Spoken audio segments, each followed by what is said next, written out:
Shabbos Daf Kuf Lamed. Today's email comes to us from Phil Rosenblatt, and it's a great one. Rebelli wanted to say thank you for a wonderful show. Your hard work, charts, stories make learning contagious, and we share your thoughts with and stories with our family and friends. One of you is connecting us all on Zoom. No matter our background, learning experience, type of hat we wear, and don't wear. You have to connect us all, as all that we need in common is we are you. Even those on the way to join the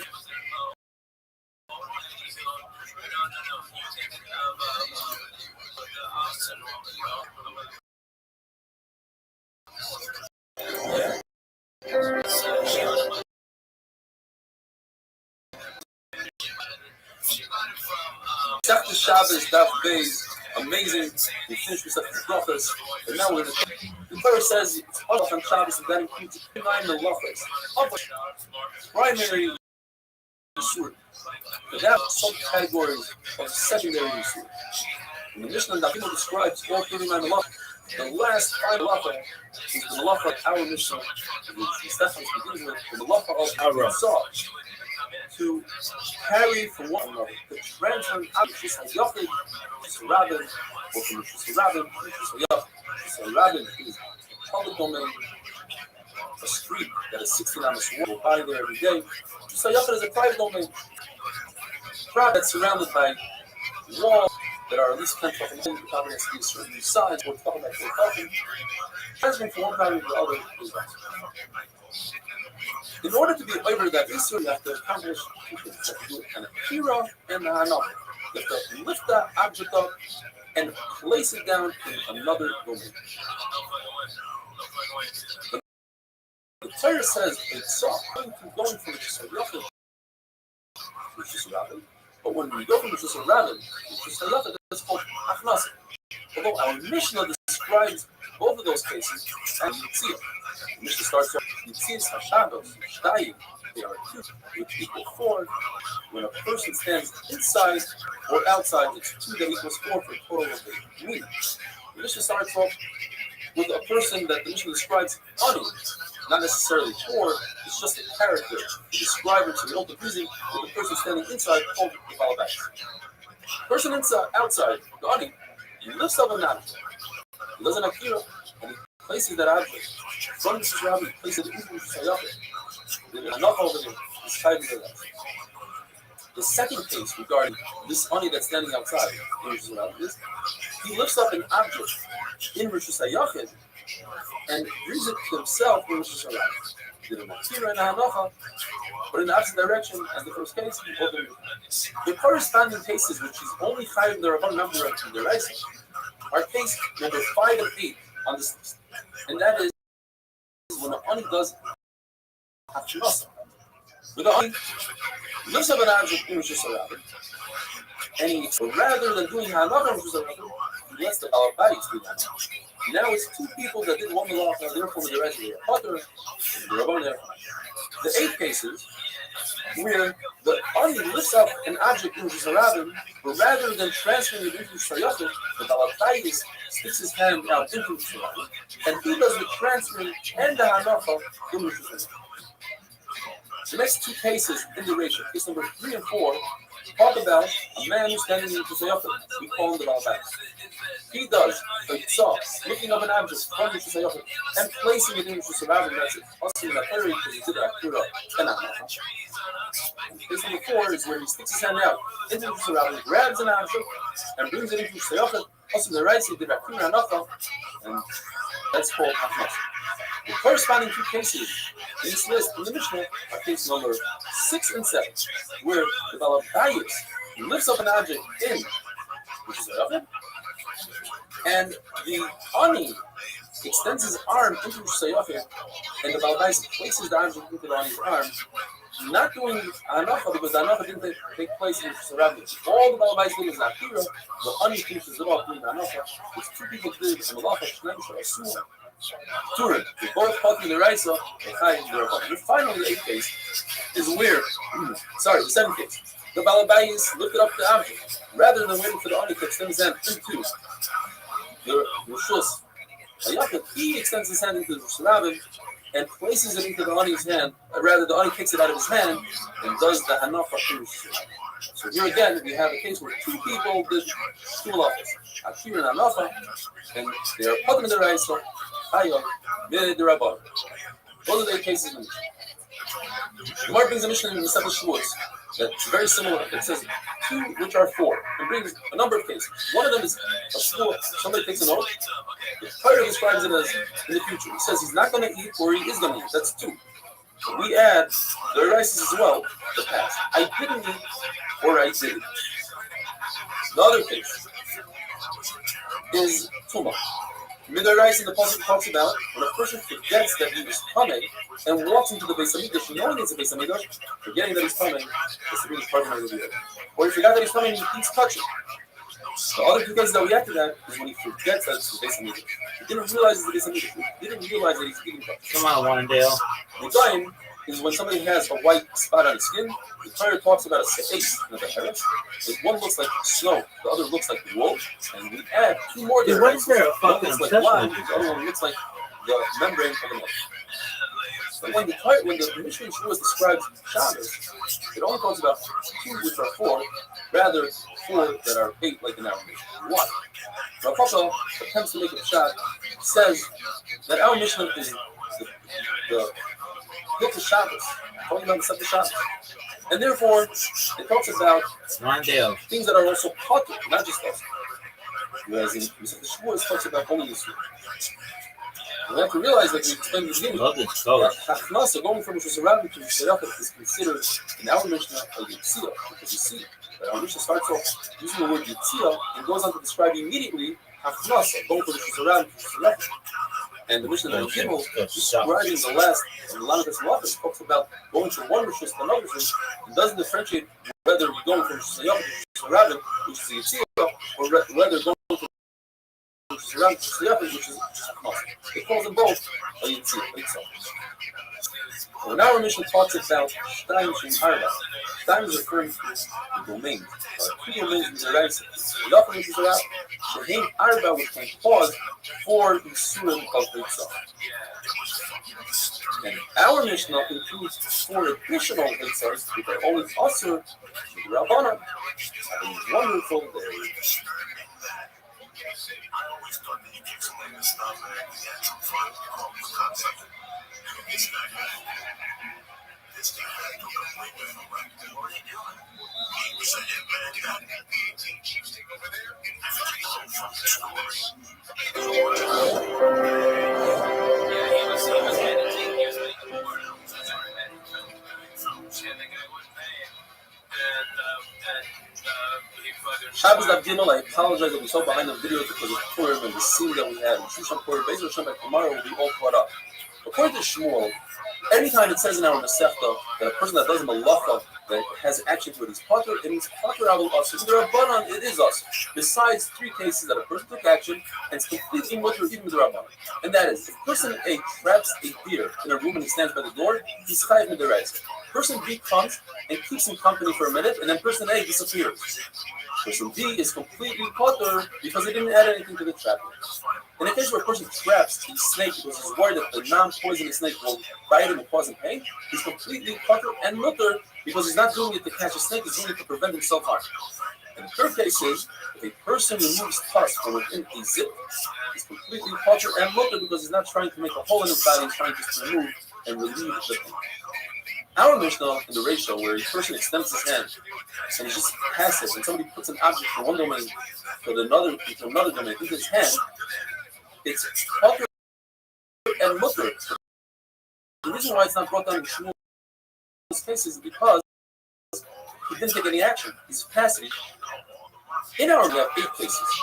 4 cases are cases where people are chayiv with their right sister of Yitzah, and that is because they accomplished 2 things. They did an akira and a hanaf. They uprooted an object in one domain and placed it in another. 4 cases in the Seifa, it was a combination of 2 people. One did an akira, one did a hanaf. Now, if you look at it, it's 8 cases, but in fact, we have 16 cases because we're talking about 16 different individuals. And in some cases, one individual did an akira, the other individual did a hanacha, and it's two different cases, two different isurim. Why doesn't the Mishnah count them as 16 cases? Well, the first 4 cases you can't count as 8 cases because the second individual is completely puckered and mutter. He's not doing anything, just standing like a statue, holding out his hand. So we're not going to count those 4 cases as 8 people. But what about in the Sefer that the 4 cases are 2 individuals? One is doing an akira, that should be 1 halacha, and one is doing an hanacha, and that should be a second halacha. You should count those 4 cases as 8 cases. The answer is because the Mishnah is only counting cases that can lead us to Issa Deraisa that you would have to be in part. The only person that can get to that case of Issa Deraisa is the person that starts the malacha. The person that does the akira, he can also do hanacha. But the person that does the hanacha can never get to Issa Deraisa because he didn't do the beginning of the case. He only did the end where you have to do an akira and hanacha in order to retire the Deraisa. Even though 2 people did one malacha, there's no reason to have them bring a korban because the pasuk says, one person who does the entire malacha brings a korban, 9 shasua for 2 people that do a malacha. Rav asks Levi, what's the halacha if a person doesn't lift up the object, rather puts it on his shoulder and he starts walking? Auntie, how old are you? Walking is considered an akira. You lift up your feet and you move outside. However, how old are you? It's not considered an akira. Why? Because the hand never moves. The hand is part of the body. It's moving, but the body never moved anymore. Says Rav, who is Rav's uncle, because Rav, didn't I tell you many times, don't ask your Rebbe questions in another receptor where he's not holding it. You might embarrass him. What if he doesn't know the answer?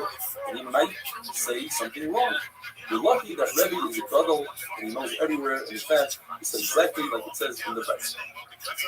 It says about it.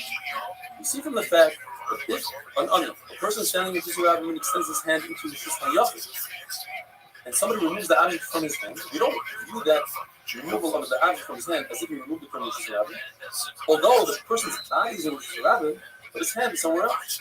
The flip side, if someone's standing in the Shishur Rabim, extends his hand to Shishur Rabim, and somebody removed an object from his hand, you don't view it as if he removed it from the Shishur Rabim, even though his hand is an extension of his body.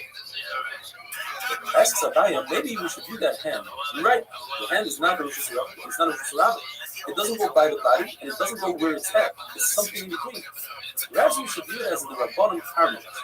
In other words, it should be a penalty here. If somebody that extends his hand out into another domain, you should not let him be able to bring his hand back into the original domain as a penalty.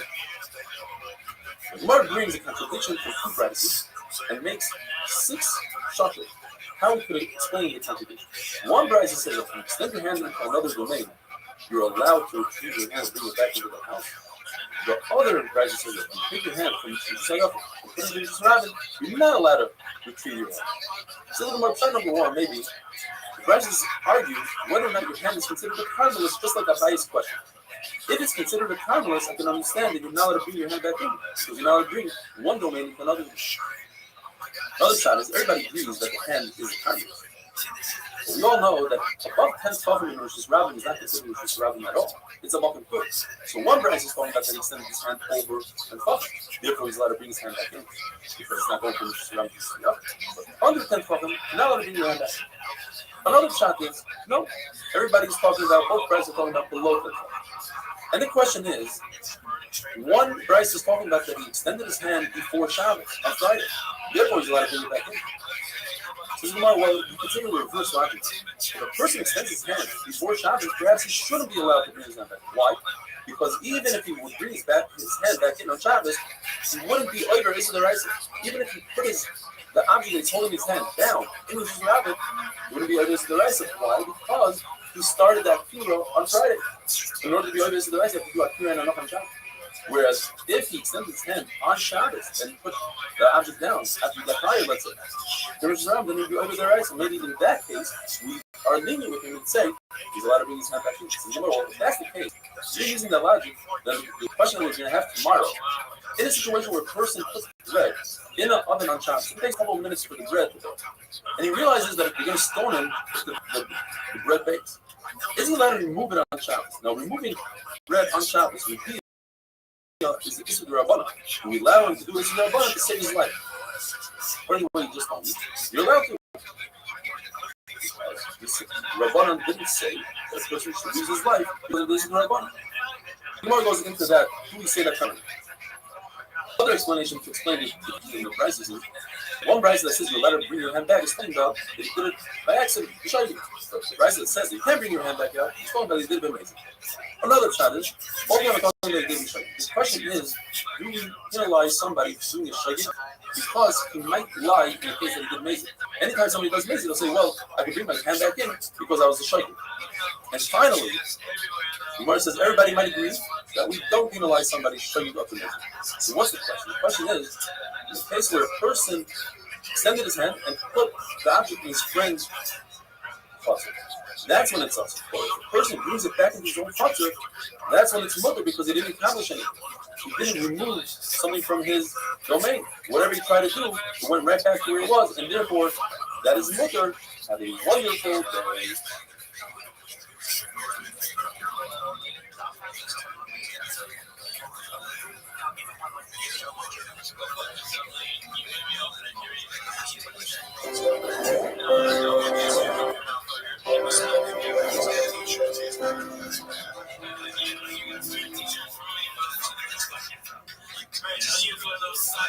Shabbos Daf Dalet.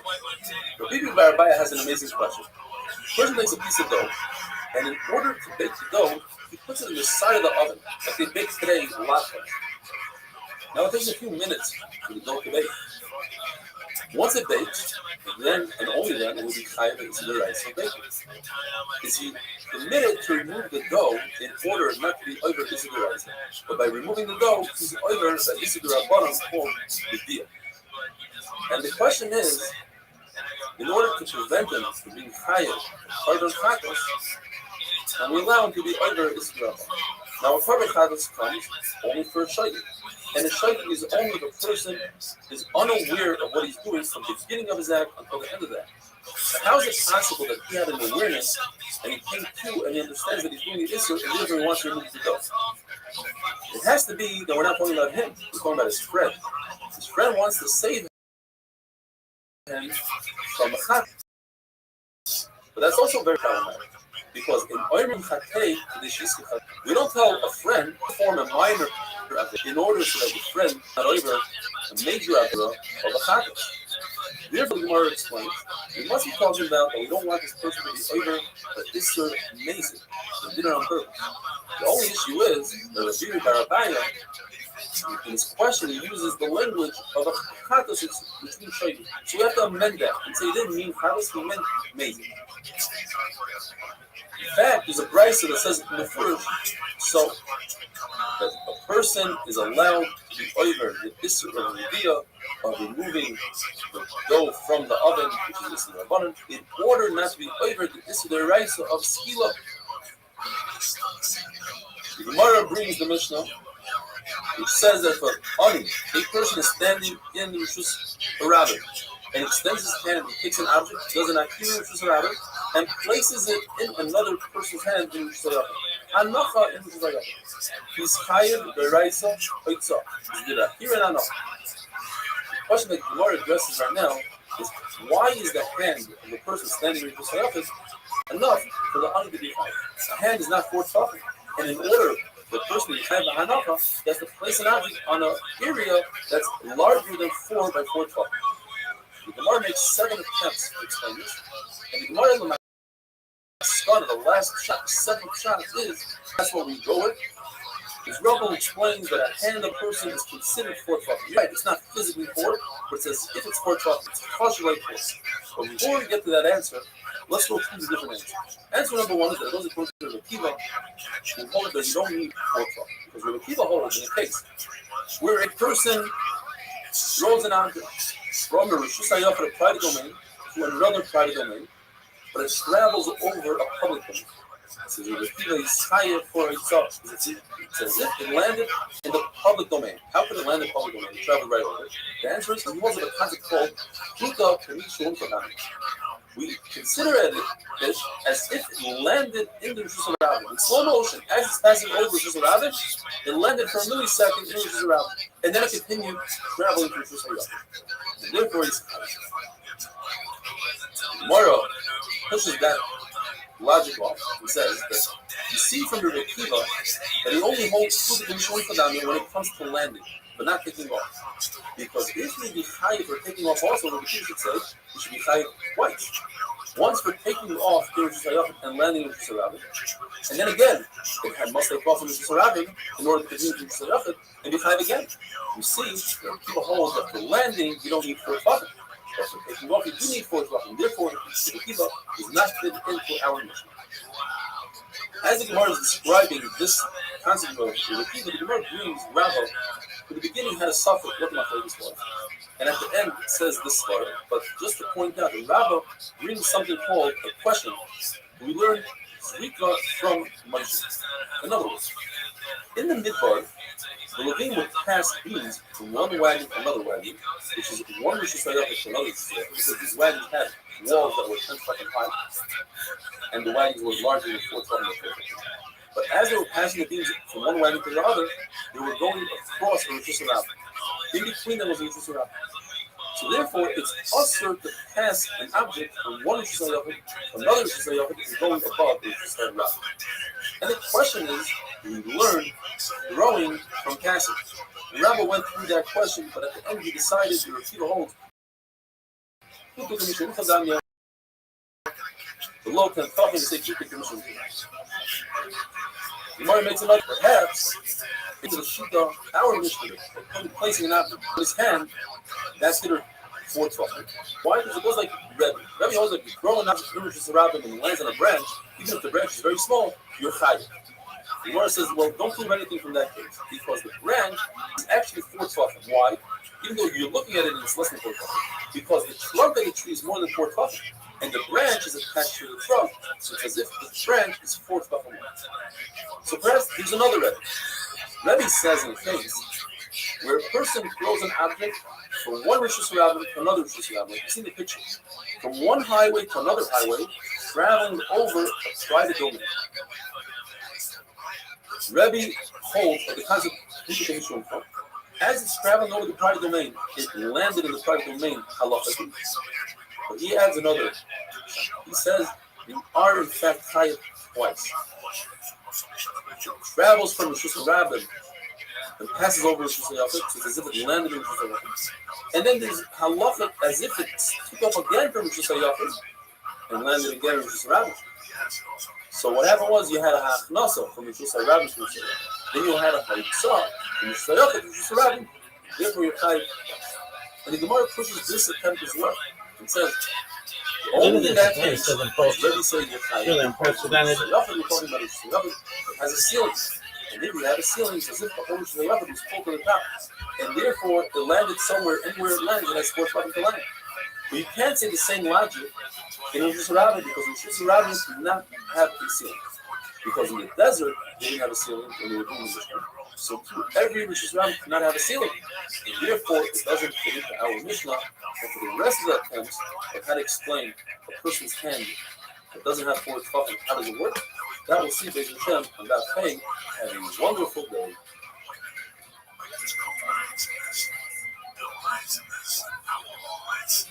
There was 2 asses. He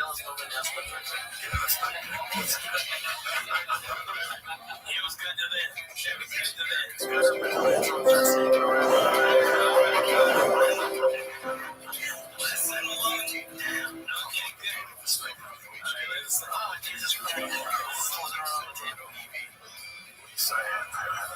Shabbos Daf Hey. Yes, you heard right. We are holding for the end of Zion, but I'd like to go back to that Hey. One of the biggest concepts that we have in that is if you miss a daf, don't try to make it up. Jump ahead and do the daf. Apply yourself doing it.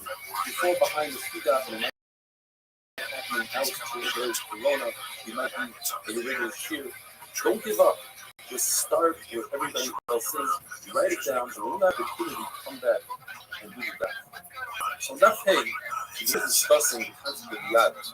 The Mishnah, where there's a fourth person in the Shirabi who brings an item into Yisrael and places it in the hand of the Baladanis, the person standing in the Shirabi.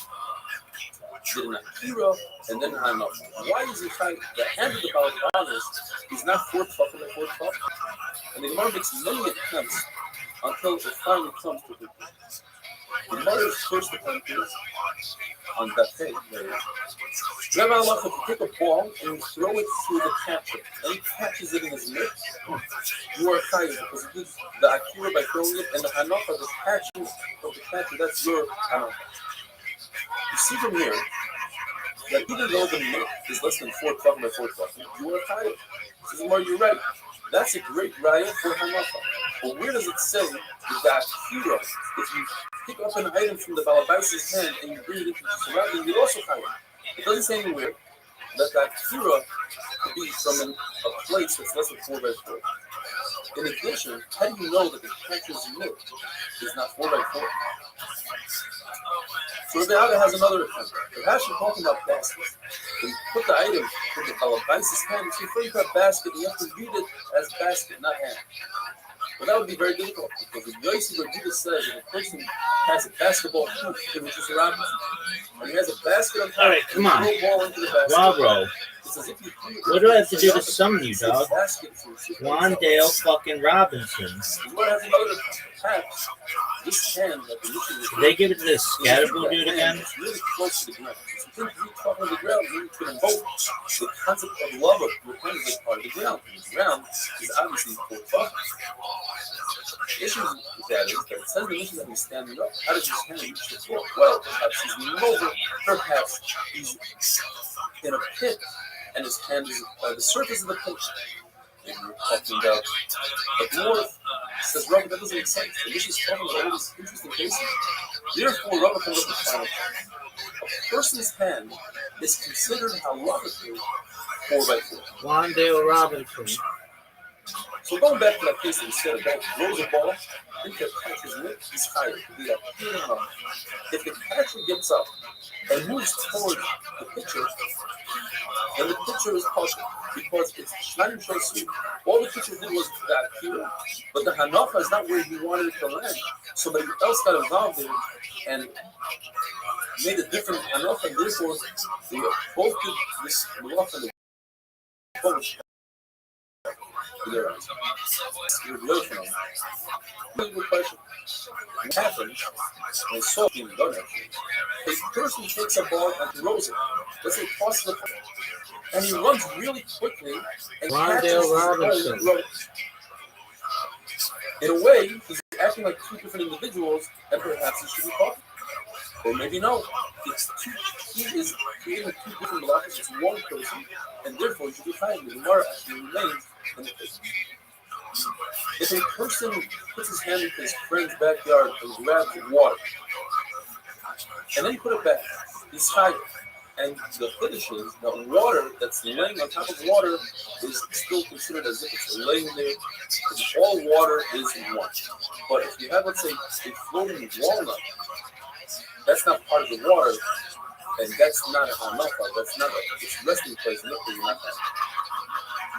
A person who received the rain as it was raining in his hand, that's not considered as if he did an akira. Because what's the difference if his friend put the item in his hand and he said that's not considered an akira? Or it came from the sky, that's not considered an akira. What if he pushes the water with his hand? That's also not considered an akira because it didn't come from a 4 by 4 place. Now, if, let's say there's a roof on a slant, so it sort of slows down the descent, but that's not considered a stopping. Whereas if it's an item like on the gilla, that roll down the roof and it's came to a stop, that's considered as a stop. But water that continues to move, that's not its resting place. The Gemara says, what about a walnut inside a small little boat, a plea, a vessel, that's on the water?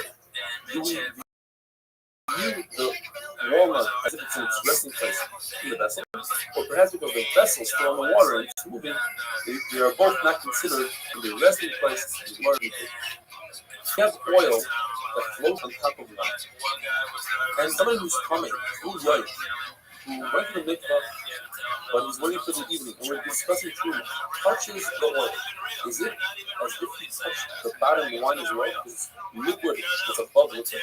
Or perhaps we view each liquid as an individual entity. The oil is by itself, and the wine is by itself. So according to the reference of the movie, they're both connected, and if you touch one, you touch them both, and they're both connected. And according to the Tanakama, no, they are not connected. If somebody has food on him, like on the napkin, and he keeps on going back and forth, he's not tired until he makes a short stop. What kind of stop? It has to be a stop, but a stop to rest. But if it's stop just to readjust the load, that's not considered a stop. That's not considered a stop. When the reverse is true, use that same logic, but is that another one. A person is tired if he walks in surrounding 4 hours. What happens if he's walking 2 hours and he stops to readjust his load? Since it's not considered a real stop, so then when he continues and gets to 4 hours, he'll be tired because he hasn't wanted to walk 4 complete hours. The fact that he stopped in the middle is considered a stop. But if he stops to rest, then he's not tired for walking Daled Amos in this level because he didn't do it in one shot. The stop was a real stop. And the same thing the Bible says in every miracle, that the person lifts up a face, he lifts up an item, and his intent was to put it somewhere in his hand. And then he walked outside, then he never did an akira, because in order to be able to an akira in itself, you have to have intent to lift it up in order to take it outside. But here, the intent was to lift it up and put it on the shelf. Therefore, he's not trying to have a safe day.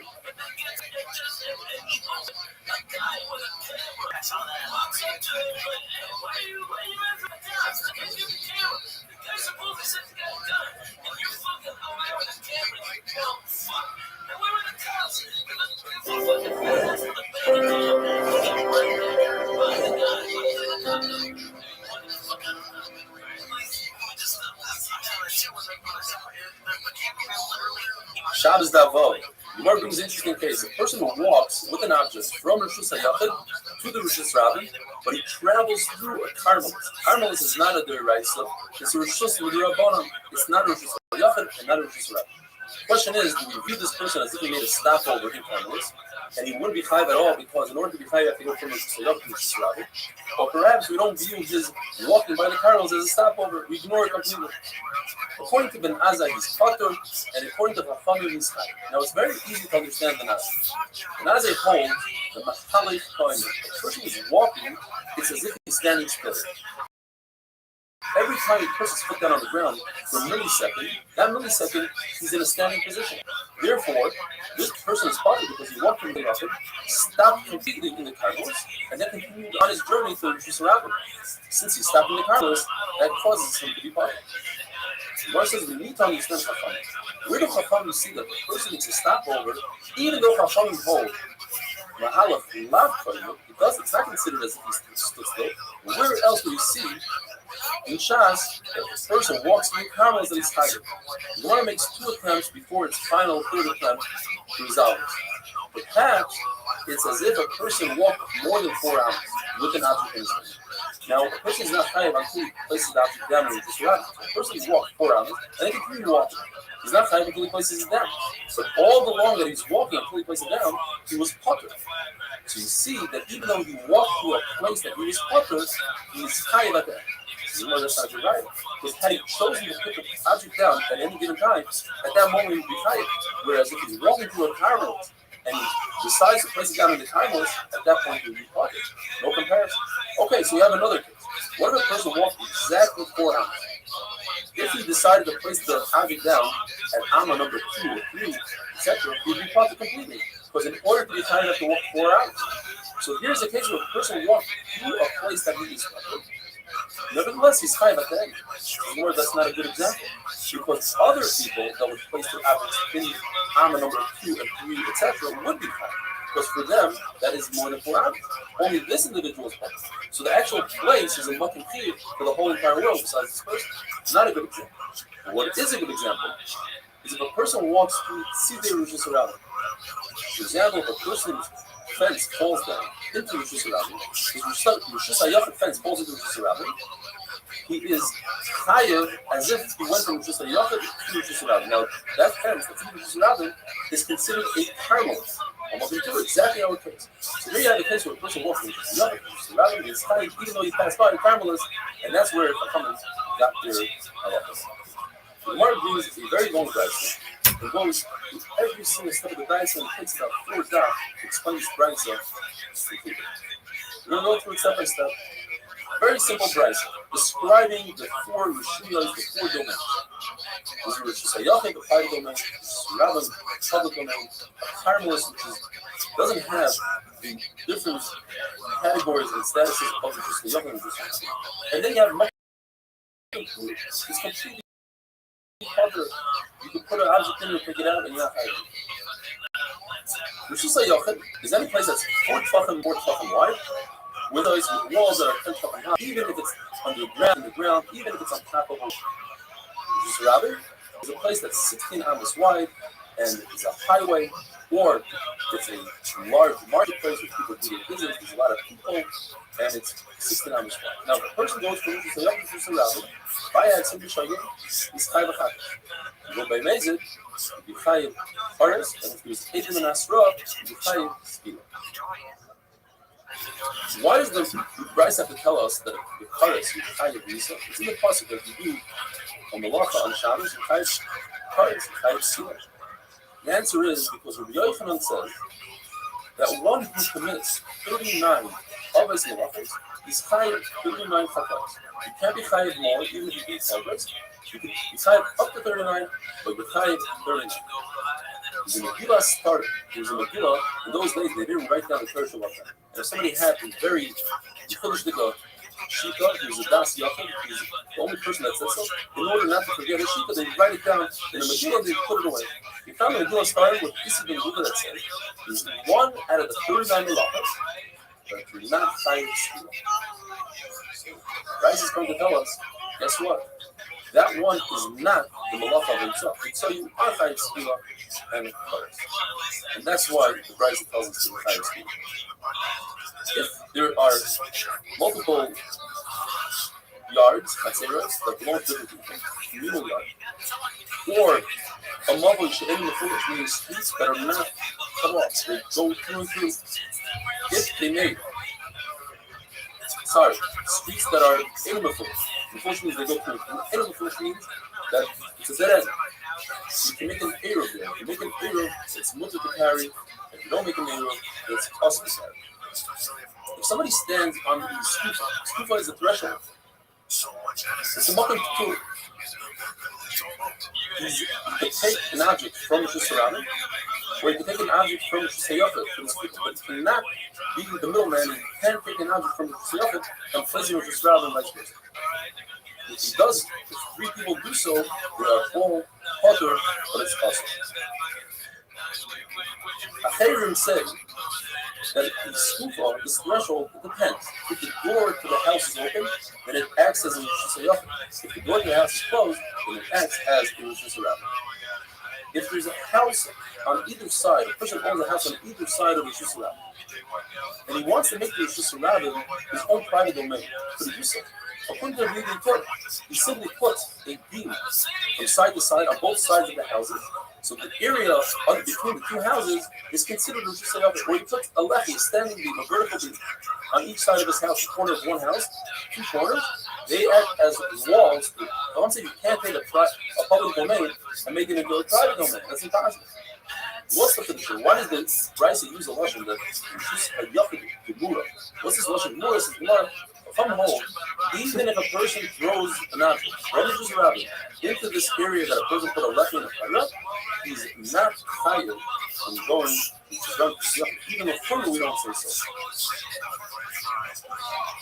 The lashon of if there's a highway or a public plaza, zuhi Rishus rabbi. This is a Rishus rabbi gemura. Why is the price of Rishus rabbi? Lashon to exclude a case of communion. Communion is an L-shaped wall that's an amma by a hammer. You put 4 of these L-shaped walls in the middle of the Rishus rabbi, and you have a well in the middle. And they act as a Rishus rabbi that people could bring their pails and draw water and give water to their animals when they're early ready. Even if people are walking through it, there's a lot of gravel going through it, it's still considered falls in the midbar, the desert is considered a Rishus Harabim. But nowadays, it's not considered a Rishus Harabim. A wonderful day. Wandale Robinson.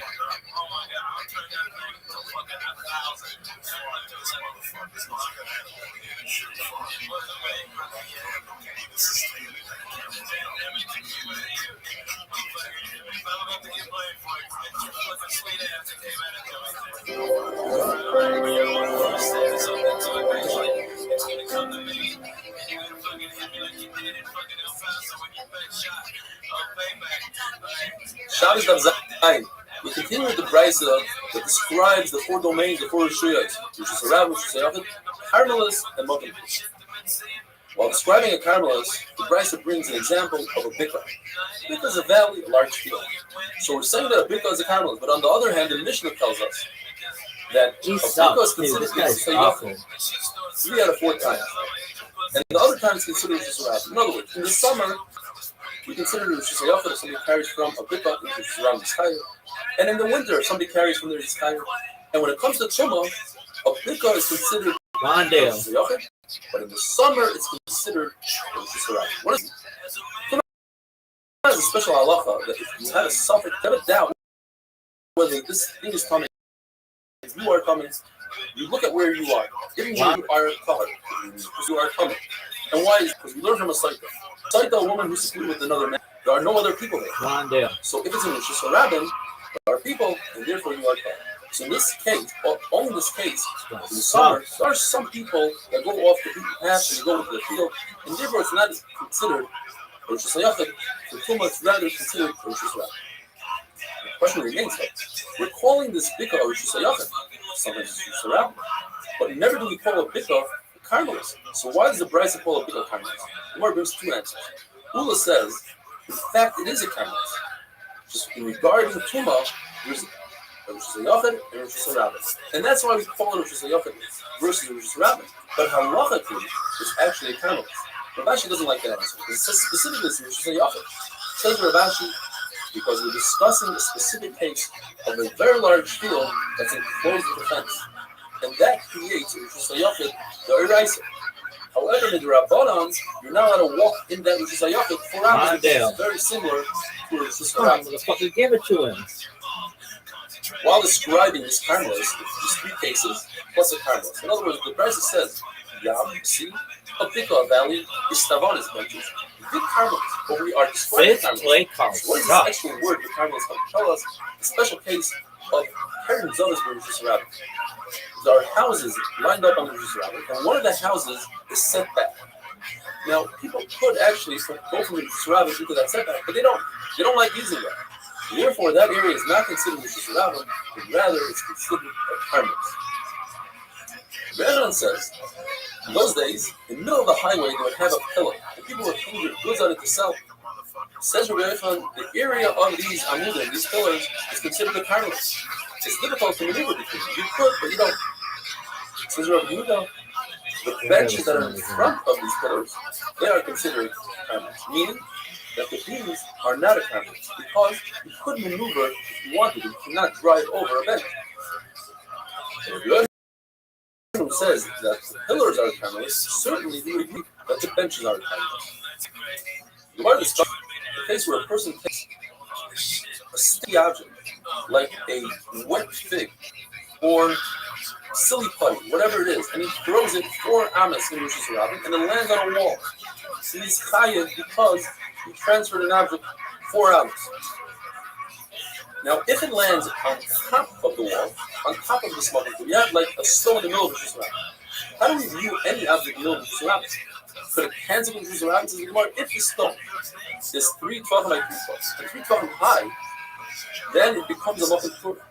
And if the fig lands on top of this object, this stone, then he's puffed. If it lands on the side of the object, as a stone, then he's chayav, because it's considered as if it landed in Rishus Harabim. Whereas if it landed on top, if it landed in a muffin fruit, then he's puffed. Now, what about thorns that are less than 3 12? People don't like to step on thorns. Does it cancel out Rishus Harabim? It's machlokes in the Gemara.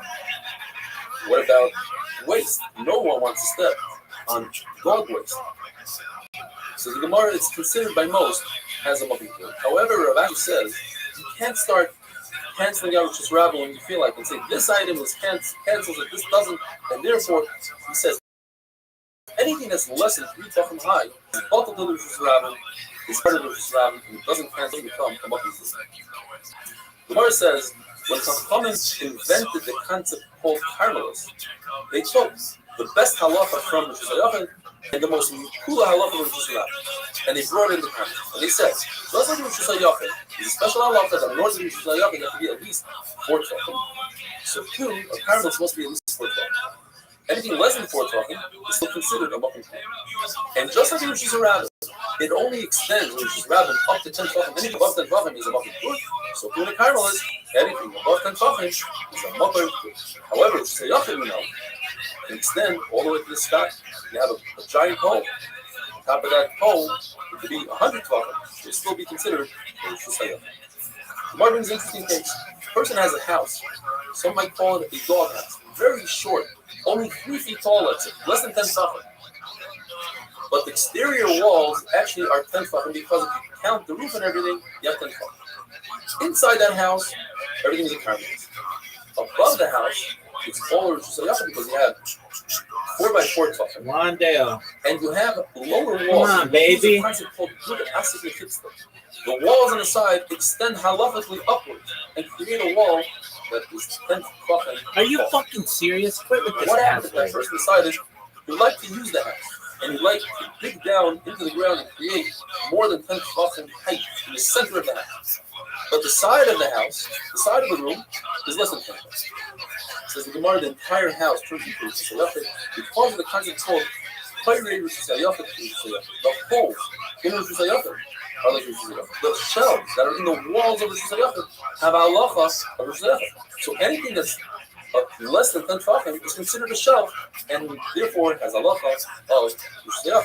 What about shelves in Rosh Hashanah? You build a wall to separate Rosh Hashanah and Rosh Hashanah, and there's a shelf in the wall. What halacha does that have? According to Abaya, it's considered a Rosh Hashanah. Why? Because people benefit from it. They like to use that shelf. According to Rava, it's not like Rosh Hashanah. And Rava asks Abaya, didn't we just say before that Keren Zomzim Rosh Hashanah, when there's a setback to a house that's considered a carmelis and not a Rosh Hashanah? Says Abaya, in that case, no one likes to use that setback. But everybody wants to use shelf, and therefore there's a lot of going back to that case where somebody threw a sticky object on a wall, hole in the wall. If there's holes in the wall, then even if you threw it above 10 tefachim, it should be considered Rosh Hashanah. And if you might tell me, well, it's not considered Rosh Hashanah because it doesn't have 4 by 4 as that hole. Well, there's a concept called Playful. And we go according to the mayor. The mayor says that anytime you have a hole that's less than 4 by 4, I halachically carve out a 4 by 4. Have a wonderful day.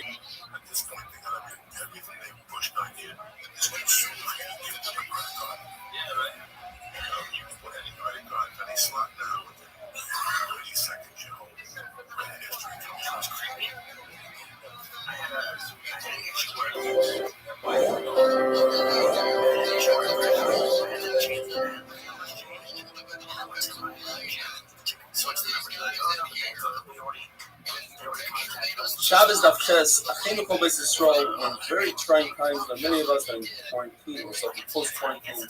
I want to give you chizuk, have to be tough on, learn a little bit more, dive in a little bit stronger, and retrospect. Let's think, why is this happening, and what can we do to become better? If you are in quarantine, you're looking for a share, and you're still live streaming 7:15 a.m. from Israel. And then it goes WhatsApp, come on, baby. all that, or any time, and on our app at 8min.com. The word says an amazing concept. If you take an entire Rishus, take a Rishus Hayavim and transfer it into Shalab in your pocket. How do you do so? You need an object that's 4 by 4 tefachim by 10 tefachim high. The best example would be if I take a basket, a converse. Now, a basket is typically round. And this Rishus is 4 by 4 square.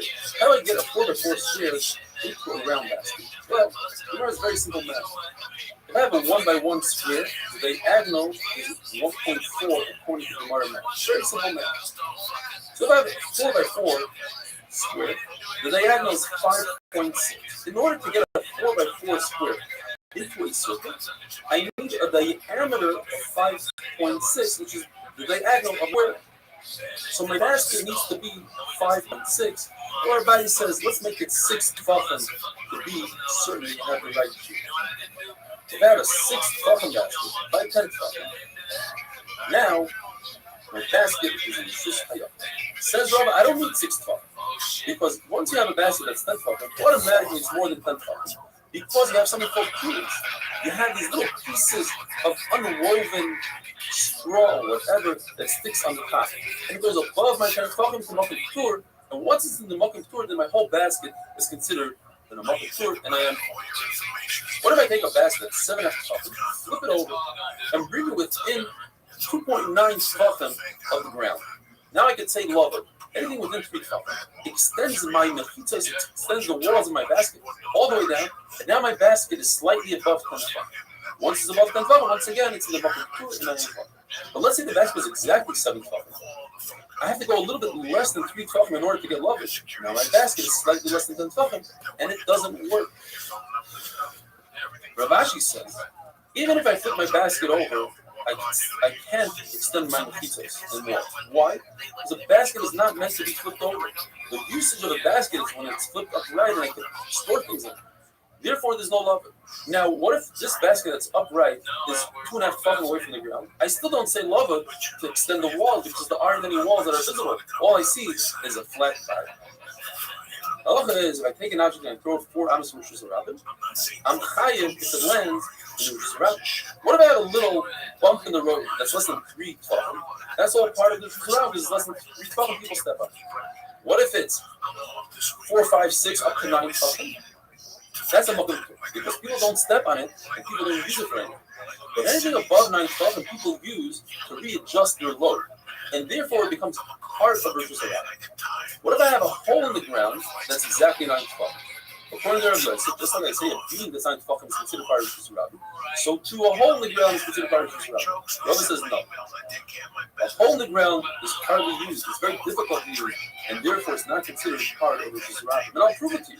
There's a mission that says later on in that Kuf, if there's a stream of water that goes through the Rishus Harabim and somebody throws an object into that stream of water, and that stream of water is less than 10 tefachim, it's considered as if I threw it into the Rishus Harabim. Because people walk through it.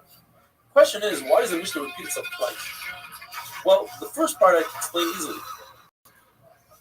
The part that talks about the water, because some people use it in the summer to cool themselves off. And I think in the winter it's not considered part of the Rishus Harabim. That's why it repeats itself the second time. I say that even in the winter, when they do go into the water to clean themselves off, perhaps in the summer they don't. Therefore it says, but why does it say Rishus Harabim Alechas? It says, Rob, I'll tell you. It tells us the concept that when you walk, people really like to walk through the water. It's still considered walking, still considered Rishus Harabim. But usage idea, so use a hole in the ground, that's not considered part of Rishus Harabim. Now, this is the Gemara brings the concept. We know Erev Tchumen. If I want to walk 2,000 amos city limit, I place of a bread and egg, and I say, okay, that's when I am residing on Shabbat. Even though I'm not there, so I walk towards my bread 2,000 amos, and from the bread I get another 2,000 amos. So the guy said, what happens if the person puts that meal in a pit? Now we must say the pit is less than 10 tefachim, because if it's more than 10 tefachim, then it's Rishus Hayafim. And he, in his mind, thought he's going to reside in Rishus Hayafim. So his meal is not where he's residing. Therefore, it's less than 10 tefachim. But it's a question on Rada because you see people use holes in the ground. It's considered hard usage. Yeah, it's part of Rishus Hayafim. Says Rabbi, no, we're not talking about Rishus Hayafim. We're talking about a kind. The reason why it says Rishus Hayafim exclude Rishus Hayafim because an Erev is either have Rishus Hayafim or Rishus Hayafim. But he has to give it time. Another very interesting comparison the Gemara says is that in fact the man himself is an Rishus Hayafim. His Erev is in a karmot. And you ask if it's in 2 different domains, then he can't really use it. The answer is he could. Because since a karmot is only an Issa Rabbanan, Rabbanan weren't makbid when it comes to Ben HaShmashos. It's considered a shvus. A shvus is an Issa Rabbanan. Issa Rabbanan doesn't apply during Ben HaShmashos. And since during Ben Hashemashis, he had his Eruv in place, so that wasn't an issue for him to go fetch it, so he was considered as if he resided in the campus. What happens if you have an object? Let's take an object, and it's in this route, and he takes it and he goes like this, and he flips it over. Now, if you see this point is stationary. It never moves when he flips it. The Gemara says he never played it on connect. He never lifted it up. In fact, he took this out and he rolled it in his router, then he's tight. He dragged it in his router, he's tight.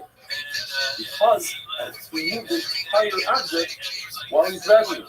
When he rolled it also, the entire object moves. Whereas if you just lifted it up on its point, it never moved. When the Brisa discusses it in Skufa, threshold, Brisa says, the Brisa is discussing a threshold that's a muffin. It's less than 4 tefachim wide. And therefore, if somebody's standing on his Skufa, he can reach into a Rishus and grab something from someone, or he can reach to the Rishus and grab something from someone. But he cannot act as the middleman and bring something from the Rishus all the way into the Rishus. The Gemara asks, what's the difference? Rava says that somebody carries something above his head in the Rishus, and above his head is above 10 tefachim. And above 10 tefachim is a muffin short. Yet this person, if he travels 4 hours and he places it down, he's tired. The answer is because he never rested, he never stopped. But when a person takes an object and places it on in the skufa, he stops in a muffin short.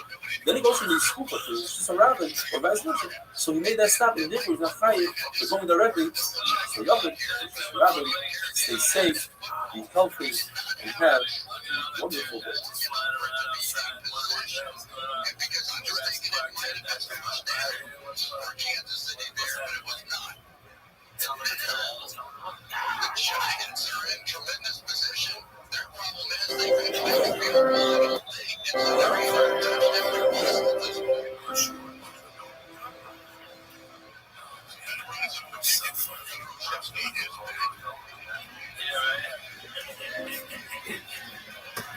Rondell. Shabbos Daf Test. Please remember to subscribe to our YouTube channel so you can watch the full 45-minute shir. The end of the Brisa tells us, Acherim moment. Acherim is usually the mayor. The mayor says that in the skufa can serve as a surrounding and as a Rishus, depending if the door to the mother is open, then it's a Rishus. If the door to the mother is shut closed, then the skufa, the threshold, is part of the Rishus. Now, you need to understand, what are we dealing with? What kind of skufa? You know the concept of prayer and lefty, that is, you have either a vertical beam or a horizontal beam on top that make a distinction and tell us this is the end of the mobile. From here on out, as you surround, be careful. If this lefty standing up is on the inner part of the skufa closer to the setup, how can you use these skufas, even if the door is open? And then you're going to tell me that the skufa is less than 4 tefachim, and therefore I can use the walls of the actual mobile as a sign, as a lefty. That's not true. In order to use the rest of the skufa, the Bata says I need an additional lefty on the outside of the skufa. So being that usually the lefty is on the inside, what are we dealing with? Says Rav, I'll tell you what we're dealing with. We're dealing with a pyra, not a lefty. There's actually a horizontal beam on top of the door. Now, that beam is only at the left. If the door to the mobi is open and it serves the entire mobi, and we could view this beam as 4 tefachim. And once we view the beam as 4 tefachim, there's a new concept called very decisive. The actual roof comes downwards. The edge of that door, we view it as coming down and creating a new pizza. And therefore, I can use the skufa that's underneath that pyra. The Rashi says, I have a difference. We're not talking about a mobi, we're talking about a house. The threshold is the home. And on top of the threshold, there are 2 beams that are distant from each other, less than 3 tefachim. Less than 3 tefachim always tells me I can use rubber to combine the 2. The 2 of those beams combined, the red and the blue, are 4 tefachim. Once I have 4 tefachim, I can use the concept these people are very precise. And therefore, I can use them entire skufa because I have an outer wall and the inner walls, and now the skufa. How about Wandale?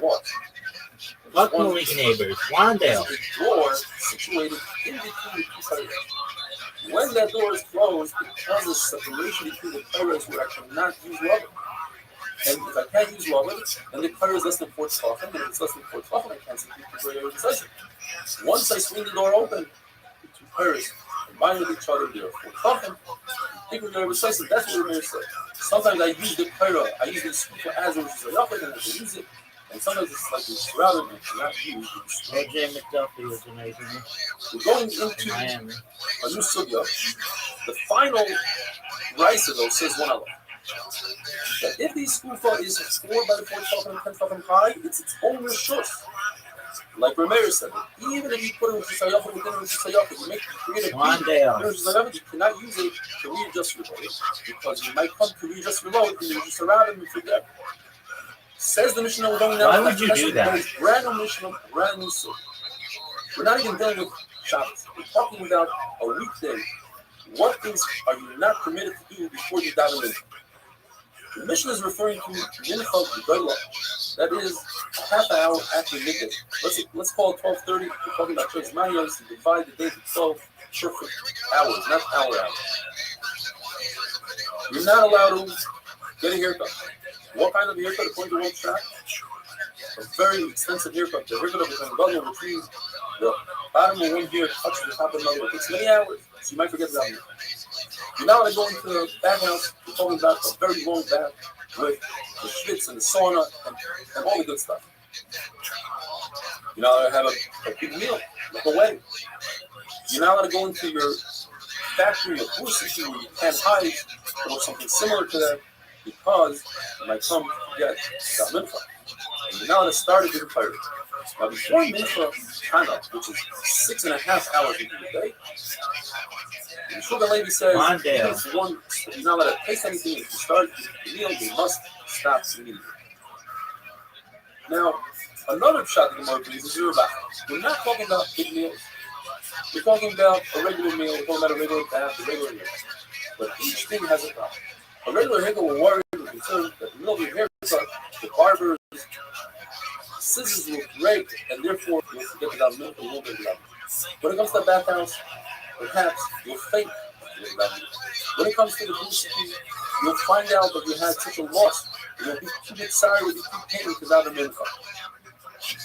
And when it comes to a small meal, you might get involved in the meal and eat more food and then forget that mincha. Perhaps you'll find some other reason, some other logic, and it will cause you to forget. Once the Kriyashma, since Kriyashma is the right side, you have to stop. The way the S-ray, you can accomplish and do the two things. So your meal. And then once you start, you don't have to stop. So what does it mean once you start? So what says when it comes to what it means that you put the apron on. You don't even have to put it on. When it comes to a meal, you either wash your hands in empty straw or you undid your belt in That's awful. The bathhouse means once you remove one article of clothing, the first article, that means you start. When it comes to the prayer, it depends. If there were no other din prayers that day, the Gemara says it means once the judges put on their, if they're already waiting to close, it means once the following din, they start saying their arguments.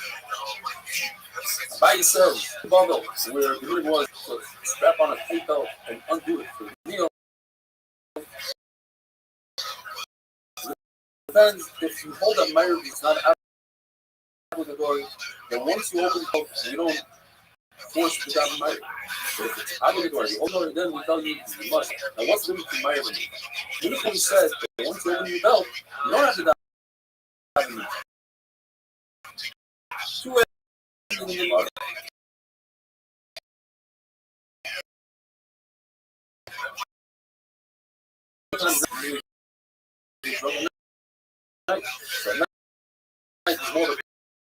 So you should get married.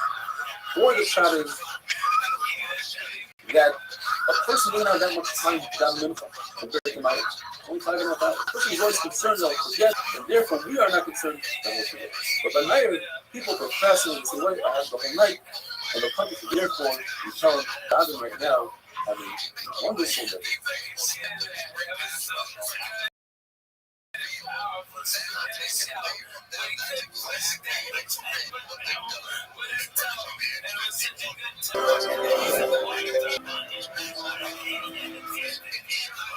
Got you. How are you? What are you supposed to wear when you daven? Says the Gemara, he claimed it to the king. In other words, if your belt is undone, make sure you have. This says you should not wear pajamas, wear boots. Maybe nowadays don't crack. Rabbi Barhuna had special shoes that he wore for davening. Rabbi, we pick his clothes, the one that's important. He's very important to somebody like the Baruch. Took that off, and then he clasped his hands so like a Eved, like a slave in front of him. But Kahana did both. When listen to this lashon of the Gemara, when there's pain in the world, and I myself can't remember a time, a period of time where there was that much pain in so many countries, like today. 156 countries, from Iran, the United States, to Israel, all over the world is pain. So when there's pain in the world, remove his important clothes. Restream would remove his important clothes with his hand. But when he's showing the world, Restream, he put on his coat, he put on towels, he played the questions of his Rabbi Nun davening a very long davening. And he said, what are you doing? Torah is the most important. You should be learning Torah. This is the world to come.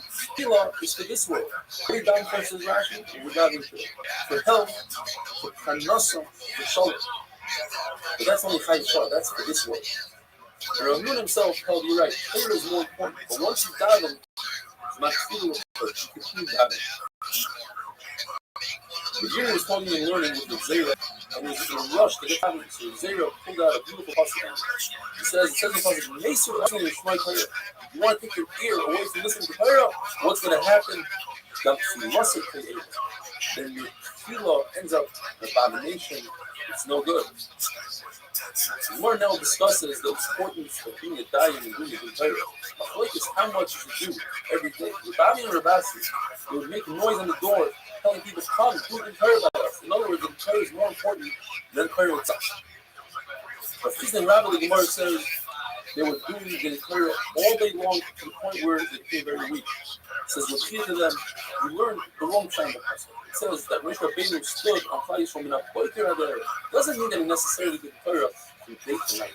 What it means is that one who doesn't do Torah, it's that important as if he's a partner with the Baruch Hu in Ma'aseh Bereishis, which over there it says those words, Apoiker there. Another shooting of the Gemara is that a Dayan is doing Torah all the way to 6 hours a day, to midday. The Gemara uses a lashon that the Dayanim, they are dealing with the Gura of Torah, whereas other people are drinking and getting drunk with wine. The Gemara tells us the Ludim, the Troubles, they need to eat all the time. They eat food. So they eat by sunrise, the first hour of the day. Listening the robbers who are up all night because of the nap, they eat in the second hour. Yorshim, the trust fund babies, they don't have to worry about parnasa. They even the third hour. All other people eat on the fourth hour of the day. The fifth hour of the day is for the workers, and the 6th hour of the day is for the hungry. They take it all the way for 6 hours. So if you eat it, it's like throwing a stone in wine. It looks like it's more wine than it is. Unless, of course, you eat kashakas and eat the morning meal, then even if you eat after the 6 hours, then the food will be beneficial. The bathhouses in those had 3 rooms. The bath itself, where people stood there uncold. You have the middle room, where people ran out to get to. Some people are dressed and some people aren't. And they have the front room, where most all the people are dressed. In the first room, you can say Kriya Shema, on the X-ray, you can say Shalom Aleichem, you can even put on foot.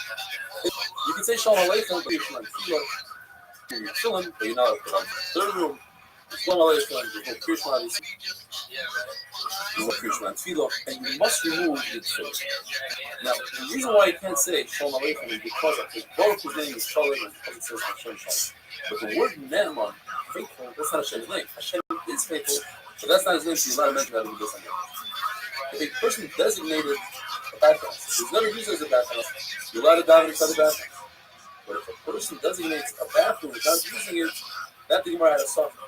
Once you use the bathroom or the bathhouse, even if you clean it out completely, the it's also down in both.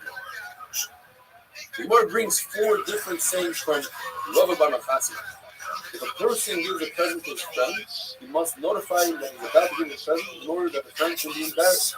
You see, if both gave a beautiful present, if the both says, I have a beautiful present, Shabbos, and I want you, Moshe Rabbeinu, to tell him the Sechar of Shabbos. In other words, you're supposed to notify the recipients of the present what the present is. If you were to give a piece of bread to a child, make sure you notify his mother so that there's peace and harmony between people. How do you do so? Not recommended to do so today, but you paint his face with some glue, with some oil. If you're concerned about the witchcraft, so then sprinkle his head with whatever item you gave some bread, sprinkle some crumbs on his head. Present that's eventually going to be known who gave it to you. Like when the Boku gave the glow to Moshe Rabbeinu's forehead, he didn't tell Moshe Rabbeinu to give it to him, but someone from Christ will actually went over to Moshe Rabbeinu and said, hey, your forehead was glowing. And Moshe Rabbeinu realized that was Shabbos, that the Sechar wasn't going to be known. So both, I don't know if I got it. Rav Chizda says the Gemara had Matis Tuna had Israel Chaim Kado by playing jets. And he said, I will give this, I'll distribute this to someone who give me a prayer from now. Comes along, Rav Machasi, and he said, I'm Mason Machana, if I bear it up in here, I love what he said. He started to pray, but to notify him. This is a beautiful period. Says, Rav Machasi loves these big prayers, and of course, Rav Machasi, you're the person who wears this fine garment, only he enjoys it, only he likes it. You are so used to Rav's big prayer, you love him. He said, this is Rav. He was very impressed. Really, that's Rav said, I like saying of Rav more than the first one. I wish I had more. Another thing that Rav Machasi said is, don't treat one son differently than the other. Don't give more Yerusha. Don't give him more presents. It happens. He doesn't get tired of nothing. It's a little garden. And it ended up that he had to go to Restream and the whole goes. And one other Allah face.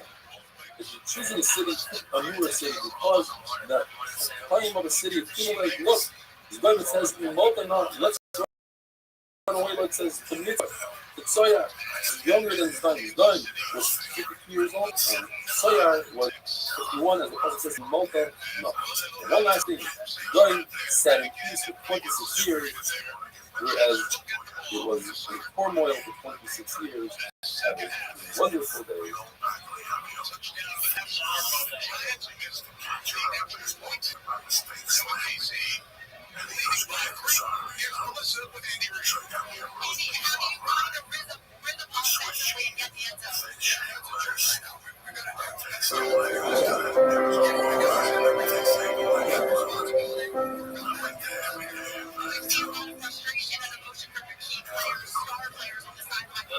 Shabbos Daf Yud Aleph. Yesterday we had 4 saints from Rabbi Machasi, and today we have 5. The first one is, always make sure that your show is the tallest building in the city, because otherwise it could cause the city to be destroyed. But it does not include towers or forts which are not built for living. The Rav Ashi goes to Shiva, and Machasi said, I saved the city from being destroyed because of the same. I never allowed anybody to build above the shoulder. The city was later destroyed, but for different reasons. If a person, says Rabbi Machasi, has a choice to be a servant, he should go in the following order. First, he should serve a Yishmael Elim. If that doesn't work out, go for a Roman. If that doesn't work out, go for a Chabar or a Parsi, a Romanian. If that doesn't work out, only then serve a Talmid Chacham. Because if you upset a Talmid Chacham, the consequences can be disastrous. The worst than a Talmid Chacham is a Yosem Almana, a widow or an orphan, what the Baruch was very close to and listens to their crying. Another saying says, Rabbi Machasi, the worst disease is the disease of the intestines. The worst short-term pain is that of the heart. And 8, the worst one is a headache. And the worst thing that a person can have is bad life.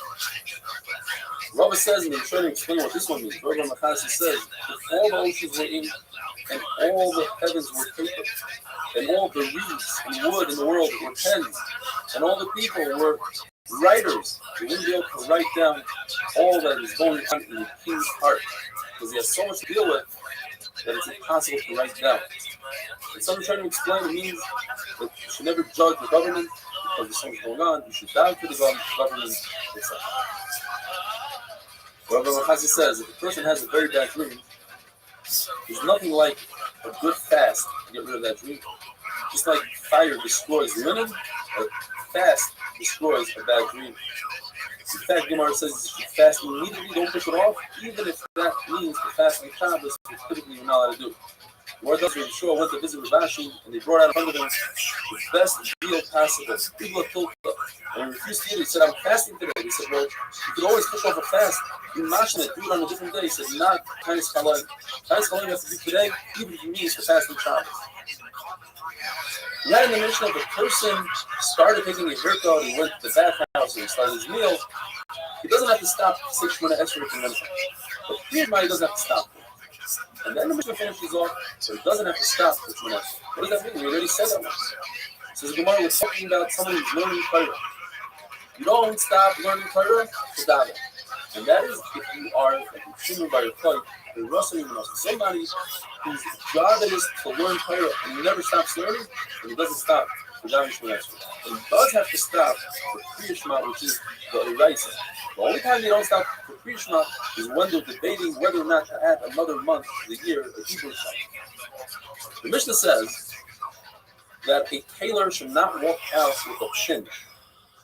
Just like a writer should not walk out with a pen a half hour before Shabbos because he might come to forget that it's Shabbos and he'll walk Daladam, so he'll bring his pen or his pen from Shayach to Shayach.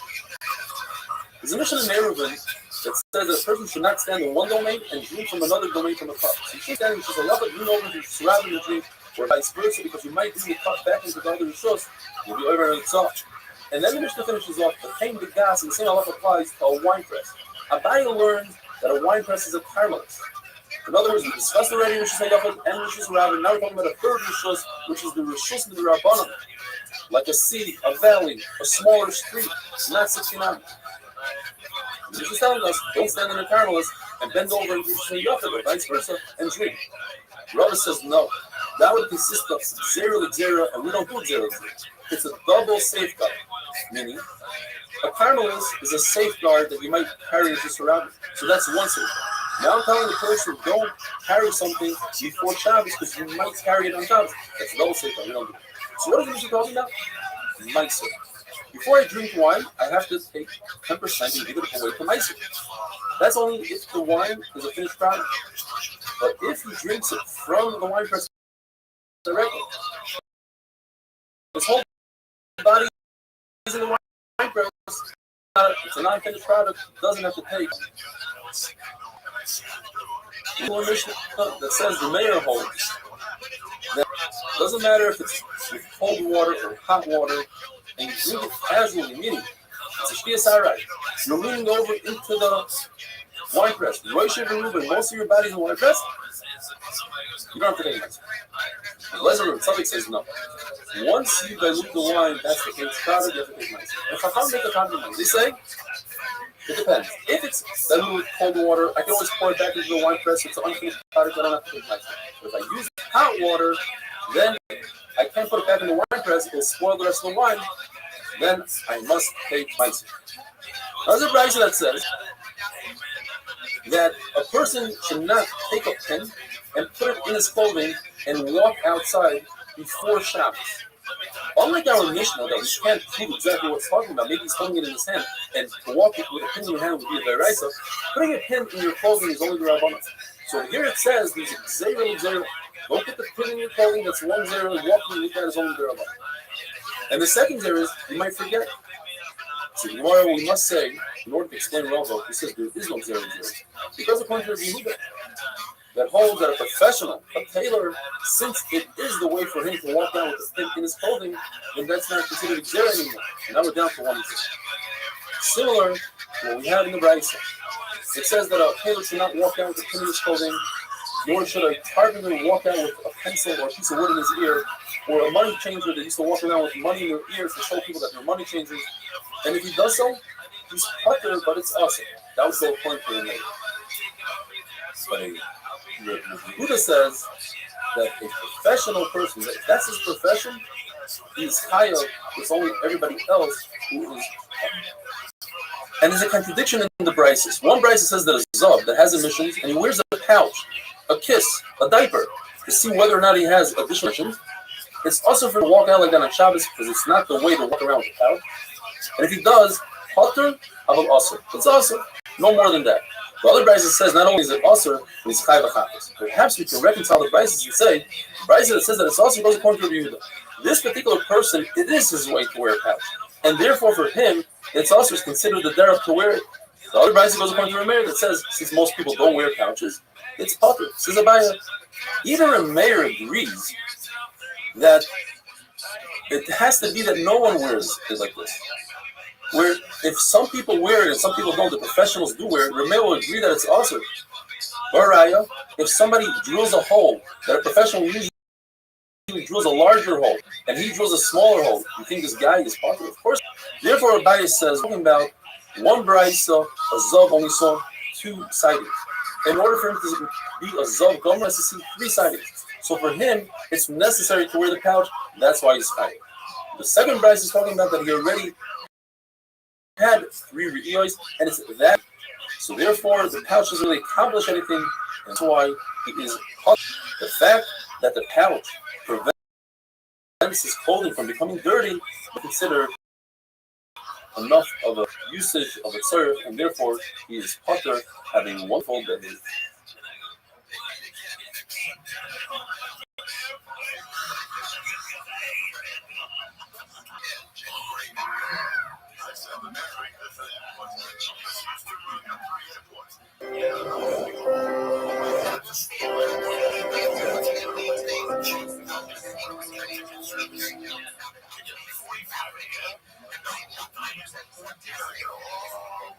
Shabbos Daf Beis continuing with the contradiction we had yesterday in the Bryce. One Bryce says that a Zav who walks out with his pouch is only Oiber Isidor Rabbanon. The other Bryce says he's Oiber Isidor Reis, and if he did it for Shogi, he's Chayiv Achad.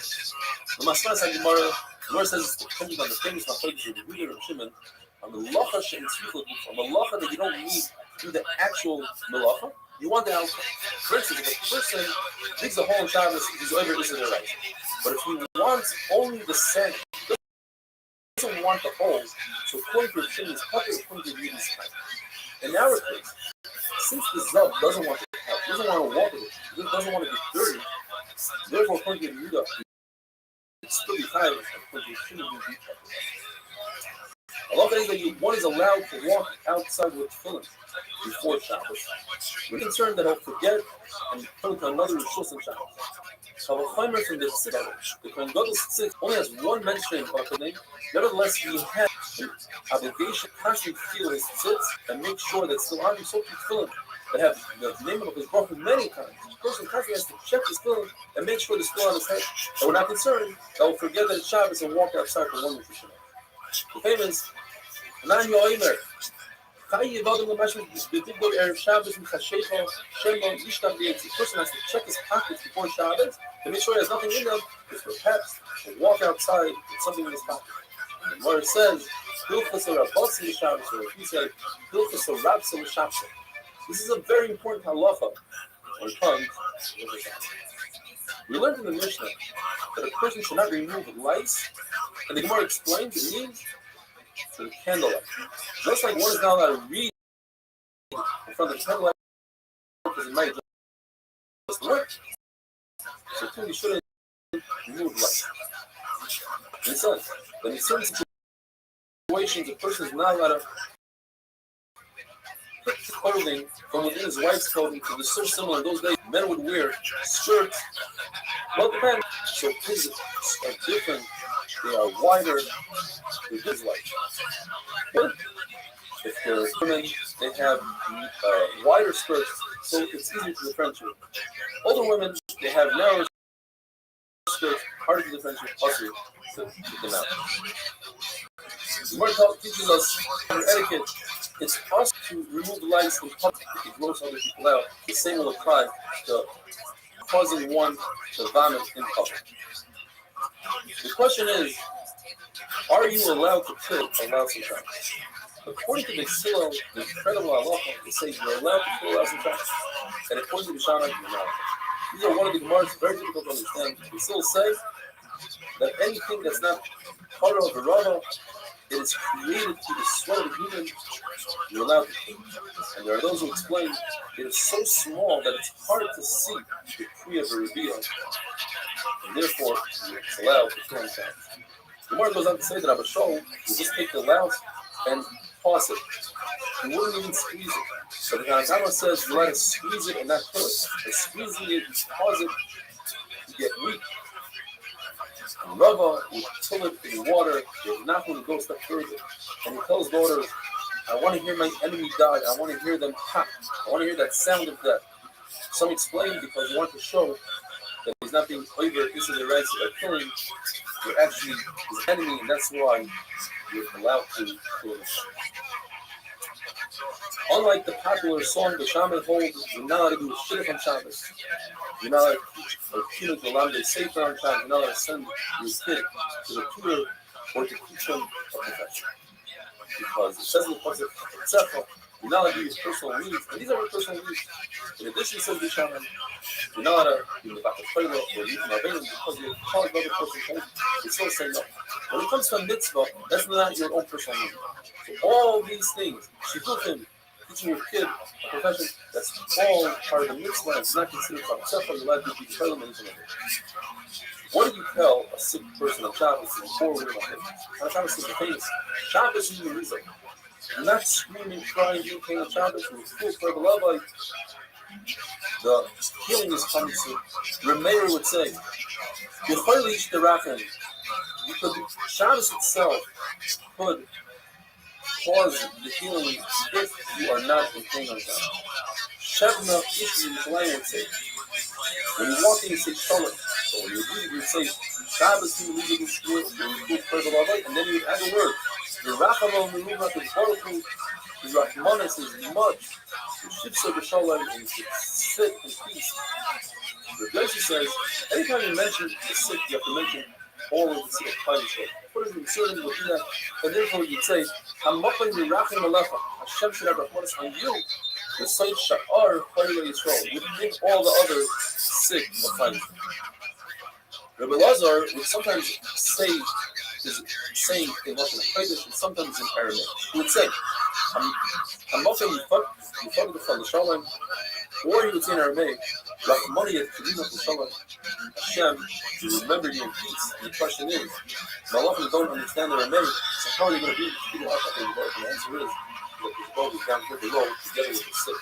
As the Prophet says, as the Prophet is here, he supports the sick and he feeds the sick. And therefore, since the Prophet is right here, right above you, the sick person's head, it's also to sit on the sick person's bed, or to sit next to him, rather as to sit in fear with his talents and sit opposite of him. Now, when the Mishnah tells us you should not read for the light of a candle, you don't differentiate. Even if it's 10 stories high, it's still usher to read. Yet, if you read with another person and you're reading the same exact material, then it's worth it to read the light of a candle because the other person will remind you not to adjust it. If you're reading in front of a large bonfire with people sick at a distance and they're worried about the fire catching on, then it's usher to read, even if you're reading the same thing. Love is an important person who never readjusts the wick even during the weekdays, he's allowed to read by the candle on Shabbos because he won't readjust. You want to ask a question from Yisrael ben Elisha. He said, I'm not worried about adjusting the flame on Shabbos. And he sat down and he read, and in fact, he readjusted the flame on Shabbos, and he wrote down in his focus, when the Beis Hamikdash is rebuilt, I owe a nice program passion. And the Lord tells us because Yisrael ben Elisha, when it came to Torah, he acted like a simple person. He was readjusting with himself and wouldn't ask the servant to do so. The Lord has a contradiction. On the one hand, it says that his servant is allowed to look at his dishes to the light of a candle and is not worthy of readjust it. On the other hand, it says that a servant should not do so. One answer is that the Brisa says you're allowed to Yeah. Check the dishes, the light of the candle, because it's talking about a certain amount of permanency. A servant is so worried about losing his job that he'll readjust the payment shop. Another answer is we're talking about a permanent servant in both cases. Just one guy is talking about olive oil, you're worried you might readjust it. And the other guy is talking about nest, kerosene, where you're not worried since it smells so bad, you won't readjust it. Rav said that a servant who's not permanent can check with olive oil. But don't tell people this halacha, we don't see this halacha in public. And the Yirmiyah says, you do tell people this halacha in public, and wonderful day.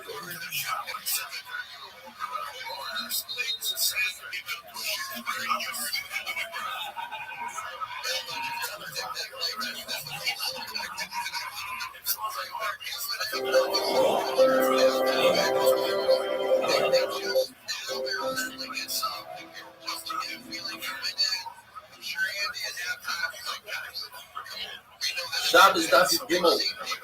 We're hunkered down here in quarantine or Ramat Shemesh, but nothing's going to stop us. We have Torah. The Mishnah tells us that about Torah has to lay in the following morning. They walk over to the children that are reading from the Torah to the candlelight and peek inside. The shot is that he's only looking for a Russian structure. So the beginning of the parents, and that will remind you and make it easier in the following. What about the children themselves? How are they reading from the Torah to the candlelight? The answer is either they're only reading Russian Prakim as well, or since the Rebbe is standing over them, they'll be aware and they won't readjust the flame. When Nisim Dayan says on the side of the Gemara, he says, beautiful shot, children would rather the flame go out. They don't want to readjust, they want to run home. The Mishnah tells us that a Zav should not eat a meal with his Zava wife because he might come from an Avera. The Mishnah doesn't say anything about a person whose car should not eat with his wife who's Tmeya because that we don't have to make it zero. People are very makbid on Tumah and Sahara. Another halacha, a person who's a Zav, a person who's makbid to eat food, you should not eat together with a Zav who's a Hamar. Abai says the pshat is because Hamars make feeding food that food so much it's one day. Rava says the pshat is because we're concerned that later on when this Zav becomes starved, the Hamars may feed him food that's funny. We know the answer to this question. The Gemara asks, husband and wife, the wife is a leader and they eat in the same bed, fully clothed. The answer is no. Why? Because the Torah tells us in the Apostle, talks about an Ishasir. And right afterwards, the Nida, we say, just like Asia said, you cannot be in the same bed with him, even though you both told. Rashi says, why? Because the Yikut case says it's just logic. So, two, a Nida is also. And one says, perhaps, we should bring a raya from the fact that they still say it's possible to eat chicken when on the same table there's cheese. And chicken and cheese is only for a fun, and none of us to say it. The other reason is, because it's only one person. There's nobody there to remind you. Whereas with your wife, she'll remind you. Whereas you bring a raya from two people that are eating on the same table. If they don't know each other, they're allowed to eat meat and milk. If they do know each other, it's awesome. So here's a case of two people that know each other to remind each other. The answer is, it's different. In our case, since we're both wearing clothing, that's a hecker, that's something different, and perhaps it's different than you would be like. What about our Mishnah? We learned a Zav and a Zava should not be able to eat a meal together. And the answer is, there is no hecker. Yes, it's two people, but there's nothing different about them. The Das is Mechot on the soul. He says the only Issa Raisa is Yudah Raisa, Hashmish. Everything else, especially if you're wearing clothing, is not even an Issa Rabbanah.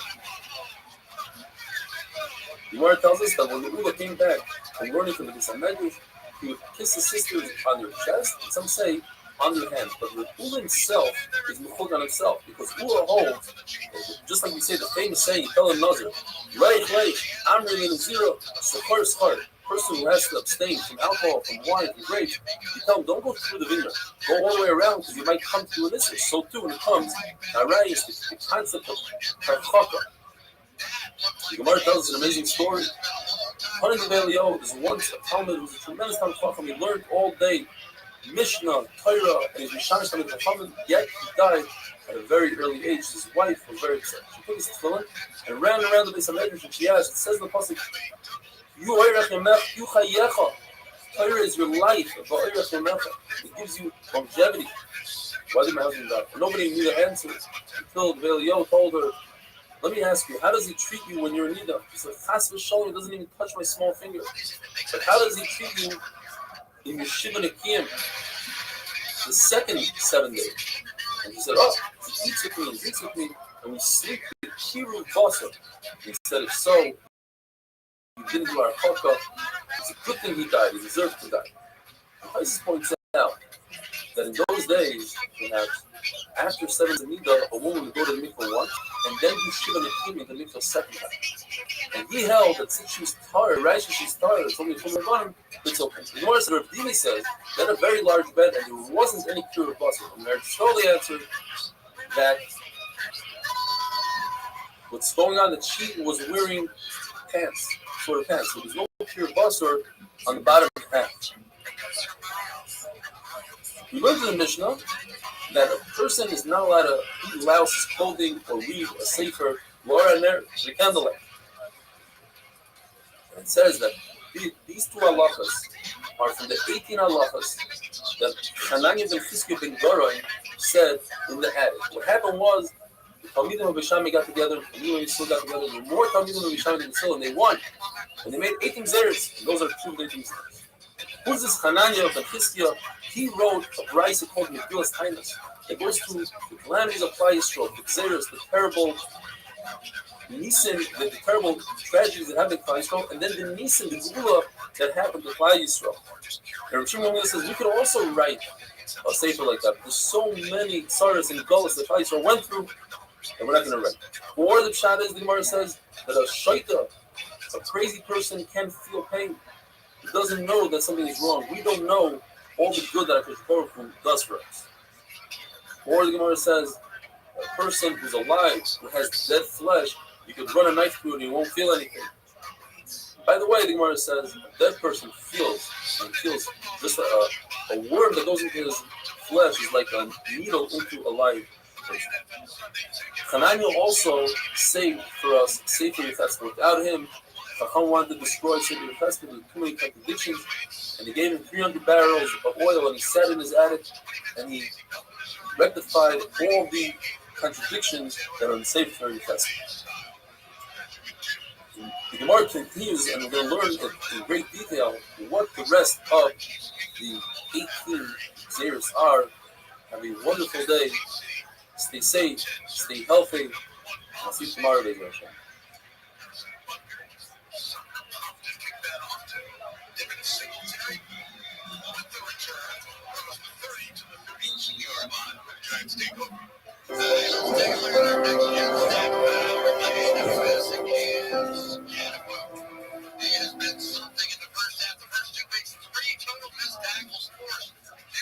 Shabbos Daf Yudalet. We're discussing the 18 halachas that Bishami and Bisul agreed upon. 9 of them have to do with Sulei Truma. That's exactly what we're going to be discussing today. And very relevant to the current events today. When you understand Corona, you have a better appreciation for Tumah and Tahara. And you have to distance yourself from the Tumah, how spit could be in the town of you, etc. You designate fruits for cutting Tumah. If one of the main day rights that touches the fruit, you have to burn the fruit. Chachamim instituted another 9 things that could possibly truma. Possible, most of the psul means the truma becomes also to eat, but it doesn't have power to become something else. It's possible, it stops right here. What are these 9 things? Well, yesterday we discussed 10. The Gemara in our daf removes 1. Somebody that went to the mikvah and is waiting for Shkia to become completely tired.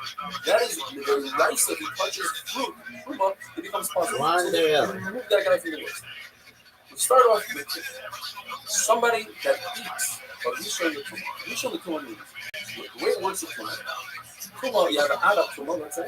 If it touches a fruit, it goes down 1 level. It becomes a Rishon. If that fruit touches something, it can go down to another level, to a sheni.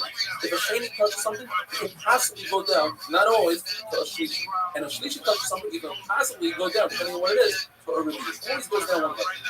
So if a human being eats a rishon, if he touches it, nothing happens. If he eats it, just it, he himself, according to Yeshua, becomes a shame. He goes down one level. Here's a big figure. According to Yeshua. If he eats a shame, rather than going down one level, he remains a shame. Now, this can't go according to what Eliezer, who says that you are what you eat. So if you eat a rishon, you remain a rishon. Every single goes, or the rishon. Says Yeshua, a person eats or a shame, and then it eats truma, but there are bond who makes that truma puzzle, and you have to burn. That's a big finish. You have to burn the truma. It's like a dead rice. Why is it? Why do they institute that? We were worried for him that he'll eat something that's common, and it'll be, let's say, hot in his mouth, and he'll try to rinse it down with wine of truma. Only wine is what we're discussing here, of truma. That's the only thing that you have to take truma from, and you can possibly ingest. Wine. And you're not allowed to do that. Now you're making the wine that's truma common.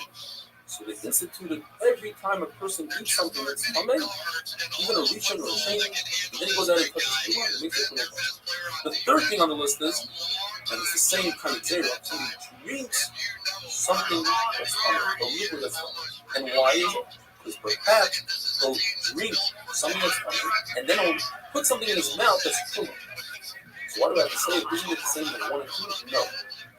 Most of the time when people eat something that's hot, they'll try to wash it down with a cold liquid. But most of the time, rarely ever do people drink something and then they try to stuff something in their mouth. So that's a big thing. The fourth thing on the list is, let's say somebody went to the mikveh and he was a full yard and he has to wait until the night. And then he rinsed himself off. Oh, are you fucking serious? Or he poured water on himself. He becomes, why is that?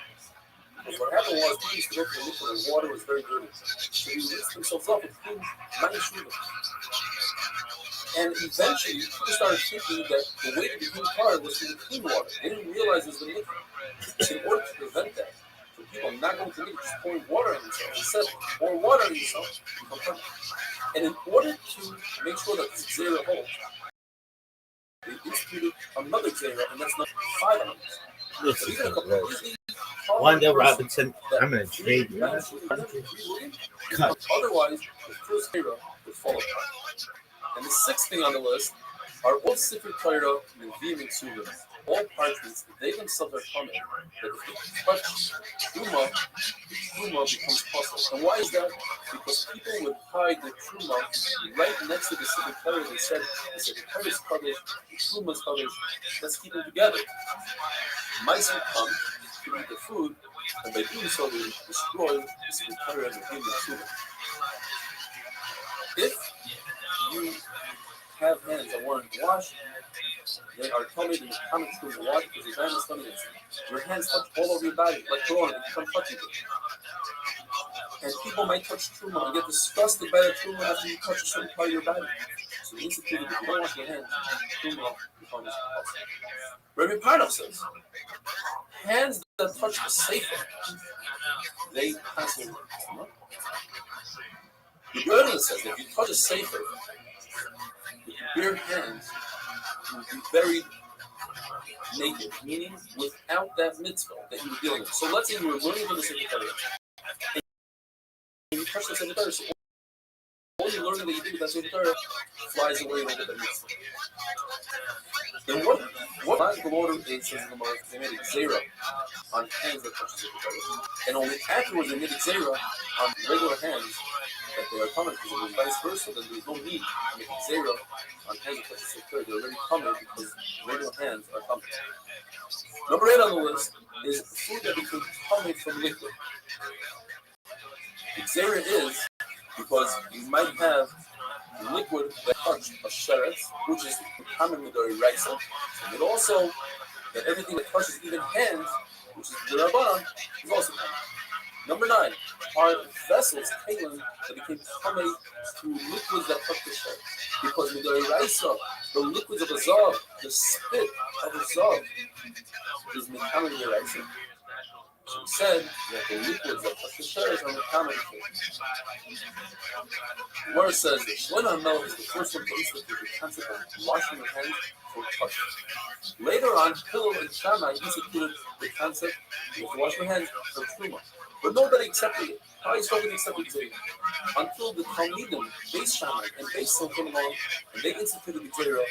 And then they even said, Hillel and Shammai originally said that it's so strong the Gzeira that you have to burn the truma, which typically you don't do. You typically let it stay there and go to waste. Why is that there's a part with Zugas? The first Zug was Yosef ben Yoezer's straight and Yosef ben Yochim Shuvayim. And they instituted a number of Gzeiros. One of them was that dirt from other nations is Mekama because the other nations weren't careful and didn't mark the graves and the dead are coming to the bottom. So he said that the dirt is also coming. And he said that even glassware is Mekama, becomes coming. And so too Shri Matros, which we're going to go into. Shim Meshadach said that up until that day, the ksuba of a woman was put aside. I doesn't say, here's a ksuba, it's in this vessel. Then it get really mad at her and said, take your ksuba and go. Because you had nothing to lose, it's already designated. Shri Meshadach said, no, a woman can go after any of the husband's money anyway, go after his business, whatever she wants. So therefore, a man will think twice before he divorces. And finally, Shmuel tells us that Hillel and Shammai only argued about three things in time themselves, whereas the Talmud and Beis Hillel and Shammai argued about many things, including every one of the 18 that comes here. We sat there having a wonderful day.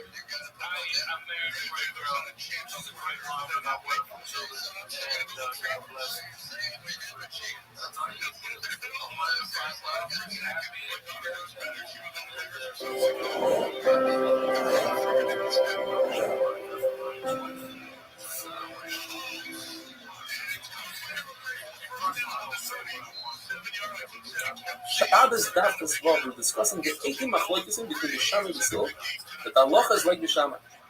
Even though they still argue with the Shammai in every single one, once they pass in halacha like the Shammai, the following day they still agreed that they were right, the Shammai was right. There are 300 machlokes in between the Shammai and the Hillel. But there are only 3 machlokes in between the Rabbeim, Hillel, and Shammai and the Hillel. The first one is how much dough does one have to make in order to be famous after this column. According to Hillel, it's 2 kav. According to Shammai, 1 kav. They're machmir even in a lesser amount. And according to Chachamim, it's 1.5 kav. The verse says, you bring challah on a oimer, which is asir sar ephah. It's 1/10 of an ephah. An ephah is 432 eggs. A tenth of that is 43 eggs. How do you remember that? Challah, press, lemon, egg, 43. That's 18 kav. 18 kav is 452 eggs. A tenth of that is 2 kav. How is a tenth of 18 2 kav? Well, because we're going middle high. In other words, in Gemara math, you put the final number. 2 plus 18 is 20. 10% of that is 2. Chachamim say, well, let's talk about the Hillel and Shammai for a second. They both agree it's 2 kav. But the Shammai say that the 2 kav is for 2 meals. So we're dealing with 1 meal. 1 meal is 1 kav, and 2 kav is 1 kav. Chachamim say, we don't go milabah, we go milagav. 10% of 18, which is 1.8. In addition to that, we're not talking about the shvirim of the mikvah, we're talking about the shvirim of the shalayim, 6 and 85. Later on, when they took, again, 6 and 85 in Tzipori, the shear changed again, and the said you have to add a little bit more because the eggs were larger in the desert than they are now, and he added another 5%. Second machlokes is mikvah. A mikvah needs 40 saw of rainwater. Let's say you're trying to fill up a mikvah with rainwater, and then you decide, that's not on purpose, but you decide to put in a little extra water from the sink. It makes the mikvah possible. But how much water you need to introduce? According to Hillel, it's a hin. To use the word hin, like the Rebbe, which means 12 liters. According to Shammai, it's 36 liters. And here's an amazing thing. Chachamim paskin like 2 weavers that live next to Shara Ashes. She points out, weavers is the lowest profession possible. One cannot be a king or a kohen gadol if he's a weaver. And the worst neighborhood in the world is Shabbos.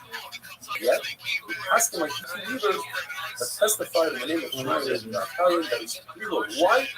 Because the word is and the third machlokes is regarding a woman who sees dam.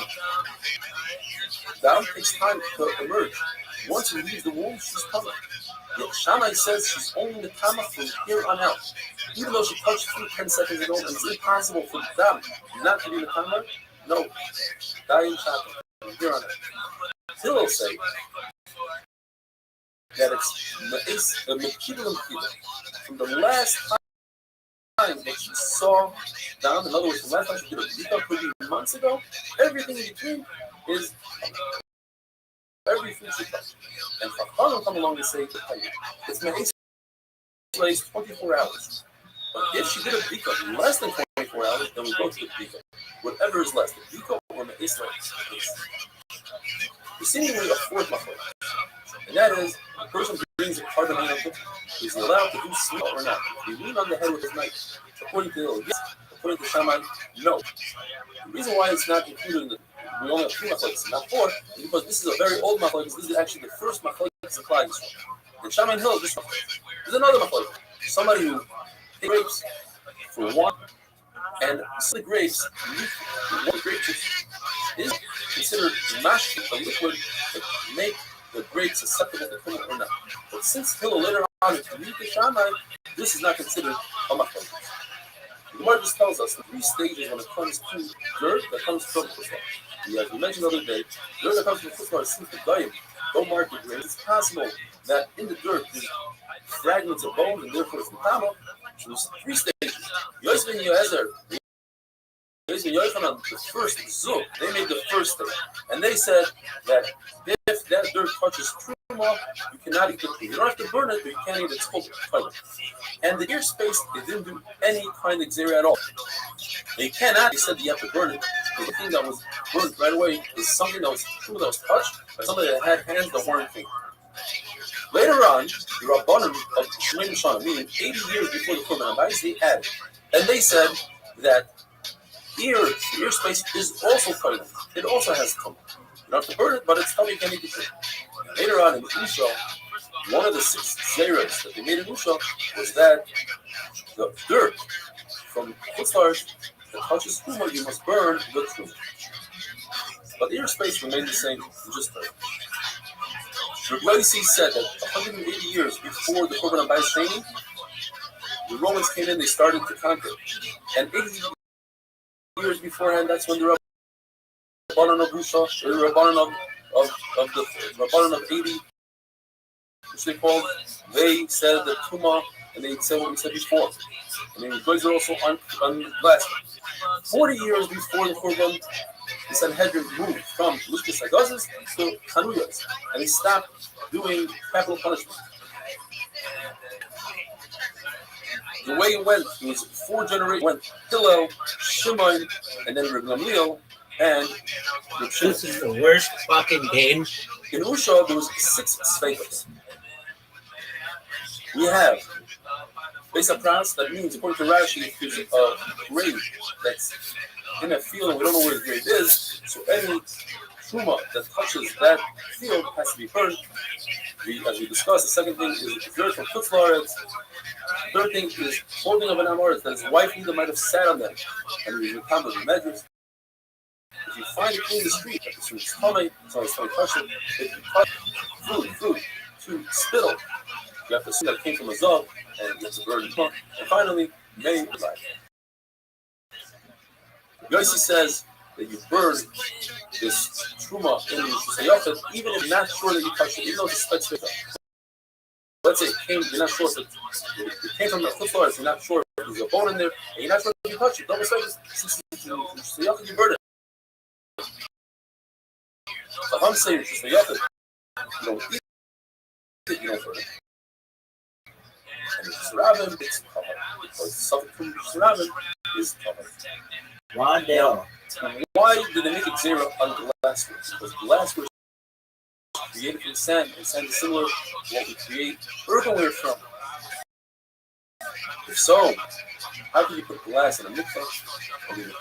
The answer is you can't. The only time you put glass in a mikvah is if it had it, and you fill the hole with lead. Now we're looking at a key that's made out of lead. Like the mayor says, anytime you have something that may function over here, then the whole key turns out. And therefore, that's the only time the glass in a mikvah have a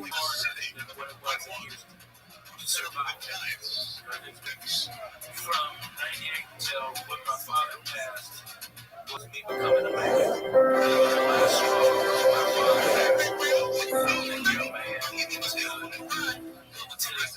You don't know you're a man until your father Shabbos Dafka Zayin. We're discussing the glassware and how in some ways it's similar to earthenware and how in some ways it's similar to metalware when it comes to Tumah. There are 5 differences between metalware and earthenware. The first one is Shutek Ferris. If the Ferris is flat and the metalware is flat, the Ferris is not Mikabel Tumah, metalware is Mikabel Tumah. In this case, glass is similar to Ferris. Further, second thing is that earthenware is not Mikabel Tumah from the outside. If you touch the shirt to the outside of the feet, it's not Mikabel Tumah, whereas metalware is Mikabel Tumah. And that glass is similar to metal. And we discuss why that is. Third halacha is that if earthenware or metalware Who the fuck peels have a grapes? hole in a tummy cleat, that makes the tumah go away. What happens if you repair the hole? If it's earthenware, the tumah does not come back. If it's metalware, the tumah comes back. And by glass, the tumah does not come back like earthenware. Fourth halacha is tefillah.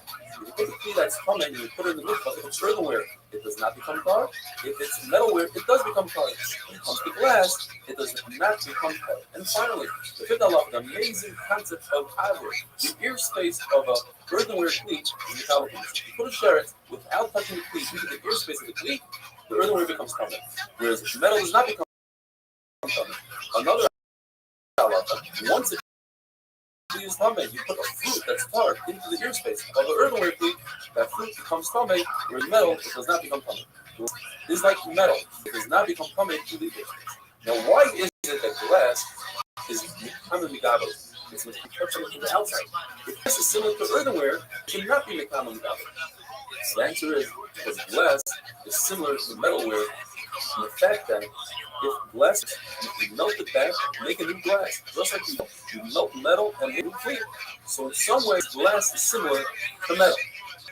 Now, why is it that if you repair a hole in glass, it does not become tummy?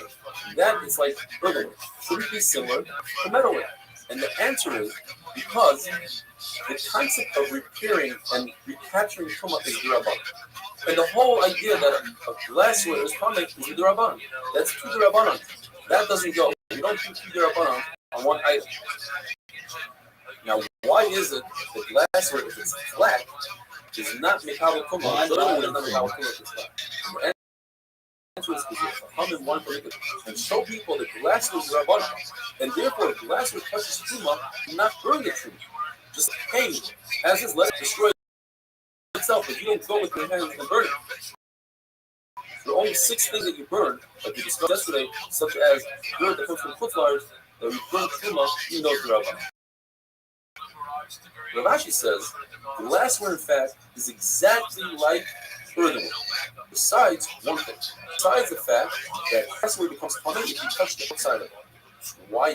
Because glass is sealed. So the outside has the same law as the inside, and just like the inside came out, so too, Nusaj, Midoraisa, is Mikabel Tumah. That's in the first. Shimon Shadach came along and said that metalware is a hole, Midoraisa. Here the hole, Shimon Shadach, should be catch the original Tumah and remain Tumah. There's a story with Shimon Shadach's sister, who was Yana Melech's wife. She made a big feast for her son, and during the feast, all the dishes became coming Tumas Meis. Perhaps somebody died at the meal, and they all became coming through oil.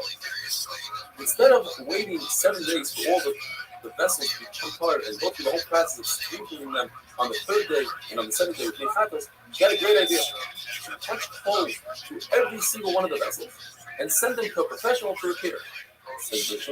That's a no-no. People are going to forget the whole concept of sprinkling the Nechatos on the vessels. So instituted a takana that even if you repair a kli, it recaptures the tumah. Now, what if Shimon said at that time that all tumahs, even tumah sherets, for instance, and you repair the kli, the tumah is recaptured? We don't have the idea that people might forget about mechatos. There is no mechatos on tumah sheret. Two answers.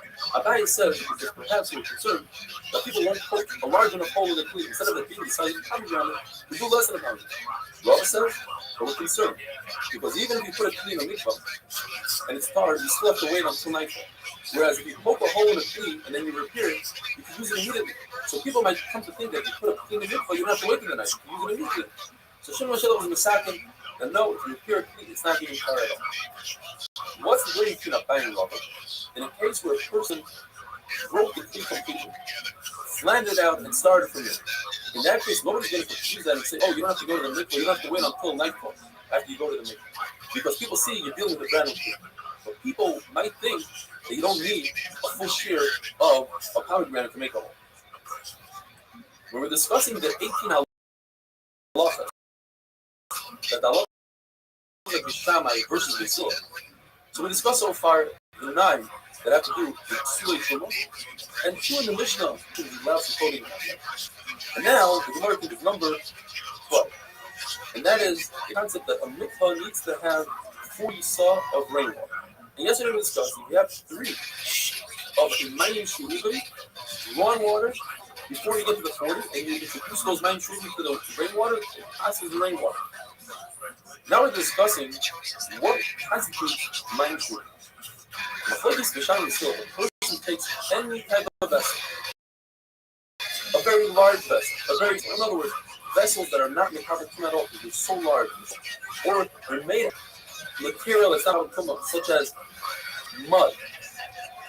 And you put it under a dumpster to catch water. You do it on purpose. You want to catch the water, even if it didn't rain immediately.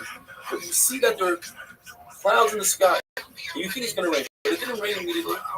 And you went to work and you came back and then it rained.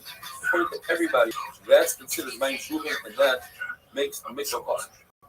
If there are no clouds in the sky, everybody agrees that's not considered mayim shuvim because you have to have das. You have to think, I want to capture the water. So where is the mafra? In a situation where there were clouds in the sky, if those clouds went away and new clouds came, according to Bishamai, since I had the proper machshava, you're right, it's on the wrong cloud, but my machshava remains. Therefore, this water is mayim shuvim. Well, it's not considered mayim shuvim, and the halacha is like Bishamai because they know how many people there were, and there were more Bishamai than Basil. Halacha is like Bishamai. In fact, halacha is like Basil. What is one of the 18? The fact that all Kusi girls, even when they old, are considered nida. Why? Because Kusi don't believe that a girl under the age of a gdoila can become a nida. So we cannot trust the Kusi, and therefore they instituted that all Kusim are nidas. Have a wonderful day. Seeing that was a house, that was a way of life. Guys like Ralphie, guys, they figure out a way how to make a great living and not bust their hump. So what they do, they would come to get a job, they work 8 months a year, but it's June, guaranteed laid off. They would collect unemployment till October. And the whole summer, they lived. Shabbos David Zayin. If a person were to take any vessel, any fluid, and hold it over a dead body, that fluid becomes tummy as oil. But that fluid doesn't have to have a shear, it could be the size of the pig. However, if you want something in the room to become tummy because of oil, in other words, anything under the same ceiling as the dead person is tummy, the ceiling must be at least a tefach wide midorais. As one of the 18 halachas that we pass on in Bishamai, is the halacha that the ceiling does not need to be a full tefach if you're holding onto the ceiling. In other words, a mardeya, a goat, prodding animal. The shear in the time of the Gemara was exactly a third of a tefach wide. The diameter was a third of a tefach. That means the circumference was a full tefach. Since people might confuse the circumference with the diameter, therefore, they instituted that the person is holding onto the mardeya rather than making him come until the evening, because the mardeya is over the dead body. The dead body is a diya b'sekuma. The mardeya becomes the ada from one step less, and the person holding onto it becomes a rishon. A rishon was the mikveh, that's in dead. But people might get confused and they'll say, wait, even a full-fledged 7 days. If you give it to Scalaboo, only has to go to the mikveh. so There is no such thing as 7 days. Therefore, they instituted where it's supposed to be for 1 day and 7 days. The Prophet says, I'll curse my sons if this is possible. It isn't a mistake. What happened was once a farmer, he was walking with his goat on his shoulder, he was touching it, yes, but he went over in his mouth over a grave. And that in return made him a rishon. But he thought that he's coming for 7 days. It was a mistake. It was reason to institute it. I can't always confuse and mistake a circumference with the day after. So according to the Tarfin, that doesn't hold that this is one of the 18 opponents, we have to institute another one. So who's going to hold, like we said the other day, Benoist Kusim? Kusim is the 18th one. That all daughters of Kusim, even if they all have Kumas Midah. There's another halacha that they instituted that day, one of the 18, that's Haboitzer Legas. If you harvest grapes, wine, and some of the grapes, they use out grape juice, that grape juice is enough to be considered Petra Tuma. Now the grapes can become a Tuma because, say, the Shammai would concern that perhaps they'll harvest them in a container and they'll try to save that juice since he wants that juice. It's as if he had intent to use that juice. Mark tells us that day that Shammai convinced Philip who happened to be the Nasi, and they forced him into agreeing to their Allah. It was like the day Klal Yisrael did the Chet Hagel. They should have listened to Aaron and Hur, but over here Klal Yisrael should have listened to Hillel, who's the Nasi. Yet they embarrassed him, they put him like a student, and they forced him to agree to their Allah. Another one of the 18 halachas, the Gemara says, Havi Rishba, Havi the hunter. He says in the name of Shmuel that if you take truma, that's common, you kain, and the kain instead of eating it, he plants it. You don't gain anything because the smell, they have a halacha coming truma. Why is that? We're concerned instead of him burning it, going to keep it. Now he would be allowed to the rice plant it, that he might use it. The able to burn it right now and go with. Another one of the 18 halachas where this is swallowed, and all of a sudden, with their Raisa, is allowed to walk less than 4 amas and stop. Walk another less than 4 amas and stop. And do so until he reaches home. But we're concerned that he might take more than 4 amas and will be over their Raisa. So the say is, give it to a guy, let the guy carry it. Usually you're not allowed to do so, but it's better to give it to the guy than to walk 4 amas. Another one of the 18 halachas says that guys are on Chas Atom, on the bread of a guy, on the oil of a guy, the wine of a guy, and the daughter of a guy. In other words, there's a disagreement for guys. All these 4 halachas are considered one. According to the guys yesterday, he doesn't hold that one of the halachas is catching rainwater in a tree and creating nine shuvim. So we say that the Reis Kusim is one of the 18. He's still missing one. The Reis Kusim we count as one of the 18. If we count the Reis Kusim as one of the 18 and not shuvim, how does he get to 18? The one tells us there's a zera on all non-Jewish boys that they have halacha of becoming zav. Although a guy never becomes zav, but they instituted that guy have halacha of zav. We don't want our children playing with their children for shash of mishkav zav. Now, according to Meir, you must say that the 2 halachas of food that becomes coming through liquid and vessels of one of those are 2 out of the 9 halachas we're going to they are considered one that has a total of 18 halachas. Now, we're starting a brand new series. Says the Mishnah, and we're dealing with Shmisas Kelim. That is the concept that you're now going to have your property in the Malacha on Shabbos according to the Shabbos. And therefore, let's say you take your ink and let it soak before Shabbos. That's a Malacha on Shabbos that will be also the Raisa, Malacha Slisha. You need it. And so to soak your veg, different parshim and different vegetables. That will be needed. When B'Shammai, if you want to do so, you have to make sure that the Malacha is over before Shabbos begins. According to the Sila, it's not a problem. As long as you put it in 1 minute before Shabbos, that's okay. According to B'Shammai, you cannot set out a trap before Shabbos unless you have enough time for the animal to come. In the Sila, you can't. You're not going to put it in wool until enough before Shabbos. That's the new doing. It's also this is the Raisa, making the wool white unless you have enough time to put it before Shabbos. And finally, the Mishnah says, you're not allowed to sell something for a guy before Shabbos unless he has enough time to get to his house. You're not allowed to load him up before Shabbos.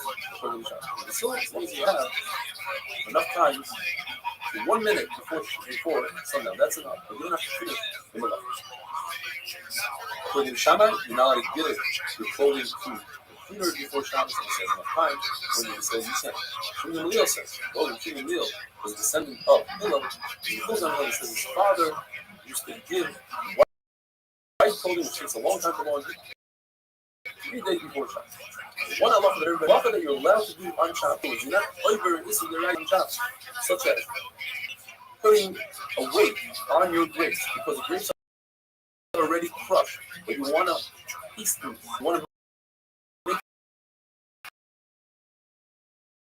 the juice come out quicker, so you put a big stone on a pyra, a beam. That you're allowed to do according to Shammai before Shabbos, even if you don't have enough time, because if you do so on Shabbos, you have later a day right, so have a wonderful day.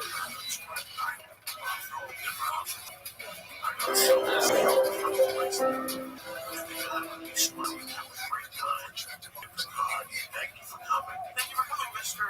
Campbell. Thank you, yes, and I'm not arguing with you, damn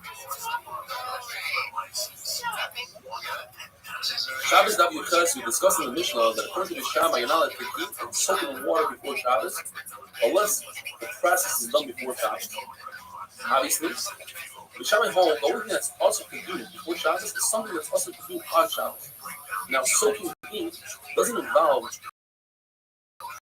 any hand movements. You don't have to knead the ink. Therefore, the Gemara assumes that this is according to Rebbe. Rebbe holds that this sort of lisha, kneading on Shabbos, applies even if you just introduce water to flour without kneading your hand. Even if you introduce water to hands. According to Rebbe, lisha is when you do it with your hands. You knead the dough. You take the water and the flour and you knead it with your hands. So our Mishnah doesn't go according to Rebbe. The question is not perhaps even if Yossi would admit in an object, an item that doesn't require you, such as ink and such as ashes, you don't have to knead it. Just introducing the water is enough. So why does Yossi say that you have to knead ashes? The answer is perhaps he never said ashes. He said alpha, and we're reading it aphid. You could confuse it. The Gemara tells us there are other halachas of things that you can do before Shabbos. You're allowed to make a ditch to bring water from a water source to your field, even though it will continue on Shabbos. You're allowed to put fragrance under your clothing before Shabbos, even though it will continue on Shabbos. You're allowed to put sulfur under your silverware in order to create some coloring for the silverware, even though it will continue into Shabbos. What you're not allowed to do is put wheat in a watermill. There are two reasons given. According to Rabbah, because a watermill makes a lot of noise, and that's not nice for Shabbos. As soon as going to Shabbos, people will hear a machine working on Shabbos. Another reason the Gemara gives, according to Rav Yosef, is a concept called Shvisas Tatum. You have to have your utensils dressed on Shabbos. Now, according to Rav Yosef, even they still agree to the concept of Shvisas Tatum. So then why isn't the Mishnah they still say you're allowed to put flax in an oven, you're allowed to do all these things? Because all those things, the machine wasn't moving. The oven doesn't move. There's no moving parts. You put fragrance under the clothing, it's in a vessel. The vessel's not moving. What about trapping on Shabbos? Where they still say you're allowed to have a situation where you traps an animal on Shabbos. You must say that we're talking about traps that don't move, like a hook for a fish, or like a kukuri, like a certain basket that's shaped in a way that a fish goes in, gets trapped, but the basket doesn't move. That's what still allows on Shabbos.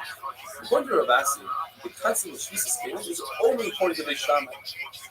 And Beis Shammai hold in our Mishnah, even if the vessel doesn't move, like an oven, like a vat for dyeing wool. But we need to explain, how do Beis Shammai allow one to light a candle, which will last into Shabbos? How do Beis Shammai allow to make food, which cooks over Shabbos? Or make beer, which takes 8 days? Even though the vessel is not moving, you need to pay them. We must say, so that in all those cases, the mafkir, his candle, his barrel, whatever it is that is mutter, the pot, he is not. The Gemara tells us that it's also to cook beans that take a very long time to cook. You also put them on the fire before Shabbos. And if you do so, it's also for you to eat them until the amount of time it takes you to cook. So if it takes you 12 hours to cook beans, you have to wait 12 hours after Motzei Shabbos in order to eat these beans. The same would apply for cooking up a very large amount of hot water. You could say that this is also even according to Beisila, because of the new concept called Shema Yitzchakel. The problem, you might stoke the coals, you might stir the coals on Shabbos. Now, when it comes to the fragrance and sulfur, there is no problem of Shema Yitzchakel, because if you stir the coals, it will create smoke, which will ruin what you're trying to do. What about flax in the oven? Also no problem. Because if you open up the door to the oven, you'll ruin your flax. That's the concept of the ear will ruin it, and therefore there's no people. What about dyeing wool? Dyeing wool, we do have an issue of Shema Yitzchakel might stoke it. So there's a way to get out of it. If you remove the pot from the fire, from the flame. But there's another issue. Even if you remove the pot from the flame, there's a problem with Hadassah. You might stir the pot. The way to get over that problem is if you seal the pot with cement or something else. Now, this halacha of not being allowed to put beans, that's only beans. But meat, you are allowed to put meat on the oven before Shabbos. We're not concerned that since you're not able to eat it, you are not going to stir the coals, you'll forget about it, and you'll eat it. And the same will apply if you have food that's completely cooked, so you're allowed to put it right before Shabbos. The only thing you're not allowed to do is if it's semi-cooked. Semi-cooked food, you're not allowed to put on before Shabbos, unless you introduce the semi-cooked food, a piece of raw meat, then you won't touch that pot for a while, and we don't have an issue of Shema Yitzchakel. There are two reasons that we said that help us with stirring coals. One is if there's air that ruins the coal, or ruins whatever food you're doing or any malacha you're doing. And the other is if you seal the oven, you seal the pot, then you don't have a problem of Shema Yitzchakel. So if you have both of those reasons together, let's say you have a young goat that introducing air to the cooking is terrible, and you seal the oven according to everybody, that's not an issue. What if you have one out of the two reasons? According to one Russian, that's exactly the point of Rashi, and reviewing the different from Rashi, it's mutter, and according to reviewing the different stuff. What if you don't have any of the reasons? Both reasons don't exist. According to the second Russian, that's where the Machlis of Rashi is reviewing the difference is. Rashi says it's mutter to put food in the oven because you're not going to come to do keep it to the cold, you're not going to stir the cold. The door to the oven will be your mind. However, the Rashi views that it's on directly on the coals, then that's a concern that you might stir the coals. The Shammai said in the Mishnah, and add to the Mishnah, the more brings that you're not allowed to lend something to God, you're not allowed to sell something to God, you're not allowed to give a guy a present if the guy won't make it to his own home before Shabbos. So it looks as if he's doing something for you. Amir Allah, usually it's still saying, as long as you can get to the house that's next to the wall of the city, in other words, he has a place where to place his items, that's a. And the Kiva says, what the Soul Kiva say is, as long as you leave your house, from that point on, it's moving. The other thing, the Shammai holds that your field to be Nevada Thomas, to the Swift Thomas, exists even if you sell it to somebody else. Even if you sell it to the guy from the Swift, the guy eats the pumpkin. Amazing. You know for a fact if the guy won't consume the pumpkin, you're not allowed to sell it. They still say no. As long as you can eat the pumpkin, you can sell the pumpkin. And if you do go through, it holds like a shaman. You can't sell pumpkin to the guy as long as you don't, as you know that he's not going to consume.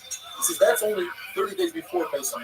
But more than 30 days before Pesach, I'm not concerned. Have a wonderful day.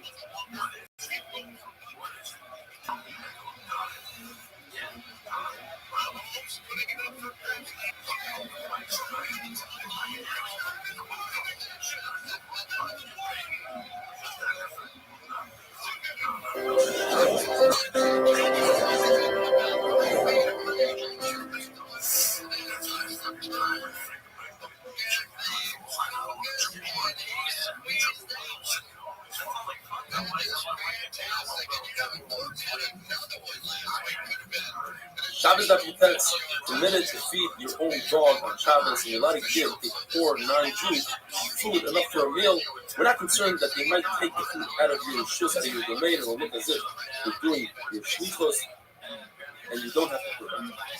You're allowed to rent your kilim, your different tools to a non-Jew on Wednesday, Thursday. You're not allowed to do so on Friday because it looks as if you're renting them specifically for Shabbos. Sending something with a gut, sending a letter is much different than sending anything else. Because a letter, as the Mishnah explains, has the writing of a Jew, and everybody can tell it's coming from a Jew. Therefore, the following halachas. If you're sending it on Wednesday, Thursday, it seems like for most Chayim, that's mutter. Although Rav Yossi HaKohen, or some say it was Rav Yossi HaChassid, is machmar himself and he never sent a letter in the hands of a non-Jew, even on Sunday, Monday. If you stipulate a fee, and now the non-Jew is acting on his own terms, according to Beis Hillel, you're allowed to send it on Shabbos. According to the Shammai, you're not. Now, on Erev Shabbos, if there's no fee stipulation and there's no daya means the mayor of the city.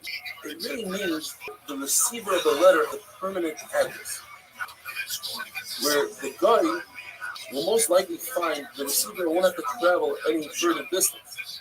If you don't have those two reasons, then it's usher to send the letter every time.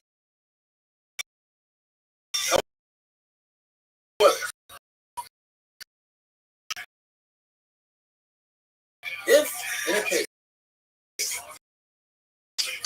where there is bias, the person does have a permanent address. Now you stipulate the fee. It's okay as long as it reaches destination. And according to the city, he doesn't need to reach his destination. As long as he reaches the first house by the city wall, that's okay because he's down there and he decides to go on his own. Any further, that's on the term. The halacha is one should not embark a ship 3 days. 5 reasons given, she brings them down and brings them tests. 2 of them are brought here. Places says it's similar to swimming, and Rabbi Hanal says because it takes 3 days to overcome seasickness, it's not proper to go to Shabbos. Well, I want to say, for Bar Mitzvah, it's mutter to embark ships even less than 3 days before Shabbos. According to Rebbe, you must go over to the captain of the ship and stipulate with him and say, I'm only embarking on condition that you stop on Shabbos. So they pay, and of course he left and doesn't stop, and that's okay. The Senior Miller says you don't have to go home. The stipulation process good without talking to the captain of the ship. A very short trip to reach the destination before Shabbos. Now to make a siege on a city in 3 days before Shabbos, but if you start, you let it continue. The Shabbos says the reason is it says in the pasuk, Ad Rizkan could decimate your enemy. That means even on Shabbos. There's once a launderer who wanted to charge a buyer the same amount of money for colored laundry like for white laundry. So the buyer, I know what tricks you're up to. I learned. And Shmuel said that his father never gave white laundry to launderer less than 3 days before Shabbos. In other words, it's much more difficult to do white laundry than colored laundry, and therefore the price should not be the same. Abai says, who give you laundry? If the laundry always and measure when it comes back, Casey decided to shrink your clothes or special clothing. We learned that the Shammai hold that you're not allowed to start a process before Shabbos. It's something that's also in your rights to do on Shabbos. Therefore, when the Shammai say it's mutter to crush your grapes on Shabbos, to put heavy loads on them, the heavy beams and stones on your grapes and olives on Shabbos, before Shabbos, that is because on Shabbos it's not even their rights. Who does that go according to? The Gemara brings 2 shittas. You can either go according to the Shmuel who holds, but once you start the process of crushing non-mature grapes before Shabbos, you're not to do on Shabbos. Rabbi Akiva argues that's problematic because the Rebbe says that Rabbi Akiva and Rabbi Shmuel both agree that since it's a missing crushing, it's also to do on Shabbos. So there's another shita. The Gemara brings the Amoira of the Elazar says in the name of the Tana of the that once you start crushing a honeycomb and the honey starts oozing out, you're allowed to continue the process of Shabbos and benefit from the honey. It's not thinking about speed on Shabbos. That would be the same as in our Mishnah that you have to start crushing grapes before Shabbos. Although it's slightly problematic because honey starts out as a salad and ends up as a salad with fruit, whereas grapes are a salad and you make them into liquid. However, that's not such a problem because Rabbi Lazar himself was brought down in the Brisa saying this exact same halacha, as he said, by honey, he says it regarding grapes as well. Yosef Hanina says the halacha of Shmuel that says you're allowed to put a heavy beam or a stone on grapes and olives that are not completely ripe and on garlic. There's a famous machlokes in Sefer Shabbos. Yesh muktzah or ein muktzah. Which Reb Shimon holds ein muktzah, meaning you don't have to be so stringent on the Hilchos muktzah in certain zard. And Rabbi Yehuda says yesh. Rav passing like the Yehuda, there is muktzah that to be more stringent. And Shmuel passing like Shmuel, you don't have to be stringent. Gemara brings here 4 nafkamina. One case is if you have these reeds that you use in your olive press. The olive press doesn't work on Shabbos. So these reeds are muktzah according to Rav and not muktzah according to Shmuel. If you set aside olive oil for your worker, it's his salary. So come on. Rav, the olive oil becomes muktzah, for the Shmuel it's not. A cart for your merchandise on your They're boat, fucking according obsessed to with Rav, this muktzah, for the Shmuel it's not. They're You're allowed to supposed shepherd to be an animal fire. on Shabbos. No passing game. What if the animal is designated for milk, for eggs, for plowing, or even fruit? You have dates that are 5 minutes designated left. for commerce, for commercial use. So you set it aside before Shabbos. According to Rav, they are muktzah. You're not Russell allowed Wilson to change sucks. your mind and try to shut this animal or use these dates on Yom Tov. Why? Legally, so you can since you set them aside and you didn't have mind to use them when Shabbos came in, you're not allowed to use it for the rest of the Shabbos. There's a Talmud that decided to pass in the halacha like Mondale. even though the halacha is like Rishon, he passed like Rishon and they put him a fair. And why? Because the story happened in the city, the Rav was the Rav, and therefore they put him a fair. He's not like us, and to tell me they decided to pass in on their own. In what way do you save food from a fire Mondale. when you're in a place that has an one paskin that you have to take you can take as many meals as you want as long as you put into one vessel, and the other one said you can take as many vessels as you want full of food as long as they fit into one vessel.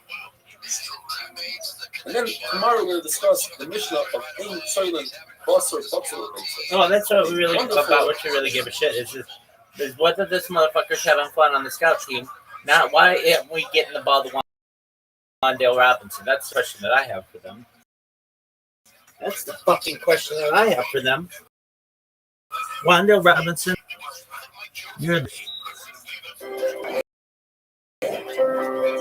deserve to be fired.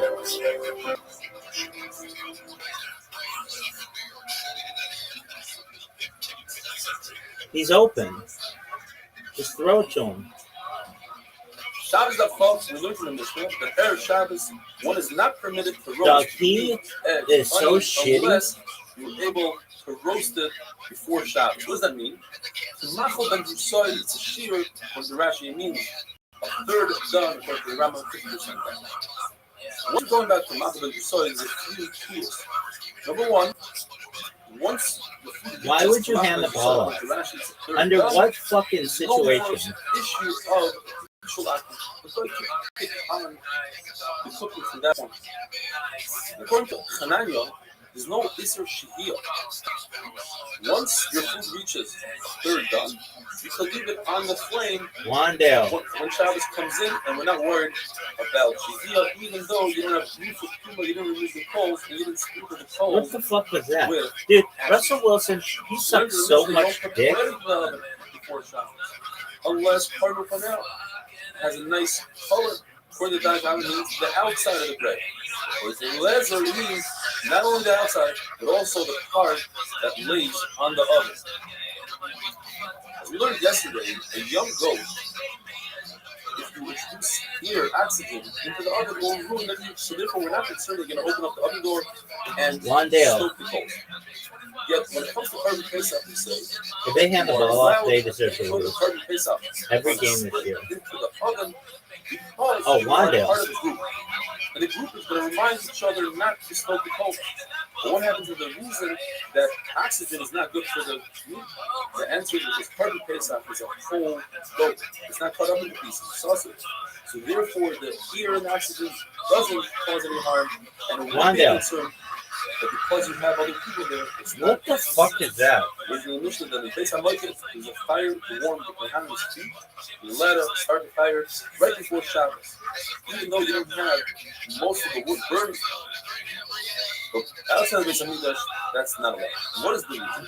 So one reason given by Rabbuna is because it says we say that there's no Isser to light the fire on Shabbos and the Mikdash. You know, as a Bam Kashan Rabbuna, what this says is because Kohanim's reason, beautiful Rashi, the Kohanim are all B'nai Torah, and they're very careful with the mitzvahs, and we're not concerned.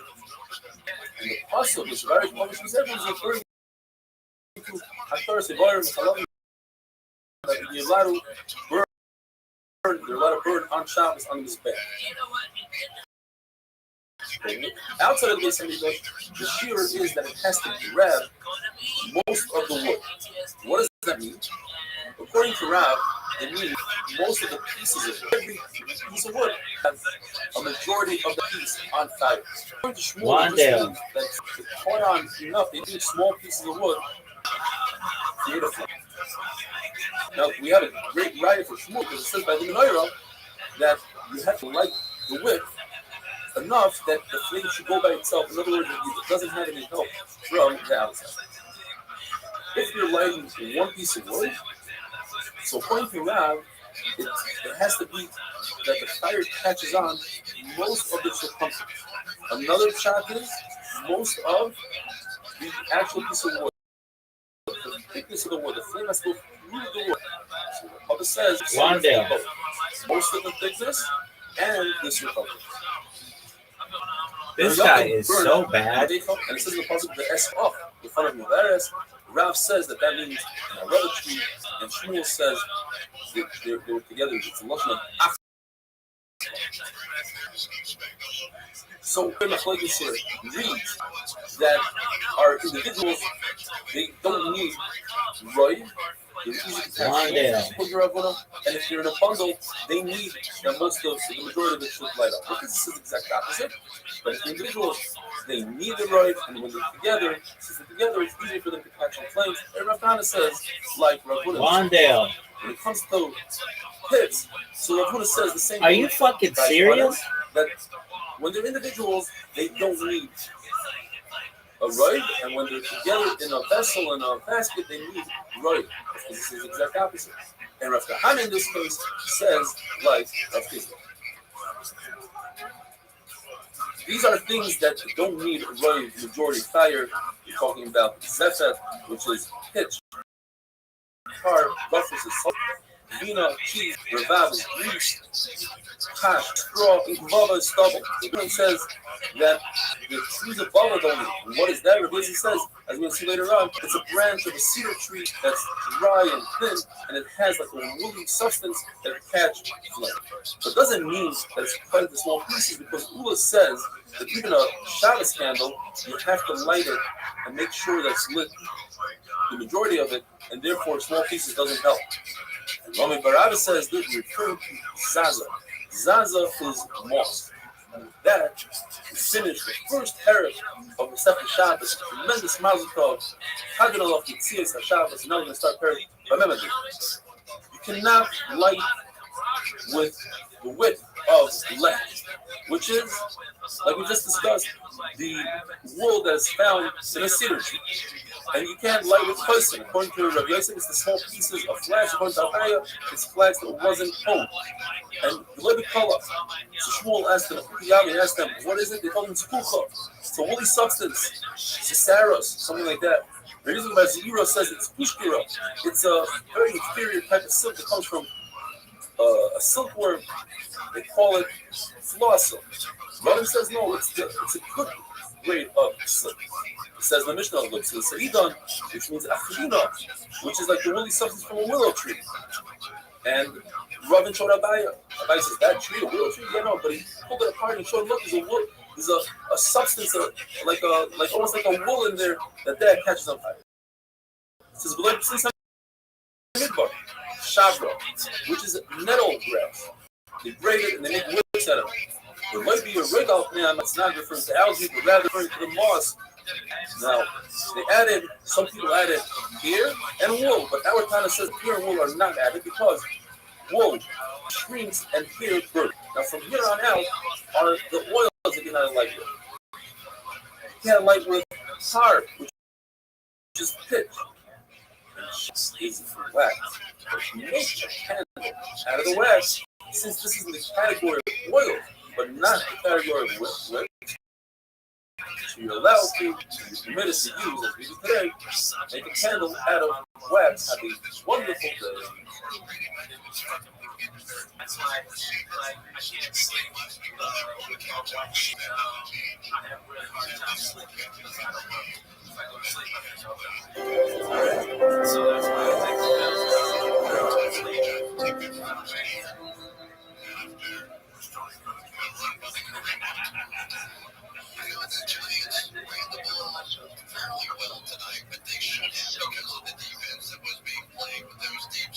Shabbos Daf Chafalot. Better listen to the Mishnah. Different wicks that are also used in Shabbos. These wicks are only us to make a candle out of them. If you use it to make a bonfire or for heat, it's mutter. You can't use shemen kick. 3 opinions. Shmuel says it's the name of a bird. Rizuk says it's cottonseed. And Rosh Hashanah says this is the kohen. Kick is the kohen of Yoina, the leaf that protects the Yoina. From all these 3 things, you cannot make oil. The isser of using wicks on Shabbos is because these wicks flicker and you might fix it. Yes, if you use the oils in the Mishnah, because these oils are not very absorbent into the wick. And again, you come to fix it. Now, if you works well, it's still also because you might get to use the olive oil. Rav Shimon Gamliel says the whole list of wicks that are the only time it's usher is if you use it, beat a wick and use it actual fillet.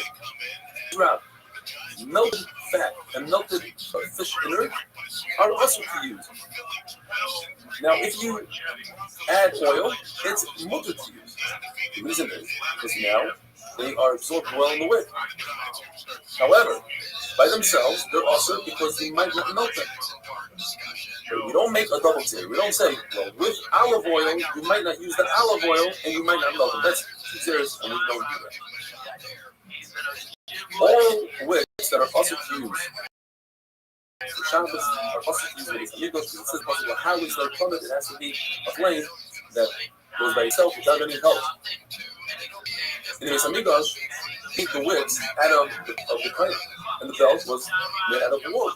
How do they do so? The answer is because it's only on certain spaces where the mitzvah is not the deraisa. However, there is a brayso that says that they made wicks for the menorah, which is the deraisa, out of the leftover clothing of the pipe. And the answer is over there was only from tziponis, which is made out of linen. From here on out, the next 3 daf of Restream, we're going to be discussing Hanukkah. This is the Shem Hanukkah Dol Shach.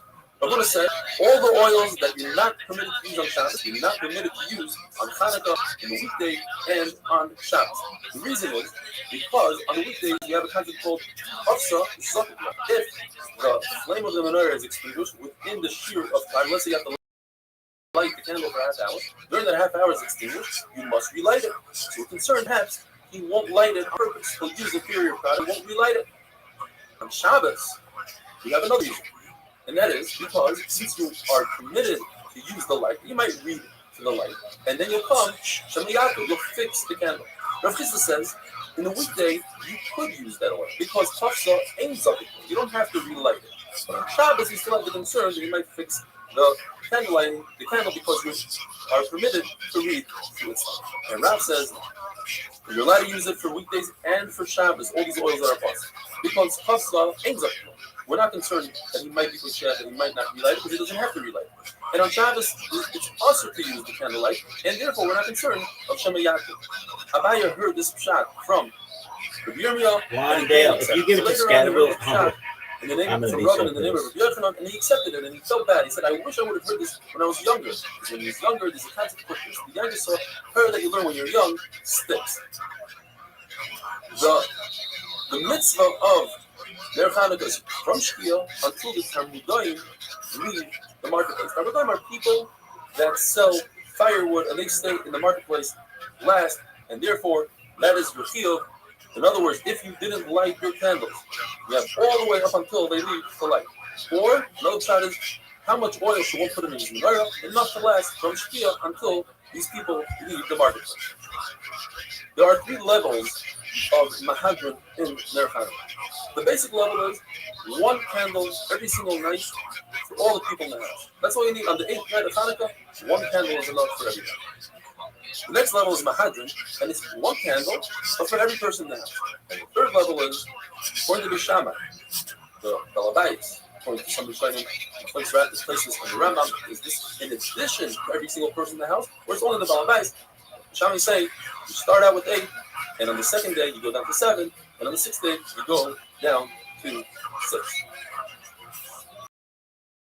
Still say you start with 1 and you build up 1, 2, 3, 4.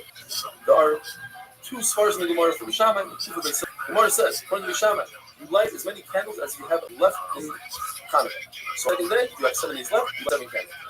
And the second Shammai Mishamai because on Sus, they started out with 13 greens for Karbonis, 13 nuts. Second day is 12. On Hanukkah, you go down. Still, as far as this, that you light as many candles as days that went by. So on the 2nd day of Hanukkah, it's 2 days that went by, you light 1 day. Another Shammai Mishamai is Malam B'Kodesh, you always go up in Yisha. So you start with 1, you go up to 2, etc. If your house is open to a front yard, and that front yard is open to the Rabbi, you light by the front door, outside of your front door, in your chutzner, or by your house, by the door. If you live on the 2nd floor, you should light by the window, facing the Rabbi.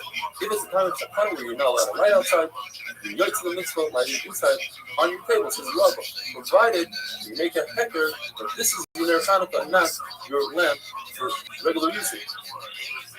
Now, if you have a bonfire at home, you don't have to make a hecker. Obviously, that's small little candle that you use for Hanukkah, unless there are other pashut who never uses a bonfire.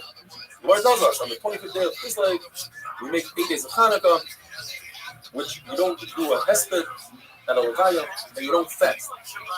What happened was, the Yevon went into the Heichal, and they were mekama all the oil, and then when the Fashionim beat them, they found only 1 Hak Shemek with the seal of the Kohen Gadol, which should have only lasted for 1 day, it lasted for 8 days, and therefore, the Chachamim made Hanukkah where you say Hallel, and you give Shevach Meidot and Rizbah.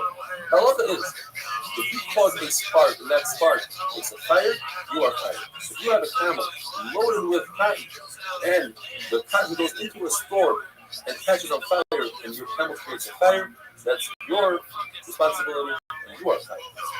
If caught on fire outside of the store owner put his fire outside of the store, that's the store owner. He is so bad. How many fucking times? I don't know.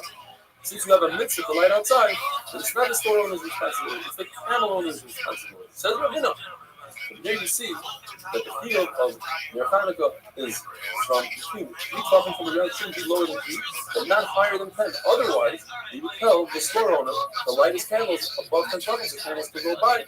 So you know that's not a good raya.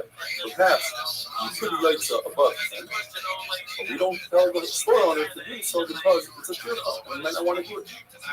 Wonderful day.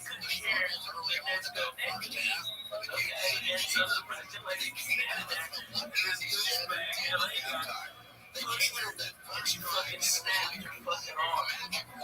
Yeah. So I turned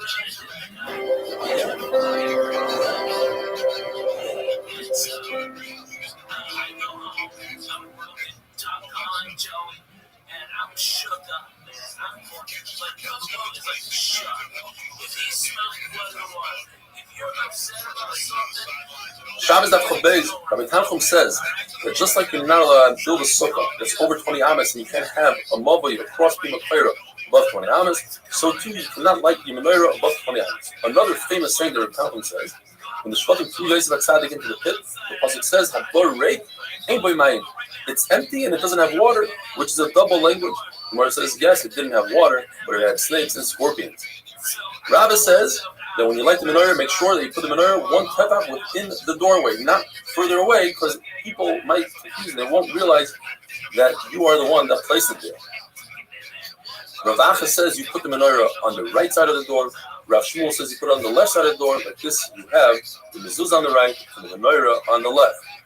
Rav Yosef says you have to treat the menorah with respect. Even a very simple task as counting money should not be done by the light of the menorah. Where do we see this from? From Kisui Hadam. You're obligated to cover the blood of a chaya and a bird after you shecht it, not a behema. And you should do so with your hand, the hand that shechted the animal, rather than with your foot. Kicking dirt is a bizarre. Rav Yosef, Rabbi Shmuel and Levi asked, how do we know that you cannot benefit from sukkah decorations? Let's say you hung a fruit, you can't eat it. You learn this from the menorah. Says Rabbi Yosef, Marida Avram, as we would say in our days, Rebbeinu Shalayla, the master of Avram. It's a Mefurish Braisa that you can't use sukkah decorations. Hanukkah is not. Rather, the Mekar of this halacha is from Kisui Hadam, and we learn sukkah and Hanukkah from Kisui Hadam. In all of Shas, when Rav and Shmuel argued, halacha is like Rav and Yisur. But the following three halachas, Abayi's Rebbe, Rav Nachmani, Paskin like Shmuel, Mekula. And that is that you are permitted, according to Shmuel, to light one candle to another. You're permitted to untie your tzitzis and place them in another beged. And the halacha is like Reb Shimon, according to Shmuel, Bigreira, that you're permitted to drag a heavy object on the ground, even though it might create a furrow in the ground, as long as you're not mechaven to make that furrow. Now, what is the issue with having a ner l'ner, lighting one wick from the other? One man Omar says this is a design of the mitzvah. You should not be using a mitzvah to light a match to light another candle. And the other man Omar says it's a kushi mitzvah. You're taking away from the original mitzvah. It looks as if you're using some of the oil of the first candle. What is the difference between these two shopping? In a case where you go directly from wick to wick, in that case, there is no design mitzvah because you're going directly to another wick rather than going to a mundane thing like an out. However, still a kushi mitzvah, it looks like as if you're using some of the oil of the first wick. Now, the Gemara asks a question from Meiser Sheni. If a person has a lot of fruit which he needs to bring to Yerushalayim to eat because it's Meiser Sheni, he's permitted to redeem all of his fruit onto a coin. The coin becomes Kaddish. Now, I want to take that coin that's Kaddish and use it as a counterweight to weigh another coin in order for me to use that other coin for Meiser Sheni. I want to do a mitzvah with it. But right now, I'm doing a mundane task. I'm weighing with it. The halacha is you're not permitted to do so. We must explain, in order to explain Shmuel, that the reason why it's also because we're worried about the outcome. What if you find out that of the second coin, it doesn't weigh enough or weighs too much? You're not going to use that coin. Therefore, you weighing it the first time, you're using a Kaddish coin to do a mundane thing that never had a good outcome of a mitzvah. But in our case, when you take a match and you light one candle, perhaps that's okay because the chances that you're not going to use that to light another candle are very slim. Miss Aquarius. The Gemara tells us that. How are you, madam? Well, thank you. Are you ready for me?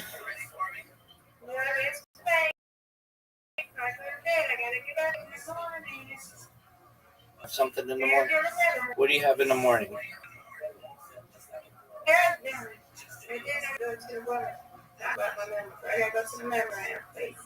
Okay. All right.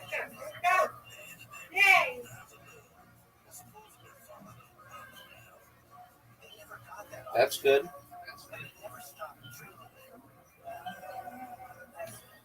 You got these three. No doubt. Beautiful spare. Perfectly placed.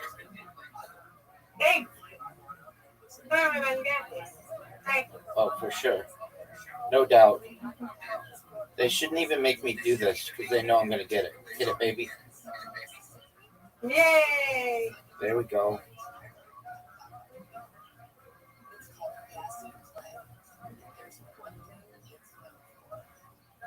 Now let's go.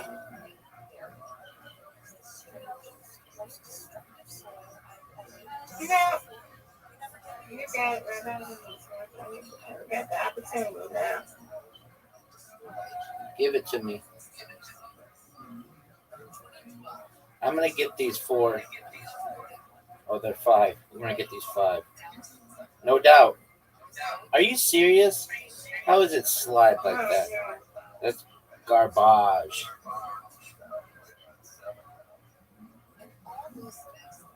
You got it. Oh, no doubt. Did you go? Oh, there you go. This is a tough split, Miss Aquarius. Get 2. The goal is to get 2.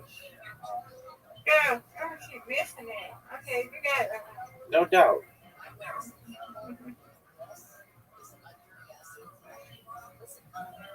All right, I'm going to get these 2. Then I'm going to celebrate. Get it. Yay. You did.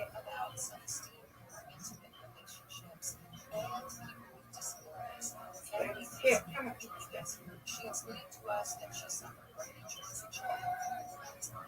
Now that makes it interesting, Miss Aquarius. Yeah, I know, right? Come on, come on. Oh, no. Oh, how hard is this?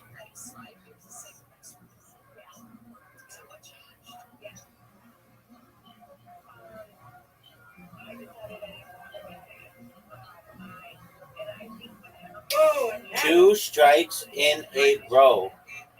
Miss Aquarius is making an amazing comeback. Oh, get it, get it, get it. 3 in a row. That's a turkey. It's over.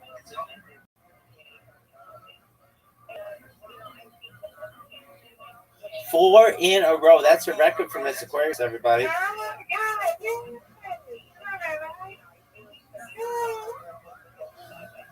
You took the wind out of my sails. You got 4 strikes in a row. That was amazing. 4 strikes in a row. Bravo. Yeah, that was amazing. I'm not going to stop talking about that for a long time. 4 strikes in a row. Get 5 here. Get 5.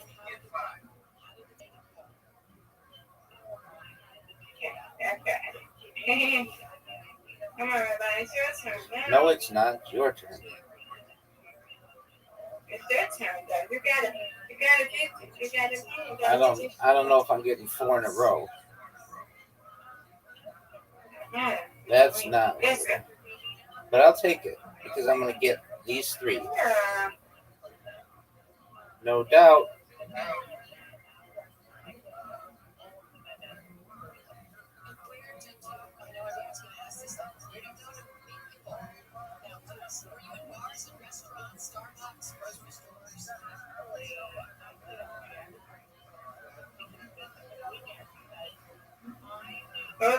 Oh, you got it.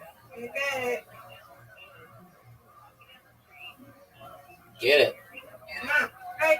Okay, I'm going to get these 2 now. No doubt. Got it.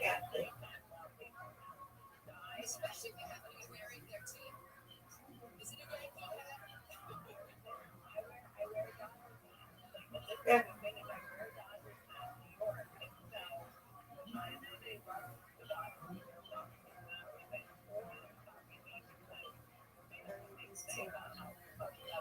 Nope. It's okay. Right. There we go. That's a big lead. Yeah, that's good. That's good. I like that. I like that for you. Miss Aquarius making the comeback. Oh, what is that?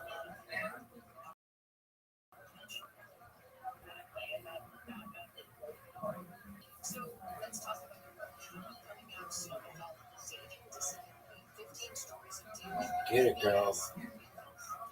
Get it, girl. Oh. You got it this time. Miss Aquarius. You got it. Oh, no doubt. No doubt. Come on. Strike again. Strike again. Strike it. Strike it. What was your name? I have an agreement. Oh, you win, I win. I win, you win. Undefeated in bowling, undefeated in friendship. Miss Aquarius, that was amazing. You got 4 in a row. That was a night to remember. Beautiful job.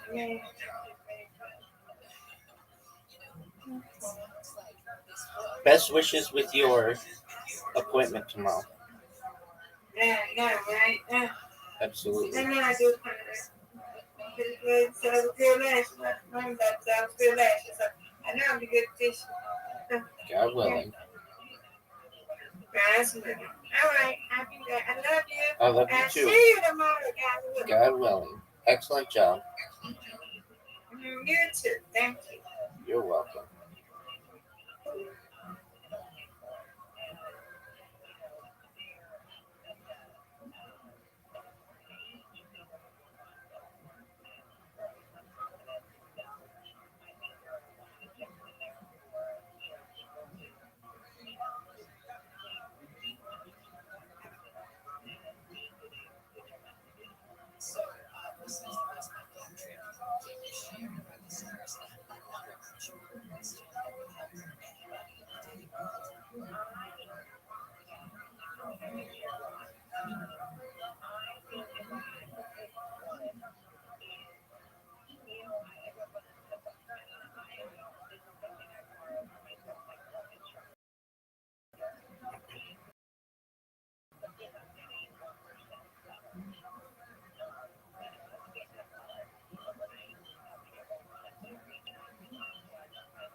Receipts.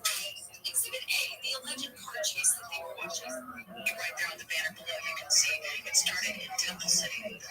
We saw that. Go ahead, Philip. Well, I wanted to let you know that President Trump has said Charlie Kirk has died. So that is the breaking news that we are likely about to have with ABC News. Exhibit B, the giant clocks around your office. Exhibit C, don't worry, you won't have to do the math because I've got it for you. Timestamp, time.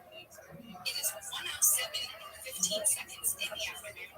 With the timestamp from the video of 3 hours, 42 minutes, 5 seconds. For 3 o'clock at Utah time, which is 2 o'clock Pacific. Exhibit D, because the cheering started at exactly 4 hours, 17 minutes, and 15 seconds, which is a difference of 35 minutes and 10 seconds. So if you take the time stamp plus the clock, say it was 107 and 15 seconds, and 35 minutes and 15 seconds, what time would you have? 1:43.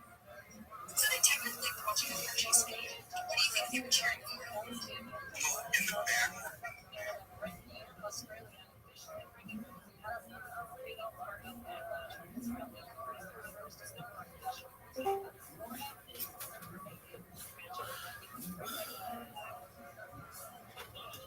That the 40 years that Klal Yisrael was in the desert, HaKadosh Baruch Hu lit up and created life for Klal Yisrael. Therefore, it doesn't make any sense that we're lighting the menorah to help HaKadosh Baruch Hu, so to speak. We benefit from his light. He doesn't need our light. Menorah is a testimony that HaKadosh Baruch Hu is a shayr on Klal Yisrael. And how does he testify? How does it work?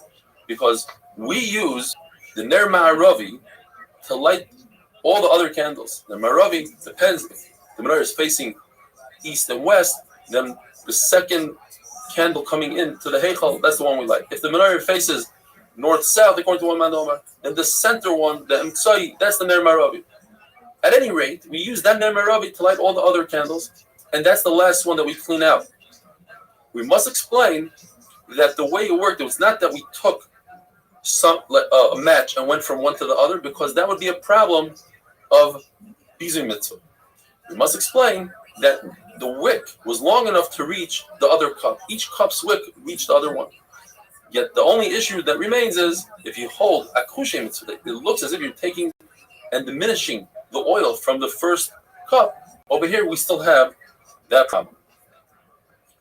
Rav Huna ben Yeshua says, if a cheresh shaita v'katan, people that are not able to light Hanukkah candles halachically, if they lit it, are you yotzei if you pick it up and place the menorah after they lit it in its proper resting place? If you hold hadlaka is a mitzvah, that the mitzvah is when you light it, then you wouldn't be yotzei the mitzvah. But if you hold the hanacha is a mitzvah, then it's fine. Doesn't matter who lit it. The point is you have to place it in the proper final place, and you are yotzei. So therefore, the Gemara says, I could bring a raya perhaps. If a person lit the menorah but kept on holding the menorah throughout the whole duration, he's not yotzei. Why not? He performed the hadlaka. Shouldn't he be yotzei? You see from here that hanacha is a mitzvah. The Gemara says no. Perhaps the reason why he's not yotzei is because other people don't see the Persuma Nisa. They're going to think that you lit it for your own good. So the Gemara will have another raya. What about a case where a person lit it indoors and he brought it outdoors? But why not? If hanacha is a mitzvah, I put it in its final rest. Hanacha is a mitzvah. The Gemara says the same answer. Perhaps people will say that you did it for yourself. And finally, the Gemara brings a raya. If a person lights a very large glass bowl of oil from Friday all the way to Motzei Shabbos, and he wants to light candles, what does he do? He extinguishes the candle and he relights it. But if hanacha is a mitzvah, he should have to lift it up and put it down again. That's one raya. Second raya is, from the fact that we say, B'tzivanu lahadlik ner Chanukah, you see from here that the mitzvah is in the hadlaka. We don't say B'tzivanu lahaniach ner Chanukah, but rather lahadlik. So from here you see that the mitzvah is lahadlik. Now the Gemara says, since we proved that the hadlaka is a mitzvah, therefore if a cheresh shayla v'katan light it, you are not yotzei even if you place it in its final place. And a woman certainly could be yotzei with the mitzvah, as we're going to see tomorrow. She could also be mitzvah your husband, because afhein hayu b'is haneis. Yehudis was the one who cut off the general's head, and it was a terrible decree, tibal lehegman chila, against all women, all brides. Therefore, they were in the nace, and they could certainly light Hanukkah candles. Have a wonderful day.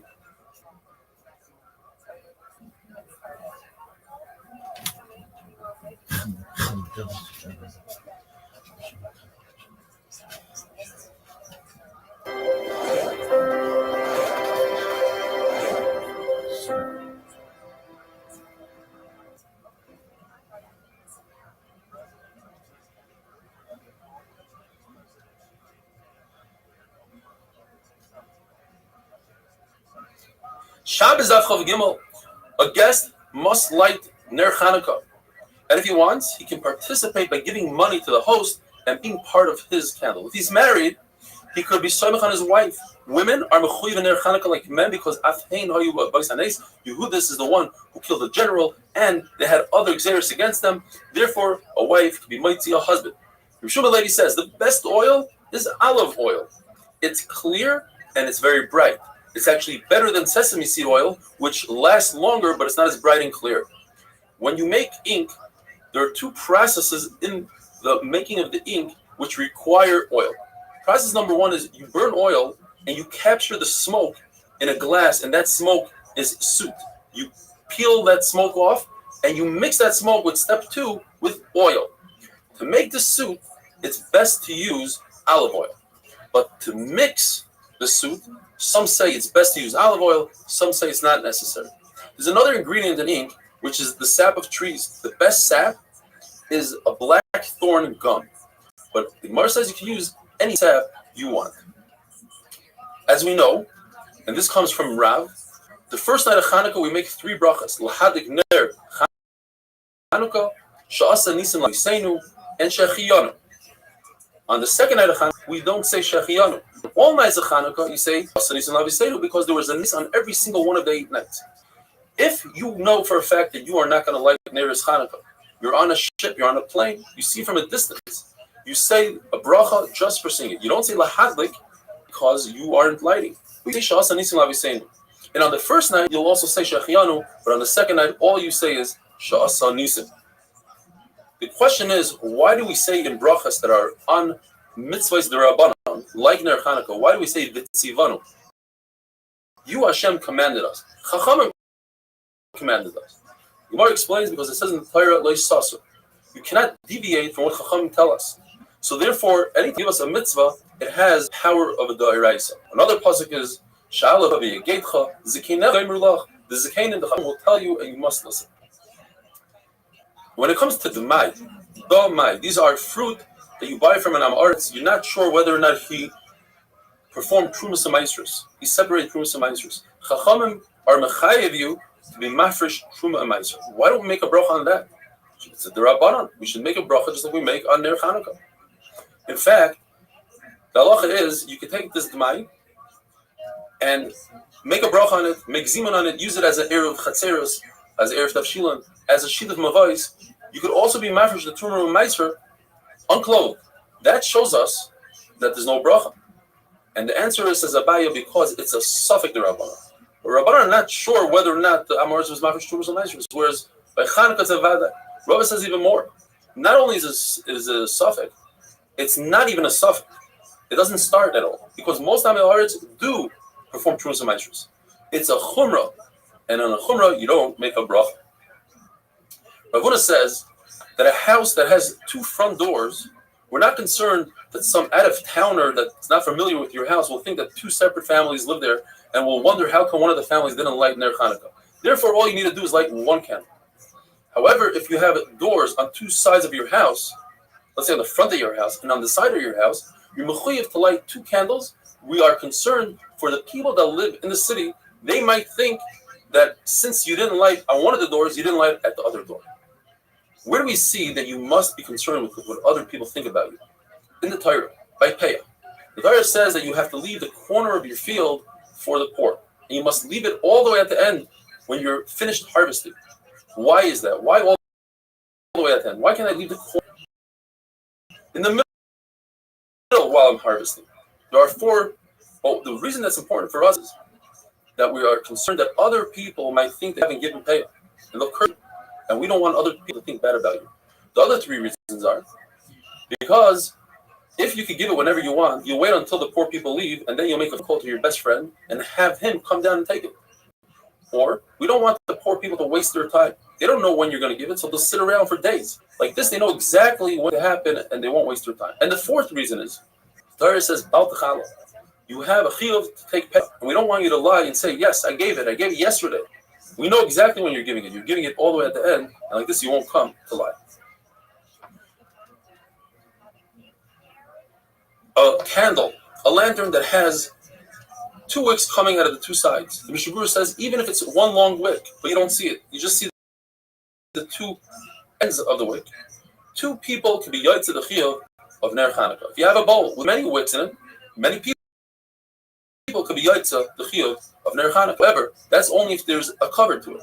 If there's no cover, then it will be one large flame, and one large flame is called a medura, bonfire, and that's puzzle for Nero's Chanukah. The Gemara teaches us that Shalom Bayis is the most important. You have a choice whether to buy a candle for Shabbos, which is considered for Shalom Bayis, or a candle for Chanukah. Shalom Bayis comes first. If you have a choice between the candle of Shabbos and to buy a cup of wine, rather than making Kiddush on bread, Shalom Bayis comes first. The Gemara just wonders, what about Kiddush, which we do every single week? Does it come before Ner Chanukah if you only have money for one? Since the one you only comes first. Says the Gemara, in our case, Ner Chanukah comes first because Pirsume Nisa, to publicize the Nes that Baruch did for us, comes before Tidirus. The Gemara tells us that a person who's careful with Shabbos candles and Chanukas will have children that are Talmidei Chachamim. In fact, Rav Huna walked by Rabbi Oven, the carpenter's house, and he noticed that he's careful with candle lighting.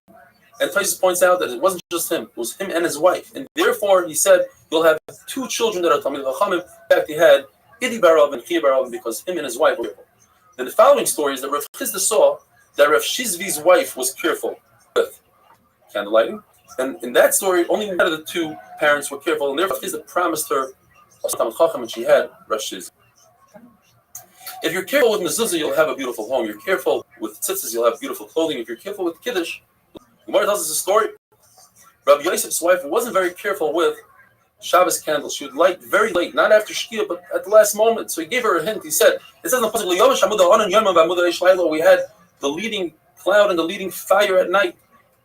Because the Torah doubles its language, the Torah is telling us that the fire came into being during the daytime. So she took the hint. And she tried to light candles way before Shabbos. Came Eliyahu and told her, too early is also not good, because it's not noticeable that you're lighting the candles for Shabbos. Rabbi says if a person loves Talmidei Chachamim, he'll have sons Talmidei Chachamim. If he gives honor to the Talmidei Chachamim, he'll have a son-in-law that's a Talmid Chacham. And if he fears Talmidei Chachamim, he himself will be a Talmid Chacham. And if he cannot be a Talmid Chacham, so at least his words will be listened to like Talmidei Chachamim. Shemen Sreifa, says the Gemara, means truma that's tamei, that you must burn, and we're concerned that you might want to burn it on Shabbos and Shemayata. Rav Chisda says we're not concerned that Shemayata. The concern is that it might be Erev, Yontif will fall out on Erev Shabbos, and you're not allowed to burn kachim like we'll see tomorrow on Yontif. Have a wonderful day.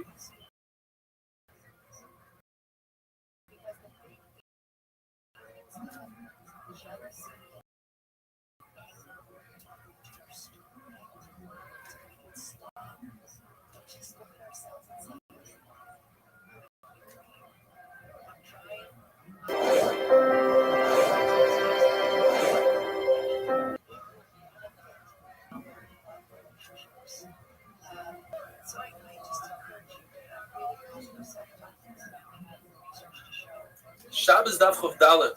Please join us for our live Zoom share today. We had 110 people that joined the live Daf from all over the world, from New York, from Brooklyn, from Los Angeles, from Melbourne, from South Africa. Please join us, 7:15 a.m. Israel time. The halacha is that we say Ala Nisim in Shemona Esrei because Ala Nisim comes to give praise to HaKadosh Baruch Hu. Where do we insert it? In the part of Shemona Esrei that's praising HaKadosh Baruch Hu. But in Birkas Hamazon, it's not necessary to say Ala Nisim. Birkas Hamazon is the Raisa, Ala Nisim, the whole concept of Chanukah is the Rabbana. If one insists on saying Ala Nisim in Birkas Hamazon, we should insert it by the Beidah part of Birkas Hamazon, by Noidalacha, and not we insert Yalav Yavai, which is by Bnei Yerushalayim. Bnei Yerushalayim is a bracha that Baruch should rebuild Yerushalayim, and we should have the Beis Hamikdash, we should be able to bring karbanos, and that's the tefillah of Yalav Yavai. Rav says that on Rosh Chodesh you say Yalav Yavai in benching. That's what we do today. Why is that? Because it's the Iraisa. Rosh Chodesh is the Iraisa. Rav Chanina says no, we don't say Yalav Yavai since there's no Isser to do Melacha. Let him work on Rosh Chodesh. The halacha is like Rav because it's a brisa that Rabbi Shai says, and it goes as follows. There's two categories. There's the category of days like Rosh Chodesh and Chol Hamoed that you bring a carbon musaf, and there are days like fast days that you don't bring a carbon musaf. The days that you bring a carbon musaf, says Rishai in the Brisa, you say Yalav in Birkas Hamazon. That's exactly what Ras says. In addition to that, you say Yalav in Shemona Esrei by Ritzei, and if you forget to say Yalav, you repeat Shemona Esrei unless it's the first day by Meir. And there's no Kiddush, we know you don't take a Kiddush cup and make Kiddush on Rosh Chodesh and Chol Hamoed. The days of fasting, on Sheni v'Chamishi, that we fast for rain, or the Mamados, and that is, there were people that were Yisraelim that were designated from Klal Yisrael to represent the entire Klal Yisrael when they brought korbanos of the tzibur. Half of them, or part of them, went to the Beis Hamikdash, and part of them remained behind and fasted Monday, Tuesday, Wednesday, and Thursday, and they said psukim and they daven that the korban should work for Klal Yisrael. Mamados. Those days, we say Hanenu. When does the Gemara say Hanenu? Shachar Mincha. The Ga'inim that we only say in Mincha like we do today. The reason is that we shouldn't look we are lying in our Shemona Esrei. Perhaps a person will have an Einus and eat by mistake, and it'll be a lie. However, Tosis points out that the Shliach Tzibur should say Hanenu in Shachris, because it's impossible that from the entire Tzibur there won't be at least one person who's fasting a complete fast. Rav Huna and Rav Yehuda hold that you don't say Alanisim by Musaf on Shabbos and Rosh Chodesh on Chanukah. Since Chanukah is not the cause for Musaf, there is no Musaf for Chanukah. The other Shita is that you do say Alanisim because all the other Shemona Esreis have Alanisim in them, and we don't want to make Musaf different from the other Shemona Esreis. The Raya for Rav is from a very similar place. Yontif that falls out on Shabbos, we don't mention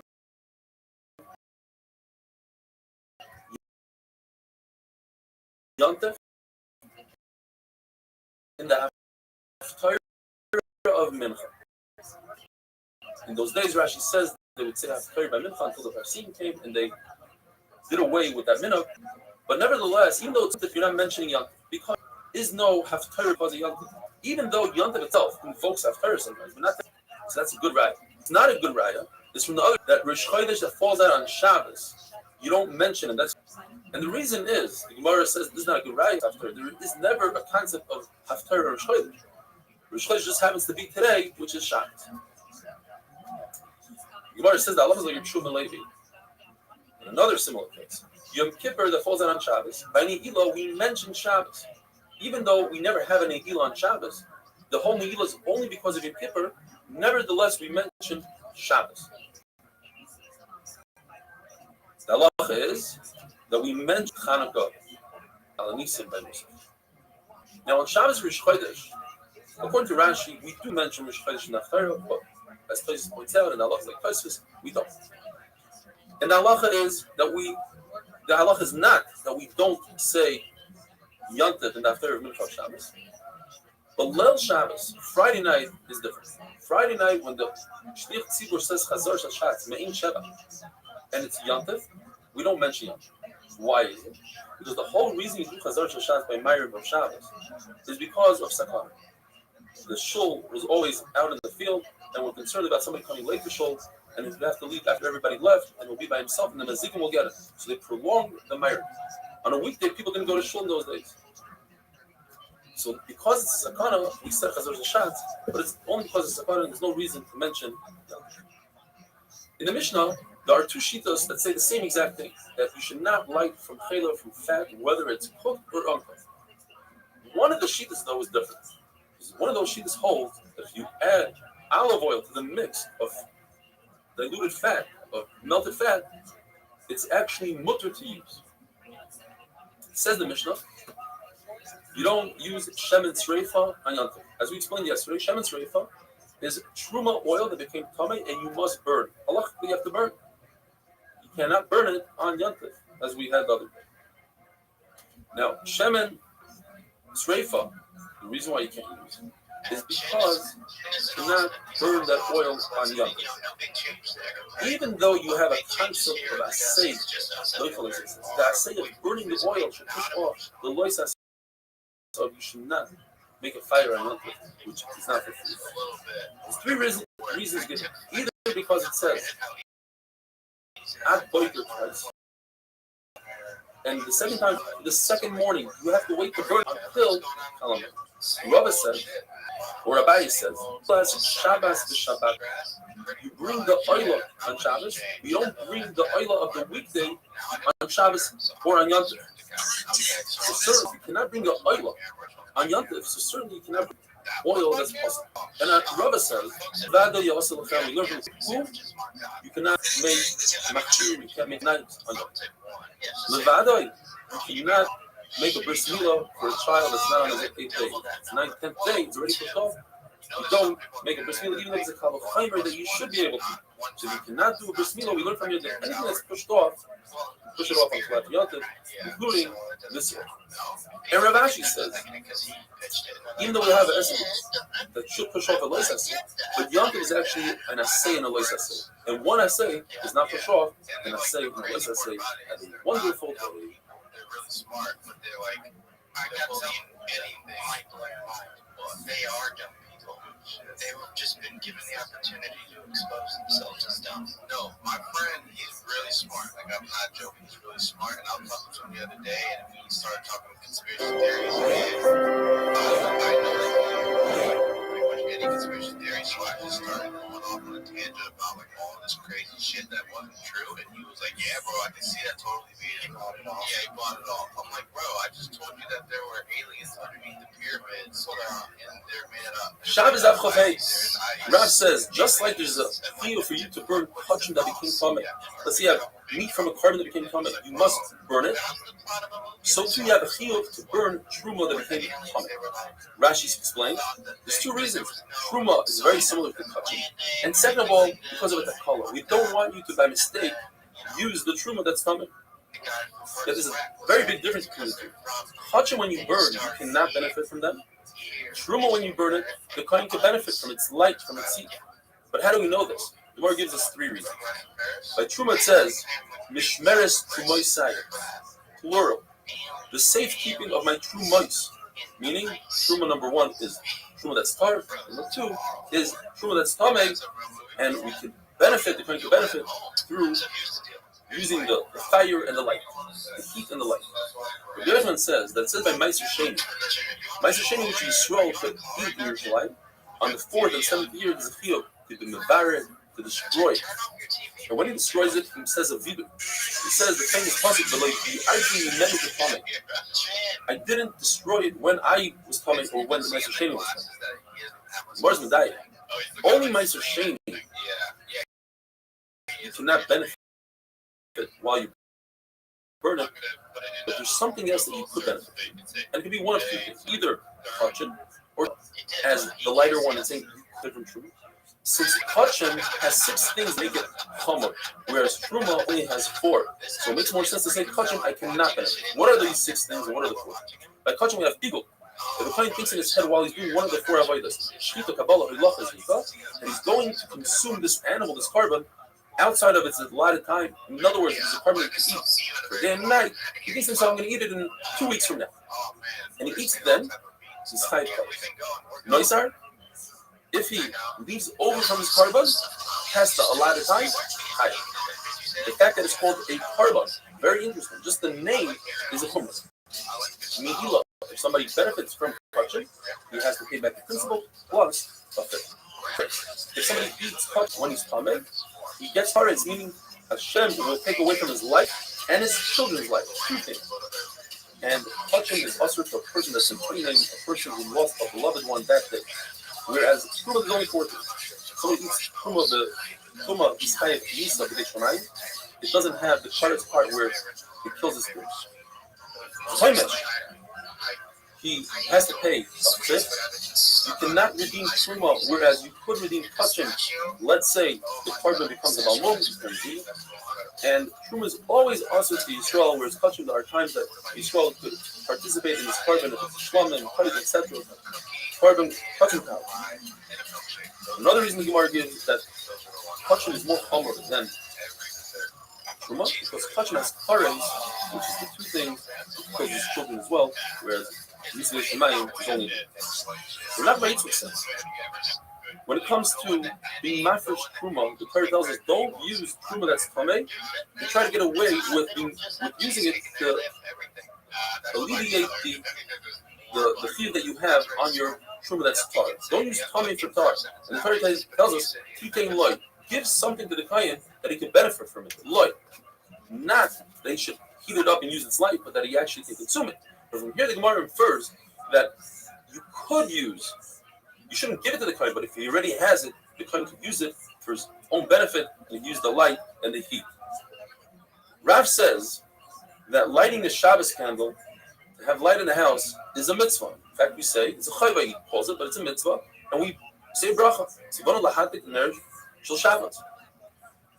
Whereas washing oneself before Shabbos, according to Rav, is only for Rishos, it's not obligatory. Rav Nachman argues and he says that bathing oneself before Shabbos is a chayv. It's a mitzvah. And in fact, he proves it from Rabbi Yehuda Bar Ilai, the famous Rabbi Yehuda in our Mishnah usually, that he would wash his face and his hands and his feet, and he would adorn himself with a talus that had tchelis in it, and the Gemara says he resembled Malach Hashem Tzvakos. A Malach. And the Gemara adds that his Talmidim were embarrassed from him, and they would tuck the corners of their beged, of their clothing, inside, so you wouldn't see that they're missing the tzitzis. And he asked them, why aren't you wearing tzitzis? Are you concerned about shatnas? There's no concern because we hold like Beis Hillel. Is machlek Beis Hillel and Shammai? Could you put tzitzis of tchelis, which are samer, they're wool together with a beged of linen? You hold like Beis Hillel, then you can. But the Talmidim of Rabbi Yehuda Bar Ilai were concerned of Eksus Laila. At night, you cannot wear tzitzis. You can't wear shatnas. And you might leave that beged on, you might wear shatnas at night. It says that Yirmiyah Hanavi said, he was complaining that he lost his hope. He doesn't have hope.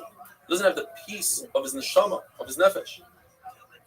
Noshisi Taiva forgot the goodness that he used to have. What did he forget? What is he missing today? Says the Gemara, according to Ravo, he's missing their Shabbos. He doesn't have light. Noshisi Taiva, according to Rabbi Yirmiyah, means I don't have a bathhouse. Rabbi Yitzchak Nafcha says I don't have a nice bed with nice linen. Rabbi Abba says, I don't have a mate bed with a woman who's adorned with jewelry for a Talmid Chacham. I was just thinking, we should be grateful. We have all these things. Yes, we're in quarantine. We have a place on America. We have a shower. We have great light. We have light. Ner Shabbos. We're doing great. Ezu Asher, who's considered wealthy? Rabbi says somebody who appreciates his wealth. Rabbi says if a person has 100 vineyards, 100 fields, and 100 slaves, says way too much. That's an Asher. Rabbi says a person who has a good wife, but Isha Noah the Maisa. She has good midas.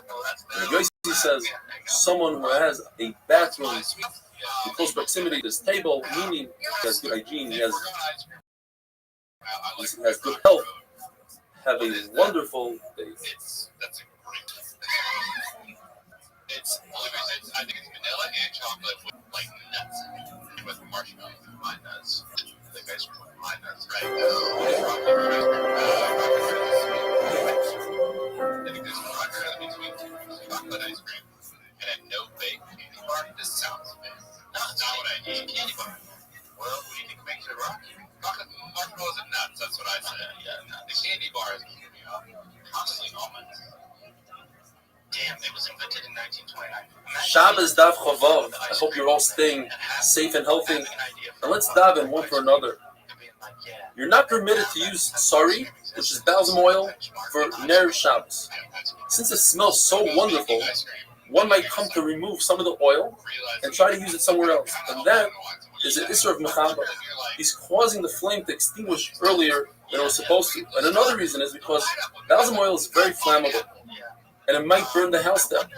The Gemara tells us one of the craziest stories in Shas. There was a mother-in-law who hated her daughter-in-law so much so that she convinced her to use this balsam oil. It smells really good, she tells me. So she spread it on herself. Then she tells the daughter-in-law, hey, I need this candle. Can you please light the candle? And she went up in flames. The Guzar done.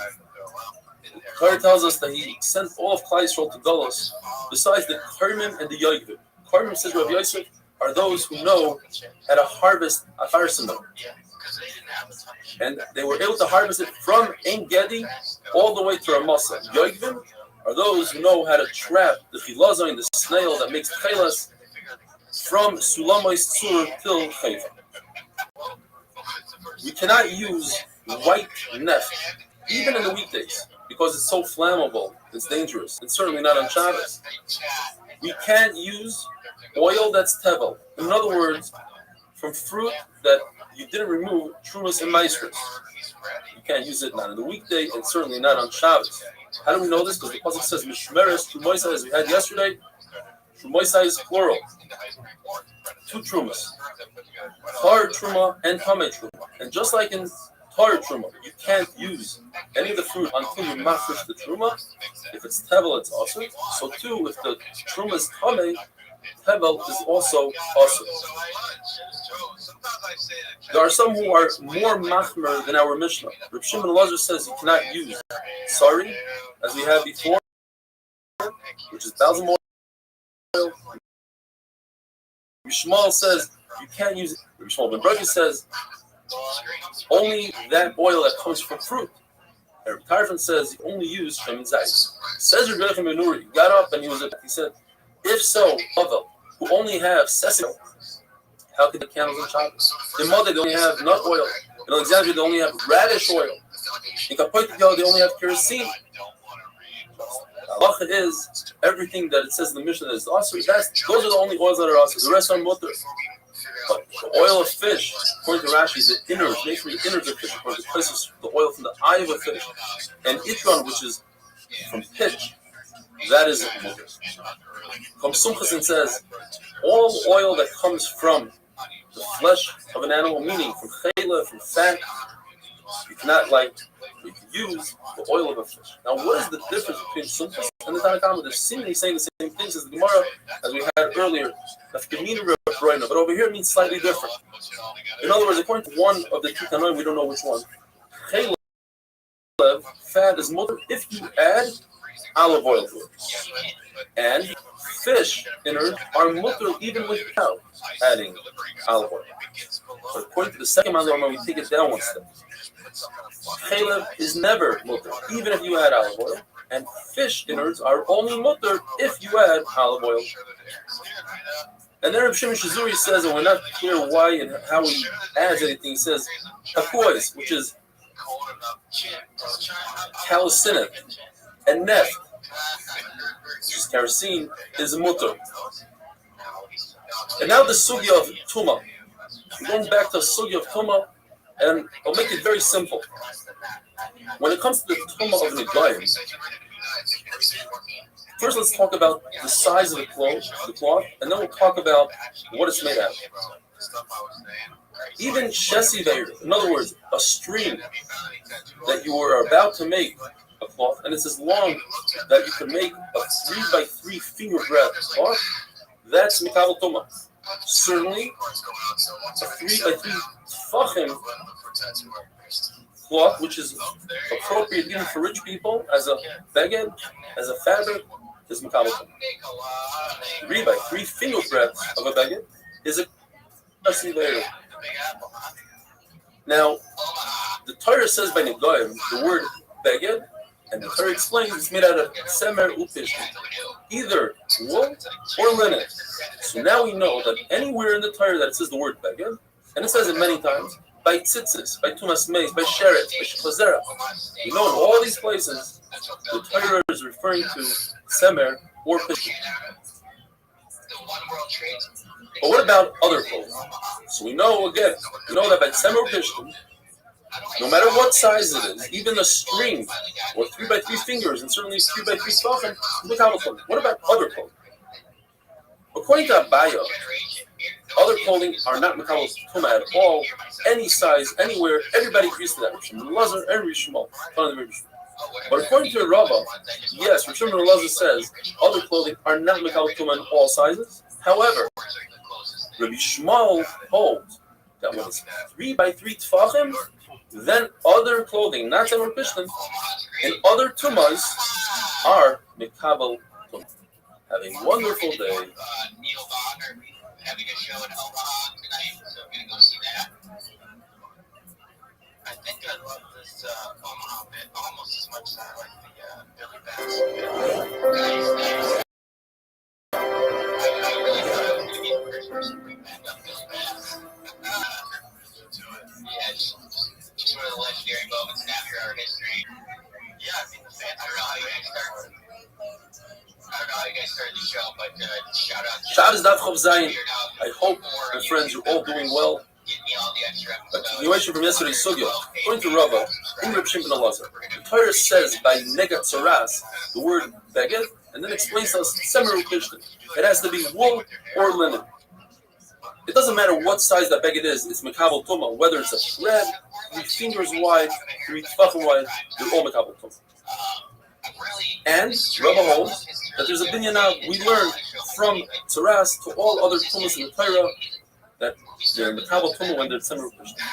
But if they're not Semeru Kishtin, they're not Mekabel Tuma. Shimon Elazar says, however, if other begadim are 3 by 3 tefachim, then they are Mekabel Tuma. Where does he get this from? So the Gemara gets it from in the Sheretz. It says, "Oy beged." From those extra words, I learned that if a beged is 3 by 3 tefachim, it's Mekabel Tuma, even if it's not Semeru Kishtin. Abaya argues completely, says, according to everybody, other clothing is never Mekabel Tuma, even 3 by 3 tefachim. So what does Abaya do with the words Oy beged? Abaya says that we don't have flat out being out the all tumas in the Torah. I cannot learn sheretz from Negaim, nor can I learn out Negaim from sheretz. And there's a beged to tell me that a beged that's 3 fingers by 3 fingers, that Semeru Kishtin, is Mekabel Tuma by a sheretz. Why can't I learn out sheretz from Negaim and Negaim from sheretz? Because each one has a chumah that the other one doesn't have. A sheretz is Mekabel Tuma b'chadasha, whereas Tzaras is Mekabel Tuma which is 9 times the size. On the flip side, Tzaras, even if it's a thread, the sheretz is not Mekabel Tuma. There's a seeming contradiction in Rabbi Shmuel himself. And Abai says, yes, in fact, it's a major contradiction. It's Mekatza Lakatza, where Abai learned to Rabbi Shmuel yesterday that no clothing, that's if it's not made out of Semeru Kishtin, can be Mekabel Tuma at all. Over here, Rabbi Shmuel says that every clothing is Mekabel Tuma, whether it's made out of camel hair, goat hair, silk, inferior silk, it's all Mekabel Tuma. Rava says a pshat that perhaps Rabbi Shmuel is saying that there's no Tuma sheretz in other clothing when it's 3 by 3 fingers, but it's 3 by 3 tefachim, it is Mekabel Tuma. And that would be different than what Rava said the other day. Rava took it back. Another pshat is that it wasn't Rava that said so. It's Rava's Talmud Rav Papa. Sometimes Talmudim got confused. They weren't sure what Rav Papa was saying. What was he saying his own Torah, or was he saying over from his Rebbe Rav? And Rav Papa says that Rabbi Shmuel wasn't discussing Torah. Rabbi Shmuel was just saying halacha that there's no shatnez on clothing that are not Semeru Kishtin. The fact that the Torah tells us Semeru Kishtin by shatnez, the Torah is talking about wearing it. But if you just put it on, I would think that there's shatnez, and that's why the Torah comes and says there's no shatnez even if you put it on. And then when it says producing, it's completely wrong. The opposite. If we know that when you wear clothing, it must be Semeru Kishtin, then certainly when you just put it on, it has to be Semeru Kishtin. Nachman Bar Yitzchak says that Rabbi Shmuel wasn't talking about Tumah. Rabbi Shmuel, the second Rabbi Shmuel in the contradiction, is talking about tzitzis. And Rabbi Shmuel holds that the only garment that's chayiv with tzitzis is a garment made out of wool. If you wear a beged made out of wool, you put on tzitzis. You wear a beged made out of cotton, you don't put on tzitzis. That's how the mechaber halacha, and that's why Sfardim, a beged made out of wool with tzitzis made out of wool. Ashkenazim paskin like Rama, and therefore we wear cotton with wool tzitzis. Although the Mishnah says that a Yirei Shamayim should be makbid to wear wool and wool tzitzis. According to Rabbi Shmuel, we just said, he learns from Oy beged to include all begadim for Tumah, so why don't we include from tzitzis? It says Asher Techasa, we should include all begadim for tzitzis. And the Gemara tells us that from the word Asher Techasa comes to include a blind man's clothing, the sky with tzitzis, because other people can see it. U're'isam oisai, though, comes to exclude something that you don't see. What don't you see? Night clothing. That no one can see at night, and therefore, Sislayla is putter from tzitzis. Abai says a statement that Shimon ben Elazar and Sumchos agree to the halacha that you're not allowed to use pishtan. In other words, something that's mekabel tuma for nedaim for your schach. Shimon ben Elazar, we said, and Rabbi Yehuda holds that pishtan, flax, even if it wasn't spun, it just came out of the oven, the process that causes it to whiten, that itself makes it possible for schach. There's a machlokes between Rabbi Yehuda and Meir about shasi. Shasi, Rabbi Yehuda says, only becomes possible for schach once it comes out of the kettle, and Rabbi Meir says it's like erev, that it's possible for schach immediately. The Mishnah says, and Zayin on the bottom, anything that's a derivative of a tree, you cannot make wicks out of them. Says Rashi, for instance, cotton and hemp. And Taisus doesn't understand. It says, cotton, what's wrong with cotton? The whole point is, according to Rashi, that it doesn't carry the flame well. What better wick can you have than cotton, says Taisus? And anything that comes out of a tree, says the Mishnah, does not become common kumas oil. In other words, if there's a dead person in the room, the roof, the ceiling does not become common. Unless the ceiling is made out of cotton, then the ceiling becomes common. And that's infinitesimally approaching zero small. Yeah, agreed. So do you believe all holes are 2 holes?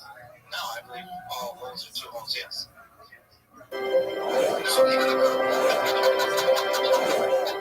No, because here, if there's a hole in this fucking floor, that's 1 hole. I just fucking got it. So easy and good. No, because the tunnel area, I didn't call it a tunnel. I never said it was a tunnel, motherfucker. I said if there's a hole in this floor. Shabbos Daf Chav Ches. Rabbi Say, I hope you're all doing great. What a tremendous opportunity is right now to add Torah to our lives. If you're not part of a shir, please join us. Today we had over 200 people live watching the shir on Zoom and on YouTube. If you can't catch us live, you catch us afterwards on YouTube, on Torah Anytime, on our app. The Gemara tells us that typically, when there's a dead person in a room, the ceiling is not mekabel tuma. It's attached to the ground, so if you have a ceiling made of cement, wood, etc., not mekabel tuma. However, if the material is identical to the mishkan, such as flax or the hair of a goat or different type of hides, they are mekabel tuma. The Gemara learns that out from Xer Shalom. That's only the material, but it doesn't have to be done exactly like the Mishkan. The Mishkan, for instance, took the flags and they did 6 strings. It doesn't have to be with exact details, it just has to be the exact material. Even though the Mishkan was built with crushing with wood, wood is not mekabel. Why? Because the Torah says, crushing la Mishkan. The wood is for the Mishkan. In other words, it's not the essence of the Mishkan, it's just for the Mishkan. The essence of the Mishkan are the uriyas, are the layers on top of the Mishkan. The 3 to 4 layers, depending on who you hold like, and each one is mekabel tuma because there's a hekish one to the other. The bottom one was made out of semer pishtim, wool and flax. The middle one was the goat hair, and the upper one is elam and tachash.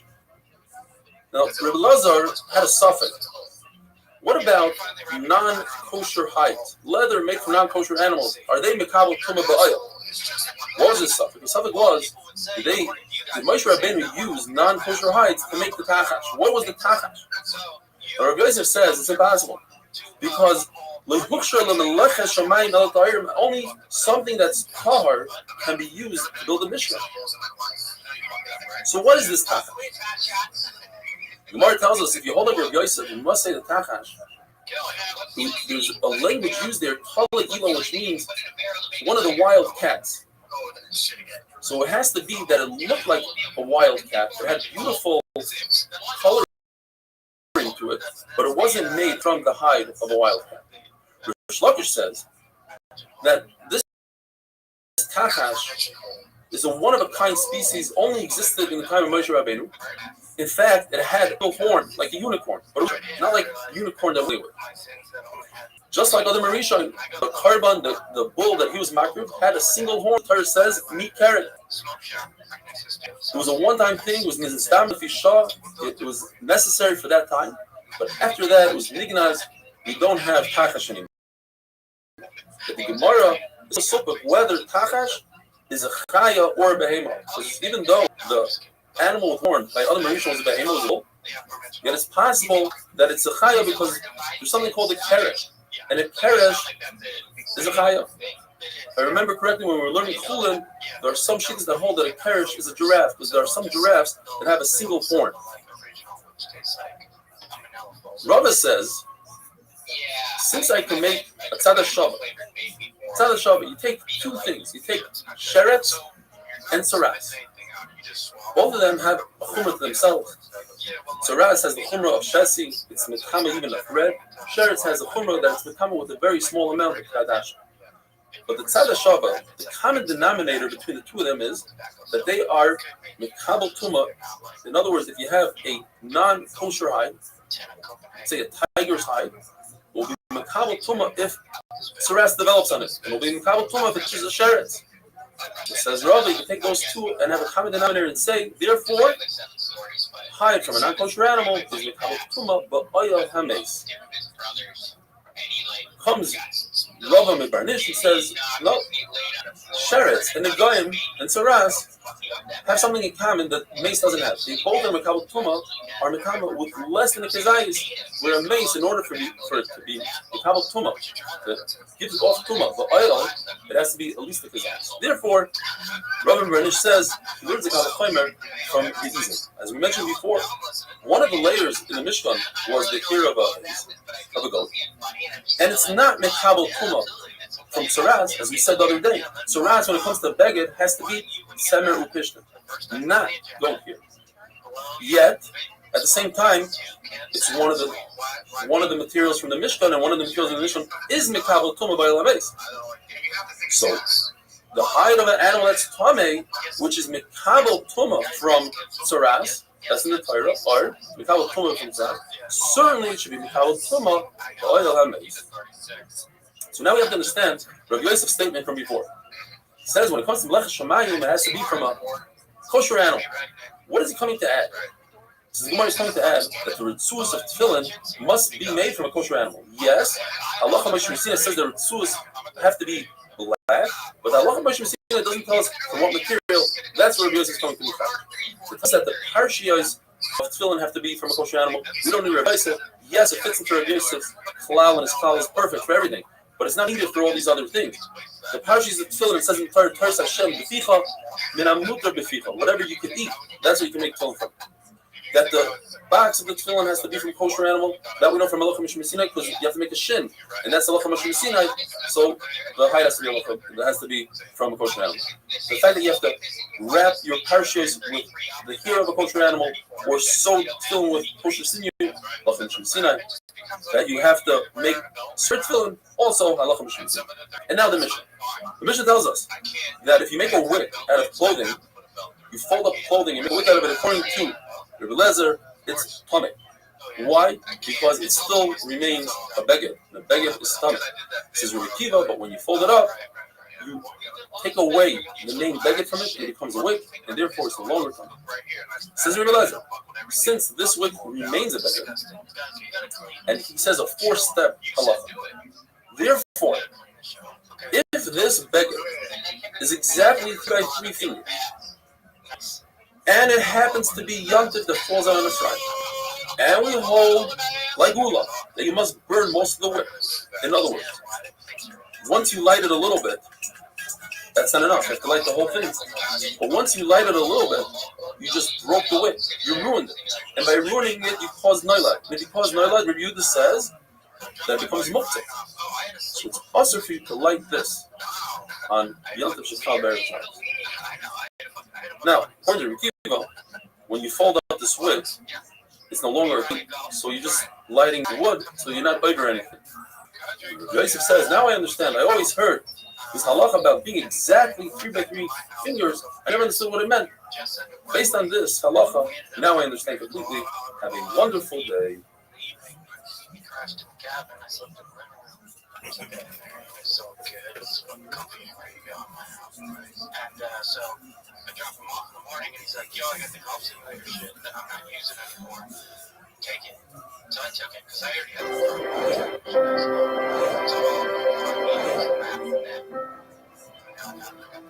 So so I'm saving like 1,000 autistic 8 irons in the garage. I'm really autistic because I'm just like.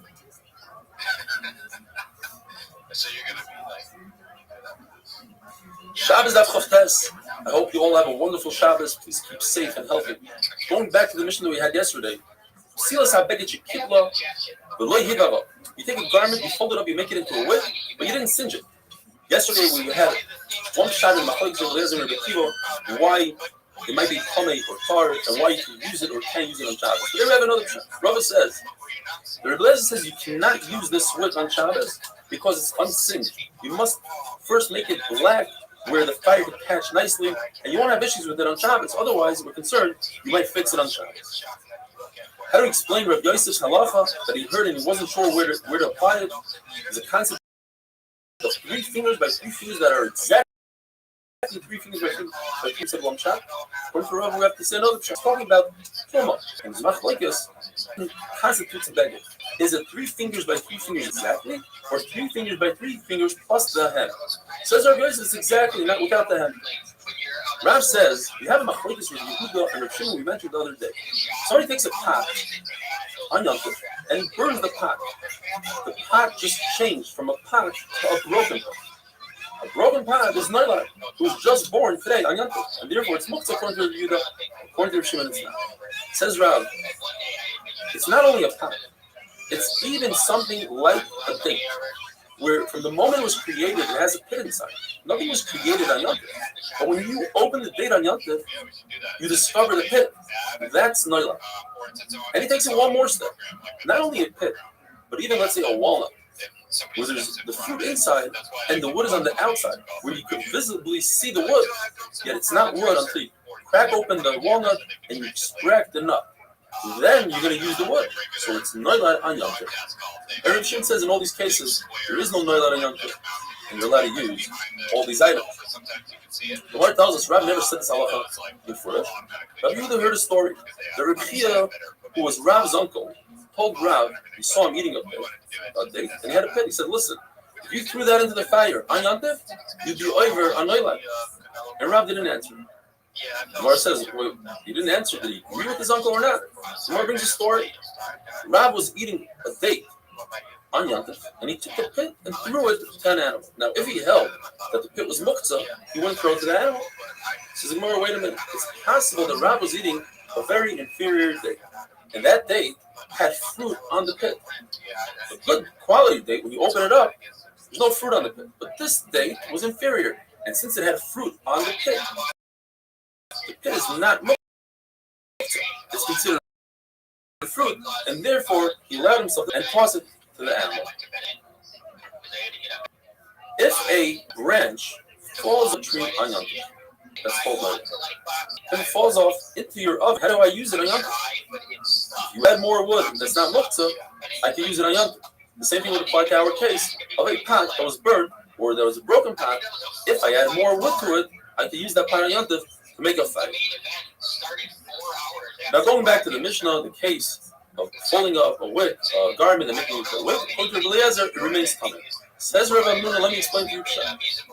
We're talking about a situation where there's a garment that started off as a garment, was from the measurement of 3 fingers by 3 fingers all the way up to 3 tefachim by 3 tefachim. It was a garment, and the owner of the garment decided to make it into a shmata. He took it, and he wants to use it either to plug up a hole, or to clean, or to hold a hot pot. Whatever the reason is, it's a shmata. If he takes it, folds it up nicely, puts it in a drawer, into a box, and he's showing that he wants it, and it's 100% fine, according to everybody, even really cheap. If he takes it and tosses it out into the garbage, and you found it in the garbage, according to everybody, it's not coming. It's not a begging. What is when he takes it and hangs it up on a peg or hangs it up behind his door. Rabbi Eliezer says he still likes it, he still wants it, it remains a beggar, it remains tummy. Rabbi Akiva says he showed that he doesn't want it, it's not tummy. Says the Mishnah, brand new Mishnah, brand new Sugya. We know that if you have a bowl of oil and you light a fire in Shabbos, you take some of the oil out, you're over on the chavos, you're making the fire less, that's what happens. What if I have an egg full of oil with a hole in the egg and it drips out into my bowl over the entire Shabbos? By me removing oil, I'm over on the same achab because this candle is supposed to be lit for X amount of time. Because I removed the oil from the egg, now that candle lasts less. If I do so, even with something that's disgusting, let's say instead of an egg I have earthenware, most people won't use that oil, still awesome. If I do so with a bowl side by side to the other bowl, still awesome. The Yehuda says in all these cases, however, if that egg is permanently affixed to the bottom bowl, let's say my Ferris is fixed, that's how I created, or later on I glued it together, then it's mutter because now I know it's one and the same, and I'm not going to remove the oil. The Gemara tells us that Yehuda was in Beis Nitza, it's a neighborhood place, and they gave him this egg, and he filled it up with oil, and he used it over Shabbos. So the Gemara is different because in Beis Nitza, they were very careful. It seems like the Gemara wasn't so happy with that. The Gemara says that Rabbi ben Elazar gives Musar, gives Moshkiach, gives Moicha to Rabbi Abba. Famous machlokes, are you allowed to drag a bench on Shabbos, knowing that perhaps might create a groove in the ground? And that's the Issa Harisha. Shimon says it's not a problem. I don't have kavanah to do it. It's mutter. Rabbanan, who's dragging a bench over a marble floor, it's impossible to make a guma. Impossible to make a groove. Yet Rabbi Yisrael was Moicha, and he said, "Listen, maybe today you won't, but tomorrow you might forget and do so." And therefore, it's awesome. The Gemara tells us a three-way machlokes very shame. What happens if I have a very light bench? I can lift it up easily. It's extra. Concept of extra. I can lift it up, but I don't want it. According to Rabbi Yirmiyah, Rabbi Shimon only said his halachah is very heavy and you can't do it otherwise. But if it's light, you have no business dragging it and perhaps creating a group, and therefore, in that case, he says it's awesome. And we have to explain when the Mishnah talks about a kisei, a safsel that mentions a chair, it's talking about a very heavy chair.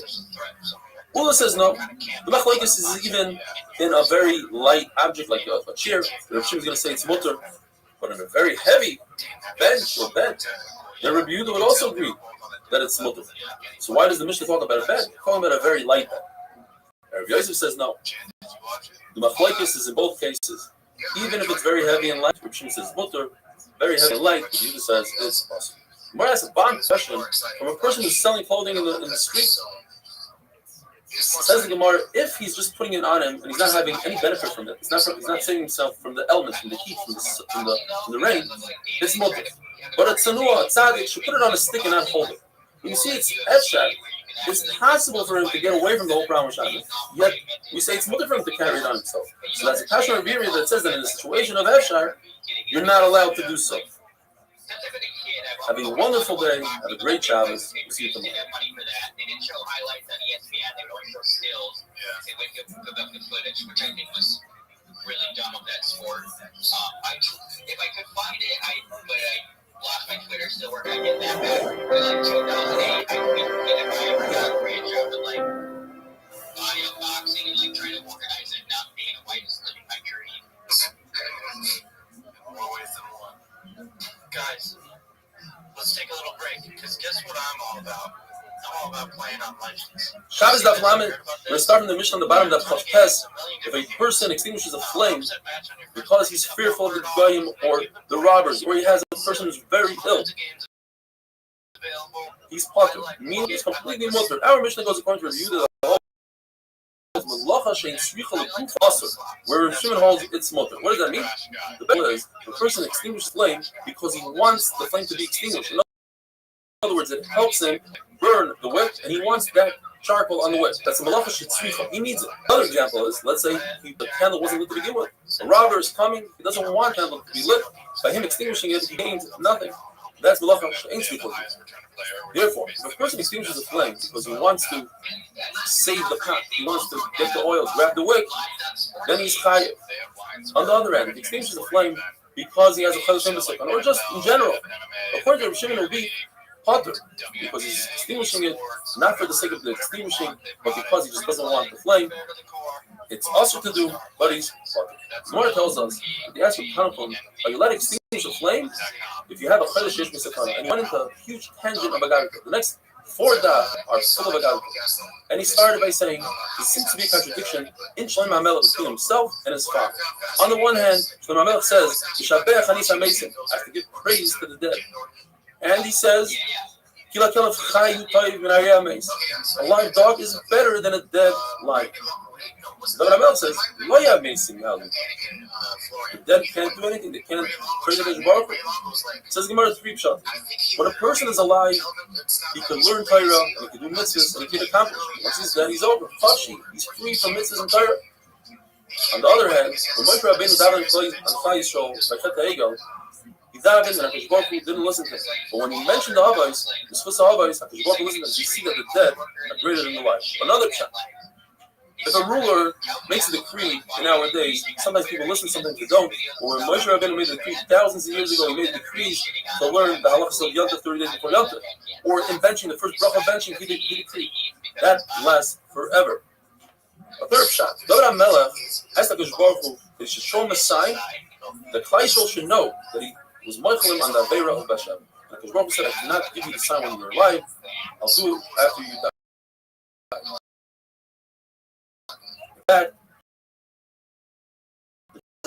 the orange interspecial Dashim fit into the door. So he died 24 talking of the hill and he wasn't answered. But when he mentioned his father's David, then the doors became wider and faster. But it says there the famous passage of Saint Shira Yoim, the doors thought that Shlomo HaMelech is referring to himself, Melech HaKavod, the king, and they want to swallow him up alive. So Shlomo HaMelech says, no, Hashem is the people I'm referring to HaKadosh Baruch Hu. David HaMelech says the Gemara, when they finished the Chanukas Habayis after 8 days, it's a very long pasuk, and the Gemara dashes the pasuk, Yisrael went to the tents, they found their wives B'Tahara. And then it says, Smechin Hana from the Zivash. Each every one became pregnant with a boy. And then it says, David Abdoi. That HaKadosh Baruch Hu forgave David, Yisrael Amar, and HaKadosh Baruch Hu forgave Klal Yisrael for eating that Yom Kippur that was so simply ate. In fact, it got awarded Gan Eden for eating on Yom Kippur.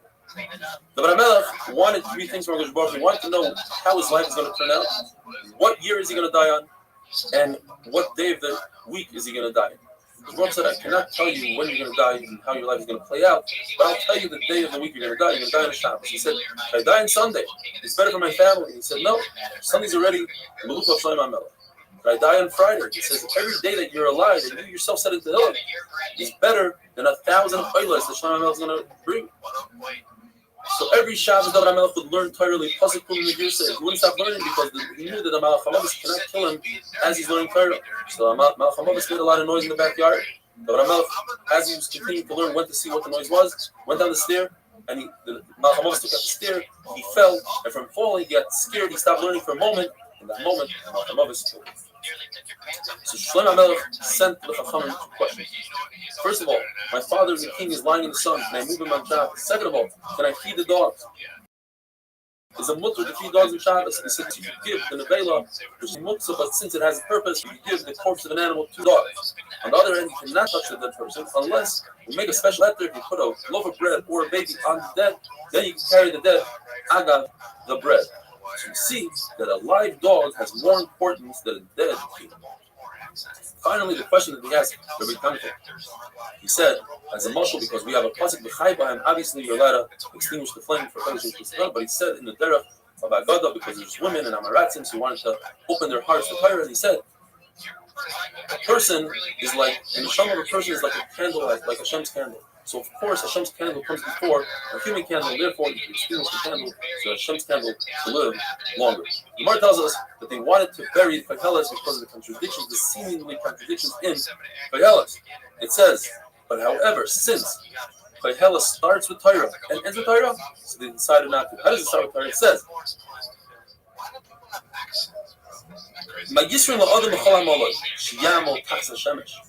says the Gemara, the person has no purpose of working hard and toiling under the sun, but above the sun, before the sun, meaning the Torah that came before the sun. Amelis HaTorah, that is very important. And finally, it says, "Soik Dovak Kol Nishmas L'Kim Yerobes Mitzvos Shemor Yizet Kol Adam." What is this three pshatim? First of all, the whole world was created for this individual, or he is equal to the whole world, or the whole world comes to serve this individual. But what's the contradiction in Karel as it says, "Toiv Kas It's funny, anger is better than laughter," and then it says, "Laughter is great." It says, so the Gemara says that Baruch Hu, when he's upset at tzaddikim, that's a good thing. He gets rid of the averos, and when he's happy with Yishayim, that's not a good thing because then he gets rid of the mitzvahs in this world. But in Olam HaEmes, Baruch Hu, Tzchok Amartim L'Hullah, Baruch Hu can be happy with the tzaddikim. Abdi Sani, Anisa Simcha, is referring to Simcha Shal Mitzvah, like dancing by a wedding. With Simcha Mazza Oisa, what am I doing with the Simcha? Why are you so happy? When a person is happy on something that's not a mitzvah. In other words, it comes to teach us that the Shekhinah doesn't rest on a person that's sad or lazy or with spike, levity, and kalas roish, with sonas, or sicha, just talking for things that are important, things that are not important. Only in the Torah, for simcha shel mitzvah, when a person is doing a mitzvah, then the Shekhinah is shayra. And when you want to learn Torah, it should be the simcha. And when you want to dream nice dreams, it should be the simcha. Elisha, who was angry, he said, "Bring the musicians, because there's a mitzvah to have this shriyas Shekhinah." Two Lashonos. One says the Rebbe should be the simcha, but his talmidim should be in fear. Another Lashon is the Rebbe should start off the simcha, and talmidim should be in fear. Like Rabbah, every shir he would start off with a milsa de bichusa, with a funny joke or something to get everybody into the mood. They wanted to bury Mishlei, but they said, "Look, you wanted to bury Kehelah, so you were wrong. Let's look into Mishlei." It says in Mishlei, "Al Tanksil, don't answer a fool," and then it says you should answer. When it comes to Torah, you answer. When it comes to Dvarim Acherim, you don't answer. For instance, Chacham said that a woman will give birth every day. The trees are going to bear fruit every day. There's going to be bread growing from the ground. And some of them laughed and they put them. Look, you see a chicken lays an egg every day. There's a slab that gives fruit off every day, etc. And then when the fool said to the Chachamim, "Your wife had an affair. You're a mamzer," so they didn't answer, but they gave him a cup of wine. "Here, drink a cup of wine," and they exploded. Have a wonderful day. The last day I told you about was I went to Boys Only. That was like maybe 2 months ago. I haven't really tried dates though. The dates just like, it just feels like a waste of money. Like we go on a date, it goes well, we talk about it after, and it just feels well. Of us either waste interest or whatever. Just feels like a waste of time. Yeah, don't force it. Yeah, I'm just like not. Just like whatever. What about you, Chad? What about you, Chad? Shabbos Daf Lamed Aleph, the Gemara tells us one should act with humility like Hillel, and not with kabbadonos, with strictness like Shammai. The two people that made a bet. Which one upset Hillel? One of them took the bet for 400 zuz. He went to Hillel's house on Erev Shabbos while Hillel was in the shower, and he screamed out, "Mikan Hillel, Mikan Hillel." It's a lesson of Bezori. That's not how you talk to an old brother. Hillel comes out, wraps himself up, and says, "How can I help you, my son?" And he asks him, "I would like to know why are all the Bavli's head round?" Says Hillel, asking a beautiful question. I think the answer might be because the midwives, they deliver them in a certain way where it causes the head to be round. Oh, goes back inside, and as soon as he gets back into the shower, the guy screams out again, "Is Hillel here?" He comes out. "Well, how can I help you?" "I'd like to know why the Tamudian's eyes are round." They'll say, it's a great question. It's because they live with a lot of sand, and it helps to keep the sand out. He gets back into the shower, and the guy once again screams out, "Hello!" Comes out, "How can I help you? Why are the Tamudian's feet so wide?" He says, that's even a greater question. And the answer is because they step on mud and they need wide feet. He waits until he gets into the shower again, and he calls him out, and he says, "Listen, I have a lot of questions." Says Hillel, "Sha'al b'mishal, ask me whatever you want." So he says, "Are you Hillel the Nasi?" He says, "Yes, I am." He says, "I'll invite there shouldn't be anybody like you again." He says, "What did I do?" He says, "Because of you, I lost 400 zuz." Says Hillel, "It's the die type like me. You should use 800 zuz rather than one should lose their two." The Gemara tells us 3 goyim came to Shammai and Hillel at 3 different times. One average of the child, Shammai was upset at him and shoot him out of there. Went to Hillel, and Hillel taught him. He made him a ger, taught him out. And the following day, instead of teaching him Aleph Beis Gimel, he taught him Tov, Shin, Reish, Kov, etc. He says, what's going on? Yesterday he taught me Aleph Beis Gimel Dalet. He says, well, if you trust me for that, you have to trust me for everything. And I'm telling you, you're a Perish B'Ksav. Another guy came to Hillel. This is the famous story. He came first to Shammai and said, I want to be Ger. Teach me the entire Torah while I'm standing on one foot. In other words, give it to me all in one sentence. Shammai took a stick and shoot him out of there. When he went to Hillel, Hillel was the guy here, and Hillel told him, my dialogue sani, what you hate, don't do to your friend. Rashi explains it could be powerful and it could be in other averos. Like you don't want people to steal from you. You don't want people to do other sorts of averos. Don't do it to them. And the rest of the Torah says so. It's just an explanation and to explain how that all fits in to that one line, the 5 words. There's another guy who heard a Rebbe teaching his children, his Talmidim, about the big day Kuhuna, and he found out that's for the Kohen Gadol. So he says, tell Shammai, I want to become a Gerish, like for where the big day Kohen Gadol. Shammai took a stick, the Hamas, Abinyan, and shoot him out of there. He went to Hillel, and Hillel was the guy, and then Hillel said, listen, you want to become a Kohen Gadol, you have to learn the halachas first. He learned the halachas, and he got to the puzzle by Azar, and he made a Kavachaymer. If David HaMelech cannot be a Jew who's born as a Yisrael cannot be a Kohen Gadol, certainly I, Ger, cannot be a Kohen Gadol. He went back to Shammai and said, why did you tell me the puzzle by Azar, and he went to Hillel and he said, because of your Nava, I was discarded by his Baruch. Why does the 2 came back together one day and he said, because of Shammai, we almost lost out on this opportunity, but because of Hillel, we returned to the Baruch. Why does the Shishim Sidbei Mishnah are hinted in the puzzle? Emunas is right that you have emunah, you believe that the person took meiser. Itecha is times referring to all the mayadim, the mayat, the yom tayvim. Chaysim is a lashon of Yerusha. That's nashim. It comes from nashim. That's how you have Yerush. Yeshuas is nezikin. They will salvage you from having to pay money to know the halachas of nezikin. Chokmas is say the kachim, and das. The Gemara says years after sorrow, but years time will bring you to the Oitzar. You'll remember Torah through that. Rabbi, the famous Rabbi says when you get up to Shemayim, the first thing they ask you is Masakto and Akadu Emunah. You do business with integrity, and that comes from the same pasuk Emunah.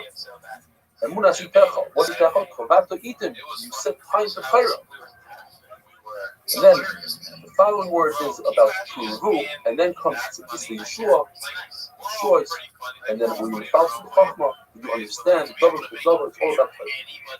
And then here's Hashem Yitzhara, and the Gemara tells us that if a person is the muscle, if a person says to somebody else, take this wheat, bring it up to the attic, and then he asks him, you put in the preservative, he says no, so why, whatever you did wasn't good enough. In other words, you need Yir Shamayim in order to learn Torah.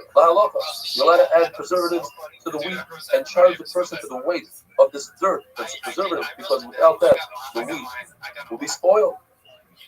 Torah without your Shamayim is as if somebody gave you the key to the Oitzar HaMelech, to all the jewels, but you don't have the key to get into the building. You have the key to the safe, but not to the building, so what good is it? You need Yir Shamayim. It's another Mashal Gemara gives is somebody built a doorway in the middle of his field and it doesn't go anywhere. What good is it? Where it says, or Shimon or Elazar, they saw Rav Yaakov walking by. One of the two said, let's stand up for him because he has Yiras faith, he has Yir Shamayim. The other said, he's a big Chacham. So the other said, what good is Chacham? I'm saying Yir Shamayim. It's much stronger. The Gemara says that must have been Rav Elazar. Elazar holds that the Baruch doesn't have anything in this world besides Yiras Shamayim. There seems to be a puzzling pasuk that says, "Al Tirza, don't be a big Russia," meaning it could be a small Russia. It's about a tremendous society. If a person doesn't have Beir, it happens. Don't despair. Don't say, "Oh, I already was over on this Beir. I was Mechal Shabbos, so let me just throw away the entire thing." It doesn't work like that. A person can do an Aveira and do Tshuva for that Aveira and be a great Yid. Rishayim, not only are they not scared and don't think about the day of judgment, Yom HaMisa, but they live without any fear and they have no humility. Says the Gemara, it's like as if they have this chaylev on top of their kidney that prevents them. It's not that they don't know, they know, just don't care. We learned in the Mishnah, Rabbi Yossi says that if a person extinguishes a flame to save the lamp, he's not chai. But he extinguishes the wick, then he's chai. Says Gemara, Rabbi Yossi holds like Rabbi Yehuda, the malacha, if you don't need the actual extinction of the flame, you are chai. But he holds that if you are soiser in order to build, you demolish something in order to build, and it's in the exact same spot, and it must be in the exact same spot, you are chai. So extinguishing a flame is soiser. You're demolishing, you're ruining. However, it's in order for you to light it up again.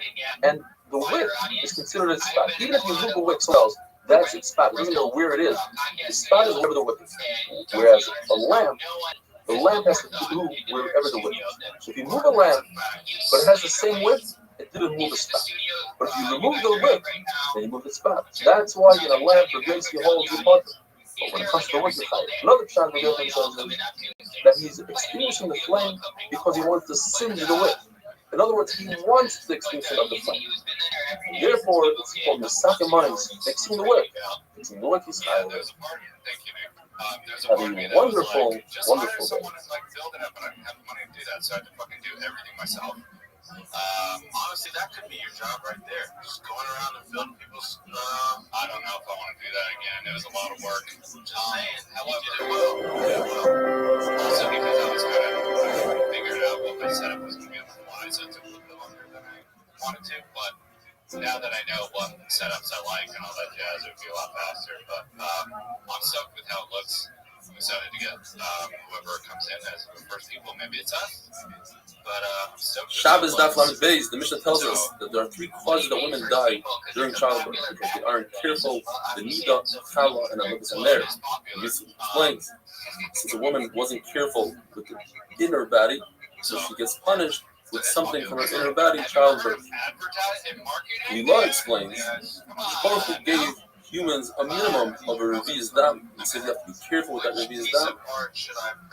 Chala, Baruch calls it rachis, arishim seichem. He calls us rachis. So we have to be careful with chala. And there, the neshama of a person is considered a candle, and we have to be careful with that candle. The Gemara gives us 5 mishal, 5 parables. There are sayings that people say. People say when a bull falls to the ground, go ahead and sharpen your knife quickly. In other words, when a person is in a situation of danger, it's more likely that additional danger will occur to that person. So a woman is giving birth at a time of danger. I think people say, beat your slave, you wait until it accumulates, and then you just let it all out. So too, by a woman, you're punishing her for the fact of chava. So once you're punishing, you act. Third saying is, let the drop fall on his own. Third saying is, if you have a shepherd who's crippled and can't catch its goat, he waits by the doorway to the barn, and then he catches the goat. And finally, we're in a situation where things are going well and people are giving out food. Everybody's fine. But when the situation is not that good, there's not a lot of food going around, people aren't friends, the situation isn't good for a woman, she's giving birth, she's in pain, then things go wrong. But how do we check the men? We check the men when they are in a situation of danger, when they go on a bridge, on a rickety bridge, or anything similar to that. Gemara tells us the Rav wouldn't go on a boat that had a guy on it. Perhaps that guy deserves death, and the boat will go down and he'll die because of the guy. Shmuel was the exact opposite. He made sure there was a guy on the boat because if the boat doesn't punish two nations at the same time. So Yanai would check the boat to see that there are holes. He didn't want to be sunk on an eggs. Because if you are sunk on an eggs, there's a concept called menakim tzviyosef. Because both uses your spusim to pay for those nisim. And that's not a good thing. Reb Zera wouldn't walk below palm trees during high winds for fear that the branches would fall on him. Rabbi Yitzchak says, and this is the big side of life, don't wait until the tzara happens, don't wait until a person is sick. Davening that a person should not become sick. Because once they become sick, it's harder for the refuah to come. Then you have to use a lot of spusim. As it says in the passage, people hanoifo mimenu. The person himself, mimenu, you need his spusim. Another drush the Gemara gives us from that passage, people had noifel, the person who falls had already fallen. In other words, Because Baruch Hu knows from day one, from Sheshis Mebereshis, exactly what's going to happen. And the only difference is Baruch Hu decides who is going to cause the harm. In other words, the person who causes the death is a bad guy. The person who causes good is a good guy. But death is going to happen. If a person knows he's about to die, he should say vidu. Just like a person is picking out the death because he's over on Israel that there's a fear of misa of business. He says vidu. So if a person who knows he's going to die. If a person goes into a place where there's danger, it's a marketplace, there are a lot of fights. So that's similar. Imagine to himself that's as if a cop, a police officer grabbed him. Once he feels a headache coming, it's as if they're already handcuffed. He's in chains. And once he has to lay down in bed, he's that sick that he has to go into bed. That's bad news. That's as if he's going to be judged in a life and death matter. And if he has a really good lawyer, meaning he has good schusim, he'll be safe. A person has 999 malachim that sing bad about him, but there's one malach, echad mini ela, 1 out of 1,000 will be saved. The Gemara says, there's another malach that says 1 out of 1,000,000. In other words, 1 out of 1,000 malachim, 999 reasons in that one malach are against him, and he has one reason for it. It's 1 in 1,000,000. That will be massive. Rabbi Elazar says the women die when they are younger. Racha says because they do laundry on Shabbos, they wash the dirty diapers on Shabbos. And some say because they are not careful and they use a lotion of design instead of saying are in kodesh, they say closet. As Rabbi Shmuel would say, Amaratim die because they call their kodesh Arno, which is a closet, and they'll call a shul a base am, just a regular folk house. Yossi says there are 3 bedikas, meaning there are 3 checkpoints that a woman goes through to see if she's chayv misa, nida, chala, alogas. Some say there are 3 debek, there are 3 glues. In other words, there are 3 causes to make her die earlier, chala, nida, and alogas. Restream says that hilchos hegdish and meiser, trumas and meisers are the gufei Torah. That is the center of the Torah, and we give a certain nemanos. We believe Amaretz that he took trumas and meisers from the deraisa. Along with the rabbanon, there's a concept called Mai. We don't trust him, and we trust Amaretz that he wasn't magdish this object, and therefore we could use that object. Rabbi Nosson says that because of the aveira of not fulfilling a neder, a monetary obligation, let's say tzedakah or any neder, a person's wife will die. Rebbe says his own children will die. Now, Rebbe said that his own children will die. Rebbe himself said it will die, but once he heard that his Rebbe said children, he took it back. If a person's children die because a person is not careful in mezuzah, or it's because he's not careful in Bittul Torah. And the machlokes is based on the question: could you learn a pasuk, one pasuk back, or even 2 pasuk back? Because the pasuk says, "The man you be mecha." You want to live longer? What the pasuk right before is Ksafta, mezuzah. It's talking about mezuzah. 2 pasukim before that is talking about mathematics. B'neichem, teach Torah to your children. You go all the way back and say even Torah and mezuzah is just mezuzah. Machlokes remain review though. If it's the mezuzah or tzitzis that causes a child to die, the Shlomo says that someone who's careful with the mitzvah tzitzis, Lassalada will have 2,800 slaves. It's 10 per nation. There's 70 nations on each corner. That's 700 times 4 corners. Every time he says, because of sinas chinam, there's a midah person will fight with his wife, will lose his children, his wife will miscarry. And a person who is not careful with challah won't see a bracha with his oil and his wine, and will plant, and other people will eat from it. And a person who is not careful with truma meiser, there won't be any rain, and he won't have any profit, and he'll run after parnasa, and he won't achieve it. And Shmuel says, if you're not careful in the summer, in other words, truma meiser, so you'll be punished in the winter. But if a person does we'll have a lot of bracha, like the pasuk says, and we learn until your lips are numb from saying died. Theory, so I Wonderful started going off on a tangent about like all this crazy shit that wasn't true, and he was like, "Yeah, bro, I can see that totally being." He bought it all. Yeah, he bought it all. I'm like, bro, I just told you that there were aliens underneath the pyramids, and they're made out of ice.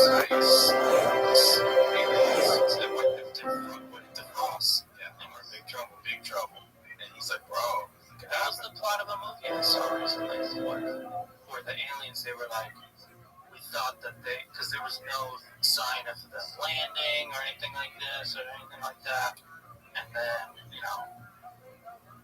Shabbos Daf Lamed Gimel. The Gemara gives us 6 categories of different averos and what the different punishments for those averos are. Starting off with gezel, stealing, locusts will come and devour the entire crop. If there's no crop, people get really hungry quickly. They'll end up eating their own children. The pasuk says, "Parais habasha," the fat cows. It says, Rabbi, this is referring to these women who don't have jobs and all they do all day is shop, shop, shop. And this causes their husbands to go into debt and not have enough money, and they'll have to steal in order to pay their credit card bill. The avera of Inuit, meaning if you are a judge, you have the judgment and you don't give it over to the Baldin, you torture him a little bit, or a corrupt, or kill Kaladin, you don't look into the deep enough, perhaps you'll find a heter or something for the guy, and you don't, or for the avera of Bidul Torah, all these, there's chereb, this war, and the enemy comes and takes the booty, there'll be famine, you'll eat, you won't be satiated, and you'll buy bread by the way. For the avera of Shua, Shav, and Sheker, meaning you swear falsely you did something in the past, or you're going to do something in the future, or you say that right now it's night when everybody knows it's day. In the pasuk it says the word chilul by Shua. It also says chilul by Chilul Shabbos and by Chilul Hashem.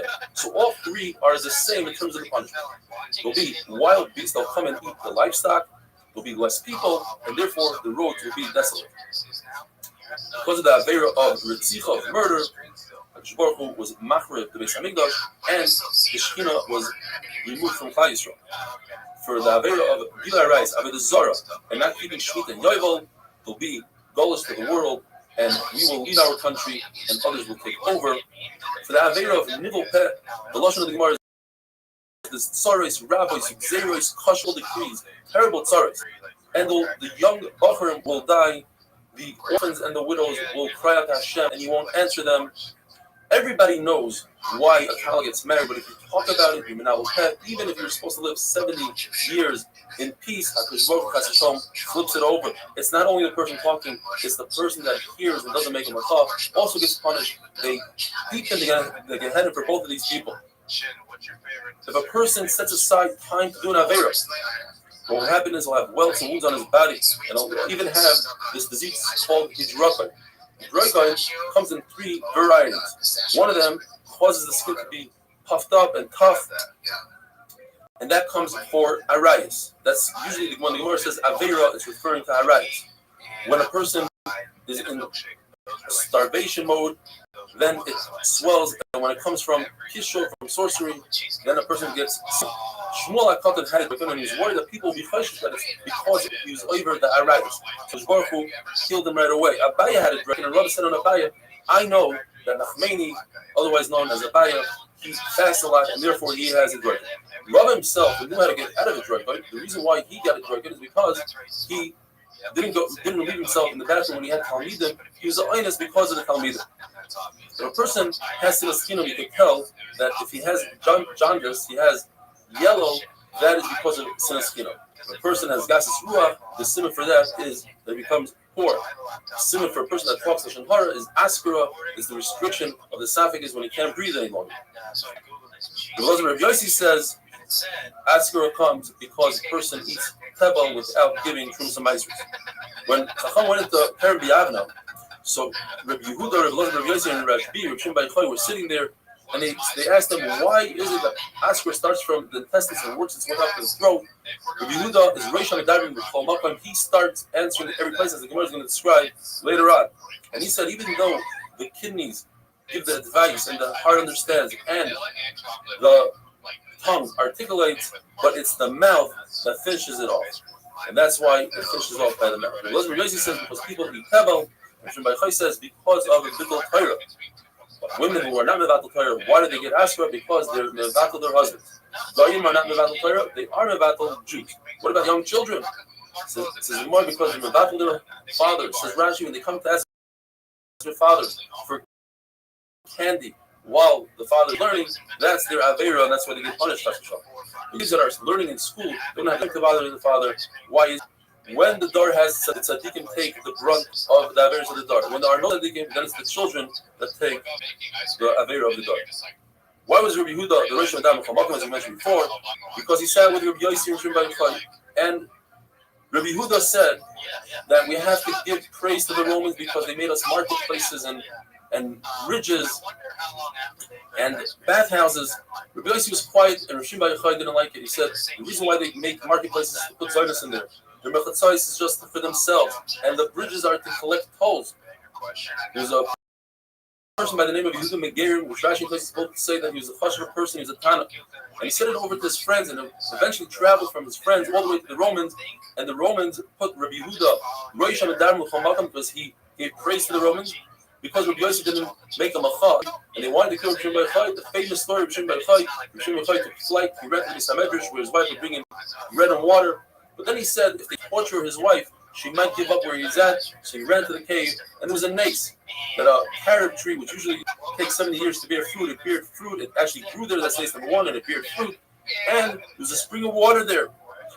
Shimon Bar Yochai and his son, Reb Elazar and Reb Shimon, were both there, and they went into the mud, they took off their clothes in order to save their clothing, they would put their clothing on for davening only.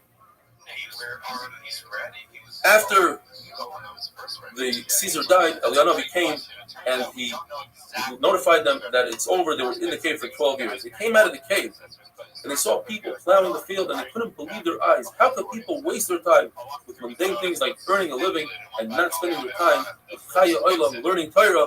And they started burning everybody that they saw. And the Baskel came down and said, "What are you trying to do? You're trying to destroy our world, my world. Get back into the cave." So they went back into the cave and they made a calculation. They said, if a person could only be in Gehenna, Russia, for 12 months, we shouldn't be in our cave for more than an additional 12 months. And they went out, and as they were coming out, Baskel said, "Yes, you can come out." Wherever Reb Elazar and Reb Shimon destroyed, Reb Shimon would fix. And Reb Shimon told his son Reb Elazar, "What are you so worried that there's not enough Torah in the world? Between me and you, we have all the Torah the world needs. Let it go." And on Erev Shabbos, they saw Ahu Saba. Many times, like it says, what is Ahu Saba means Eliyahu Navi. They saw an older person carrying 2 bundles of Hadassah. And they said, "What are you doing with this?" He said, "I need it for Shabbos." "But why 2?" He said, "One for Zafar and one for Shamar." And here's the concept of lighting 2 candles for Shabbos, Zafar and Shamar. And he said, "Kama Chavivim Yisrael, look how beautiful Klal Yisrael is, or the mitzvahs, Kama Chavivim in the mitzvahs." And he calmed down Shimon Bar Yochai. Says Reb Pinchas ben Yair, who's either his father-in-law or son-in-law, his mechutim, he said he couldn't believe, he gave him a massage, and he couldn't believe the welts, the scars that he had on his body from the mud. And he started crying, and a tear went into the cut, to the wound, and it caused Shimon Bar Yochai to be uncomfortable and scream. And Reb Pinchas ben Yair said, "I cannot believe that I see you like this." And Reb Shimon Bar Yochai told him the opposite. "It's because you see me like this, because of what I went through, I became who I became." Reb Shimon Bar Yochai. And the Gemara just tells us that before they went into the cave, Reb Shimon Bar Yochai would ask Reb Pinchas ben Yair a question, and Reb Pinchas ben Yair would answer him 12 answers. But after he came out of the cave, Reb Pinchas ben Yair would ask Reb Shimon Bar Yochai a question, and Reb Shimon Bar Yochai would answer him 24 questions, 24 answers. Have a wonderful day. Cold enough. Chin. Just trying. How cold is trying to get chin? Wait. Oh, he knows. No, he knows less than you. Imagine how little you know, and then think about you knowing even less than that, and then you have chin. You said you were yeah, at least I waited for you to show up to me. I'm like, yeah, he's bashing you. You'll see shit. The stuff I was saying, crazy. You'll probably never talk to me. Crazy. Jen, have you found any tattoo artists? Shabbos Daf Lamed Dalet. Due to Erev Pesach and Pesach Chalamayid, we're falling slightly behind on the 8-minute Daf. We're doing everything we can in order to record and edit. Today, Be'ezer Hashem, we're going to do Daf Lamed Dalet, and hopefully Daf Lamed Tes, and the same thing for tomorrow, we'll try to do 2 Daf.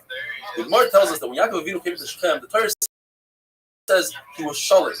He was healed from his limb, even though he spent a lot of money, extravagant amount, on a gift for Esau. He didn't have any monetary loss. And even though he's traveling, he didn't forget any of his Torah. He said, let me give back to the community, and he created a new coin for Shem.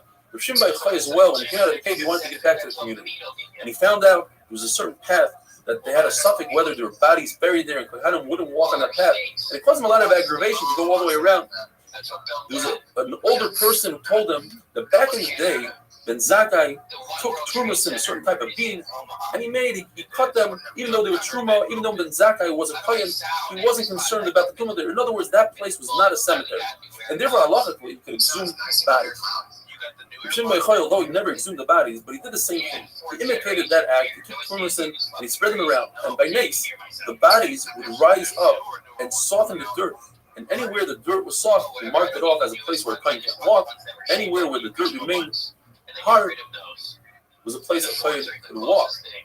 That Saba, that older person that told him about Ben Zakkai, made fun of Rav Shimon Bar Yochai. He said Rav Shimon Bar Yochai was an entire basic forest graveyard. Rav Shimon Bar Yochai took offense. He said, "How can you talk to me like that?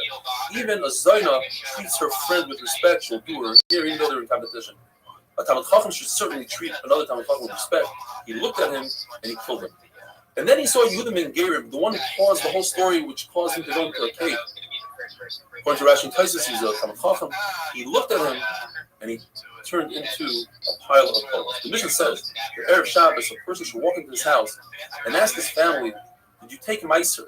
The Gemara says he must say it in Kusa. You should say it calmly. If you want people to listen, you don't yell and you don't dictate.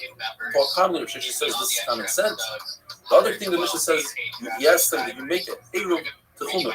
That is, you place a meal somewhere, and from that place, it's as if you're kind of shvisa, as if you are dwelling there on Shabbos, and you're allowed to walk from that spot on another 2,000 amos.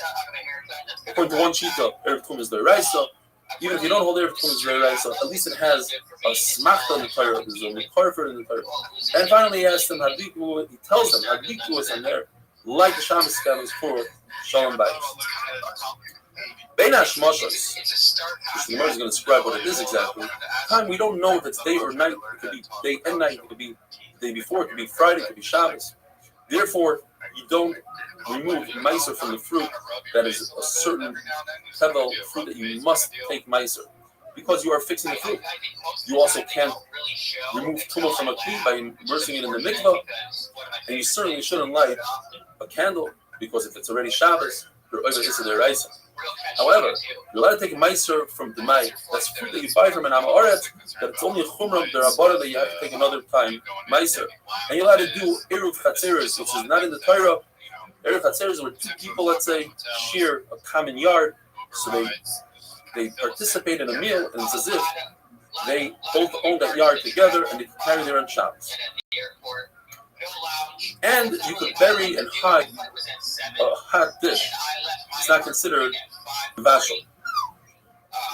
The Gemara says that the same person, a person does two acts, and we treat Ben Hashmashas as 2 different days. How? For instance, a person makes an Eruv for his friend. Now, an Eruv must be done before Shabbos, and it must be during Shabbos as well. It has to be at least a moment into Shabbos. He made the Eruv on Friday. And during Bein Hashmashas, the dog came and ate the Eruv. No more Eruv. We say the Eruv lasted into Shabbos because Bein Hashmashas is considered Shabbos. On the flip side, that same person made an Eruv. He started it on Bein Hashmashas. But the Eruv must be on Friday. So you say, no, Bein Hashmashas is considered Friday. And it goes into nighttime and then the dog ate it.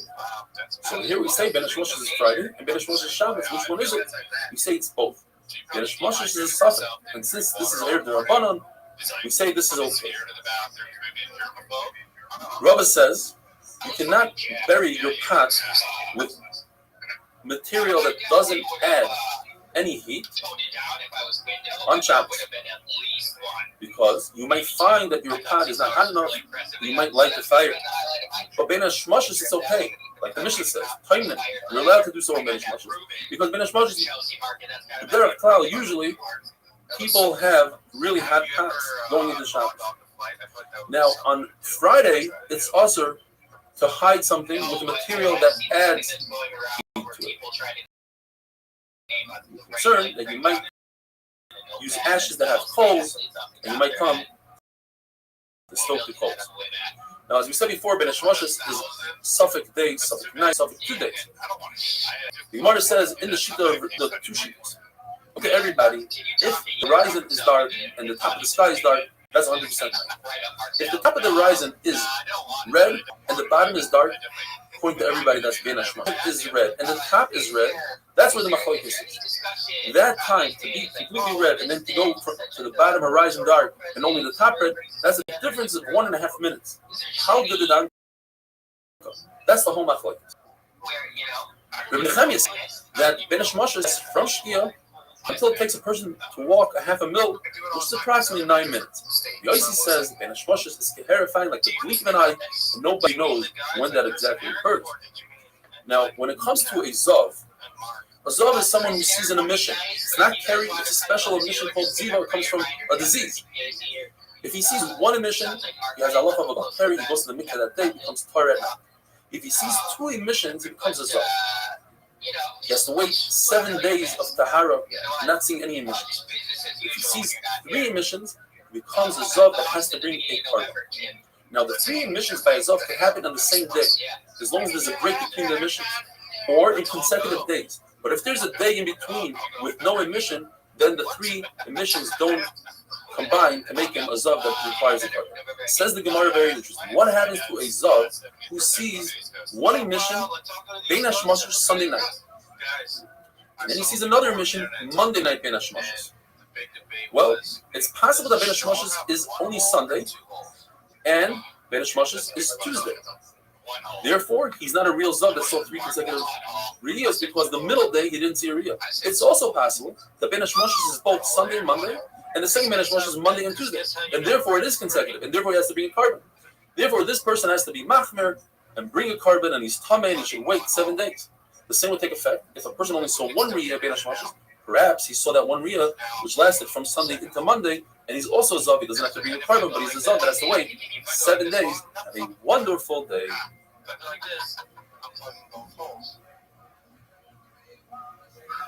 That's kind of all you want, all motherfuckers. All you want, all motherfuckers can suck it. They're not putting together that job. You know when you film 2 holes, that's called a spin roast. You know when you film 3 holes, that's called airtight. I wish you guys hadn't.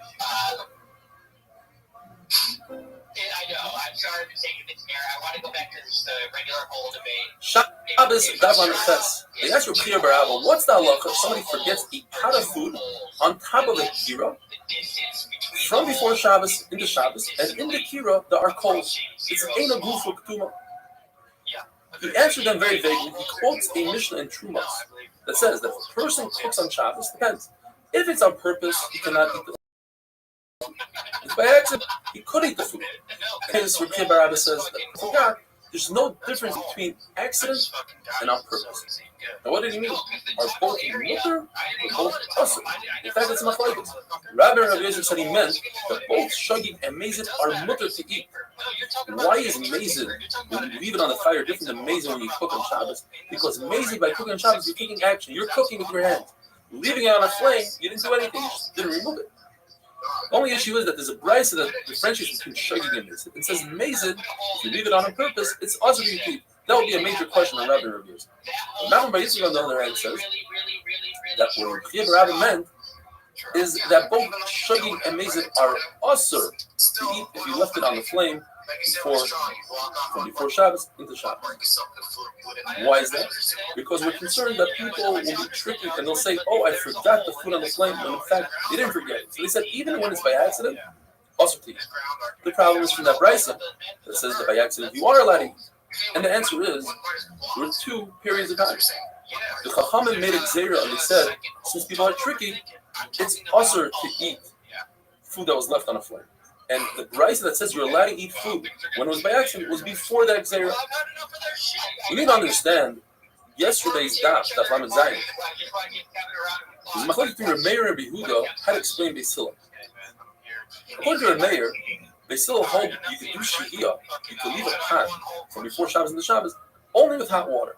Now we're saying, according to Reb Meir, it's even a tafshil, even for food. You need to explain that on the Lamed Zayin we're talking about lechatchila. Somebody comes to ask a rabbi, what can I leave? They'll tell them only hot water. He went ahead and he did so without asking the rabbi to allow him to eat even a tafshel like on today's. Now what about Rabbi Yehuda? Rabbi Yehuda says in Beis Hillel you could do shia even in a tafshel. And today we're saying that Rabbi Yehuda holds, according to Beis Hillel, only hot water. You need to explain that on Daf Lamed Zayin we're talking about when somebody removes the coals. There are no coals. So therefore, if there are no coals, we'll allow him to eat even cooked food. There are coals in the key. Since there are coals, only hot water and not cooked food. The Gemara has it. What if a person went ahead and didn't listen to the Chachamim and over and he did shehiyah? Do we penalize not allow him to eat the food? Gemara wants to bring a raya from Rabbi said that somebody had water that was left on from before the Shabbos. He said you're allowed to use it. Whereas somebody had shriveled eggs, really cooked eggs, and he said you're not allowed to have it. So you see that shehiyah is awesome. Perhaps what he meant to say is next week will be awesome. In other words, don't do this again. Since you did it already, you are allowed to do it. Gemara says that Rashis holds, according to Beis Hillel, we're going to the sugya of chazar, putting the pot back on the flame. According to Beis Hillel, say you're allowed to do chazar, you're allowed to put the pot back on the flame. It's even on Shabbos morning, where it's not, you can't see from his action that he wants to put it back. Friday night, if somebody takes the chunk off the flame, for instance, we know that he's going to put it back on. He needs it for the next day. But Shabbos morning is different. Perhaps he doesn't want to put it back. Nevertheless, according to Beis Hillel, you got to put it back on the flame. Comes Rabbi Tadai and says, I need to qualify that. That's only if he continuously holds it in his hand. But once he puts it on the ground, it's also to put it back on the flame. Says Rabbi Yochanan, I disagree. Even if you put the pot on the ground, you can put it back on the flame. And there's a machlokes what Abaye says. According to one lashon, Abaye says you need two conditions. You need to be holding it in your hand, and you need to think in your mind that you're going to put it back on the flame. If you're missing any one of those two conditions, let's say you think in your mind you're going to put it back on the flame, but you put it on the floor, you cannot put it back on. Let's say you're holding it in your hands, but you never thought that you want to put it back on the flame, you cannot put it back on. Another lashon in Abaye is that Abaye said it's one or the other. Either you're thinking in your mind, in other words, I can put it on the floor, but I thought in my mind the entire time I'm going to put it back on the flame, you can put it back on the flame. Or, even without thinking, as long as I'm holding it in my hands, I can put it back on the flame. Gemara remains in a suffix, in a teiku, these following questions. What happens if you didn't put it on the floor? Gemara mentions floor. What if you put it on a table, on a bed? What if you hung it on a stick? Is that considered as if he's holding it in his hand? Another question Gemara asks, what happens if he takes something off the flame and he pours it into another pot? Does that restart the whole thing and say you're not allowed to put that pot back on the flame? We're not. Take the Mishnah talks about a tanur. Until now we're talking about a kiro that has two flames. A tanur is, therefore, it traps the heat in a lot more than a kiro. It's much hotter. The Mishnah says that whereas a kiro, if you use kasher bava, straw, and the bottom of the straw, that's nothing. It's not a problem. You could put a pot on top. When it comes to a tanur, you cannot, because it has so much heat. It has the same halacha as real fuel. Rav Yosef says that with a tanur, I could place food up against the wall of the tanur. I can't put the food inside the tanur or on top, but I can put it on the side. Abaye argues, he says tanur is so extreme, the heat is so strong, that you're not allowed to even put the food on the side of the tanur. And in fact, there's a brayso that says exactly what Abaye says, that it's also to be soymah on the tanur. A kubah. It's in between a kira and a tanur. It's just like a kira, but only has one flame. It's large enough for one pot. So it's hotter than a kira. It retains the heat more than a kira, but less than a tanur. And therefore, if you use straw as the fuel, you're allowed to put a pot on top and inside. If you use real fuel, like wood, or the leftover olives or pits, also halacha is always in tumah. If you take a kli and you break it, it becomes tough. So if you have a kira that's split in half to its length, it becomes tar, because now you just ruined both of the burners. But if you split it to its width, you just created two burners instead of one large kira, and therefore it remains tummy. Whereas a kubach only has one burner. So regardless of what direction you break it, you just ruin that burner, and therefore it becomes tar. Have a wonderful day. I'll pull out my Billy Bass. Talk to, just like the regular Billy Bass. Yeah, why did I picture it? I got a golf simulator. I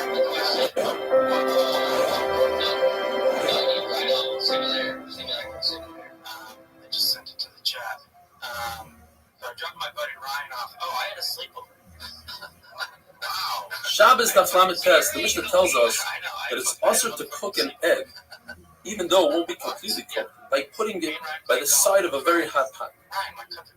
If one does so on Shabbos, he's over Issa rice and he's chayv chatos. Similarly, to the case of somebody that takes very old herring or tuna, and some people just eat it by rinsing it off. If he rinses it off, it's considered a gemar malacha, even though it's not completely cooked. That's the way they cook it. So too with this egg, even though most people won't eat a semi-raw egg, but some people will, and therefore it's considered that you cook the egg on Shabbos and you're chayv. Any salty food, salty fish, that you soaked it in hot water before Shabbos, you're allowed to soak it again on Shabbos because ein bishul achar bishul. You cannot cook food that's already cooked before Shabbos. And to rinse it off is also mutter. But it would be usher to soak it in hot water if you didn't do so Me'erev Shabbos, because that would be considered bishul. Mishnah says it's also to take an egg and put it on a very hot piece of clothing, and Rabbi Yossi says it's mutter. So the Gemara qualifies this. If you cook in the sun, according to everybody, that's mutter, because that's not the derech bishul. That's not how people cook. Nobody's going to confuse this with cooking on top of a flame. If you cook it on the holda of fire, meaning you take a hot cloth, you put it by the fire, you heat it up by the fire, and you cook on that cloth, according to everybody, also the holda of machlokes is the holda of the sun. Now the cooking in the sun we said is under mutter, but if you take clothing and you warm it up in the sun, this is machlokes, because perhaps people get confused and say, if that piece of clothing that was warmed up in the sun, you're allowed to cook, you confuse it with clothing that was warmed up by the fire. So Chacham say, make a gzera. Rabbi Yossi says, there's no gzera. Rabbi Yossi agrees that it's usher to bury food in hot sand and cook through the sand. Why is sand different? This is machlokes. According to Rabbah, Rabbi Yossi is concerned that you might come to bury it in remets, in ashes with coals.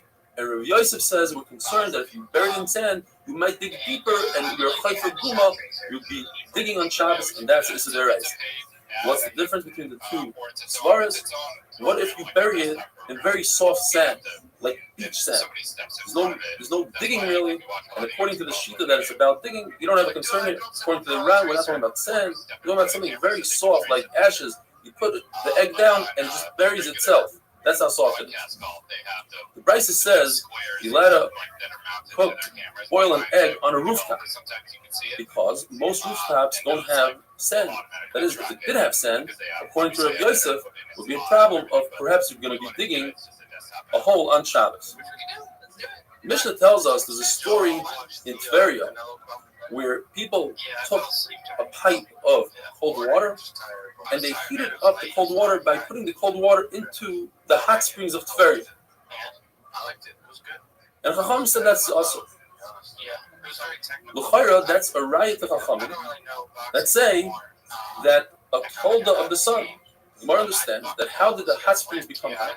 Through the sun. You see that a holda of the sun is also. Says Rabbi Yosef, no. The water of Tveria, the hot springs of Tveria are a holda of fire because the water heats up by going right past the opening of Gehenna. It's a real fire and no raya from the Mishnah. Chizah says, since Chacham said in the Mishnah that Chamei Tveria is asur, we learn from this that Hatmana, hiding, burying food in an object that creates more heat all the time, like the springs, the hot springs of Tveria, is also even if you put it in there before Shabbos. Ula argues. Ula says that the hot springs of Tveria are mutter. Says, what are you talking about? Even the people of Tveria broke their pipes. In other words, they took it back and they don't do so anymore. When it comes to washing yourself, bathing yourself on Shabbos, it goes like this. If you are washing your face, hands, and feet, according to Beis Hillel, you're allowed to do so even with water that was heated up. And according to Beis Shammai, if you heated up the water for food, then you're allowed to add a little bit on Yom Tov for washing yourself, hands, feet, and face. According to everybody, if you take a bath with the water, a real rechitza, it's also to bathe yourself even if the water was heated up before Shabbos. Like it says, we have a three-way machlokes. If you're allowed to shower with water, not bathe, shower with water that was heated up before Shabbos. So we have the two extremes. You have Reb Meir that says you're not allowed to shower yourself even with cold water on Shabbos. You have Reb Shimon that says you're allowed to shower even with hot water on Shabbos. And you have Reb Yehuda that makes a compromise. He says hot water is asur, cold water is mutter, and the halacha is like Reb Yehuda. Our Mishnah must be talking about like Reb Shimon, because you can make a dig in the Mishnah. Since the Mishnah says that it's asur to use this water, it says if you heat it up on Shabbos and it's asur to bathe yourself with water, meaning that if the water was heated up before Shabbos, it would be mutter to use hot water on Shabbos. That can only go like Reb Shimon that says you're allowed to shower yourself with hot water that was heated up before Shabbos. The whole machlokes is water that comes, they take from the ground. But if you have the water in a vessel, according to everybody, that's asur, because people might come to say, they'll think that you heated up the water on Shabbos. The halacha is like Rabbi Yehuda. Typically, we have a rule. The Rebbe says, anytime you have a three-way machlokes and one man Omar is a compromise, we go like that man Omar. However, it's possible that rule is only in the Mishnah. And our three-way machlokes was in a brayso. Nevertheless, Allah is like the compromise since we heard so specifically. The only time we don't have this rule that if you have a three-way machlokes, you go like the compromise is like the sugi we had earlier in our Masechta, the kuli matloni. A person takes clothing and he declares it to be a shmata. Rabbi Kiva took the middle position. Nevertheless, Allah is not like Rabbi Kiva because Rabbi Kiva was the Talmud of the other two, Rabbi Shua and Rabbi Elazar. And later on in life, he also took it back and he admitted that Allah is like Rabbi Yeshua. Have a wonderful day. Sometimes it is like watching like chess and checkers to me. Like there's just more variables in an MMA fight. Like maybe this guy's better than this, maybe this. Whereas boxing, like sometimes I can be watching the fight super intently and not having a great hand of not responding because they're just like exchanging blows. Whereas like Shabbos Daf Mem, there are two versions in Rav. Rav says that if you heat up water before Shabbos, you're permitted to bathe in that water, provided that you only bathe one limb at a time. The fact that there are two brises that contradict that, the only way you can bathe yourself is wash your face, feet. Seems like any other limb would be awesome. Rabbi will explain that the brise is just telling us how to do it. Just like you wash your face by itself, your hand by itself, so too each limb must be washed individually. The other version of Rav is Rav. The way to use hot water that was heated before Shabbos is to bathe your entire body besides one limb. You must leave one limb out. The problem is those two brises seem to contradict Rav because those brises say the only way to bathe yourself is one of the other Rav, face, hands, and feet, not your entire body minus one limb. And that's a good kasha. Rav Yosef asked Abaya, who was brought up by Rabba he said, the Rabba, in fact, used Rav's shita that you're allowed to bathe yourself, your entire body, minus one limb. Says Abaya, I never saw, I don't know. But the question is, why did Rav Yosef ask Abaya? It's obvious that Rabba always did exactly what Rav said. Three things. He had it in the beginning of the stuff. You're not allowed to take siddhis from one beggar to the other. Rav says you can. Rav says you can light a ner Chanukah, one from the other. Rav says you can. And Rav asking like Reb Shimon Begrera, that you're allowed to drag a bench, provided that you don't know for sure that you're going to make a group. Rabbi says, I don't hold like that. But in everything else, he did exactly like Rabbi. The answer is because this is a kula. Perhaps in kulas, Rabbi didn't act like Rabbi. To say that you're allowed to bathe yourself, your whole body, minus one limb, that's a kula. In fact, the halacha is not like Rabbi. The halacha is like Shmuel, who says that the only thing you're allowed to do on Shabbos is bathe your face, hands, and feet. For Shabbos, just like Shmuel, that says, even if you bathe each limb individually, that's awesome. You can only do Panav, Yodav, Virad.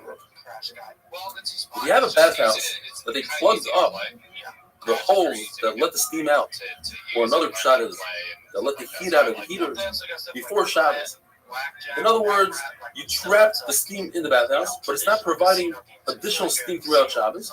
So when Matzah Shabbos comes along, you're allowed to use the bathhouse. You don't have to wait the amount of time it takes to heat up the water. You're only using the steam, the zayah, the sauna part, that you can do even on Shabbos itself and on Yom itself. In fact, there's a story in Bnei Brak, Rebbe Akiva, the famous, like we said in the Agadah, Rebbe Akiva and Elazar ben Azariah, they sat in the steam house on Yom Tov, and they even took a shower with hot water, according to Rashi, but they made sure that that hot water was covered with wood. Chacham say you don't need to cover the hot water with wood. Now, the Gemara tells us 4 steps in the Gzeira that says that you're not allowed to bathe yourself with hot water on Shabbos. The first step was that it was mutter to bathe yourself with hot water that was heated up before Shabbos. But then the Balanim, the people in charge of the mikvahs, they started lying, they started doing shtick, and they would heat up on Shabbos. Some say, Yerushalmi explains, they added extra coals before Shabbos, and there's a problem with heating. So they said, you know what, no more bathing in hot water, but you're allowed to use the steam. The Abaryonim came along, the people that are played by Averis, and they started lying. They said, we're using the steam, but in fact, they were bathing.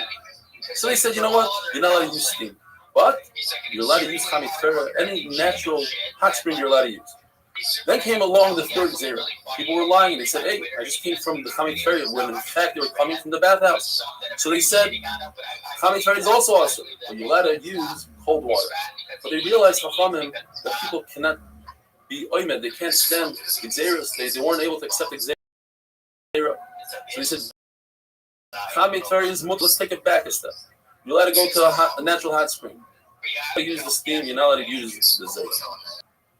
And you see from here that a person who's over on a D'Rabbanan, on this Gzera, is considered an Avarion. You're allowed to call him out in public and call him an Avarion. The Gemara tells us you're allowed to walk through a bathhouse that's very wide and large because we're not concerned people are going to think that you bathe there and you're not going to benefit from it. But if it's a smaller one, like in a small far in a village, it's inevitable that if you walk through it, that you won't benefit from the steam, and therefore it's awesome. You're allowed to heat up your own body and then pour cold water on it. But to do the reverse, pour cold water on your body, then heat yourself up in front of a fire, that's also because now you're bathing yourself with hot water. Similarly, you're allowed to take a hot towel and put it on your stomach to relieve pain in the stomach. But you're not allowed to take a small pot with hot water. Number one, if it spills out, it's a very big danger, and that's also to do in the weekday as well. But there's an additional problem. That if water spills out onto your body, now you're bathing in hot water. The Tanakh says that you're permitted to take cold water on Shabbos and warm it up, make it lukewarm. It's also to heat it up to the point where it's yatsi ledes, where your hand takes it back, or better yet, the Gemara describes it as an amount of hot water or the heat that could burn a baby's stomach. That's a universal state. As the Mishnah says, it's 40 degrees Celsius, which is about 104 Fahrenheit, and Shlomo Zalman says 46 degrees Celsius, which is about 114.8 Fahrenheit. That you're not allowed to do. Now, what about oil? The Tanakh doesn't mention oil. Rabbi Rav Yosef say that according to the Tanakh, it's 100% mutter. There's no such thing as cooking oil. Therefore, even if you bring it up to Yatsi Ledes, mutter. Rabbi Yosef takes it to the other extreme. It's 100% usher. Even to warm up oil, that's the way you mavash. That's people use it. They like to warm it up, and therefore that's also usher. Mar brings another 2 shittas Tanaim in oil. According to Yehuda, to warm it up to a point that Yatsi Ledes is usher, to warm it up to a point of lukewarm, that's mutter because that's not how you cook with it. And Shimon Gamliel says that is the way to cook with it, to make it warm. Therefore, you can only put it in your hand and put your hand in front of a fire. But what is the difference between chewing and leela and nachbar? It's you're saying the same thing, basically. You're not allowed to warm up oil, even lukewarm. The answer is because according to Nachbar Yitzchak, it's also to warm it up lukewarm, even with a shinoi, even with the side of your hand. But according to Rishon Gamliel, that is mutter. La halacha, there's no difference between oil and water. Both of them, if it's yatsu lettuce, it's also to warm up, and if it's not yatsu lettuce, it's mutter. The Gemara tells us that Rebbe Baradimi went into the bathhouse. He was following Rebbe, and he said, "I want to take a flask of oil and put it in the chamik tveria, the bathhouse of chamik tveria, and warm it up." And Rebbe said, "You're not allowed to do that. You can take kli sheni, water that's into another kli, fill up another kli, and then you put it into that." So the Gemara says, first of all, you learn three things from it. You learn that you could cook oil, like the sheet that says oil is cookable. Second of all, you see that if you take water out of the chamik tveria and you make it into kli sheni, that does not cook. And second of all, you see that just warming up oil, that's also considered cooking. Now, how did Rebbe tell him these halachas? He's in a bathhouse. You're not allowed to even think in Torah in the bathhouse. The answer is, to prevent somebody from doing it, you're allowed to, like we see, that a Talmud went behind your mayor into the bathhouse, and he wanted to mop the floor for him, and Rameir said that is usher, that's a shui gumas, that's considered baina, because he wanted to prevent him from doing it in Isser. Have a wonderful day. Go to something I'm good at.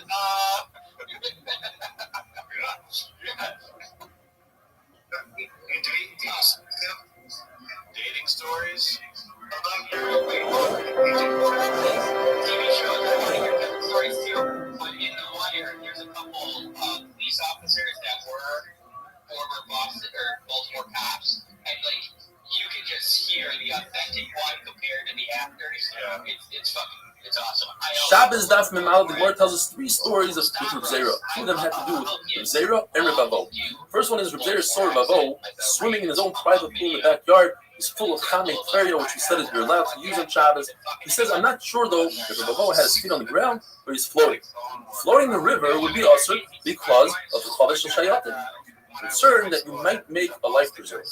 But in your own backyard, if the Gemara says it has Gigudah, it has straight walls, which resemble a swimming pool. They're different than a river, which goes in a gradual incline. So it's obvious that that's mutter. Or another Pshat Rashi that has a lip. It looks like a swimming pool. It doesn't resemble a river. The different time, Reb Zera saw Reb Avo covering his privates. He says, I'm not sure if he was touching himself or not. The Gemara says, touching is usher.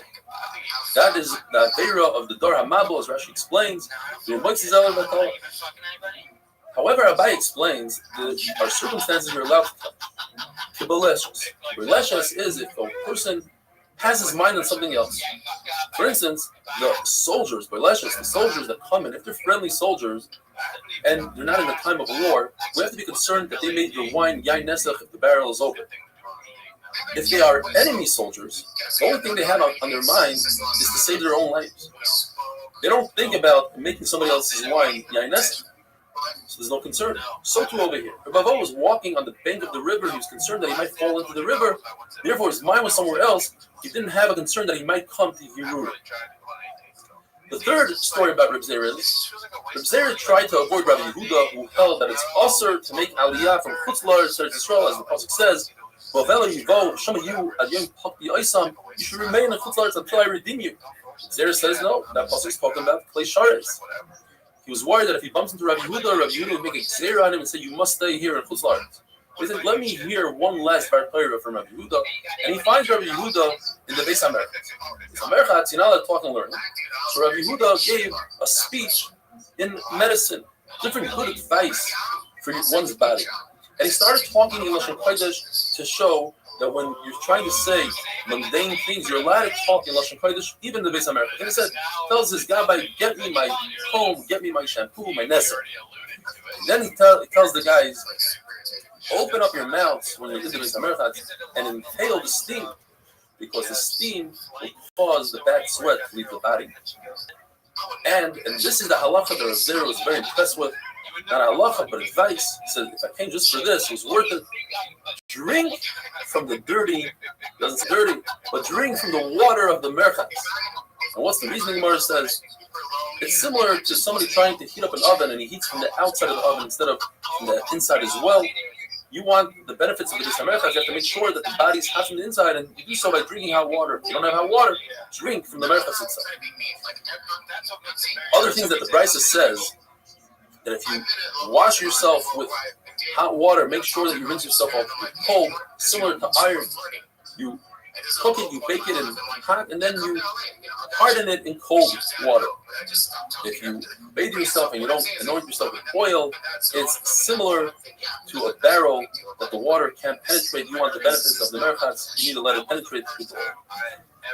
Different halachas about eating. If you eat and you don't drink, that's like losing blood, and that's where the intestinal disease starts from. If you eat and you don't walk for amas, then your food starts decaying in the body, and that's where a person gets bad breath from. If a person needs to go to relieve himself, needs to go to the bathroom when he eats on a stomach like that, it's similar to trying to start a fire in an oven with ashes that already did their purpose. You don't put food on top of an oven. And this is the beginning of the cause of just bodily odor. Says the Mishnah, there's a vessel called a mulia, and that is, it contains water on the outside, and you put coals on the outside. If one removed the coals, he did rufa. Therefore, this vessel is not adding any heat to the water. You're permitted to drink from this vessel on Shabbos. There's another vessel called antichi. One shot in the Gemara is that it's like this kira oven that we discussed, but it has a compartment for water. You would have this compartment in order to ensure that the kira doesn't explode, similar to what we have in a car today. You put some water to cool off the engine.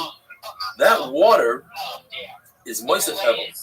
Since this kira is on 6 days a week, it adds, the coals are so hot and the walls are so hot, it adds heat to the water. And therefore, it's also to drink on Shabbos. Another pshat is it's a double-decker dud, similar to the mulyar. Just one layer is the coals, the upper layer is the water, and therefore it adds hevel to the water. So also to drink on Shabbos. Says the Mishnah, and according to Rabbi Bar Masla, the pshat of the Mishnah is that if you have a small pot that you removed all the water from it and it's still hot, you shouldn't put a small amount of water into it because that would cook the water. You put a large amount of water because that just makes the water warm, and that's okay. According to Reb Shimon, we say that miskaven is mutter. Therefore, even though this causes the pot to harden, since you don't have intent to harden it, your intent was just warm with the water, we hold like Reb Shimon that it's a mutter. As long as it's not a psikration, in other words, it's definitely going to happen. We don't know that it's definitely going to happen, therefore it's mutter. According to Abai, the pshat is, you didn't remove the water. You removed this kettle from the stove. And now, to add a small amount of water is also because you're boiling up the water. To add a larger amount of water is mutter, is going to create good water. However, if there's no water left in that pot, any amount of water to be added to that pot would be awesome because we hold like Rabbi Yehuda, the Rashain Miskaven is awesome. Rav says this whole halacha, these halachas are only when you put the amount of water needed to not be inside. In other words, in order to harden the kli, you have to fill up the kli all the way to the top, says Rashi. So this would be mutter if you put less than that amount. Shmuel argues, says even if you fill up the kli all the way to the top, it's still mutter. Now typically Shmuel doesn't hold like Reb Shimon. In another halacha, in a malacha shein tzricha legufa, as we discussed, if you have a piece of wood that's a cold, glowing red, and you're concerned that somebody might step on it, it's also to extinguish it. Even though it's a malacha shein tzricha legufa, you don't need that piece of wood as a coal. You just don't want the fire. It's not a creative act. Reb Shimon says it's small. Okay? And Shmuel holds that it's awesome. So you see, Shmuel doesn't hold like Reb Shimon. So Gemara says yes. In Melacha Shein Tzricha Legufa, he doesn't hold like Reb Shimon. Rav Shein Miskaven, he does hold like Reb Shimon. And therefore, the Gemara finishes off by saying that if you see thorn, or let's say in our days a piece of glass in the Rosh Hashanah, Midrabanan, you're not allowed to walk less than 4 amas. Stop and walk again less than 4 amas. That's the Rabban. But since this is a danger, you're allowed to do so. And in a Carmelist, where the whole Isser, the whole idea is only the Rabbanan, you're allowed to walk all the way to the garbage can and throw it out, even though it's a lot more than 4 hours. Have a wonderful day. Your pet's head did fall off? Yeah, my pet's head did fall off. Oh, damn. No, you got a brand new pet right over in there. Beautiful pet. We should talk about your beautiful new venture.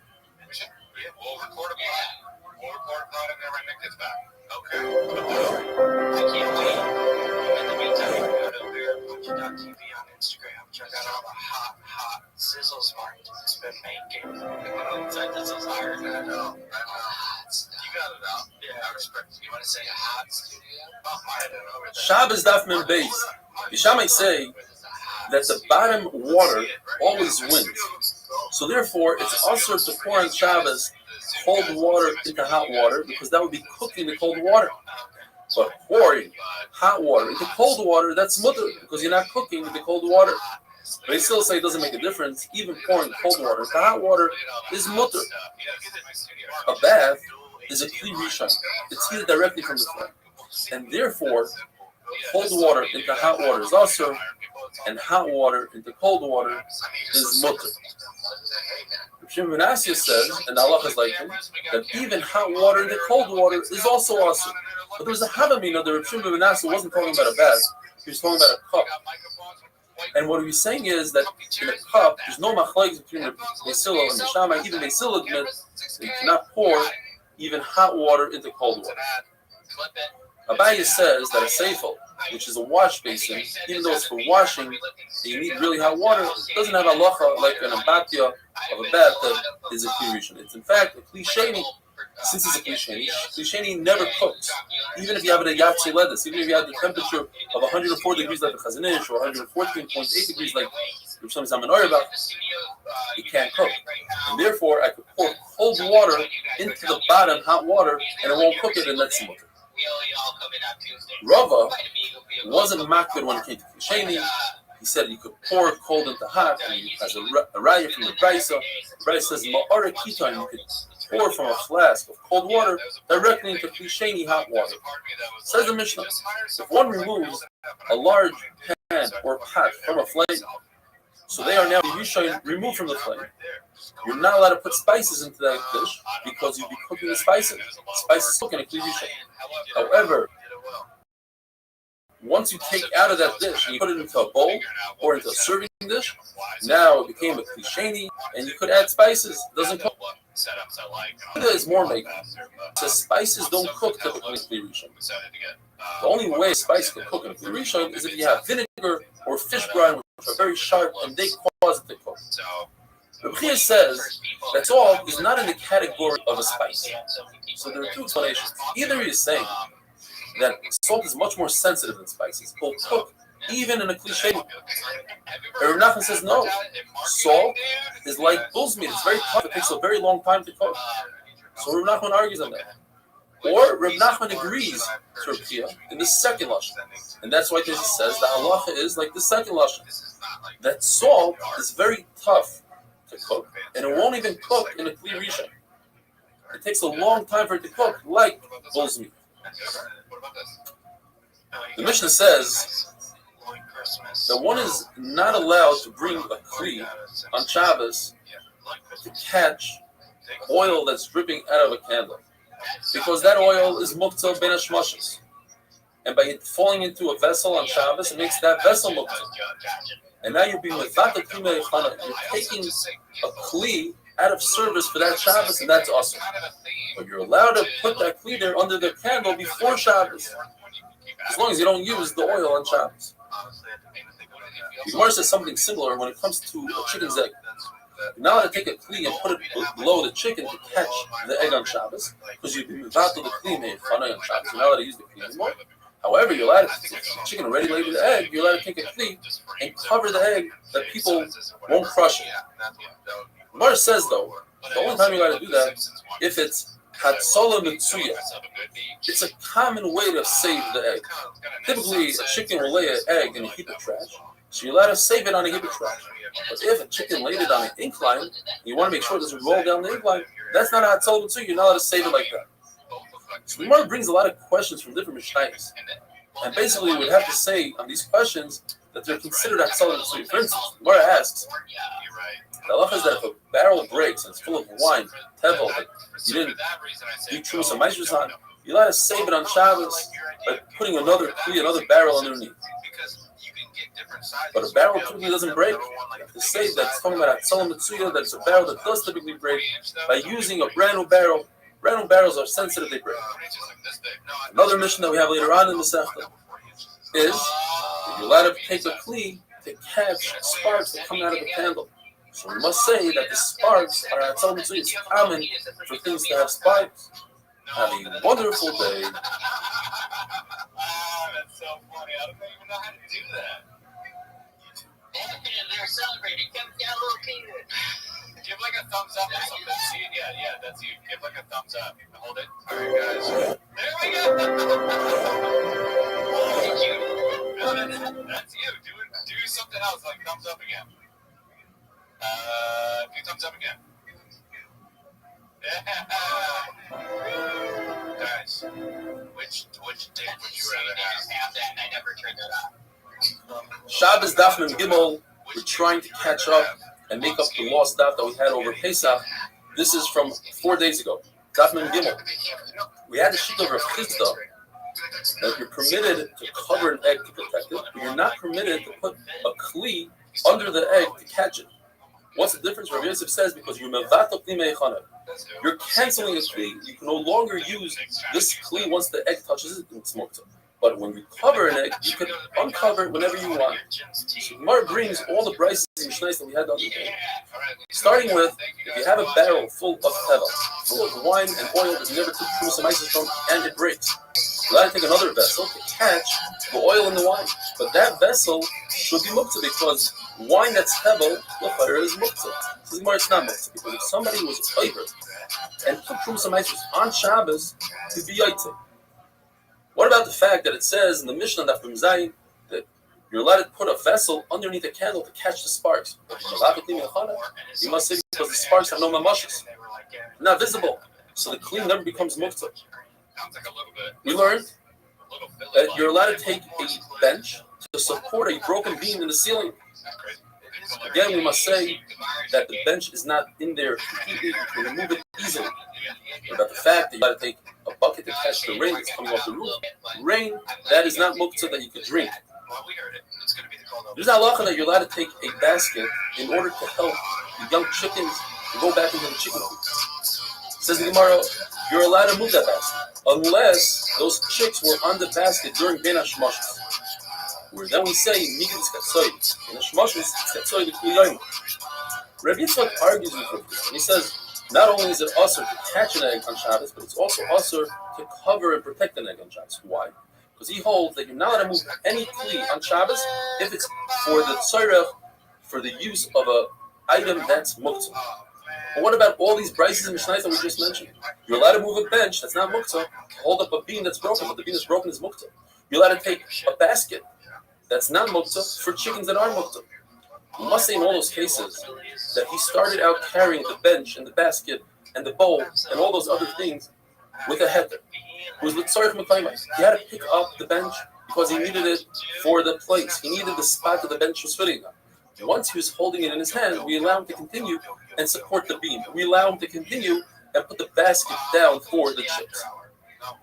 More ask a question from an egg that was born on Shabbos. It says you're not allowed to cover a vessel with it. And a very interesting halacha. You're not allowed to support your bed. There are people that would support beds with eggs, carry a lot of force, a lot of pound. You're not allowed to do so. However, you're allowed to protect the egg that was born on Shabbos. Again, we must say, you're protecting with a kli that you started carrying it with a heter of the tzorech mekayma. It says, you're allowed to take a machzelis, or reed, and put it on top of small stones, but the small stones are muktzah. We're talking about stones that are not muktzah, stones that they use instead of toilet paper. What about the fact that they take a machzelis and cover bricks from a building site? We're talking about that the building is already done, the construction is over, and now he's using those bricks for a heter. And not muktzah, he's using them to lean on. What about the fact that it says you're allowed to cover a beehive with machzelis?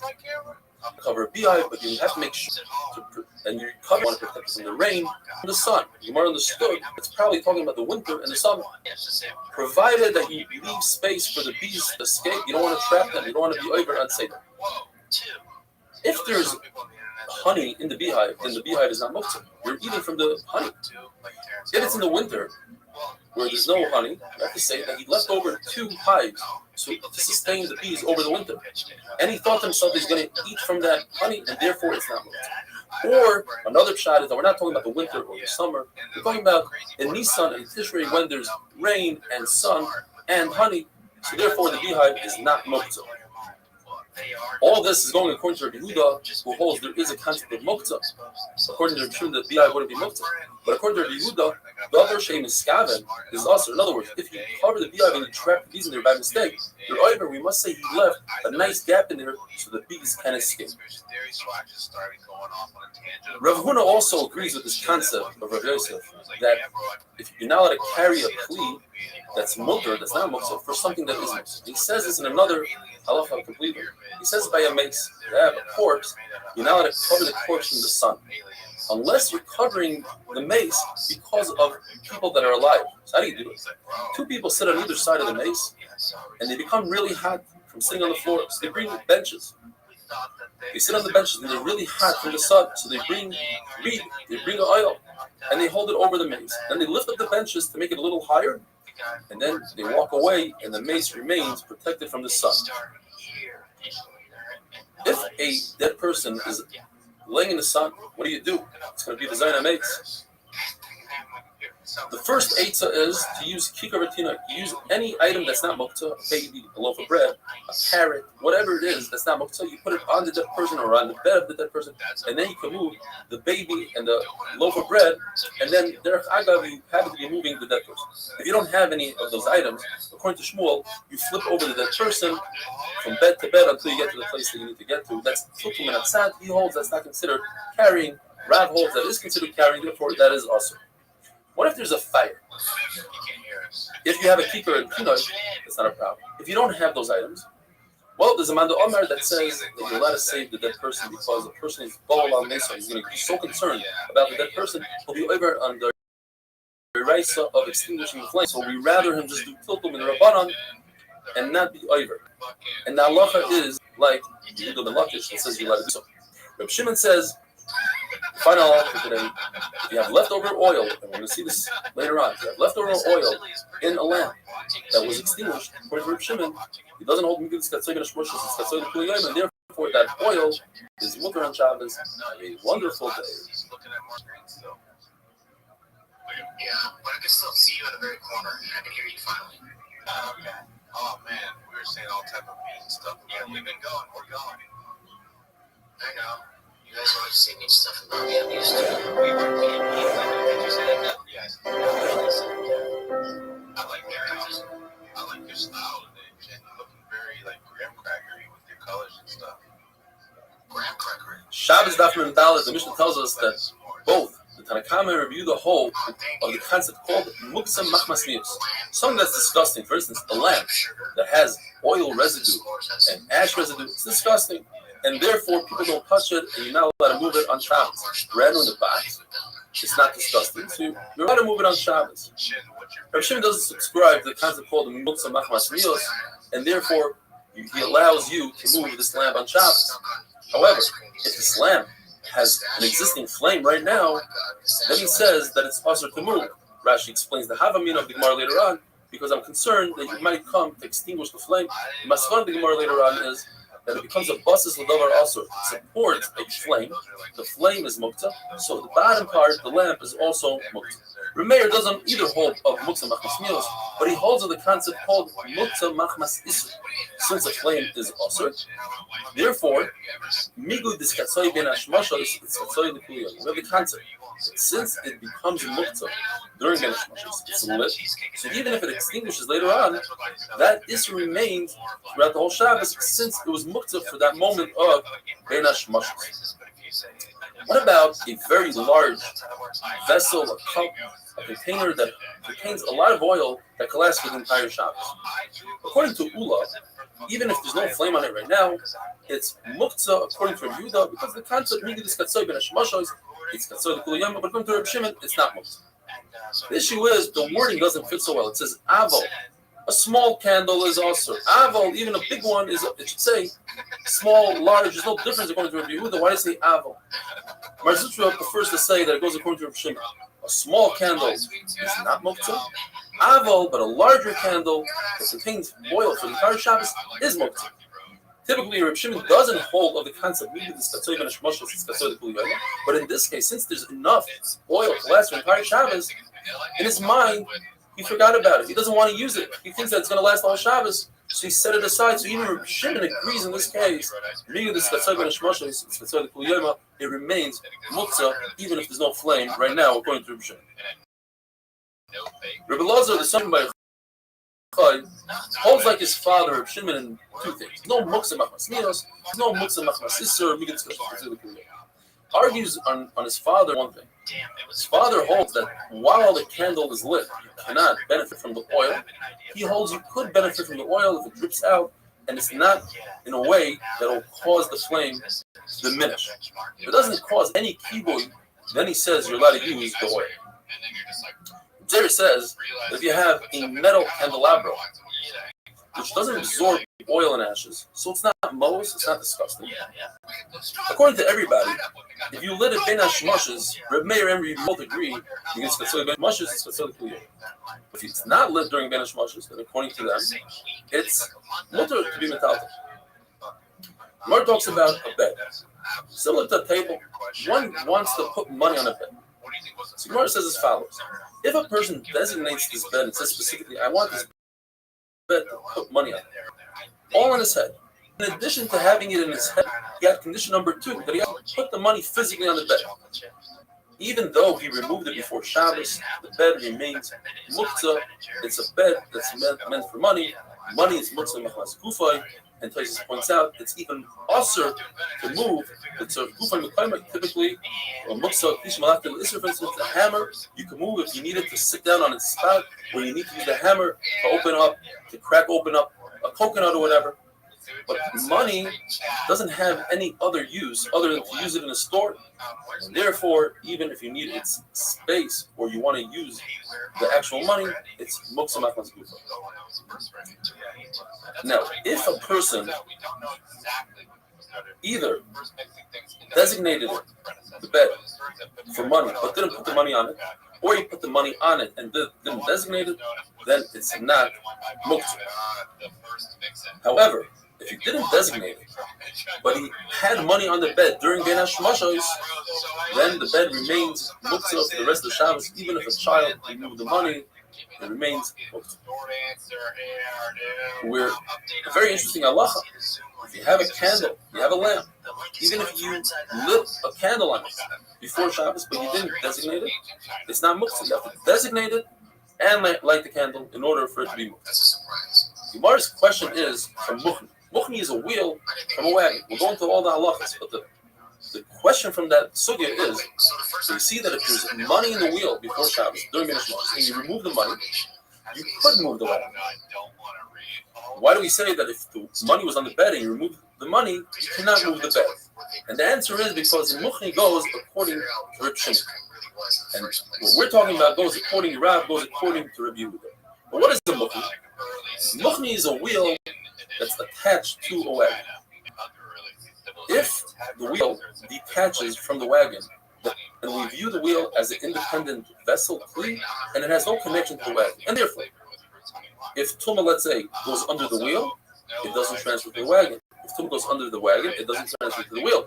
Although they're touching, but it doesn't transfer from one kli to another unless they're one. And since they're independent of each other, it doesn't transfer. Another halacha. If a wagon or any kli is larger than 40 sa, it's not mekabel tumah. How do I measure this? According to Beis Hillel, you measure if from the outside it can displace 40 sa of water.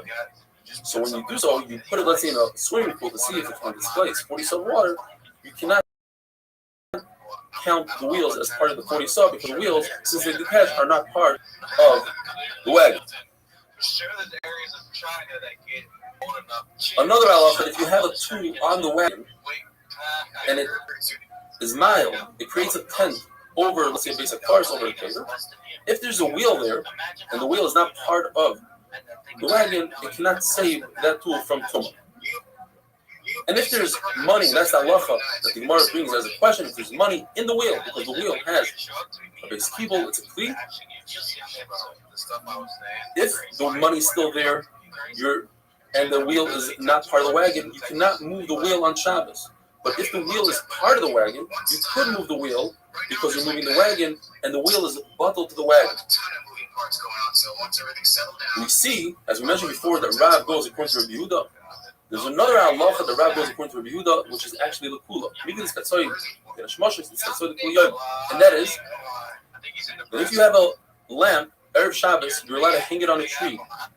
And we're not concerned that you might climb up the tree on Shabbos because you know that this lamp is muktzah for the entire Shabbos. According to Rav, however, on Yom Tov, you're not allowed to hang it on a tree because a lamp is not muktzah, and we're concerned you're going to go up the tree to retrieve your lamp. Have a wonderful day. That's what built that. That wasn't the One World Trade Center is in Omaha. It is. I heard they moved it. Way south, sounds nice and clear and loud. You got the new AirPods, Nick? Yeah, 4th generation. Noise canceling is fucking crazy. No, I can't even hear myself. Nick, there's Shabbos Daf Mem Hey.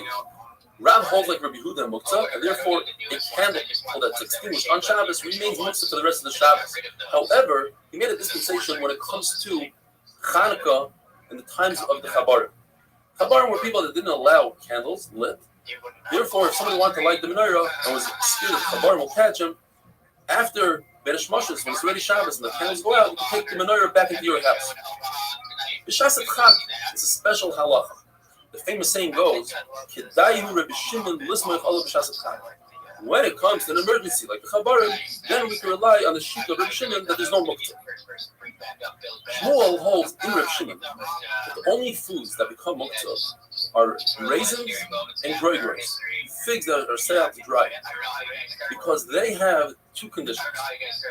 And in order for something to become muktzah, according to Rabbi Shimon, you need two conditions. The chiyuv b'yadayim, putting something aside with your hands, saying, I don't want to use this anymore, and that it's not right l'achila, you can't eat it any longer.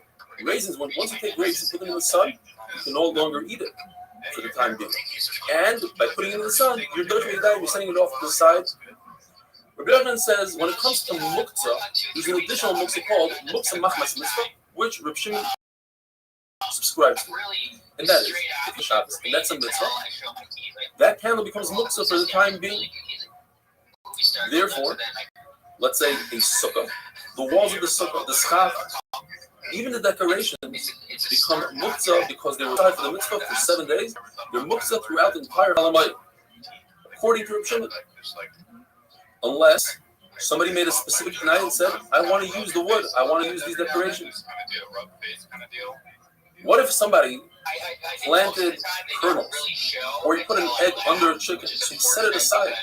Well, it doesn't have the conditions we need, and it's not muktzah mitzvah, so according to Rabbi Shimon, they are not muktzah. Going back to sukkah wood, if you have a sukkah that's standing during other Yom Tovim like Pesach and Shavuos, you're not allowed to take wood off the sukkah. That's soiser that's breaking the sukkah. What if the sukkah fell down on Shavuos? You're also not allowed to use that wood according to Rabbi Yehuda because it remains muktzah. According to Rabbi Shimon, it's not muktzah. Once it breaks, it falls down, and you anticipated it, it's not muktzah. On sukkahs, even according to Rabbi Shimon, it's muktzah, unless you made it at night. There's a guy that says that there are other fruit, such as peaches and quinces, that you put aside on the roof and you let them dry, and they're muktzah. That must be going according to Rabbi Yehuda, but what's the chiddush? The chiddush is even though they're fruit, and you're eating from them, nevertheless, by putting them on the roof, you're mesiach das from it, you don't want to have anything to do with it, and therefore they remain muktzah according to Rabbi Yehuda. Rebbe's son, Lazar, asked Rebbe, what does Reb Shimon hold when it comes to Patzili Tamar? These are dates that will never ripen. From the fact that he asked Rebbe the question about Reb Shimon, that means, the Gemara understood, that Rebbe subscribes to Reb Shimon's shita of muktzah. Otherwise, he wouldn't ask his father what does Reb Shimon hold about Batzilut? But he told him, even though Batzilut Tamarim are not edible, but he never pushed it aside with his hand. So he has one out of the two conditions, and therefore they are not muktzah, according to Reb Shimon. Nevertheless, the Gemara asks a question. There's a Mishnah that tells us that on Yom Tov you're allowed to shut an animal that's yours, but if it's yours and it's in the midbar, and what that means exactly is machlokes, whether it comes back after when it starts raining. In other words, it's away for a half a year. According to Rebbe, it never comes back. The point is, that kind of animal you cannot shut hayam because you never have it in mind that you're going to have that animal. You're not allowed to give it to drink so that the skin comes off easier. You see, the Rebbe holds a muktzah. The Rebbe is the one that says that the animal doesn't come back at all, and therefore it's muktzah. So the Gemara gives three options. Either Rebbe holds like Reb Shimon in muktzah, but this particular animal is like raisins. It has two conditions. First of all, you're done with your dive, you pushed it aside, you said, I don't want to see you anymore for a year. And second of all, it's very difficult to catch and capture. So it has two conditions, and therefore, even Reb Shimon would agree that this midbar animal is muktzah. Second answer is, the Rebbe never said that he holds like Reb Shimon. He was just answering what Reb Shimon would hold. In fact, Rebbe holds like Reb Yehuda in muktzah, and he was answering his son what Reb Shimon would hold in muktzah. Another pshat is that Rebbe was talking in the opinion of Reb Yehuda. In other words, he holds like Reb Shimon in muktzah. But don't you Chachamim agree that if an animal comes back every half a year, that it should be considered a domesticated animal and put shut the Yom Tov? And they said no. We don't agree. Rabbi Baruch Chana said that Rabbi Yochanan holds like Reb Shimon in muktzah, that there's no muktzah. Why did Rabbi Yochanan say that a chicken coop is muktzah? I must say that it's talking about a very specific case. The chicken coop had an egg, and in the egg was a chicken, and therefore this egg is royal afilas because the dog eat of egg, and it's not rare of human. You have a dead there, we can't eat it. It's straight. Nor will go eat. And it does hold a muktzah machas gufa. Something like money, stones, have absolutely no other use for them. And this with the chicken side has absolutely no other. And therefore, even Reb Shimon agrees that's muktzah. Why didn't he just say that there's an egg there that was born on Shabbos? And Reb Shimon holds that it's noilad and it's muktzah. Because there's a shita that holds, Rav Nachman holds that Reb Shimon doesn't hold of a noilad on Shabbos. In other words, according to Rav Nachman. And to say that there's a dead chick there, there's a mandama that holds in Reb Shimon that you could use that chick and you could feed it here on Shabbos, as long as you knew about it beforehand. In other words, there's one mandama that says in Reb Shimon that if the chick was healthy and it died on Shabbos, Reb Shimon holds a muktzah because I never thought about it. I was Messiah Das. There's another mandama that says that it's muktzah.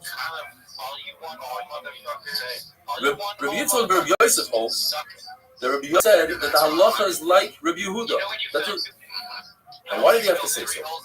There's a story that you could learn from, and you know from that story that Rabbi Yehuda held that, like Rabbi Yehuda, that the a menorah, a large candelabra, fell on Ravasi. And Ravasi didn't move it. Maybe he walked away from it and it fell by itself, but he didn't move it because he held of muktzah. And his Rebbe's Rabbi Yochanan. So you see from here, Rabbi Yochanan holds of muktzah.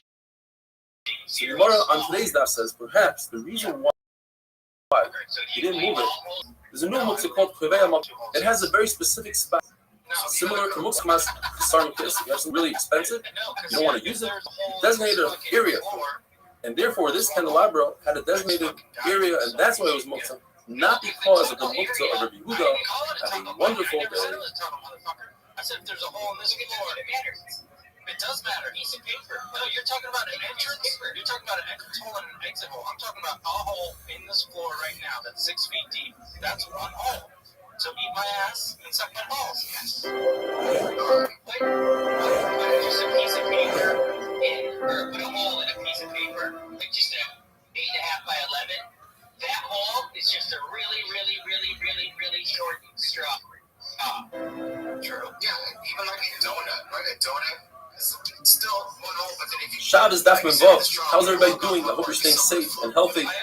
We finished off yesterday saying there's a story where a menorah fell on Rav Asi, and he refused to move it with his hand. He said it was muktzah. What kind of muktzah? So we try to say perhaps it's called a muktzah of kviyas makom. Since it's a large item, has a designated spot, you don't move from that spot, it's muktzah. Says Gemara, but what do you do about kviyas chasana? It's a tent that you build over a bed. The top is narrower than a tefach, so we don't have a problem of building the oil on Shabbos. You let it put it together on Shabbos and take it apart on Shabbos. But how do you touch it? It's muktzah, kviyas makom. You see that there is no muktzah called kviyas makom. So then why did Rav Asi move the menorah? The answer is because if it was a menorah that came apart and you could put back together, then certainly that would be muktzah. But we're dealing with a menorah that just looks as if it could come apart. So they made a gzera on such a menorah because of a menorah that could come apart. And if it's a really small menorah that could come apart, machlokes. Rabbi Yochanan says, even though it usually doesn't come apart, we have to be goyzer on a small menorah. And Rosh says, since it doesn't come apart, nobody's going to confuse it with a menorah that comes apart, and you don't make a gzera. He said that Rabbi Yochanan holds, like Rabbi Yehuda in Muktzah, that there is Muktzah. The issue is that Rabbi Yochanan always paskins like the Stam Mishnah, like an anonymous Mishnah. And the Mishnah of Muchmin that we had the other day, the wheel that detaches from the wagon, one of the halachas we learned is that if there was money, even ben hashmoshes, inside the wheel, and the money was removed, you can move it on Shabbos. That goes according to Reb Shimon. So on the one hand, the Stam Mishnah is Reb Shimon. Says Reb Zera, we must learn, even though it's a doichah, that the Mishnah is talking about that there's no money during Ben Hashmashis, and that's why you can move the wheel on Shabbos. But if there was money during Ben Hashmashis, in fact, the wheel would be muktzah, like Reb Yehuda that says, "Nigid iskatzay Ben Hashmashis, iskatzay likuli yom." Yeshua Levi said, the Rebbe said a very cryptic statement. He said that a menorah is like a ner of Reb Shimon. Menorah is Reb Shimon ner, meaning it could be two meanings. Either there was one psak halacha or two. Either the psak halacha was that a menorah is not muktzah, like Reb Shimon says that a candle that was lit and it was extinguished on Shabbos, the candle is no longer muktzah. In other words, a menorah is muktzah. Or he said two statements. A menorah is also. A candle is muktzah. The Gemara remains in a table. The Gemara tells us that Reb Malkiah, and at a different time, Reb Yossi Gillah, both acted like Reb Shimon. There was no muktzah in front of the Rabbein, and both the Rabbein were makin on them. On the other hand, Reb Avo, even though he himself felt like Reb Shimon, but when he was in front of Reb Yochanan, out of respect to Reb Yochanan, he acted like Reb Yehuda that there is muktzah.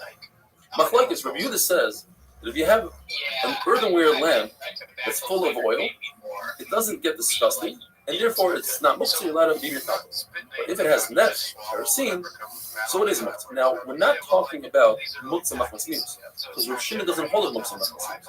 What we're discussing is since there's no other use for this candle, because it's disgusting, therefore it's like a stone that has no other use, and it's muktzah. In other words, muktzah machmas gufa. Rabbi and Rav Yosef both hold that you're allowed to carry, you're allowed to be metaltal, a lamp that was used with nefesh. The Gemara tells us an amazing story. Ravia went to visit Rava, and he had a lot of mud on his shoes. And they sat him down, he said, sit down on his bed, and he put his shoe on the bed and put a lot of mud on the bed. And this upset Rava. And Rava decided he's going to torture Ravia with questions to punish him.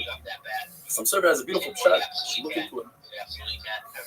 And he asked him, why is it that Rabbi and Rav Yosef both say that a lamp that was used with nefesh, with kerosene, is not muktzah? So he told him because you could use that lamp for another usage, you could cover another field. He said, wait a minute, but what about all stones in the world? They're very muktzah, but you could use them to cover Canaan. So Rav Yosef, no, there's a big difference.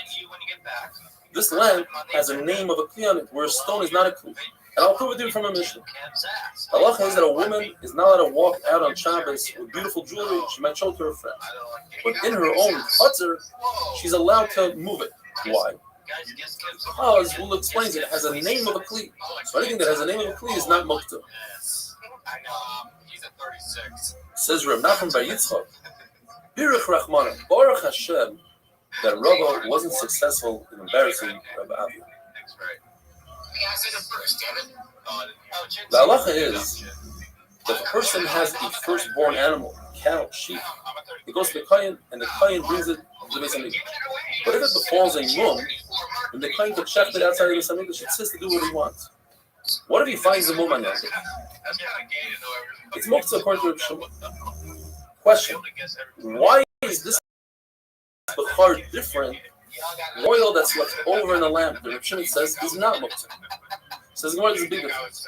Oil that's left in a lamp, when he lights the lamp, he knows that he might have leftover oil. He thinks about that oil and he wants it. So that's why it's not muktzah.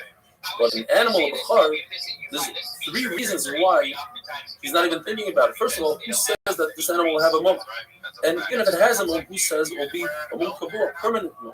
And even if it's a permanent mum, who says they'll find a rabbi, they'll tell him that it's a good mum and he can check. What about a woman who makes a neder on Shabbos? She could mefer or matter the neder. What if her husband doesn't agree? Because when a woman makes a neder, she's doing it al das for her husband. And what about a man? How could he be made for his neder on Shabbos? What if he doesn't find a rabbi? Because he doesn't need a rabbi. He can just find 3 simple people to be matter his neder. You said do it. In the Mishnah it says, we learned that according to Reb Shimon, if the fire is still lit, even Reb Shimon says it's muktzah. Why? The answer is because it becomes a basis of davar asur. The lamp supports the flame, which is muktzah.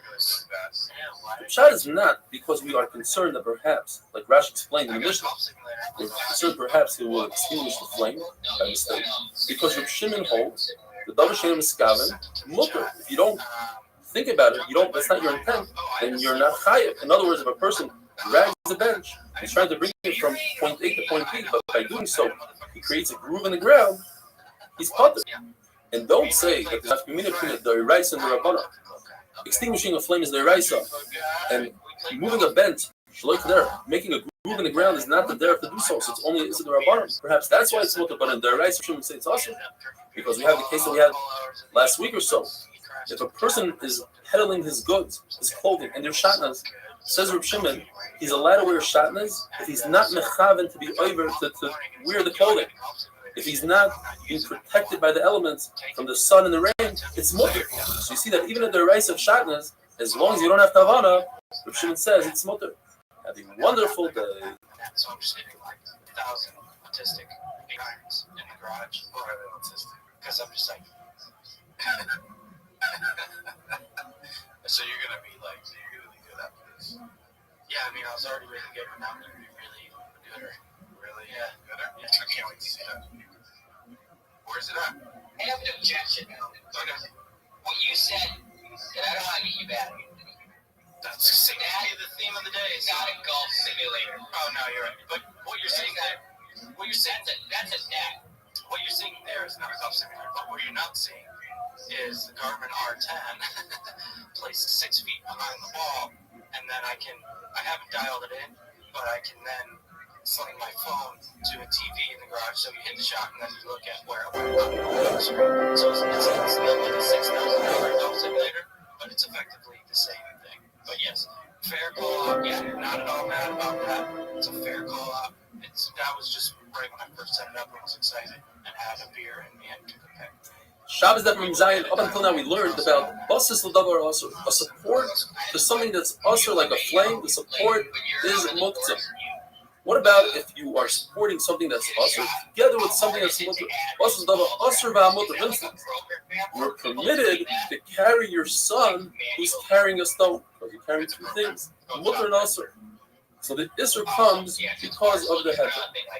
Same thing, if you have a basket that has fruit, but also carries a stone, that's mutter. Reb Zera asked Rav Asi, so then why is it that Rebbe said that it's mutter to carry a machta, a pan, that has leftover incense, the ashes of incense?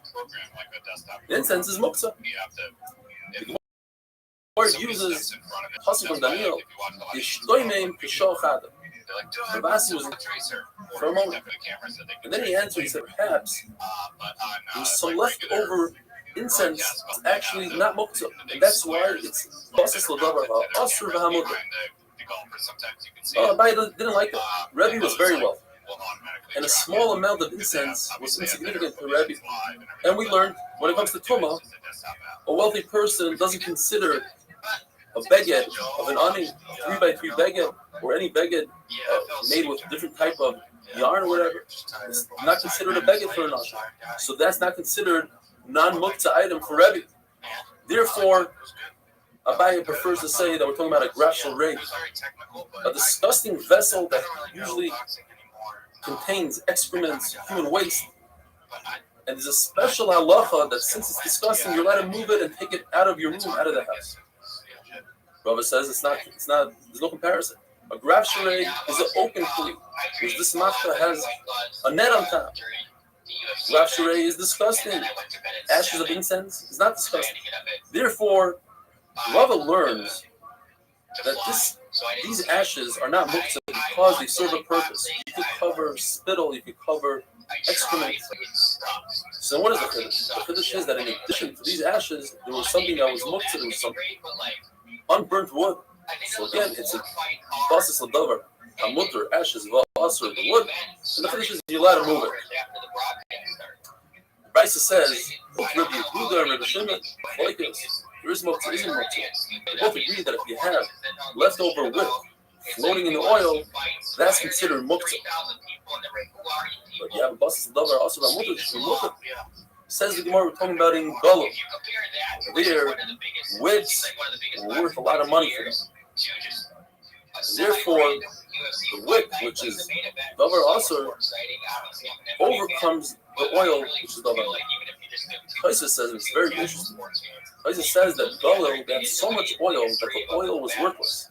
Talking about today, that the oil prices dropped from a 20-year low.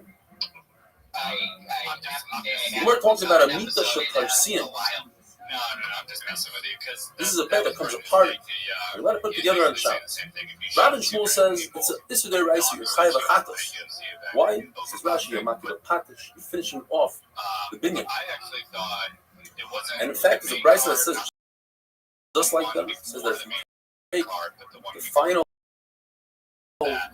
part of a menorah and you put it in, or you take a round horn and you put it together, you're chayav achatash. If you have like an extension stick to paint, or one of those sticks that comes together, or a simple horn, that's pater aval asur. Now, Rabbi Abba and Rabbi Huna, they argue, and then they say it's completely mutter to put together a bed on Shabbos. In fact, there's a brisa that says if you have bed platforms or the bed legs or an arrow rest, you shouldn't put it back on Shabbos, and if you do, you're pater aval asur. And if you put it in forcefully, you're chayav achatash. Hundred Shimon Gamliel, and this is how Rabbi Abba and Rabbi Huna hold. It says not only is it not pater aval asur, it's mutter. You can put together these things, and so Rava paskin lahalacha. If you have one of these traveling beds, you let us pick it apart and put it back together on Shabbos. We learned in the Mishnah that if you have a lamp and the lamp is spewing out sparks, you're allowed to put a bowl underneath to catch the sparks. And it's not considered mevatel kli funny that you're canceling the kli out for Shabbos because the sparks, they're invisible. You're allowed to move the kli afterwards. However, that's if you put a kli without any liquid, but you're not allowed to add liquid to the kli even before Shabbos. Because if it was on Shabbos itself and you took this kli and you brought it closer to the sparks, you would be extinguishing the sparks on Shabbos. Therefore, they would go not to put water even on Erev Shabbos. And with that, we finish Perek Kira, and we're starting Perek Lamed Tanya. We learned the issur of burying, insulating your pot on Shabbos, your pot of food. It's also to insulate with something that's moisef hevel, something that adds heat. So the Mishnah goes through the list. There's a list of things that give off a lot of heat. So much so that doesn't matter if they are dry or moist. They add a lot of heat, such as leftover olives, the olive pits. They decompose. Manure, as we know, gives off a lot of heat. Salt, lime, calcium, and sand. And there are some that only add heat when they are moist and not when they are dry. And those are straw, grape skins, anything soft like a soft cotton, some soft wool, and grasses. Gemara does this halacha. If you have a box that's not moist of hevel, doesn't have heat, and you have food inside, you're matkin on Shabbos. It's also to put that box on top of decomposing olives. And that would be like halacha l'maisa today. You're not allowed to take a chunk out and cover it with a blanket. And the blanket is not meisik hevel, but underneath you have a plata that adds hevel. The top is not meisik hevel, but the bottom is meisik hevel, and that's why it's awesome. The Gemara says you can't bring a raya from this halacha that our mission is talking about aleph, because it's possible that we're talking about any kind of like money, even burying in sesame seeds. This halacha that the hevel goes upwards is regarding talking about aleph, but in general, it would be awesome to be making in anything. Have a wonderful day. Buy unboxing and like try to organize it, not being a white is living my dream. More ways than one. Guys, let's take a little break, because guess what I'm all about? I'm all about playing on Legends. Have you seen this? Have you heard about this? They got a ton of games, a million different games. 100% match on your first purchase, up to $100. Nick, you've been playing this. You've been playing silly. There's hundreds of games available. I like Cluck It. I like the slots.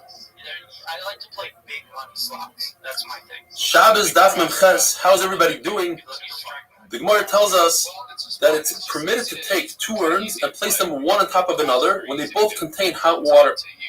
The top one is not a tmana. You're not burying the top one. You're just trying to prevent heat loss from the top one. However, when the servant in Reish Galusa's house put a cold cup of water on top of an urn, then Rabbi yelled at him and said, "Don't do so."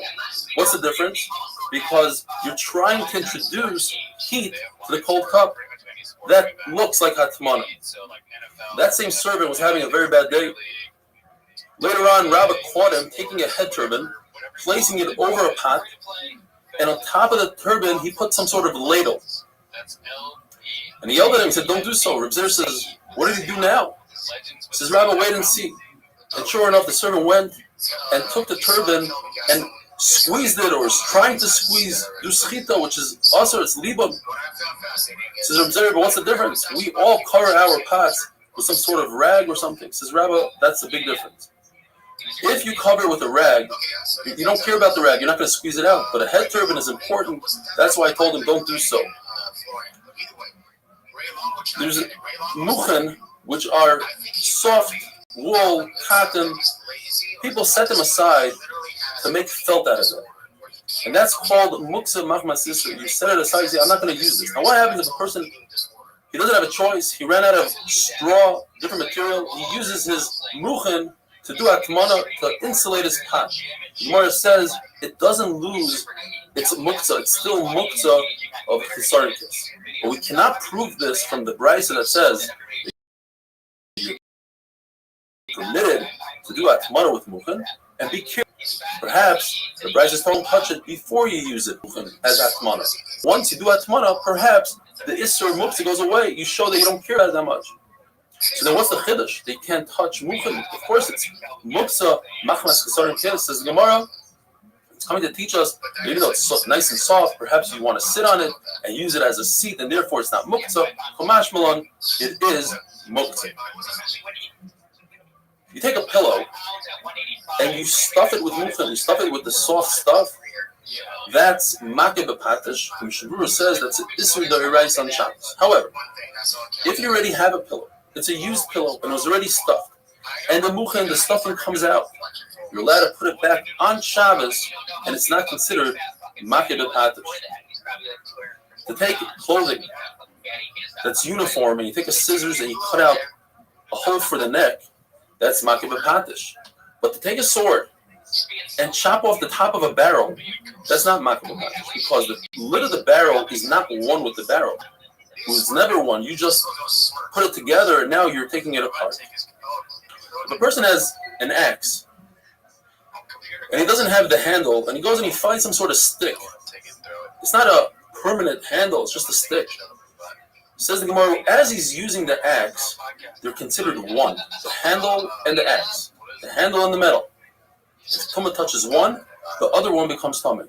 But once he's done with his malacha, he's done chopping away, then they are considered two individual items. They're independent of each other because he's going to take that stick and throw it away. This is different than the halacha. If somebody has a lot of clothing that he gives to the launderer and he wants to make sure that they don't get lost, so he sews them together.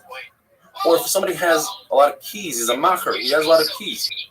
You touch one, they all become tummy. You touch one cloth, they all become tummy. Or if, let's say, you take two garments that are made out of tzemer, and you sew them with pishton, they are shatnas for the time being. Once you start undoing the stitching for the laundry or for the shatnas, it's no longer the time of one to the other. But over here, it's different than that act. Over here, a person wants the stitching to be there just in case he has to throw it into the laundry. He wants them to be together with the handle of the axe. He doesn't care about the handle. He'll use it as firewood. There's a saying, anything that's attached to something, it has a halacha just like it itself. Says Gemara, for instance, this goes like Rabbi Meir, who's talking about a kira, a stove, that has compartments that you can put salt inside. Do those compartments, are they considered like the kira itself for tumah? Says the Gemara, according to Rabbi Shimon Gamliel, they're independent of each other. They're just compartments. According to Rabbi Meir, they are independent of each other. However, if a sheretz, a mouse, and we're talking about a klicheres here, earthenware. So the only way earthenware becomes tameh is if the tumah is in the inside of the klicheres, not on the outside. If a sheretz goes inside, touches the inside of this kira, then the entire kira becomes tameh, including the compartments where you store the salt and different spices, or the candle. If you hang the sheretz in the ear space of that kira, then the kira does not become tameh. The rest of the compartments do not become tameh. The kira itself becomes tameh. Typically, the klicheres becomes tameh ma'aviroi, from the ear space. Over here, we say no. Why? Because we want to show that this whole tumah, that it transfers to the compartments, is only the rabbanon. We don't want people to burn their trushim based on this tumah. You're not allowed to burn your trushim based on the rabbanon tumah. So therefore, we make a distinction. We say it only becomes tameh with maga by touching physically and not through the ear space. If you have scissors that come apart, or a carpenter's plane that has a blade on top that fits right into the wood, during the malacha, as you're going back and forth on a piece of wood, shaving it down, as you're cutting with the scissors, then they're considered one, and if tumah touches one part, one blade, the other blade becomes tameh. However, when it comes to hazah, sprinkling, making this device tahar, you have to make sure to get the sprinkle on both parts of the kli. Why is that? Because in the Raisa, they are considered one only b'shas malacha, only while you're doing the work that it's intended to do. When it's sitting on the side, they're not considered one. Therefore, Chachamim said, let's do the chumrah in both cases. Tumah, to say that they're both tameh is a chumrah. Hazah, to say that they're both not tahar, that's also a chumrah. Therefore, you have to be mazeh both, but by tumah, you only have to touch one in order for both of them to become tameh. Have a wonderful day. It's tough to get from Baltimore, Philly, right to Boston. Think about it. I believe you. No, I don't feel like it. Have you been fucking anybody?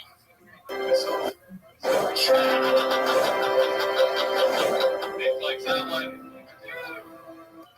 Anderson. Yeah, I fucked up. I don't even know who it is. Like I said, what's a good LA date? It's a good thing to do. Shabbos Daf Mem Tes. Good Chodesh, and I hope we all hear Jewish Chodesh this month. We had to listen to Mishnah of different products that it's usher to do atmana with, if they are moist. Now, there's two types of moisture. There's moisture that comes from an external moisture, and there's moisture that comes from within. The one that comes from within produces more heat. And the Gemara tells us, since one of the things on the list is moichen, moichen is soft material, obviously it doesn't produce its own moisture, so the entire list has moisture that comes from an exterior source. There's a brisa that says that you shouldn't use clothing, garments for atmana. And garments, obviously, the moisture comes from an exterior source. The Gemara says that's not a raya. It's possible that they produce this garment from an area of the animal, such as the thighs, that produced its own moisture. New Mishnah. The Mishnah says, could do atmana with clothing, with fruit, with kanfeyoina, a pigeon's wing, which is going to lead us into a beautiful story of Elisha Bal Kafayim, and with sawdust and fine flax. The Rebbe says that Tishtan is also when it's thin. It's similar to manure, which is mixed with hevel that produces additional heat. And when it's thick material, thick Tishtan, then it's mutter to do atmana. Gemara tells us tefillin require gufna, clean body. Like Elisha Bal Kafayim, this points out, since he had this nace that's upcoming, obviously he had a gufna. What does it mean to have a gufnaki? Abayi says you have to be careful from hafacha, from passing wind. Rava says careful from sleeping because that could lead to hafacha and could lead to terror. The story is that the Romans said whoever wears tefillin is going to puncture the person's brain. Elisha Bal Kafayim didn't care. He walked out with his tefillin, and we saw what's in your hand. He said, "I have the wings of a pigeon." So let me see. He opened up his hand, and sure enough, there were pigeon wings. He had a nest. Gemara says, "But why do you say pigeon wings?" So Gemara, just like a pigeon, its wings protect it from the elements and from its enemies, where other birds don't fight with their wings. The pigeon fights with his wings. So to Klal Yisrael are protected by the mitzvahs they perform. Says the Mishnah, you can perform atmana with hides, the skins of animals. And hides are not muktzah. You can do atmana with wool shearing, but they are muktzah. So if they are muktzah, how do you get to your food? It's covered with the wool shearings. What you do is you grab the handle of the lid and you pull it up and the shearings fall off themselves. That's typical lachriyat with shinui. Rosman Azari says once you have the lid off, you should not remove the pot because then the shearings will fall in the spot that the pot was and you wouldn't be able to put the pot back in. What you do is, with the pot in your box, you cook the entire box as is, and that's how you pour whatever is in the pot into your bowl.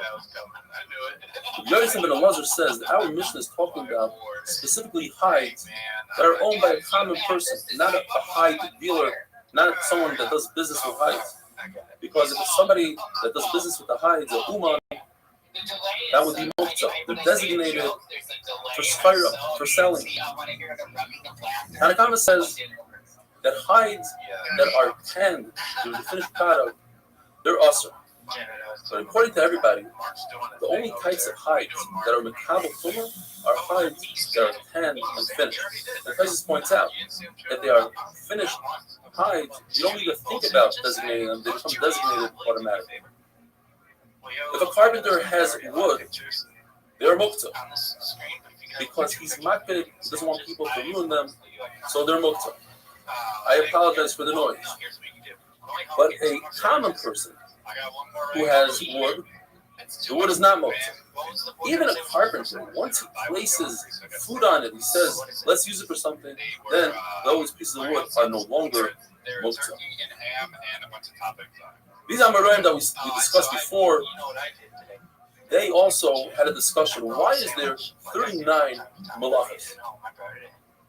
One man said because there were 39 different malachas in building the Mishkan. And the other man says, Restream Yosef and the Kunya says, because the Torah mentions the word melacha, melachta, and melechos 39 times. Now, it's not going to help to go count the different times, because if you count, you'll come up with more. More just for instance. And the Gemara remains in our takeover. The pasuk Vayavai Habaisa, referring to Yosef HaTzadik, he came home. Last is melachta. Melachta can mean a word, a malacha. It could also be referring to the Aveiro with Eishes Petifa. Is that counted as one? What about the pasuk V'Malacha Haisa Dayam? Klal Yisrael did enough work.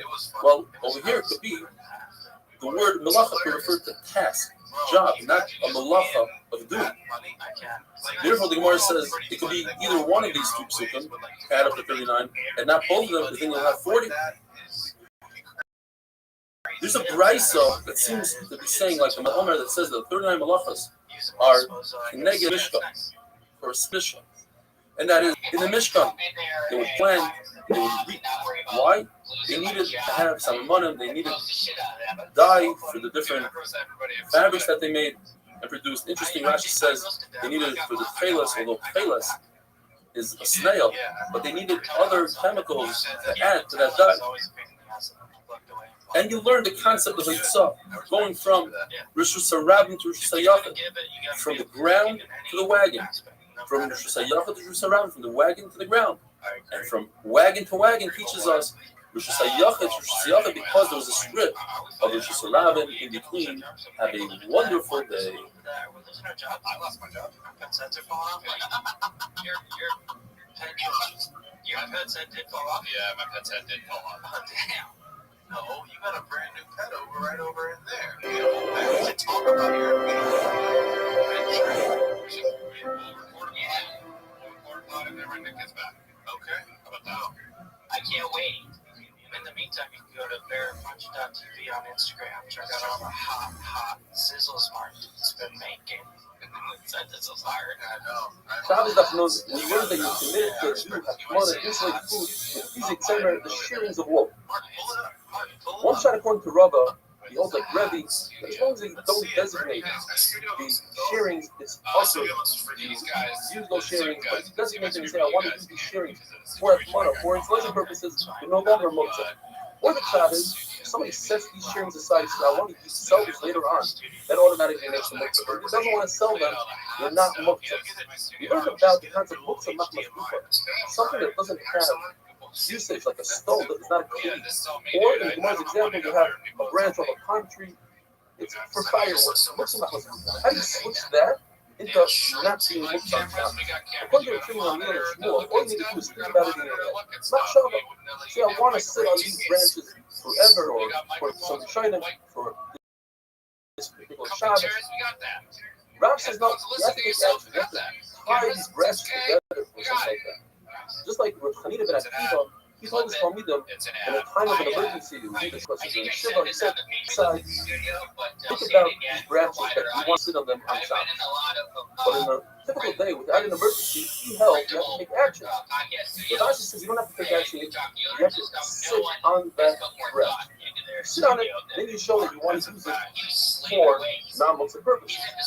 It's actually a price that says that you have cotton or wool that you want to put on a wool, you need to dunk it in some oil and tie it to your hand in order to go out with it on Shabbos, not be over and itself. However, if you use it in that fashion before Shabbos, that shows that you want to use it, it's no longer muktzah. Same thing would happen if you have straw. Straw is muktzah because they used it for building materials. Sometimes your bed, you're not going to smooth it out because they're muktzah. You smooth it out with the rest of your body, not with your head. However, if you used it before Shabbos, you lay down on the bed, so you showed, I want to use it for a bed, or it's designated for the animal feed, then it's not muktzah anymore.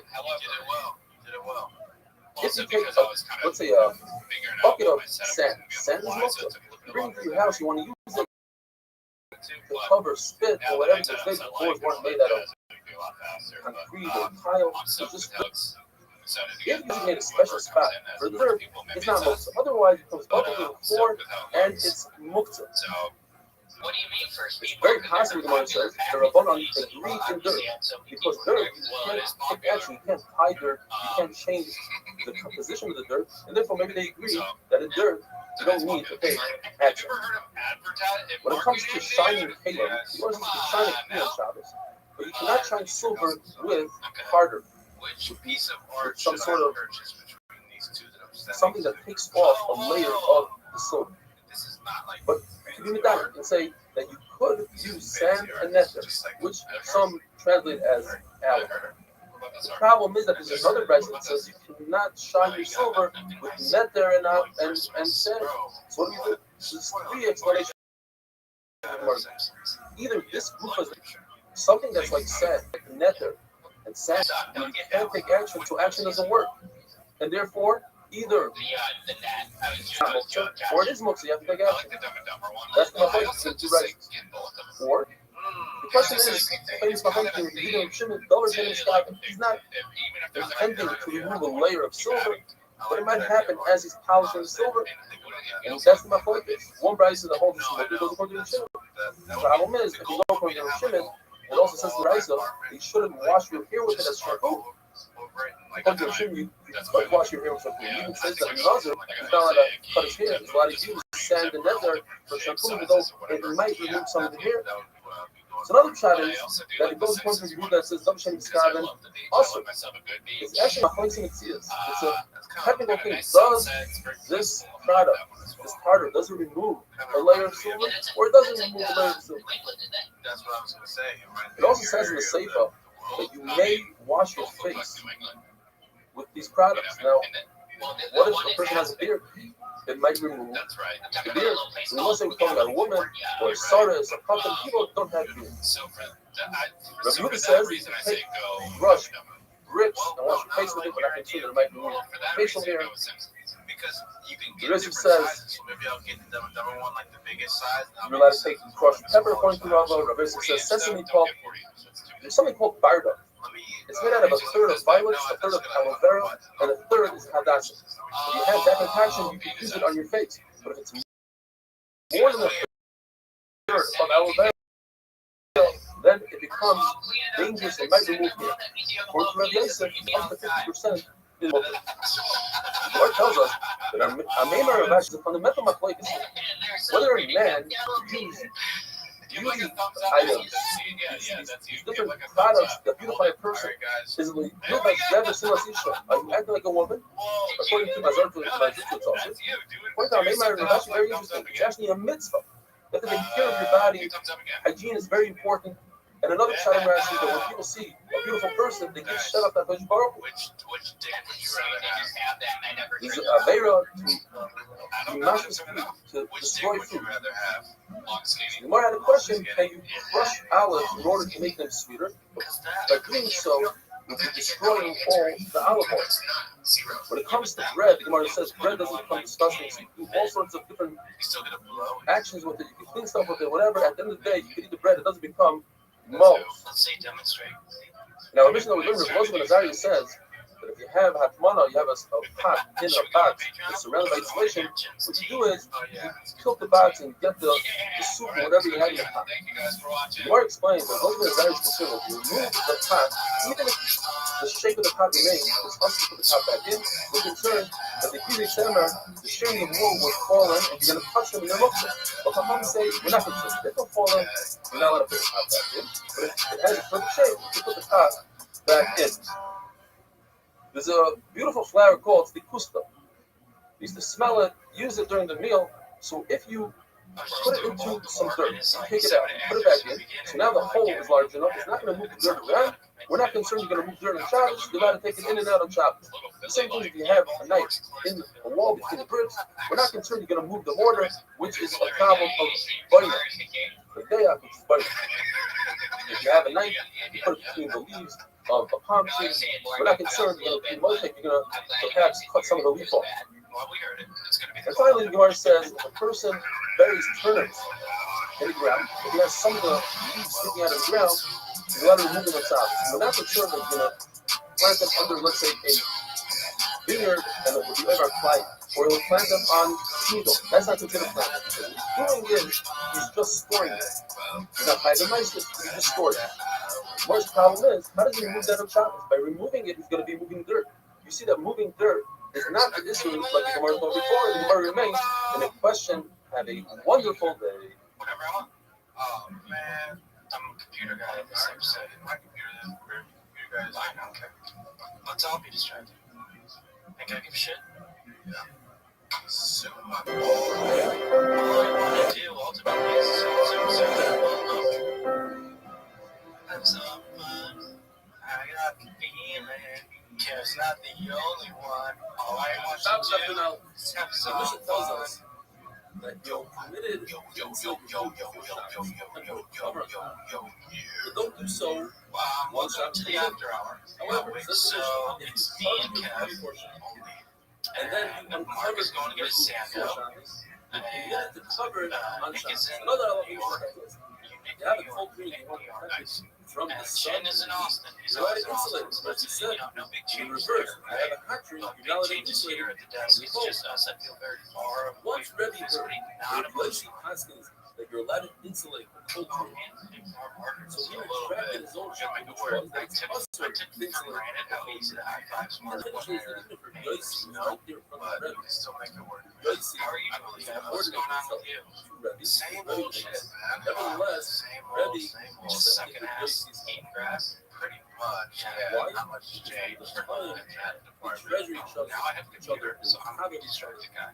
Okay, so I'll The just Gemara talk. page says that there's a shita that actually holds that it's also to insulate culture. My camera? Oh, shit. Not who wanted to make a statement that he wanted to show everybody that love it is. You're allowed to insulate culture. And not only that, he said you're allowed to I would say one. water that was boiled up by the blood because anything that's You gotta double that number. Whoa, two.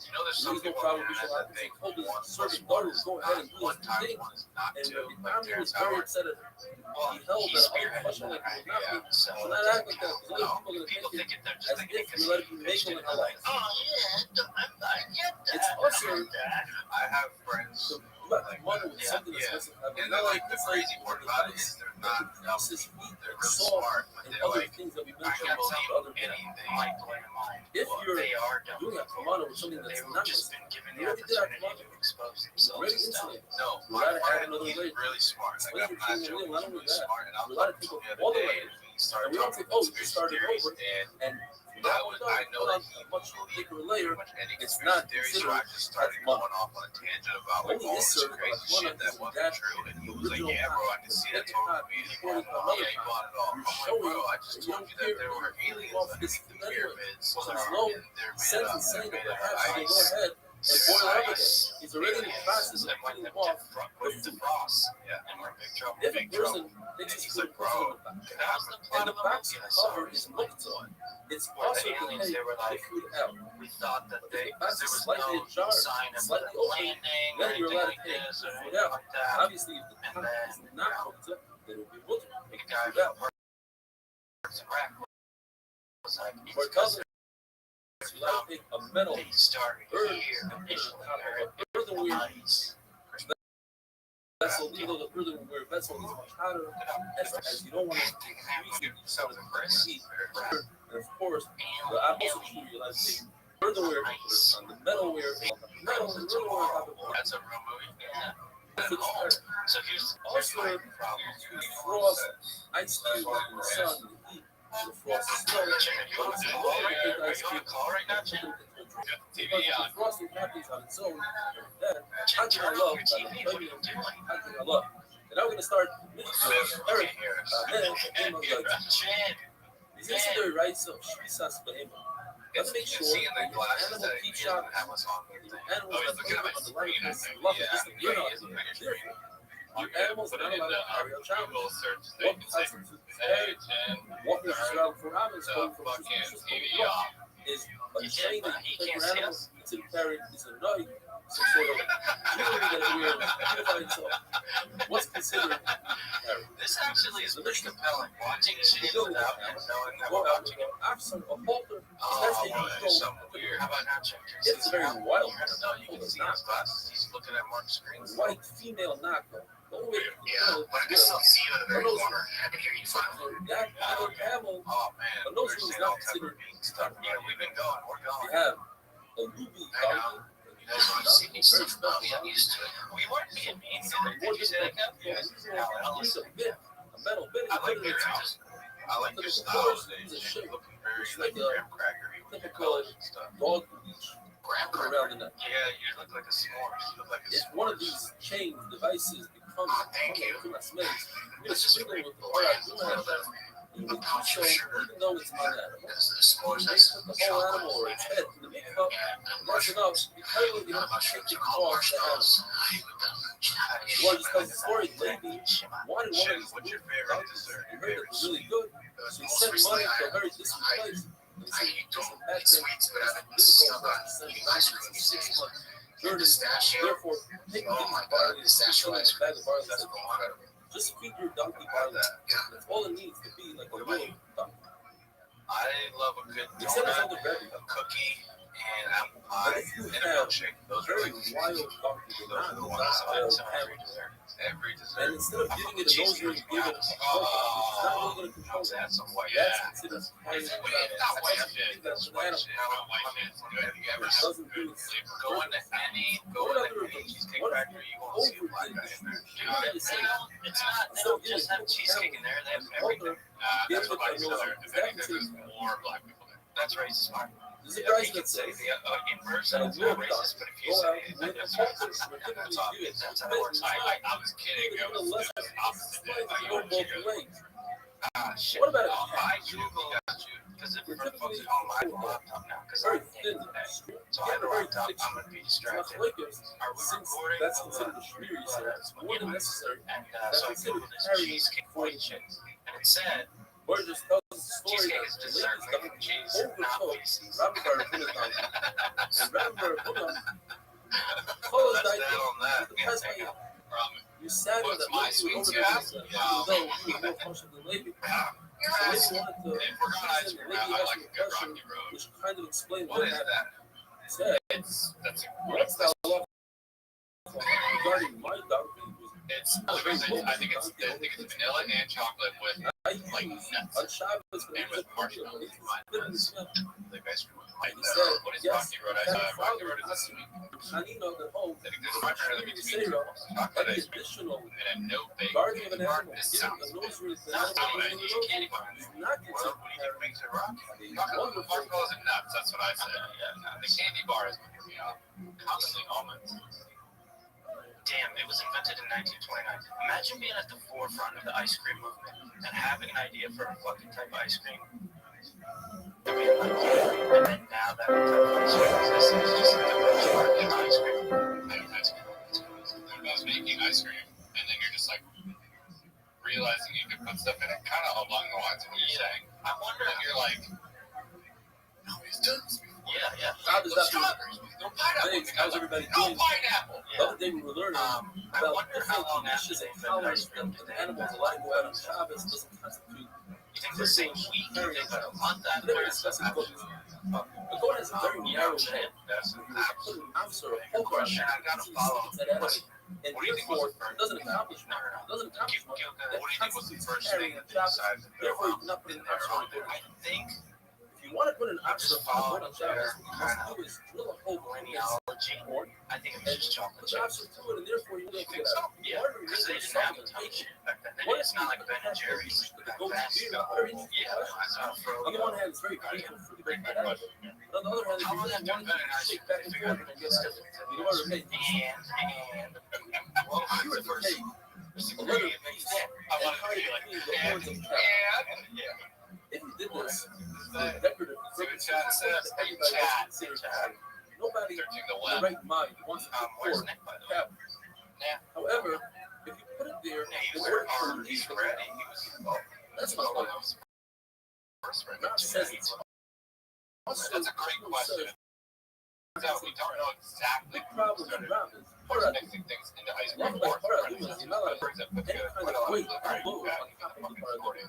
On the other hand, I love that Speculated one time not on alone. if you want, I can try to check on the You know how to go out on shops with Oh my god, bro, so Sometimes I say to ChatGPT, explain it like a a ice says five. we're give me discussing the case we're fucking describing short answer here, dude. for another Update city. on Nick, he didn't see the Zoom link because it was sent Catch a from leech him. who died The of link is coming from inside the house. Bubba says perhaps we're talking about Screams from Whereas ancient China. Duma, Cost a that lot. is extremely expensive. Paradumas are always expensive, like Alright, you see that's destroyed a from surprise. the casino. Why is And that a therefore, surprise? it's the norm to add an extra level of protection to the way to the herbs. And you added a leash. Wait, so the first ice cream is the vanilla, right? What else could it be? The actual ice cream, the foundation, at least. Really I don't know, I wild, don't therefore wanna it's the read norm all to of have this. a leash called wild It's too much. cow. We didn't jump into what they mixed But into of it course, goes before out we to shake. figured out what ice cream really was in the first place. Well, here we go. But what do we know about early stuff in addition to ancient China and other early civilizations had frozen desserts and good That's flavors okay. like fruits, Go out honey, with something wine, like that. for example. And according to Wow. Shmuel, that constitutes carrying on shop. Also, no ice was mixed with got You're his right. force That's what I to think. protect her peace, He'll and mix so up, to do so on blend it Shabbos. all up, or But the push it all Braisa together says and have exactly it like Shmuel, and that bring it's in out. fact also to do so. Well, that's a question. There's two Freezing types stuff. of wrapping. Yeah, but imagine you don't have a freezer. all You the gotta way freeze around. something right now. Not even that long ago, they would have Horses and that. ice delivery Now guys. it's If it gets different. below Provided 32 that you degrees, leave then enough you room just grab put it something or in a bucket. another try to action where When you the put leash water in a bucket, is slightly longer than you can grab that. And I then don't you know have a about China's leash. climate, but I'm sure Just there's a areas long here. leash Right? after a dog. He doesn't. I'm sure there's areas of China that get correct. cold enough. One is a single say, How something cold is that China we get said, you? that Wait, four types of animals go out with the halter, and one of them is a mule. now he knows The other saying is Rabbi. Imagine how little you These know. mules went out And with the then think halter. about But it, it's not knowing clear. even less than that, Me. and you have chin. The decorative one, You or the said legal one. you said you're ready to be nice. You said you weren't mean. Shmuel, Yeah, at least I waited for your says show up to be mean. I'm like, yeah, if that you in bashing fact, it, you'll see Rebbe's about the mules stuff went I was out saying. with the Crazy. halter. If I never talked to you. Crazy. Jen, The have you bottom found line any tattoo is, artists of all in these Texas things we that you see, like? I haven't even looked yet, but I mean, went wants to have. even with Right now, there's like a ton of moving parts going on. So once everything's settled down, that these I'll go ahead and look for a tattoo bits artist. and halters that Oh, there come he out is. with the legs, you can sprinkle them. Where is he from? And you can dump them Hello. down in the animal I think he's in Nebraska. You're in the Big Apple, huh? one shot was a human ring. No. Was covering and was given It was to the beautiful. animal. Look at how That's how yeah, who knew? another shot. It's like It was chicken an niggas animal that being that's all what along, meat will get but you. since it serves a human being, it's like a Well, that's what meat will do. which is the kabel tuma, whereas an All our animal steaks. is never a Oh, my kabel. steak. Oh, my steak. That's what built that. Yeah. We learned in the That wasn't Mishnah Canada. that you The don't One get World that Trade animal, Center even is if in it's Omaha. higher, It is. I heard they moved it. that By the way, means sound, you I just don't thought take like it out. you bit the bullet and finally got new AirPods. He widened the gap. Sounds nice and clear now. You got the new AirPods, Nick? That doesn't. Yeah, fourth generation. It was he's fucking crazy. No, I can't even hear myself. Nick, there's newer ones coming Or out. according to the other chart, it's Oh, whatever. I don't need the newest ones. I just want the ones that were shaped like the original ones. And they got rid of those. And the fours are sitting. Got it. Copy that. Another part that we're discussing a ring that had You wouldn't liquid know. between them. They fit very listening, and the water was able to get in between them Mark without Norman and water. Neil Bonner having a show in Omaha tonight. So I'm gonna go see that. Finger that's made out of metal. You have all these conditions. I think I love this Omaha bit almost as much as I like the Billy There's no Bass. difference between rings. Nice.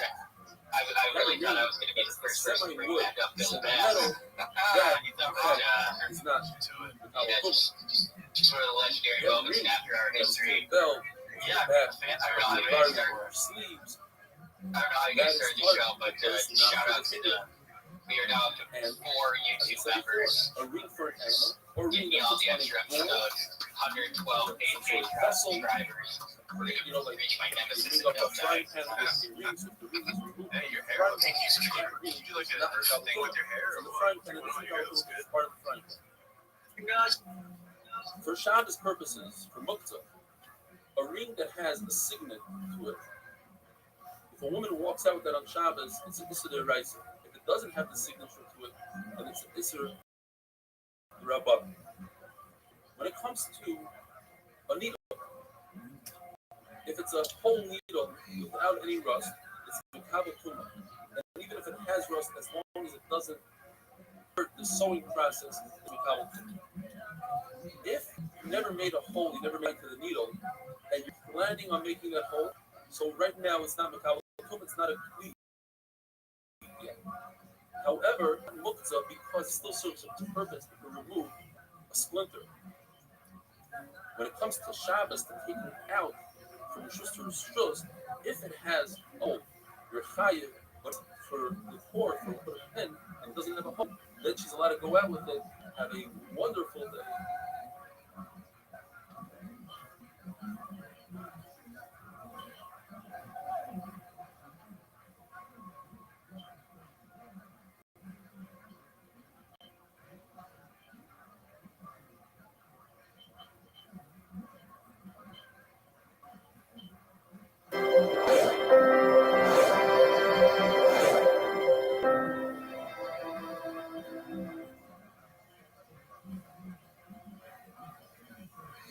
Shabbos Daf Gimel. I hope everybody's doing great. Mishnah tells us there's something called a radas, a saddle cloth. It's much wider than a saddle. The saddle goes on top of that. It provides for the donkey. So therefore, the donkey is allowed to go out into the rabbit with a saddle cloth, provided that it's tied to the donkey. You don't have a shash that'll fall off and you pick it up. So Shmuel, and you must tie this before Shabbos. Christ tells us a radas. Yo, Walk an animal. how are you? But not with a What saddle. up, G? The saddle is also to put on the animal. Shabbos, let him walk out. Shmuel says the saddle is motor because the saddle. G, can you hear me? G. G, can you hear me? How's your day going?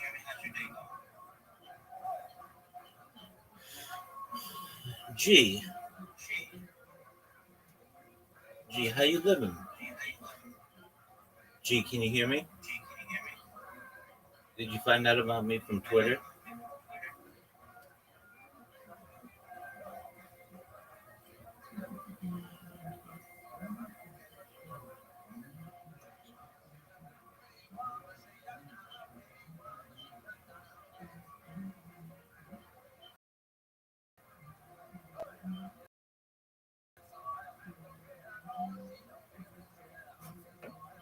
G, how's your day going? What's good, son?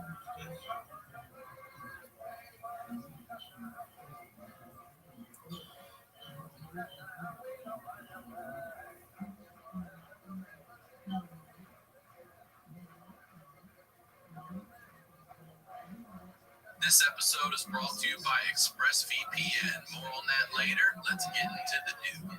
You're watching The Honeydew with Ryan Sickler at your mom's house.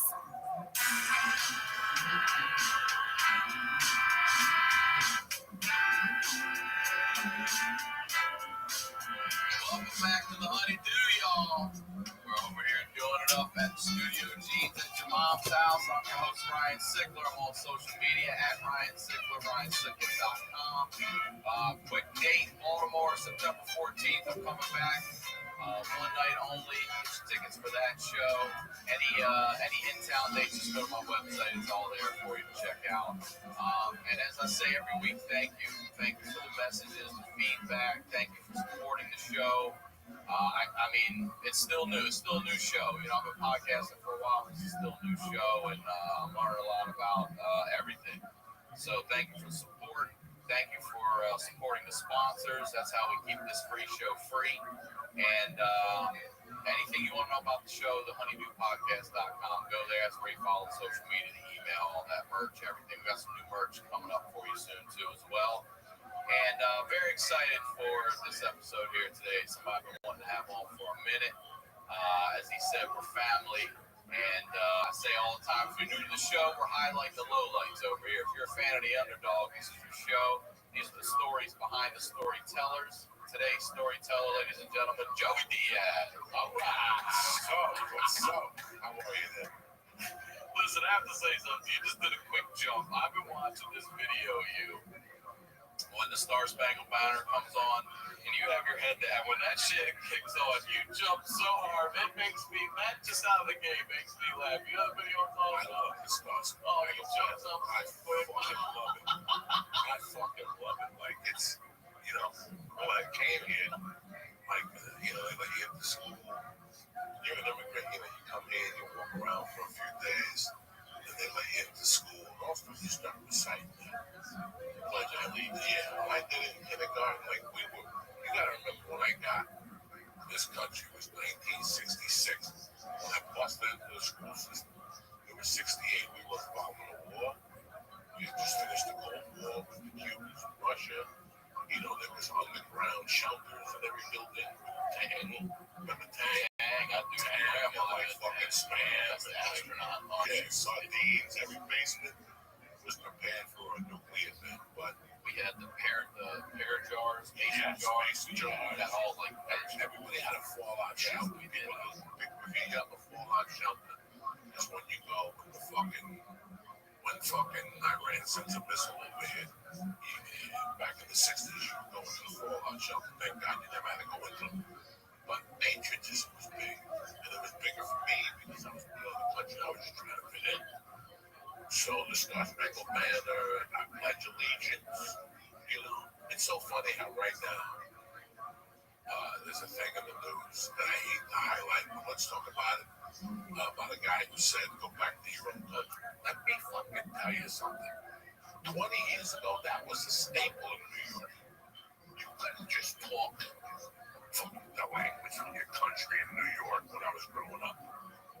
They would look at you after 3 minutes and go, oh, America. Really? You speaking Spanish? Yeah, Spanish. Whatever the fuck you were talking that was in New Yorkish. They would say, oh, cut it out. You're in America. And then you would yell something back. And then they would yell back, you know what? You go back to your own fucking country. But on this fucking street, you're speaking English.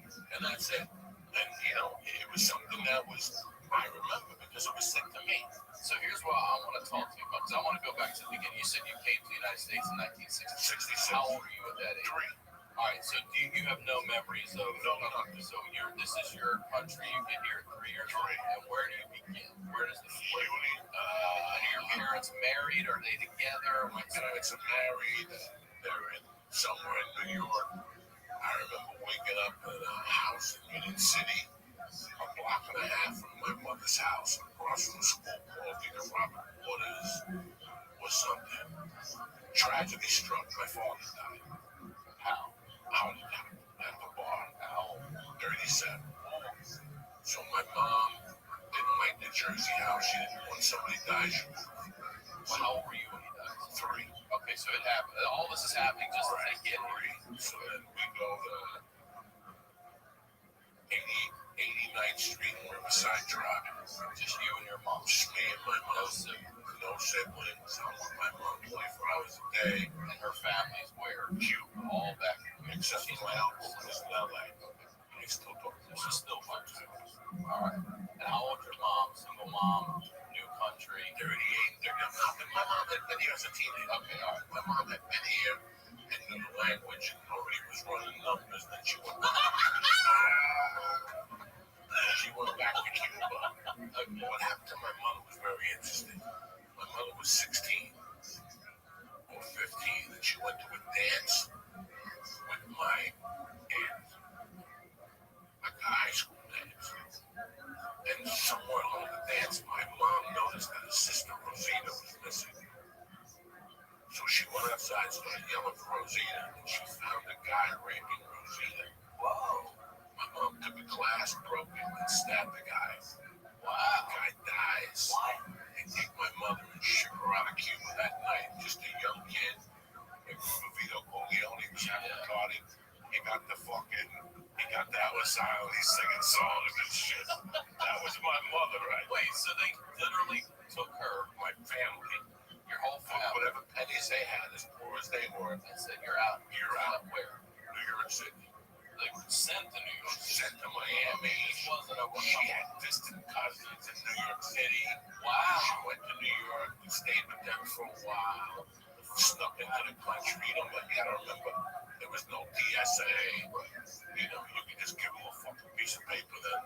And if you could fog the bottom of the glass, they'd let you in fog this. Okay, you're in.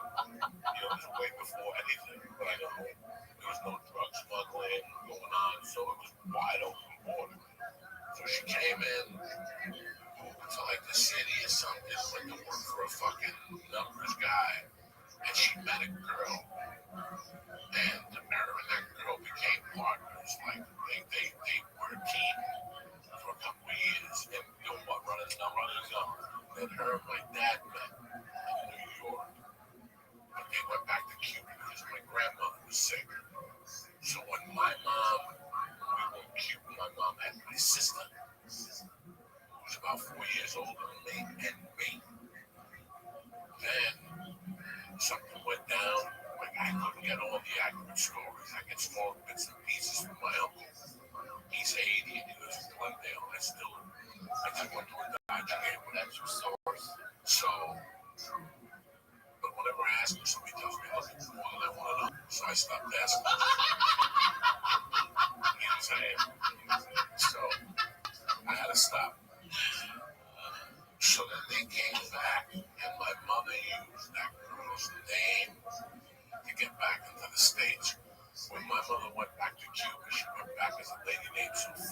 Senior.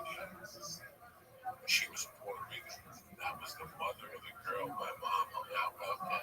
Okay, so then my mom came back.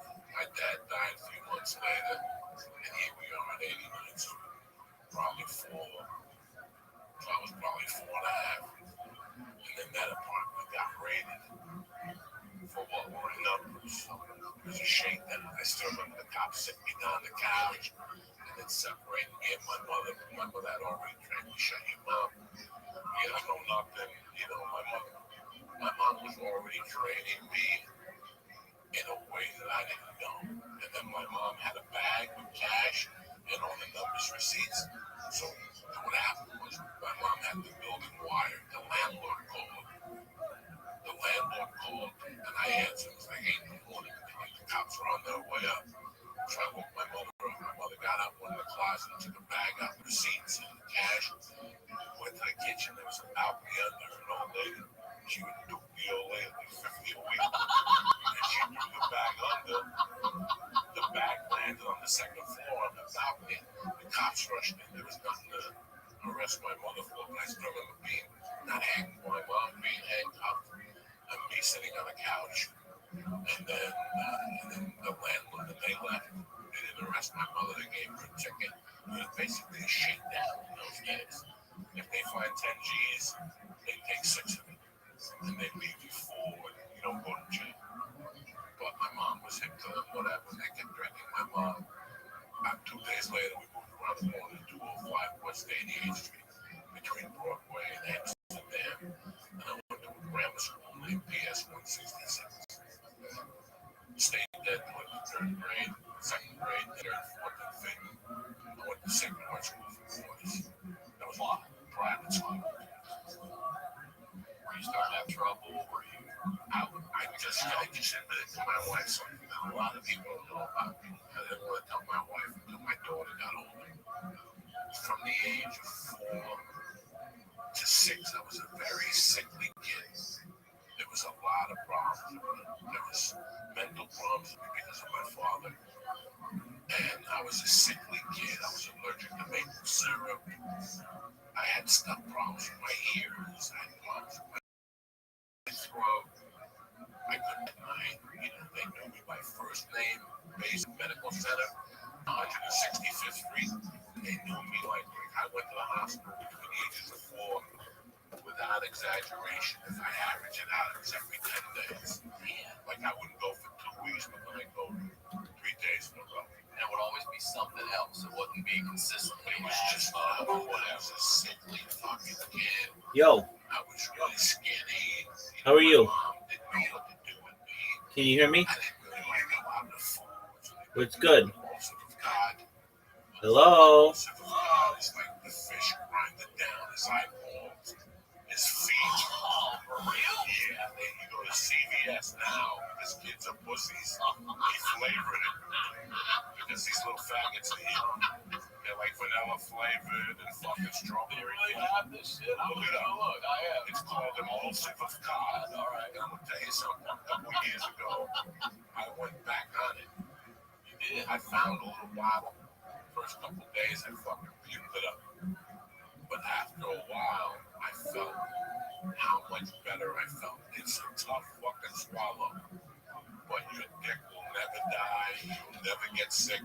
You'll never get AIDS. You'll never get dementia. If you drink that fucking stuff, Scott's emulsive of fucking, you'll never get nothing. Nothing. No dementia. Nothing. It's a proven fact. One a day? I don't know how it is now, but when these fucking people had it before, they just put the fish in the blood with his tongue, his brain, and it was a milky paste. And you drank it? I was not allowed to go to school until I drank it.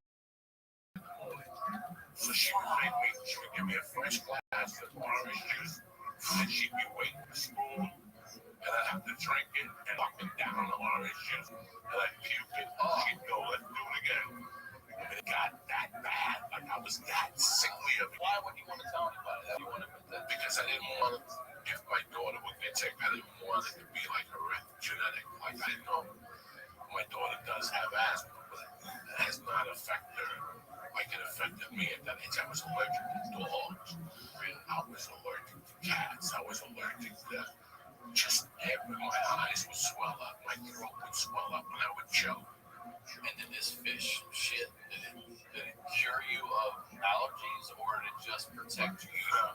What happened was, my mom went to see, like in Cuba, what's the big thing, a Santeria. So my mom went to see a Santeria lady that she knew for a long time and asked her, and it said that I needed to be inducted because for health reasons. And by the age of 6, by the age of 5, I would go up to 100. I lived on 88th Street with a bunch of little faggy white kids, and they were nice kids and stuff. We had a good time. You know, we played kick the can and stickball and hot peas and butter. Go get your mother. You ever play hot peas and butter? Go get your mother? No. That's what you hide in there. You hide a belt with a metal buckle. You have to hide it. So I hide it, and all of us are playing. And we're in this room, and I'm like, you hop at the bases 30 yards away. So if you find the belt, you get to whip us all the way till we find it. And it's up to you whether you want to whip us with the belt or the metal side. So if you whip somebody with the metal side, Like, I'll tell you what we're going to do. We're going to fuck you up all the way back. So you can say ABCD, you want to do the 5-hand whistle. peas and butter, go get you one. The only thing I hate Bill Cosby before the rape, like I always thought he was a sack of shit. But he really always was a sack of shit. I thought he was a sack of shit. It was confirmed to me in 93 at the Colorado Festival that Julie Brown put on in 93 and 94. He showed up and I saw him. He was talking shit about dirty comics. So I never liked him. I always knew he was a guilty fuck. But the only thing he ever set up was one good out was he spoke about a game named Buck. Yeah, that's another New York City. You have that on Fat Out. Every day you can run and jump on somebody's back, right? He jumped on somebody's back hard. All these kids got that new wheels, this shit was fucked up back. Scoliosis. Whatever fucked up. These little fat kids today, they all got scoliosis. Because they don't play Buck. When I played, you know what? It might be some dog. One kid in my neighborhood's got scoliosis. He might have had a punctured lung, but scoliosis did not exist in my neighborhood because we played Buck and the girls played too. So if I remember correctly, so somebody grabs on a wall, whatever, they bend over. You're standing up here, now you're bent at a 90 on the pillow, and then you connect like a centipede, right? We all connect like centipede. And then somebody sprints from the back 30 yards, sprints and leaps. And legs out, like dropping her ass on your spine. On your spine. And you're supposed to try to hold You hold it on. So what you do is, but then does that person stay and another one comes and they get off? we have strategies Going, right? Some assholes just jump, you know. That flannery frogs. Yeah. Me, I play the fucking win. So I would jump. I tell you, so it was the weak link in that bird right there. They jump on the bird. Everybody jump on the bird. So we would all just get But I'm saying you get to stay on the bird's back and then the next all the way up. Oh, okay. Let's say you put the skinny guy up front. Okay. There's different rules. There's English rules. Yeah. You know, there's white rules. Black people didn't give a fuck. Where they landed, they had afros. They had the helmets. You know what I'm saying? In the 70s. So when let's say you would land, like the English rules, you could pull yourself up. But in the black and white rules of the city kids, where you landed, and you stayed. So I went for the weakest link. So let's say there was something like, let's say Bird, me, Tom, Rogan, Ari, Duncan were playing Esther Cool. I'm just throwing Esther Cool up. She's a tiny girl. I say Esther Cool because I want to play. Our plan is to break Esther Cool. Yeah, I'm So whoever Esther Cool plays, we should have gone. And then, this was the 30 yards. I get to sprint 30 yards. 30 yards, 10 And yards. then I just get to leap and try to break that. But here's the beauty of it. Once we all get on top of Esther Cool, then there's a countdown. 10, 9, 8. That's when you have to try to break them. Oh, right. What happens if they don't? So right now, you're on top of that's the glue. Everybody starts grabbing that's the glue's tits and a pussy, right? Like just everybody. Like so for us, like could be Esther Cole, it could be Whitney Cummings. They all go down. Like the girls would be stop grabbing my tit. We'd be fucking choking them, pulling their fucking hair. So girls weren't allowed to play after a while. Girls were like that's the fucking Yeah, no shit.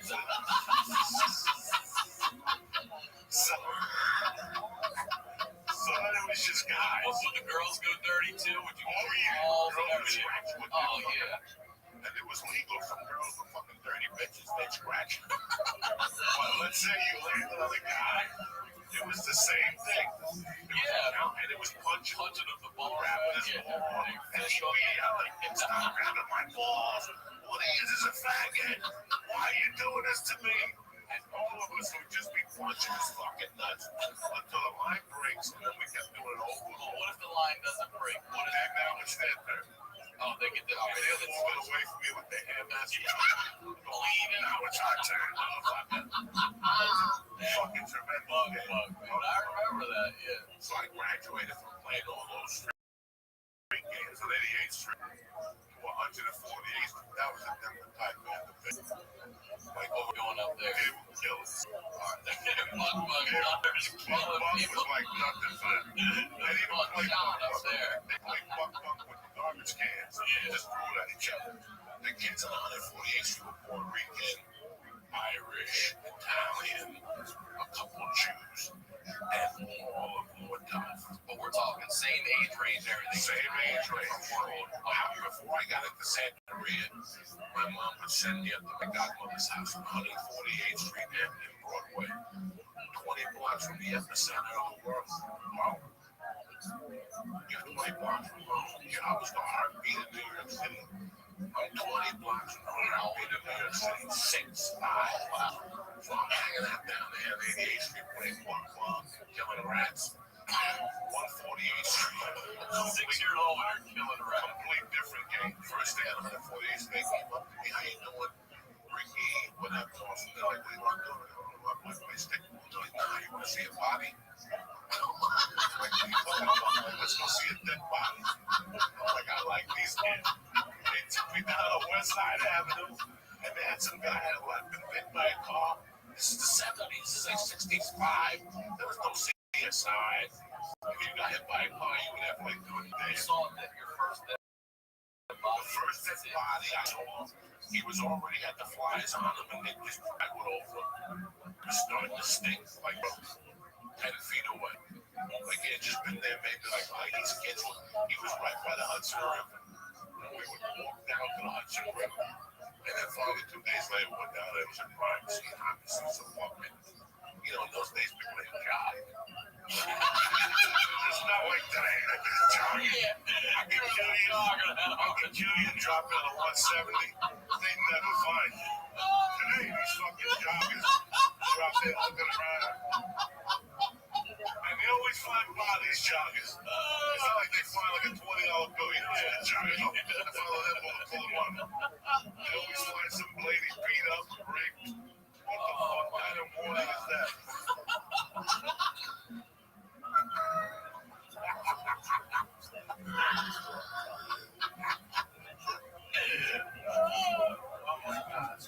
Oh, shit. We're only at 6. All this we're only at 6. Holy shit. I was ashamed. I was ashamed of going up there because Why? because my mother had money and these kids didn't. Alright, so what was the reason you first went up there? Just Because my godmother lived up there, and then my mother wanted to see if we could mix. so your mom would go up with you and then you would go outside and And play then with we them. were playing them. She had a dog named Lassie from college. And even though I was learning the dogs, and my eyes would swell up, I really liked going up there and playing with the fucking dog. So, over time, my mom let me do sleepovers up there. You know, she had an older daughter. My godmother name was Bella. Rest in peace. And his name was Raul. And they had a spare bedroom, and I would just go up there. And then she would talk to me about Santa Maria a little while. Every day she'd tell me a story. She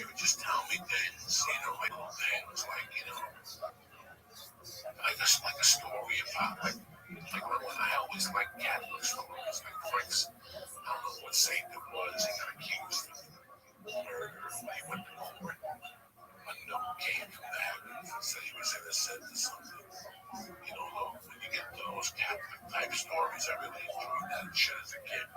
But in Santeria, they're entities, but they're supposed to be the slaves in Cuba, by the slave owners in Cuba, by tying them in with these same Catholic saints. So nobody would really know. So she would just tell me little things, little stories, and then she would let me sit in when she did readings. You know, Yo, what up, Jose? sit in her living room. Well, she had like a room with a saint. Go fuck yourself, dog. You know, at this time, I had never seen chickens eggs get cut. It's a horn pump. Yeah, at that time, I wasn't into that. That's not what I wanted to do. Like that. Some heat, not as much as Merdas, but provides heat, provided that it doesn't have straps, one in front, one in the back, that prevent the saddle from slipping forwards and backwards if it goes uphill or downhill. That looks like you are trying to get ready to carry a load. A saddle is also to take the off on the animal in shops. And the question is, why is a saddle meant to wear a saddle cloth? It's not meant to. What reason given is saddle can make the animal walk as a forward and it'll shake it off by itself, which Merdas. Some other says that the difference is that Merdas provides heat. In other words, taking away the discomfort that an animal has that's looking for, but take off a saddle, that's pleasure. It doesn't really mean take off a saddle, it's giving an animal pleasure, or taking away the discomfort. According to this, it's possible to put on a saddle and shop. So according to the first track, it seems like if you put on a saddle and shop, there's something called a trasco, which is a feedback. You put food in a bag and you kite a horse or a donkey. Is that liquor to put on an animal? I feel like it's functional, it's awesome because it's only a pleasure for that animal. It doesn't have to take down, but it's not to prevent the discomfort. Everybody, you have to set it in the words, very interesting. On the founding to the lion from Baltimore, Barab says liquor to put feedback on the animal, and when you heard that Rab said this, he said, that's what Rab says, Rab doesn't want any food when it comes to the shop. A horse should not go out with ornaments such as Toxis tail, which prevents iron heart. A son should not go out with a couch to catch the emissions. A goat should not go out with a couch on its udders, but you'll see much more about that later. That is the mission. A cow should not go out with a muzzle because all these are considered not-sweet perverted. A shoe on a cow is also because it might slip off. We're not talking about a horseshoe, which is a pure, strong one. And this shoe halacha is affirmed by an animal that you don't have to pay a person because obviously a person should go out with a shoe. An animal should not go out with a kamea, which is an amulet. Even if this kamea already proved itself as a ulfa by human beings, because it's good for a human is not necessarily good. A kamea amulet for an animal even has a nozzle, has a mouth that goes with it, and provides for it, goes to shamayim, and it won't work for an animal. An animal is permitted to go out with a bandage and a skin on a broken bone and some placenta and a bell that is stuffed so it doesn't make sense. Thus say that young horses should not have the capacity to do that. Seems like privately this mother, where it says much like that we're talking about, providing something that takes away the discomfort, not giving pleasure to anyone. Some horses are very difficult. And therefore, it's considered single time. That's so a saddle you are allowed to put up on top. It says that you're not allowed to go up the scab of an animal. Right? So I'll say the thing about this is the pleasure, not discomfort. Again, another law. An animal is not allowed to go into water and has some sort of blood clot, or a human is not going to cold water. It says, well, it's not because of discomfort, not discomfort. It's a different question about just some amount of cold medicine. You're giving it medicine, and you'll come to dry herbs. Medicine, that's my point is whether this serious abundant, which is some money applies to an animal. There's another shot. Why do you make it zero? Let's say, shake it some money. When you're about to lose blood, let's say your animal will die if it doesn't get over cold water. Another example is, let's say your animal had a cold. Are you letting it fall to you? You're in zero, you might grab it, and that would be awesome.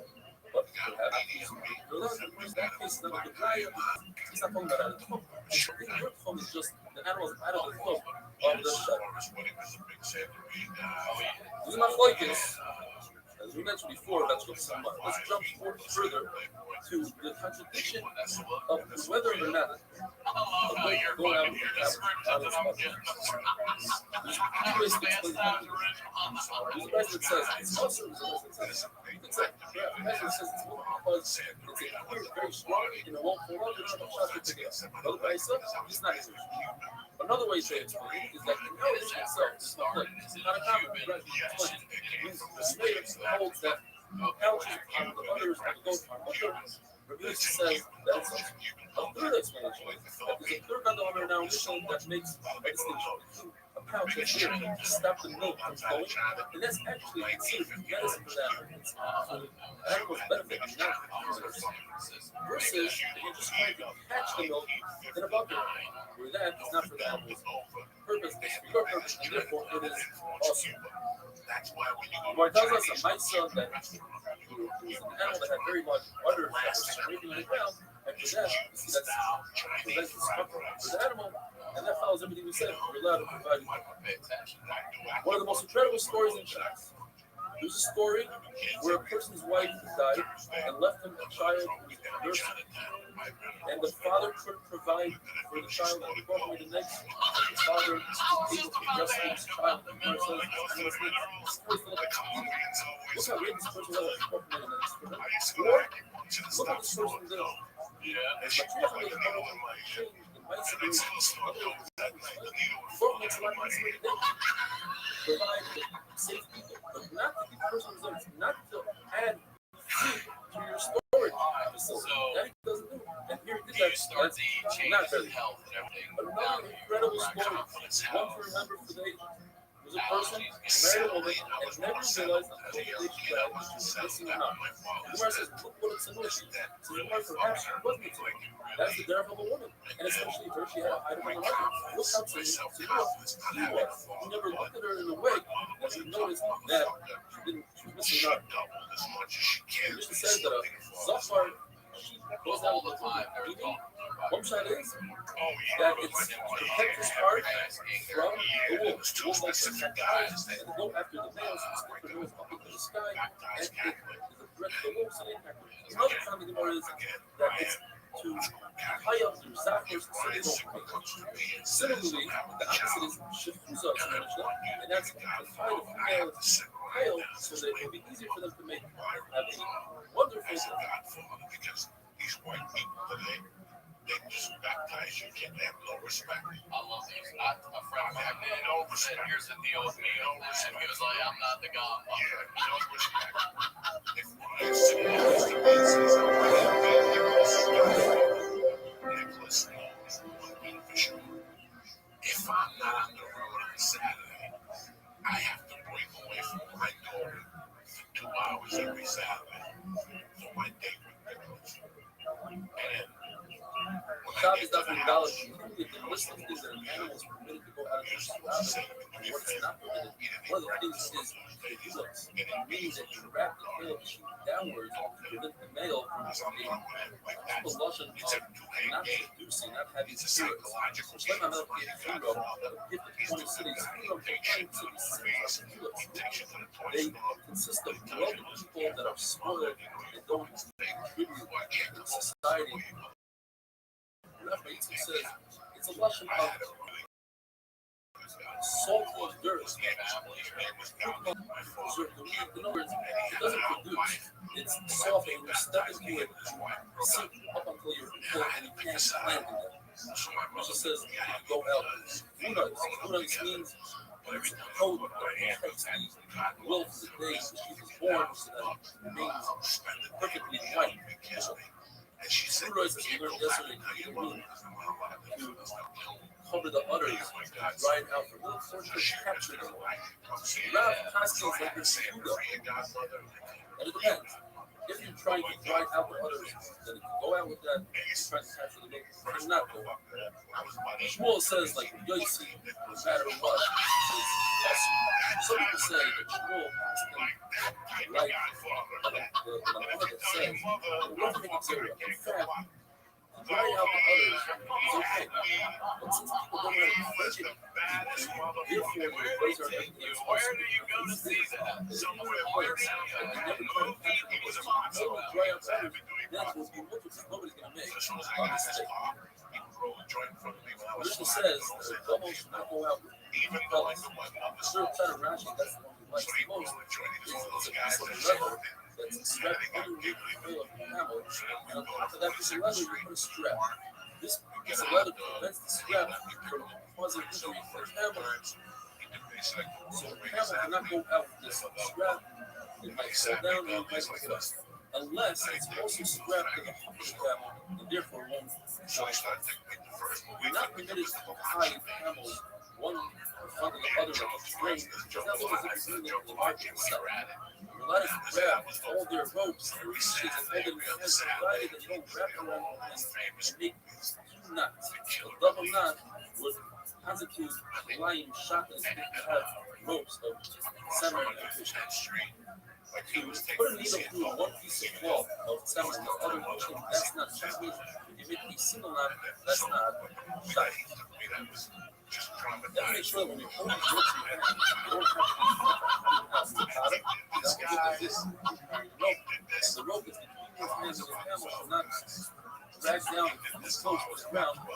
Although the Allah is something, it's not your one. The halacha is that human beings and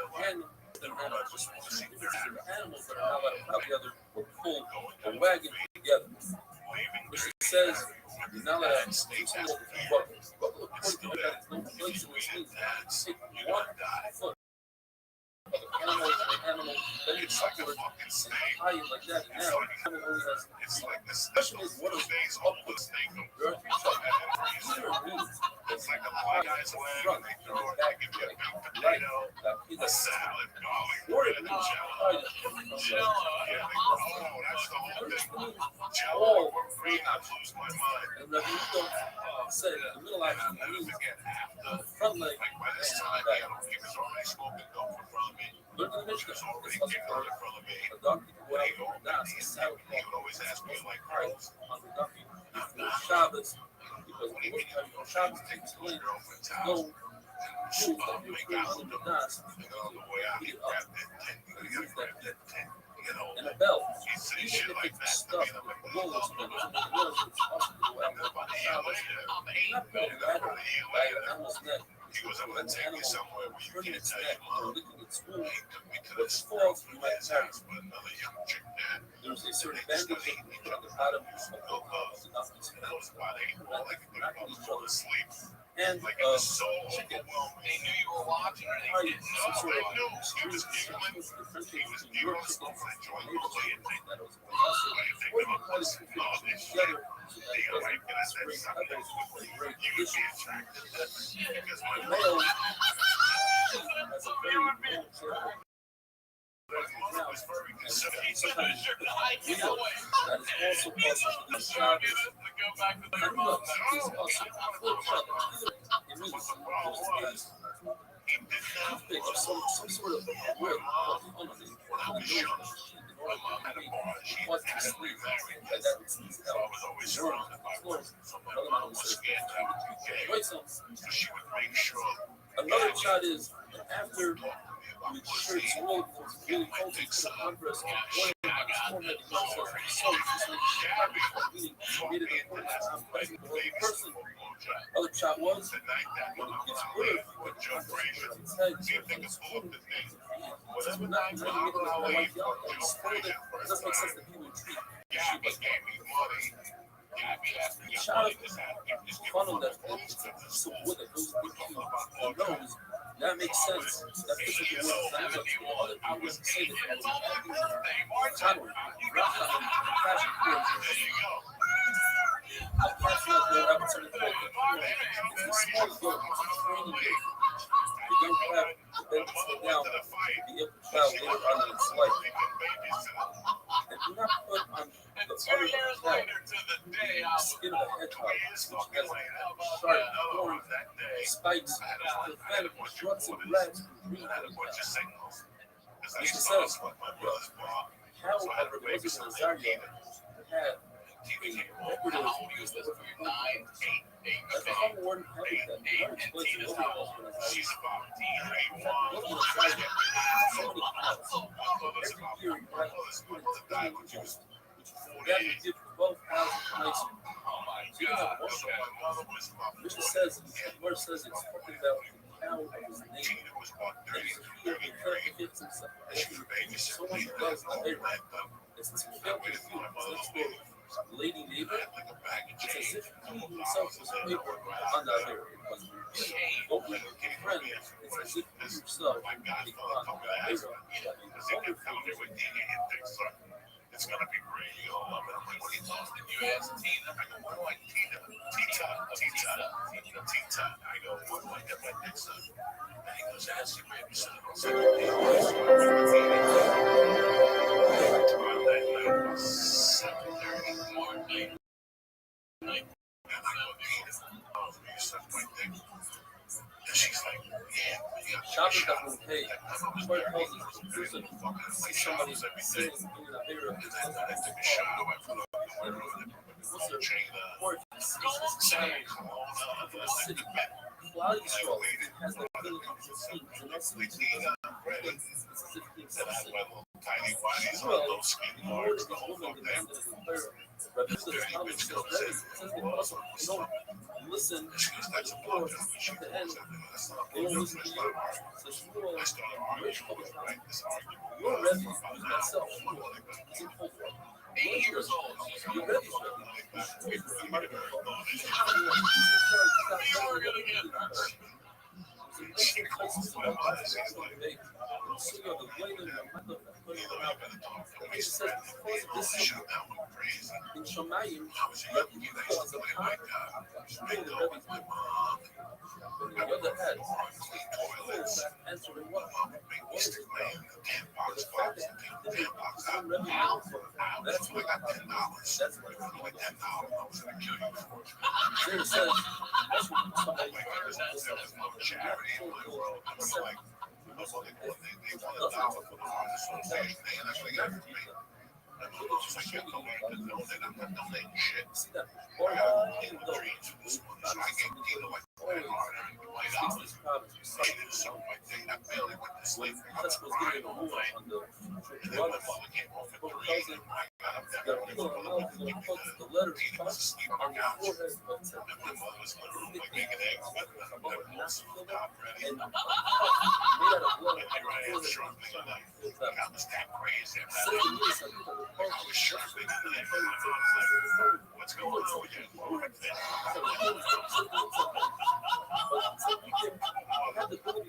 She's so old.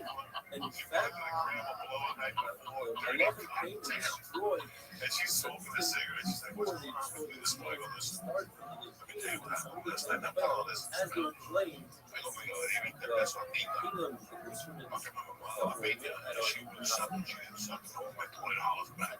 The sixth And life then my mother, like, I'm fucking and she was like, oh, I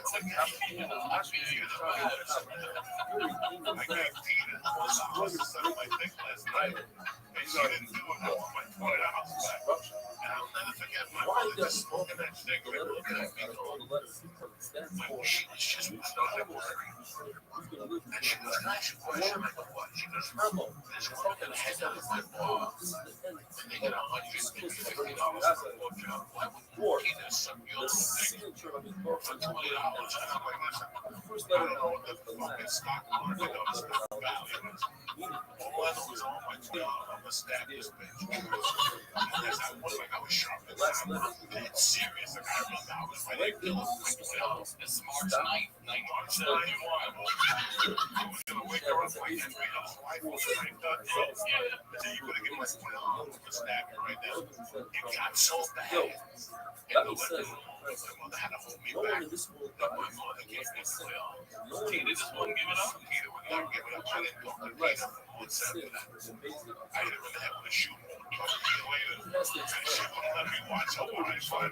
Created that Hawaii this 5-0 world was is coming out to go to bed. remember all of that And I says didn't notice the I had a bunch little of shoe Aaron died, on the street. they also I said just they should have blasted listened him to fucking Parker head with it. and they should have And that was picked the around Peter and not speak to them. babysitting thing. However, there's a big question for the Christ. It's Christ has crazy said how my godfather that took never me to see ever sinned. Dirty Harry. And the only reason they died is Sitting because at of the Dad's steakhouse. and they are And at the young end, he or goes, fucking. I don't know. Father, much rather shut the father of knowledge. And you feel the son of God. In other words, possible to die without sin. Not like your amnesty. Where goes to this is the same dog. different brothers This is the and same relations. dog that The word says that they sin. Whoever says like sin, they need to sin. Was mistake. Although the pasuk says they should have is bill, looking for him like bill, that hours. it doesn't mean necessarily. What it means is the fact is the person said one of the 12 married. Look at all the fucking My mom remarried very all good the thing shit is out. that Like I just, I got good at it. My mom remarried. My mom got married 50 years ago. Some say even as well. The truth of all is it's impossible That wasn't even the that movie. the later Tell us generations Santa moving Barbara the descendants of the That wasn't standing even how the we movie. know And that's not even a and conspiracy screaming out, theory. oh, those people want to give them kids while their own grandfather That looks like Yankee Stadium. Let's take a Bird quick says, break to tell you about our sponsor, ExpressVPN. If you believe you're not being snooped on or that nobody cares about your online data, well then I'm sorry to disappoint you, but you are wrong. Because you listen to my show, you're clearly smart enough to understand that your privacy is under attack, alright? Hackers, governments, ad companies, and ISPs are all gobbling up your data like Paul. That's why I recommend getting the software I trust to protect my online activity, ExpressVPN.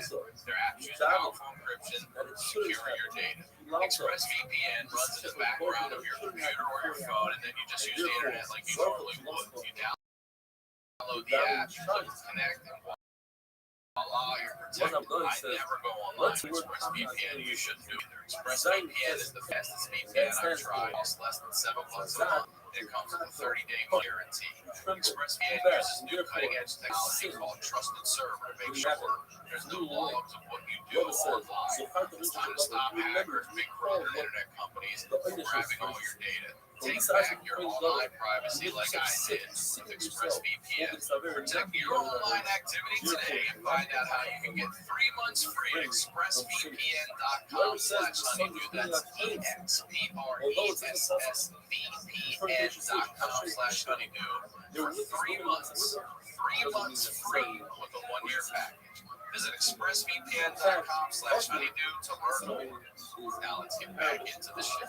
So wait, real quick. Your mom remarries. Are you get close with her? Do you see a stepfather or is he her second husband?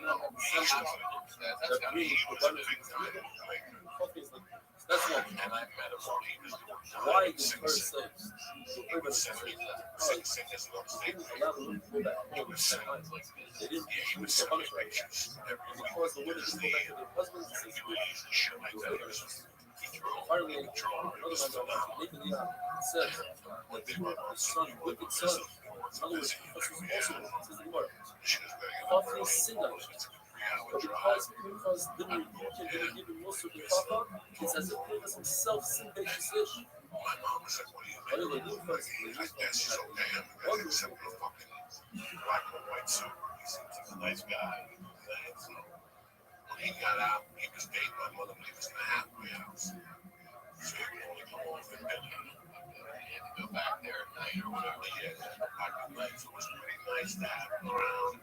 He Jesse was. He told me how to comb my hair, he told me how to take showers, how to be a man on iron, how to color coordinate your suits. He just was just Shabbos after the fall, how's everybody doing? With the theme. Sometimes it seems like you've heard that two done sin. In fact, it's not a sin to discuss Reuben, he didn't sin.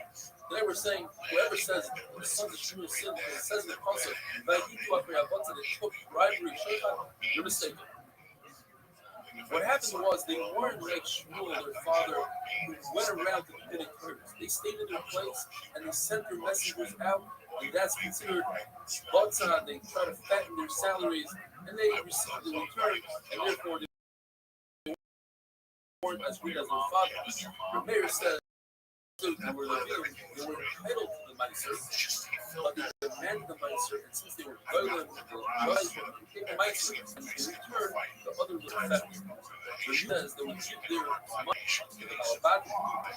They would take that money without giving the Alabatim anything. But in return, they show favoritism during prayer, and that's wrong.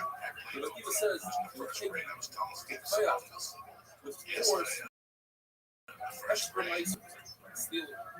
Yosef says they took the Masuna, which is also stealing famous Gemara ever says David Amer says Bathsheba, the wife of Judah, making it. Rav says that Rebbe was the descendant of David, tried to find for his forefather a way out of this. It says the puzzle lasts around. David told him repented to do bad, and he never sinned. As the puzzle says, it's Uriah Hafita, so the power. He killed Uriah Hafita. Mara says it's him. He was supposed to bring him in front of the Sanhedrin, and he failed to do so. Even though the Mara says he was a murder Malchus, he deserves to die because he said to David, I don't need Yoya. He called Yoya his master rather than David the master. Or when he didn't listen to David, was at home in the war. So he deserved to die, but David should have brought him in front of the Sanhedrin. Yeah, the Pasuk says, just like Bnei Amish, it's not David's fault when the guy in Amish killed the king. So here, the guy wasn't David's fault. So it's still a capital collection. You took Uriah's wife as your own. The her says she was your wife, that means she was held, it was a good condition, and it was legal, and it was a good. God says that David never seen only Uriah. On the other hand, the Christ that says, the same that says, Rav says, that David sins by accepting what you are. God says I never accepted it. But he saw signs that the one was right, that's why he took it. David went to search the servants of Shaul, and he found Siba, one of the servants, and he said, Shaul got the servants, and he says, in fact, he has ransom to push some of the others.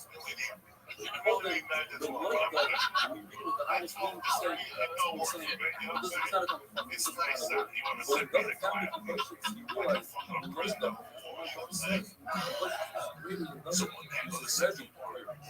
The light God, was full.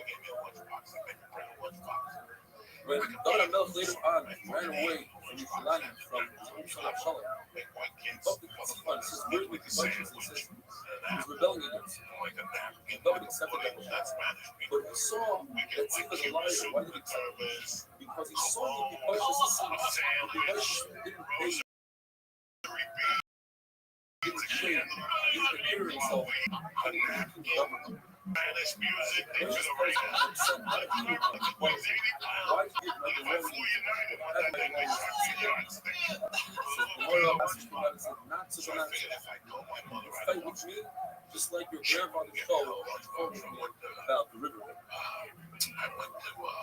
Says Rav, at the moment that David Melch accepted the heart from the slave, immediately Lego's Malchus went half the son and half the slave, Yerubim, after Yerubim, and because of that, Yerubim brought up the Zoe, set up the Zov on the way to this English and Vice will come with this Mika, and Vice will start doing up Zara, and then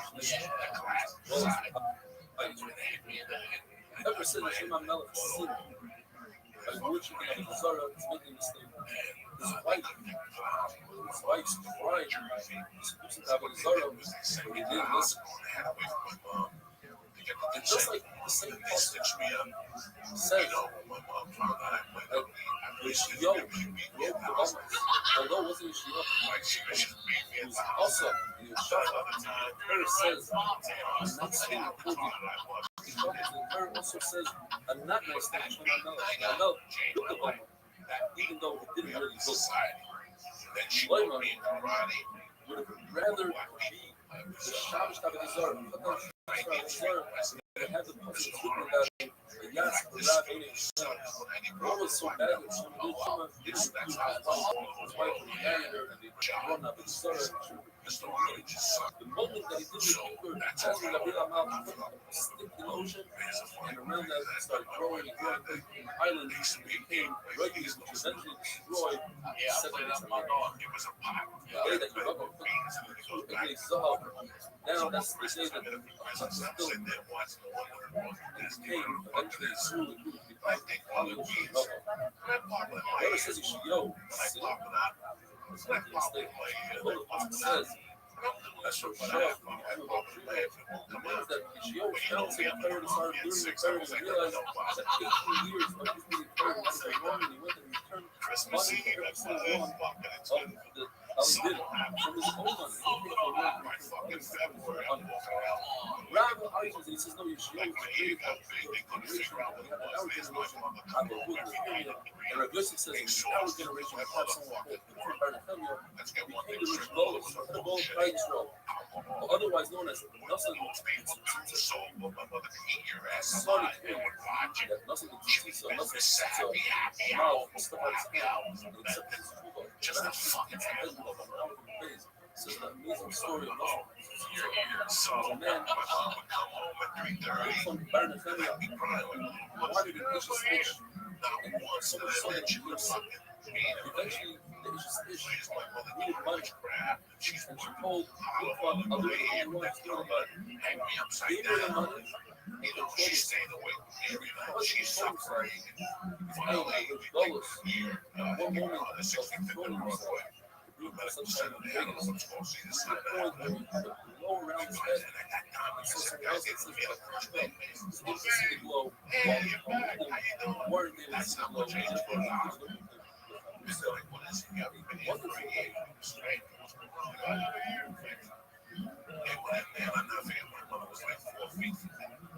they stuck in those tunnels, and he fucking voila. You know, like the guy put like so bad, and they stuck the thing. Oh my God, how did that get in there?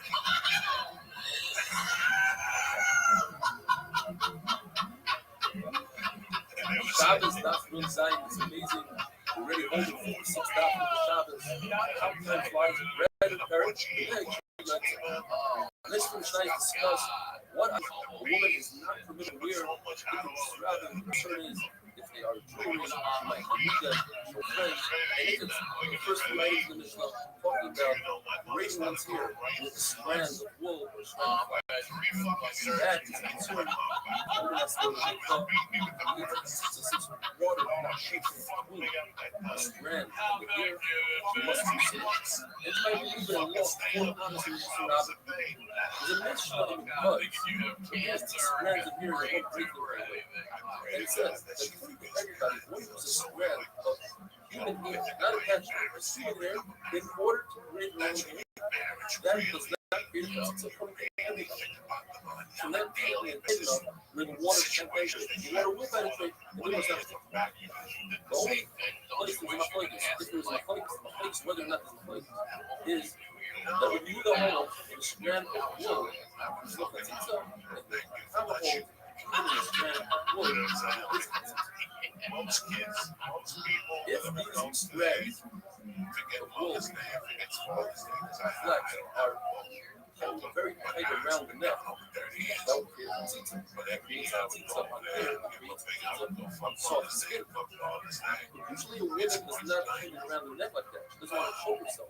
She wears a choker, she won't choke herself before the supplication. And therefore, it usually doesn't see it. There is an exception. Or that's part of a bit. And the top part is a wide string that's very smooth. And it tightened really tight to create a double chin. In those days, it was a sign of wealth. You had extra calories. You had that double chin. And therefore, that does create a tzitzit. There's no problem. She might take it off. But you show to a friend because then her scam will be exposed. She won't remove it for that reason. Or that tzitzit. The mission says a woman cannot walk out with the same day. That's where the third arm. Basically, it's a headband that goes from ear to ear around on the forehead. But Joseph said that it's some sort of amulet. But a guy says it's an amulet and it's a milk amulet. She's permitted to walk out with that from the child. So a woman is permitted to go out with really sort of a baby cap, when you what we start call today a sleeve. That's say you're golden sleeve. It has more like jewelry. for a lot of kids and teens, I feel like they're younger than that. Is a hat It was from 7. that's nude or sardine, which goes the opposite way. If they're a patch, then she's permitted to go out and get because she won't remove the sleeve, because then her hair will be exposed to the public, and she won't do it. Sardine is a headband like what we were doing today, only if it goes down, they'll drop. Before women were decorated with colorful. And the wealthier women were decorated with gold and silver, some with shiny gold, and the wealthy woman decorates it with screws. This return she might remove it from her friends because the opposite is true. She doesn't want to show that her friends, she wants to show her friends gold and silver. The two women allegedly hold. There's something called the Talmud discussion tomorrow. Today, we're holding that public meat come in out of wool. And since the woman doesn't want to remove that because it's not supposed to be here, therefore, she can remove that in Rishos Yachma, not Rishos. And that is because we don't want to avoid taller jewelry, like Shigano Balo, which should become disgusting in the eyes of the husband. Istamon is another piece of fabric to cover the runaway hairs that stick out on the bottom of the cover. That is also an issue to cover red, and therefore it's not going to go out. I love the says concerning Islam. The way this was made is it's felt. And felt is not shua covenant, which is shocking, woven and like a piece of fabric made out of threads. And this one is basically you can even take flax and wool, but you press them together rather than making streak. And therefore, there is no shot. And since there's no shot, it's not considered begging. And if it's not a begging, then there's no halachas of turas. It's fine. It's funny the color of looking thing. Your begging is really red, whatever the color. It is not turas because this is not considered. Other halachas, you're not allowed to go out, which is relevant stuff. And finally, the Shin says, although this is Isser for a color clear ground on this this law is not therefore she's permitted to go ahead with it. I was going to one of these wonderful I saw a kid, he was like one of those guys who's walking dead. Like if I hit him with a machete across the head, he had like 3 stitches. Like what happened? He goes, I don't know. I was playing stickball and all of a sudden, this hit me bad. You have no idea how guilty I felt, but not really. I loved it. It was like, oh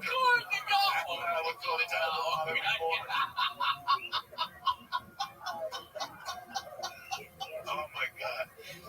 So during the week, when you go to PS 166, once Friday came, my mom would drop me off in bed at 148. And Dad would just run wild, like Halloween, for example.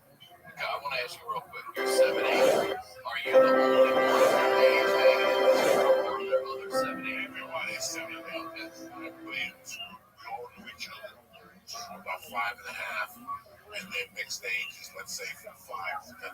Well, because there was one other in the crew. Yeah, I was Shabbos after fest. The legal admission that a woman is not permitted to go out with a couple. What is a couple? We had the other day, the law says a couple is being willing to change. Today we're learning about shul. Shul says it's referring to a slave. A slave to show alliance with the master, wears an emblem that says slave. Sometimes an emblem. Some are made out of clay, some are made out of metal, sometimes they're worn on the neck, sometimes they're worn on the clothing. Sometimes they are made by the master, sometimes they're made by the slave himself.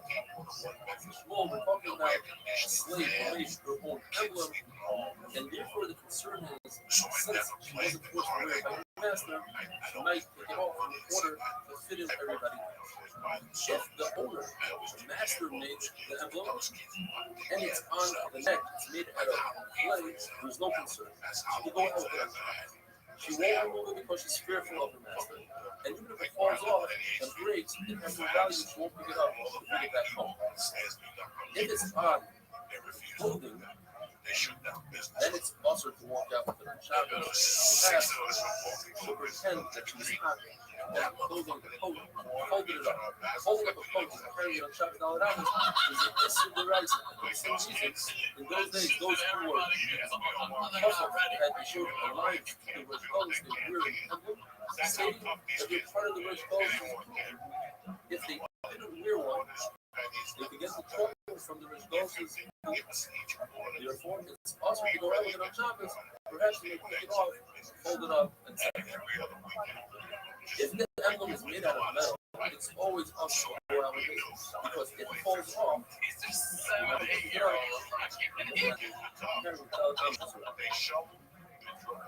a bell, it's made for a slave, is a kasha, it's an ornament, and therefore it's also to go out with it on Shabbos, perhaps for long they can carry, unless it is woven into the cloth by a professional.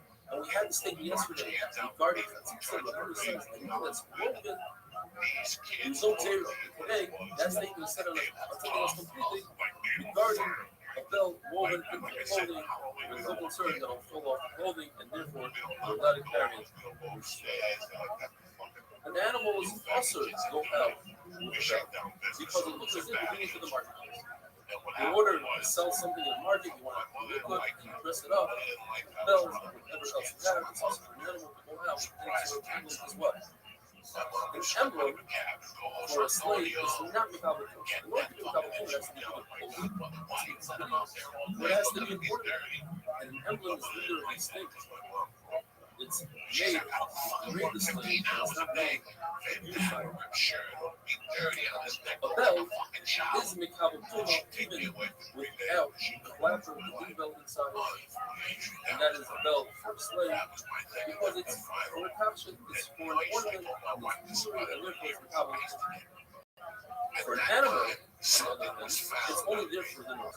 So without the clapper, it's not Mikabel, it's no longer a cleat.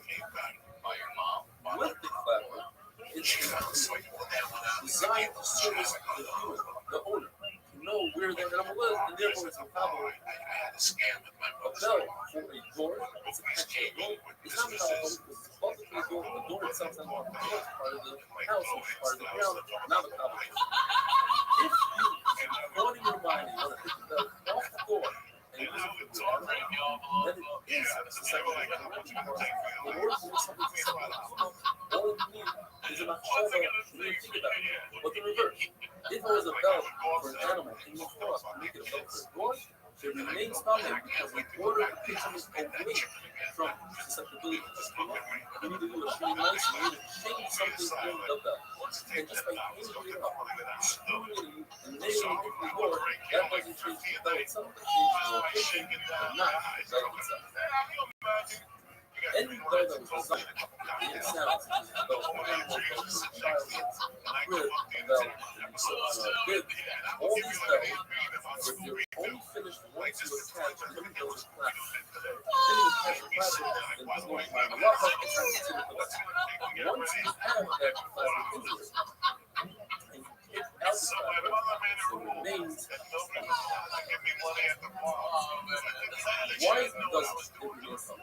The Bible says it remains stuck because anybody can take the clapper and reattach it to the bell. You don't need a professional. You learn that you have scissors that come apart. Then they are only mechanical from one part of the other. In other words, if you touch part A with the ferret, part B becomes permanent only while you're using the scissors. The same thing for cartilage. Only while you're using it, you touch the metal, the wood becomes permanent or vice versa. If you put it aside, even if they are attached, one part does not make the other part public. Certainly, by a bell, the wrappers attached to the bell itself, they should be considered one. Therefore, rubber and regulation have a sound. The reason why the bell itself is common, where the clapper itself is not the helping itself, but the actual bell is. The reason is because the actual bell can make sound even without the clapper. Shake the bell. When you bang it against something else, it will make that sound. Yes, it might not be the exact sound that the bell makes, but nevertheless, it's a sound. Similarly, the basket. You have a basket that holds have a very large hole in it. And out of it, it's still how it come up as long as it holds pomegranate. In other words, it might serve its original purpose, but it has some other purpose and how it come up. So for this bell. And tomorrow, we'll see other reasons that a wonderful found that night. And that was it. That was the end of fucking Joe Diaz. She put me in custody. She threatened me with Loyola Military Academy and Miami and and she went to say for the third grade and the fifth grade. She didn't want to deal with boys. And there was that was Dr. Pets. How was everybody doing? Go away to that, or do you go? And you look yesterday, the bell comes to You stay home and go and we don't consider the bell as a broken creed. It remains tough. The question is why. We saw yesterday that Biden says since any simple person can put the clapper back in, so it's as if it's the complete.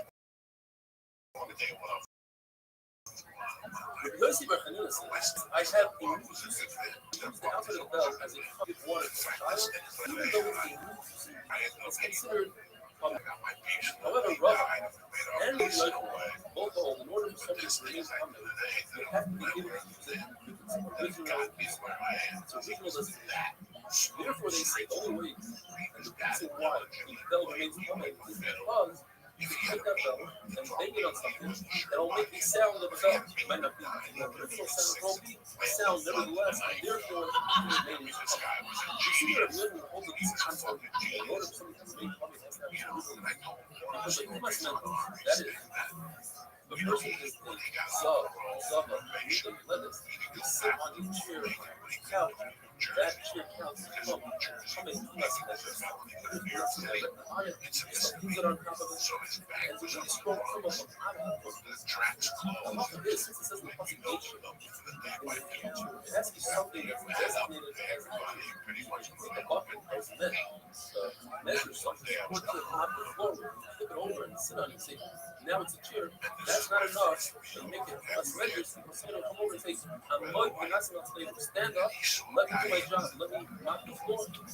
Therefore, it doesn't cost me much. And as we're old, that like two less minutes, we don't say this concept of avoiding that's therefore, whereas by two less minutes, up to the next one, verse 1, in order to be susceptible to Kumo, you need to designate that item as a chair. And the second thing is, once it does become in order to remove it from all you need to do is, let's say, it's a match, it's no longer because it no longer serves the purpose of state. Since it serves another purpose, this man is 1.5 by 3, it remains 20 slaves. Since it doesn't serve its original purpose, what will come to see their beautiful home, the item needs to serve its original purpose. Another thing is if you fit an animal with metal shoes, animal shoes, they become susceptible. The evidence says the reason is because the human being in a real need, in the middle of war, when he's running away and he wants to run on top of the storm, he might use the animal shoe. So it serves its original purpose of a shoe for a human being, therefore it's without kuma. When Rab says the reason why it's without kuma is because it serves another purpose. You can fill it up with water. According to Chanina, you can fill it up with oil. The difference between Rab and Chanina that if it becomes disgusting, people won't use it for oil, to run, or if it's really heavy, they won't use it for running, they might use it for water and for oil. Going back to the Mishnah. We learned in the Mishnah, a woman should not go out with ears to someone. The city of Lowell. What is that? The Gemara is talking about a depiction of Yerushalayim. This is really similar to what Rabbi Akiva made his own wife, Rachel, a story about his wife. One day when he had money, he will make her a ear shazal, and so he did. There's a premium of machlokes. A woman who goes out with the rabbin with ear shazal, according to Ramesh, the worst of the worst. It's an issa deraisa because it's a burden, it's a load, it's a mass. Why? The only reason people wear it is to show off their wealth. It's not even a decor, it's not a decoration, it's not jewelry. According to the Chacham, it is a tachshis, it's jewelry, and the issue is that you might come take it off and surround it and show to your friends. Therefore, it's usher to do. And if you did it, it's not, it's only issa derabbanan. According to Elazar, we're not concerned that a woman will take it.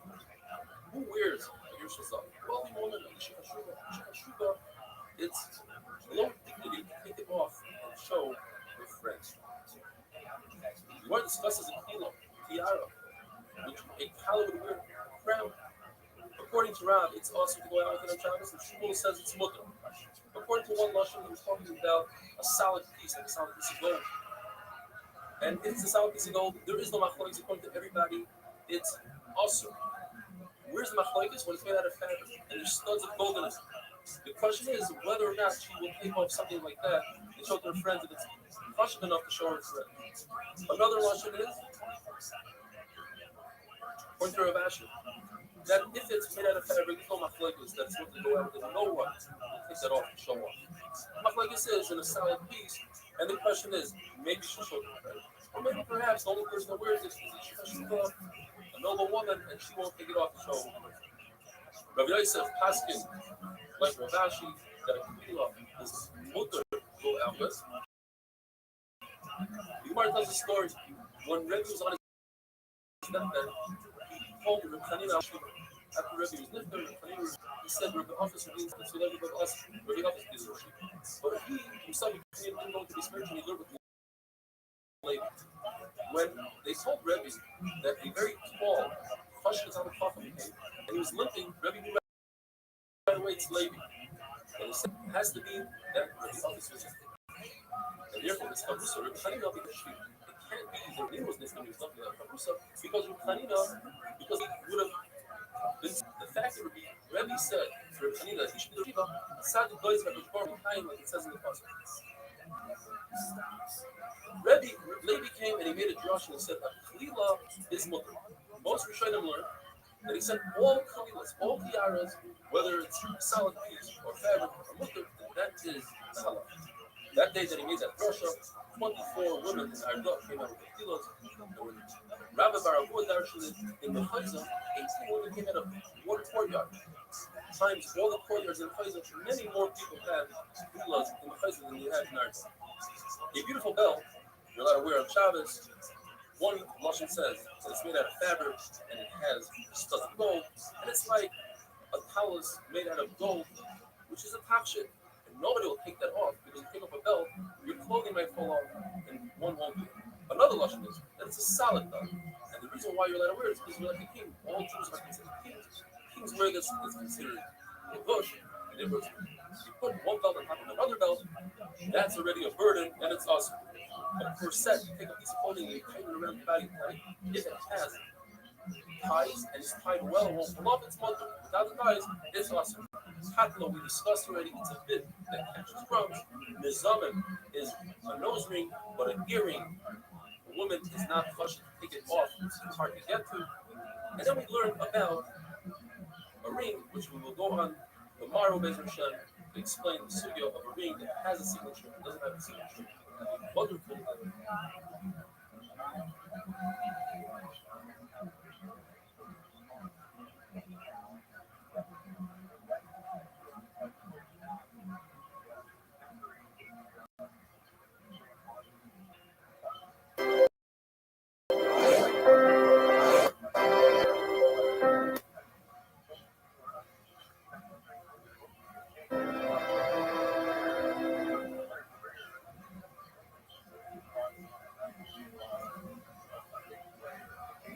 Shabbos Daf Sama. We learned in our Mishnah that a woman cannot go out into Rosh Hashanah with a ring that doesn't have a signet. And that's a signet Rabbanan. You've been dying from the Mishnah that if it does have a signet, then it's also even Midai Rice. The problem is that the Mishnah Kalim tells us that what's considered jewelry, a ring that has a signet or doesn't have a signet. So you see, even though it has a signet, it's considered jewelry. It's considered jewelry. It should be mutter to go out of Rosh Hashanah and only also the Rabbanan. Says Rava, perhaps the Mishnah Kalim can be read as two separate halachas. If it has a signet, then it's jewelry for a man because the derech of a man is to use a signet and sign it, not the derech of a woman. If it doesn't have a signet, then it's jewelry for a woman. Menachem Beitzin says, when it comes to Tumah, all you need is a kli, a vessel. And if it has a signet, then it's a kli and it's not attached, it's not jewelry, and therefore it's without a tumah. When it comes to Shabbos, what we're looking for is this thing considered jewelry or is it considered a burden, a masu? If it has a signet, it's considered a masu, and therefore it's possible to go out with it in Rosh Hashanah. The Mishnah tells us a woman should not go out with a needle that doesn't have a hole. What purpose does a needle without a hole serve? Well, if she takes the needle and wraps her hair around it, and then takes the needle and puts it underneath the svacha, the covering of her head, we're not concerned she's going to take it out in Shabbos because she'll show her hair, and that's not sneakers. If it's a needle that she's using to part her hair, then it is awesome. According to Rava, this particular needle has on the other side of the cord, and therefore during the week she uses it to part her hair, to comb her hair, and on Shabbos she uses it as jewelry. She puts it into her head. Therefore, it's also to use on Shabbos and come take it out and show your friend. Says the Mishnah, there's a very interesting zero that you're not allowed to walk out on Shabbos with sandals that have why? Because it's there's a story that the Jews were hiding from the Eden cave. And they made it like in Corona. If you come into the house, you cannot leave, and if you leave the house, you cannot come in, or the cave. And they noticed footsteps leading away from the cave. In fact, what happened was someone was walking into the cave, but he was wearing a sandal masumah backwards. So you could put it on both ways. So they made Xera. You cannot walk out on Shabbos with a sandal masumah. And since the story happened on Shabbos, the Xera is only on Shabbos and Yantif, which is very similar to Shabbos. There's another Xera. By Mechatos, the ashes of the Bara Aduma, they once shipped the ashes over the Jordan River on a ship. And they realized later on that there was a kazayas of a dead person there, which was Mechana, and ruined the ashes, which were very valuable. So they made a Xera that you cannot transfer or transport ashes or aduma over any body of water in any form. It doesn't matter if it's a ship or you're swimming. Chazar Chanina Barakin says no, it has to be exactly like the Xera. Only over the Jordan River and only in a ship. That is, if you swim across the Jordan River, it's okay. And if you use a ship on any other river, it's also okay. In our case, from Kanina Bar, people admit that the Xer is also on the other since Yom and Shabbos are so similar. The Xera is only exactly like it happened. The shoe that happened, the story that happened over there was a sandal that had nails to strengthen the sandal, but not for the cord. So if you're using these nails as the cord, it's mutter. And any other shoe that's not exactly like the Xera would be mutter, as we're going to describe in a minute. Everyone says like which is that you're allowed up to 5 nails per shoe, 2 on each side and 1 in the back. It's also possible that Rabbi Yochanan holds you can have 7 in a case where you're using these nails to lift up the shoe.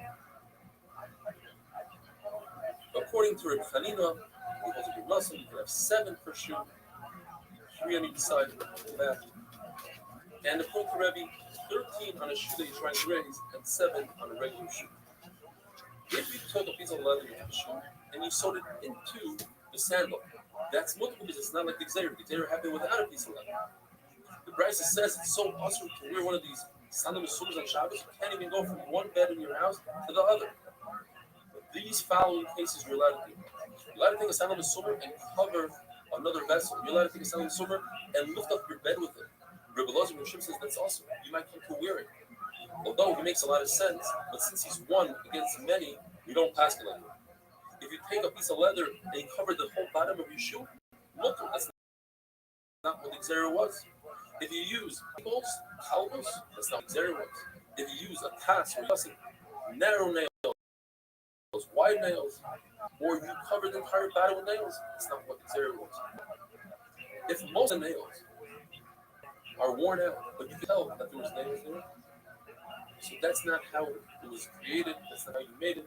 Look, if you have 4 nails on a very tight shoe, or 5 on not so tight, well, Rakia says, if not for the fact that people called me a person that's makeover, I would say you got to put a lot of nails on. Machlekes, Rakia said he meant 24 nails, and Surah they say he meant 22. You want to remember, Rakia went from Baba, and shortly passed by Surah. By that time, he must have lost 2 out of his 24 nails, and therefore, in Surah, he said, 22 nails have a wonderful day.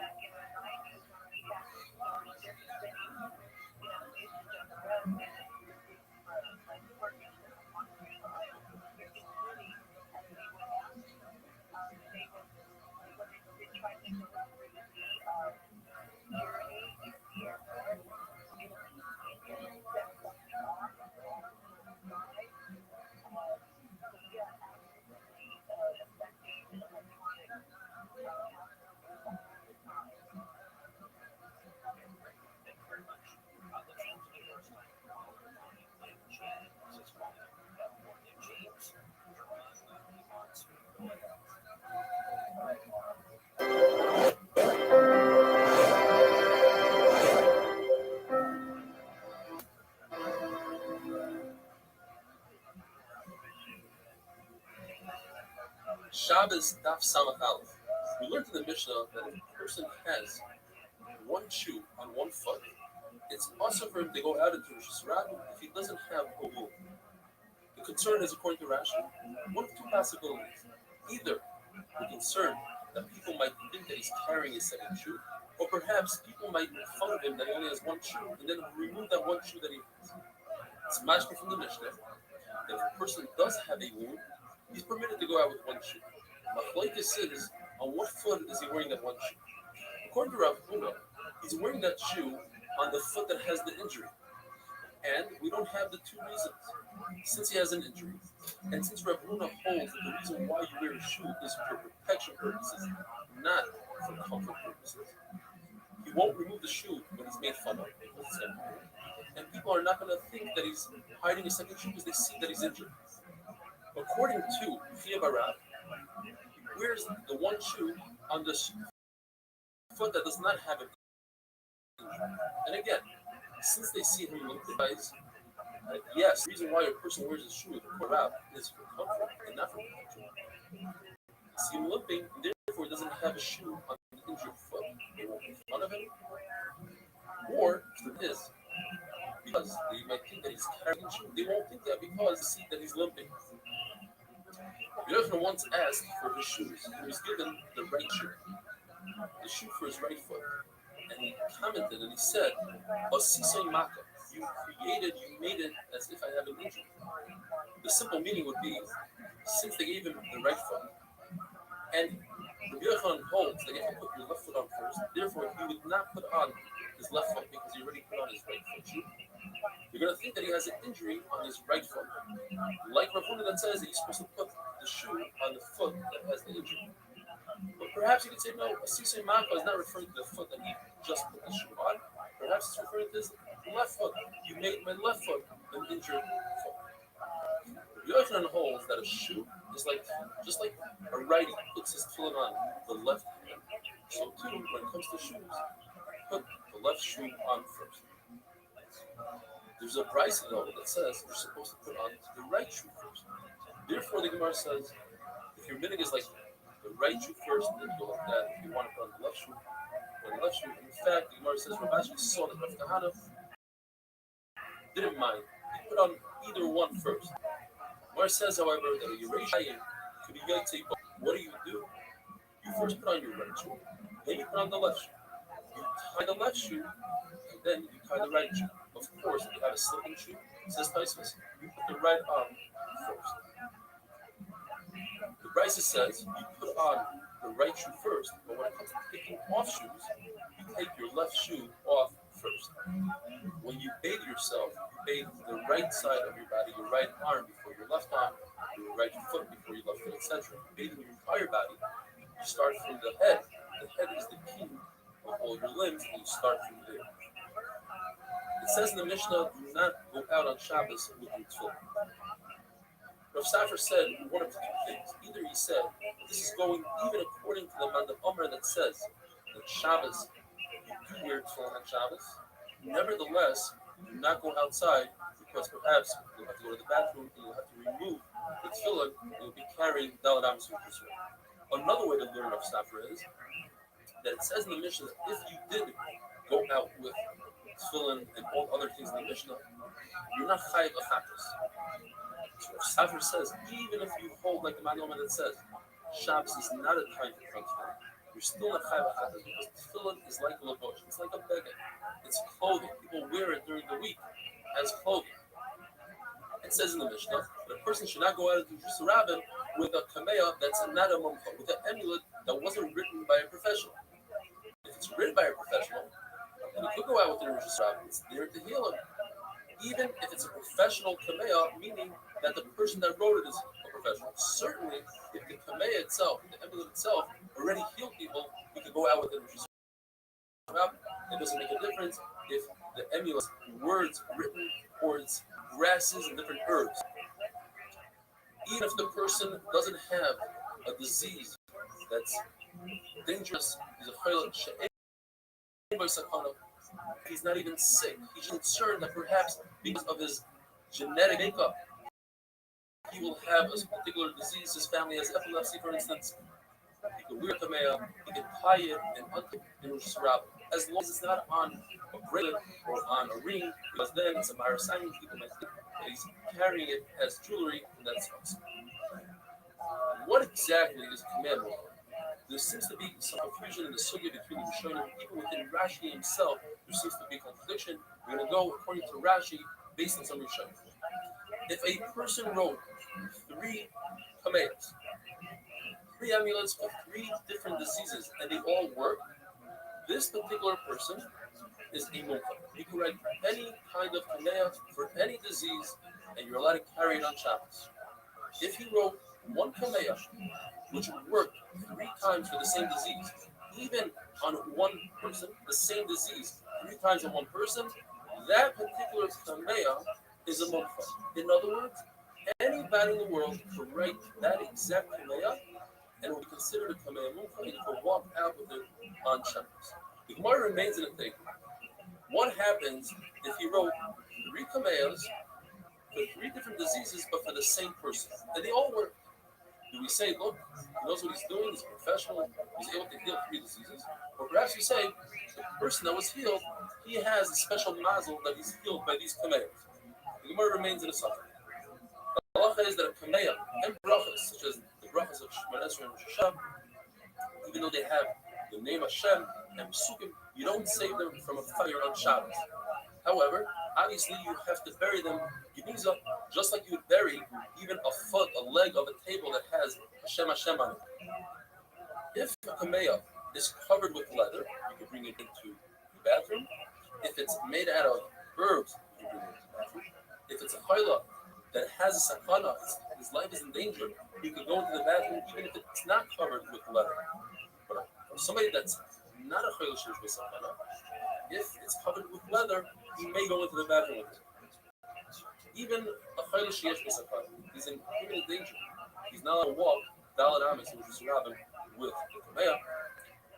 Tefillin, it seems like they are covered with leather, but since they have a shin, and the shin is part of Shem Hashem, because we have a Dalet on the back of the Ritzus of Tefillin Shulchan, and we have a Yud on the Tefillin Shulchan, together they spell Hashem's name. Therefore, it's also to go into the bathroom with tefillin. Have a wonderful day.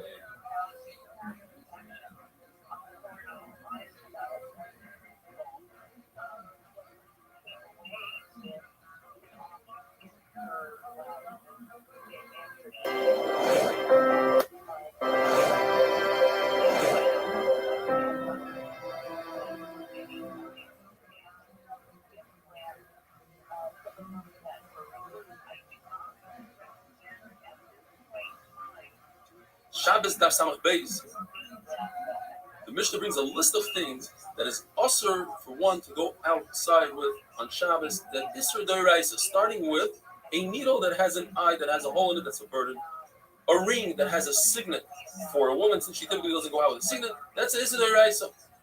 Ula says for a man it's the exact reverse when it comes to a ring. If it has a signet, that's normal for him to run around with a ring with a signet, but a ring without a signet, it's not the derech for a man in those days, and therefore that would be a Isser Doiraisa. Ula holds that women are a nation to themselves, and therefore what's considered a beged, clothing for a man, is not clothing for a woman.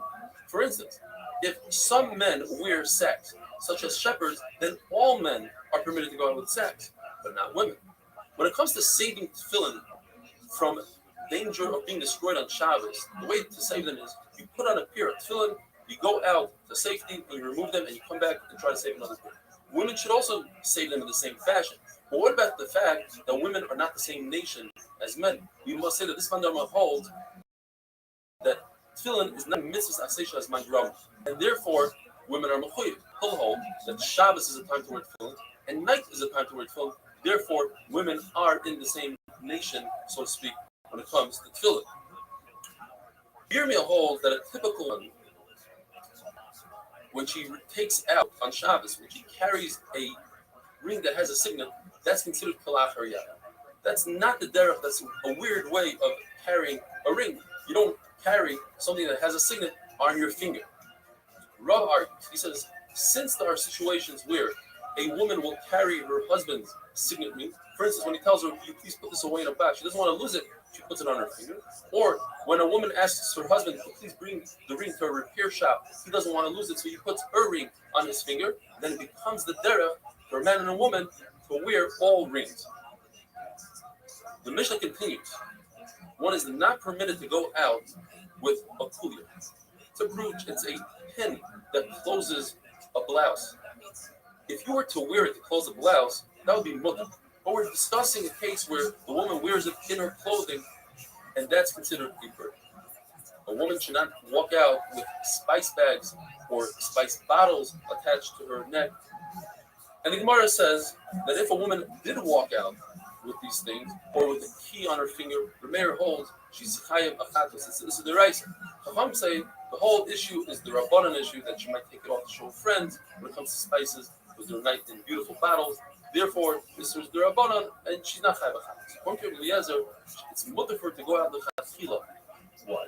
Because only women that don't have very good smell wear these bottles, and such a woman won't dare take off the spice that masks the smell.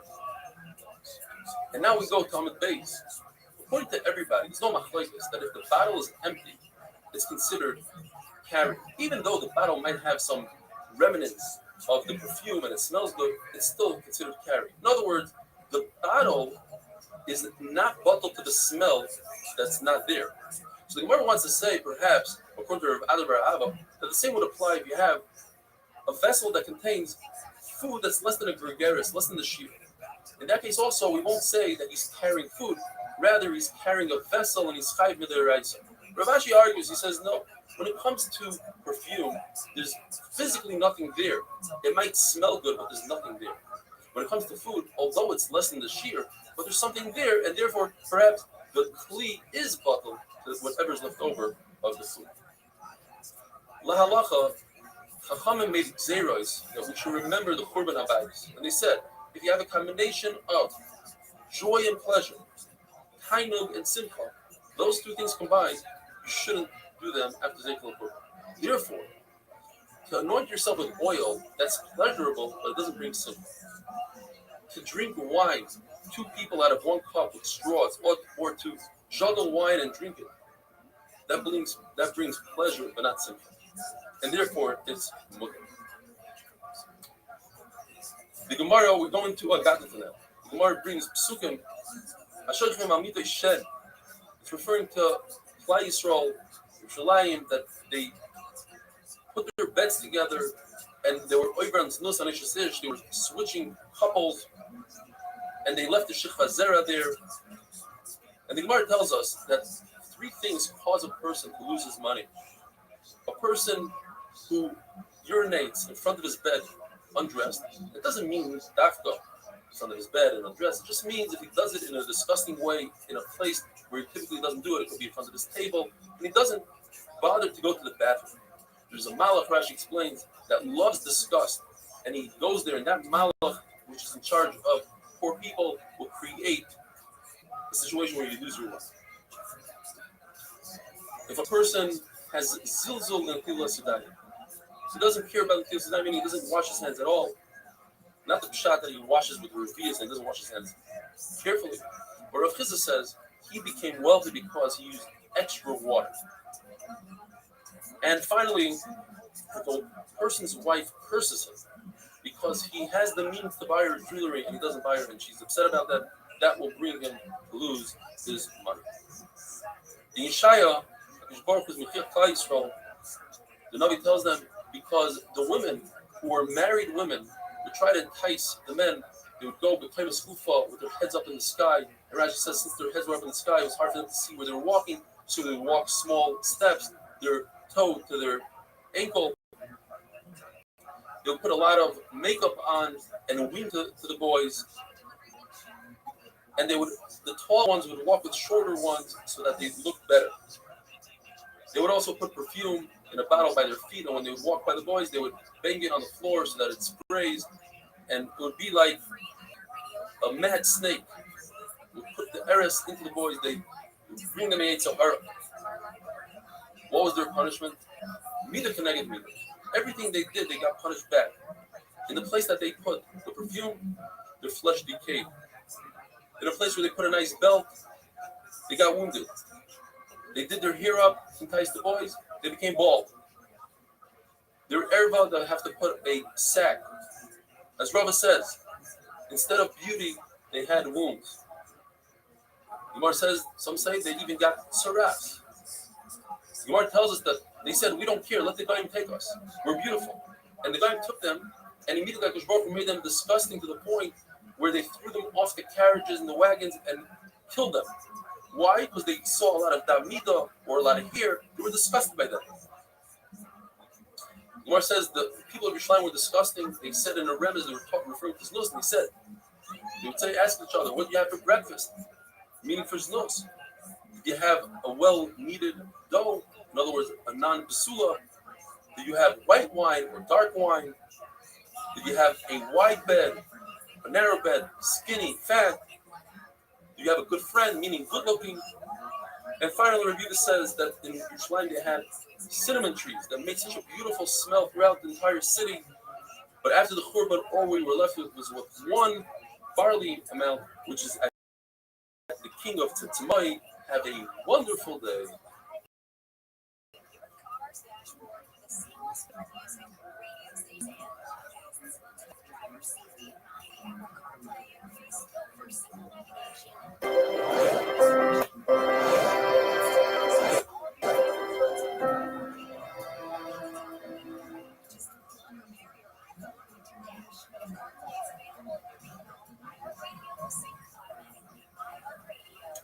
Shabbos Daf Samach Gimel.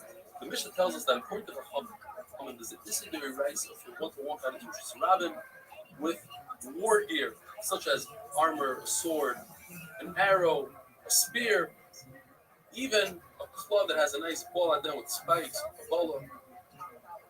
It's not considered jewelry. Nobody shows off with it. It's disgusting, actually. According to your Blazer, people like to show off with it, and therefore it's considered jewelry. It's only also for the Rabbanan to go out. According to one Lashon of Eliezer, when Mashiach comes, we're no longer going to need these tools, and therefore nobody's going to use them as jewelry. He argues with this Shita on Shmuel, who holds that when Mashiach comes, nothing's going to change. The only thing that's going to change is that Klal Yisrael is not going to be in Golus anymore. We're all going to be in Eretz Yisrael. We're going to be Samigdash. But there are going to be wars between the Goyim, and these tools will be necessary. According to another Lashon, though, according to Eliezer, these tools, in fact, won't be bought for Klal Yisrael. And he holds like Shmuel. In other words, he argues on everything. Why does Rabbi Eliezer hold that these tools are considered performance, tachshel, jewelry? Because it says in the pasuk, take your sword and put it into its holster on your hip. This should be your splendor and your glory. The Gemara says, wait a minute. The pasuk is referring to the Torah. Says the Gemara, yes. It's referring to the Torah, but you cannot look away from the simple meaning of the pasuk. The simple meaning of the pasuk says, take your sword, referring to a real sword. Says Rav Kahana, I was 18 years old when I finished Shas. I knew all of Shas, and I didn't know about this concept that Ein Mikra Yotzim L'Pshuta until I learned it now. In other words, says Rav Kahana, you have to learn all of the Torah, Ligmar, the Hadar Lizbar, and then only afterwards go into the depth, go into the lumdas, try to understand it deeper. First, you have to know all of Torah. The Gemara goes into a series of chavrusas, Talmid Chacham, that are learning together, and they're on different levels. Two Talmid Chachamim that sharpen each other with halacha, with Torah, so the Baruch Hu gives them hatzlacha, and they rise to greatness. They have to be learning the Shema, and they can't be Gaiba, and then they'll be Zayich to Torah that was given. It says in the pasuk, it says in Gemara, it doesn't necessarily mean that if you learn Torah with your right, in other words, do everything to the end, you'll only get Arichas Yom and longevity, and you won't get Aisha. It means you'll get longevity and wealth. But if you learn Torah like a lefty, in other words, not complete, you don't go down into its depth, then you'll be Zaycha to something, you'll be Zaycha to wealth, but not to longevity. If two Talmid Chachamim sit together and they're calm with each other, if they talk in calmness, they listen to each other. So Midah Keneged Midah, the Shbok will sit down Kaviyachol and listen to them. If they teach each other Torah, in other words, they accept from each other, then Midah Keneged Midah, the Shbok will listen to them and answer them. Just like you accepted me, the Shbok will accept what you're asking from him and give it to you. You don't do that. You don't listen. You don't sit for your chavrusa. Then the Baruch Hu will leave. If two people get together to understand Torah, then Hakadosh Baruch Hu loves them. It says Rava, that's talking about a situation where they already had the seed. They heard some of this Torah. Now they want to elaborate, and they don't have a Rebbe to teach them. So Hakadosh Baruch Hu loves them. If a person thought about doing a mitzvah, but he had an einus, he couldn't do it. Hakadosh Baruch Hu considered it as if he did a mitzvah. If you do a mitzvah as you're supposed to, with all the halachas and everything around it, then you won't hear a bad surah ra. And even Hakadosh Baruch Hu makes a gzeira, you can be mevatel the gzeira. The Lord tells us what's better, to give a poor person a loan or to give him a gift. The answer is to give him a loan, because a gift will be embarrassed. A loan, he'll be happy. He thinks he could be paid back. It says Gemara, there's something better than both of those things, and that is doing business with a poor person, giving somebody money to invest, and you share the investment. That person feels good. He feels like he's doing something, he's accomplishing. The Maharsha says maybe he'll get even more money because of that, and therefore it's bad. A Talmid Chacham who has bad midos, he takes revenge, he's noikim and noitim like a snake. He's better to be his friend because you learn something from the Torah rather to be Amaharet's his friend, Igmaram is his friend, who could steer you wrongly in Torah, even though he has beautiful midas, he's a person who's a chassid. Pasuk says, "Smach bachura, bachar b'yadusecha, yitichol liba." In other words, when you're young, enjoy life, do what you want, follow your heart. And that same pasuk, the Torah flips around and says, "V'da, you should know, it's going to be a din one day." What's going on here? One shot is the Torah is talking about the Yeter Toiv, and then the pasuk goes to the Yitzhar, or vice versa. The Torah starts with the Yitzhar, and then moves on to the Yeter Toiv. What the Torah is telling us, learn as much as Torah as you can. But when you learn, you do the Daf Yomi, do the Himinit, apply it to yourself. Don't just learn it. You have to apply it. You should know that because Baruch Hu knows that you know this stuff now. You better apply it to your life. There's a beautiful mashal of the Dukba Magid who says that there's a poor person who didn't have a penny to his name, and he went to Shul to look for a meal. And the guy said, "You know what? Why do you need a shnar meal? Come with me to a hotel. There's a special hotel here that gives free room and board. Stay as long as you want." He goes to the hotel. The guy checks him into the Ritz Carlton, and he stays there for a week. And he's about to check out.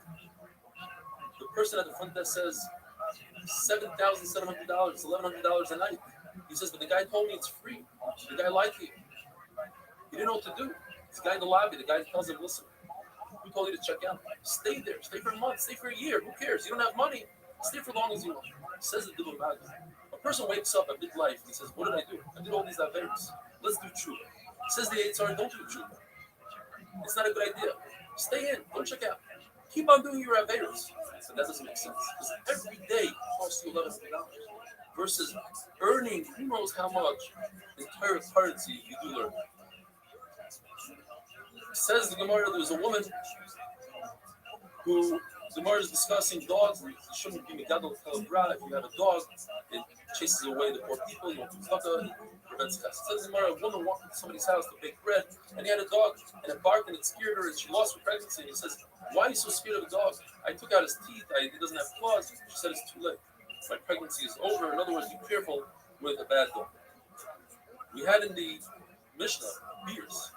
Beers is a belt that goes around the sock, make sure the socks don't fall off. According to Ravin, it's a beers is a one belt, and a kovel is it's two belts.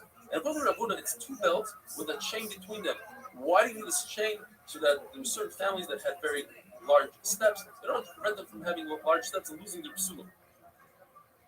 And Rabbi Yirmiyah agreed to that pshat, and he said, he woke up from his sleep, he heard it, he said, "You will mechaven to Rabbi Yochanan." With that, have a wonderful day.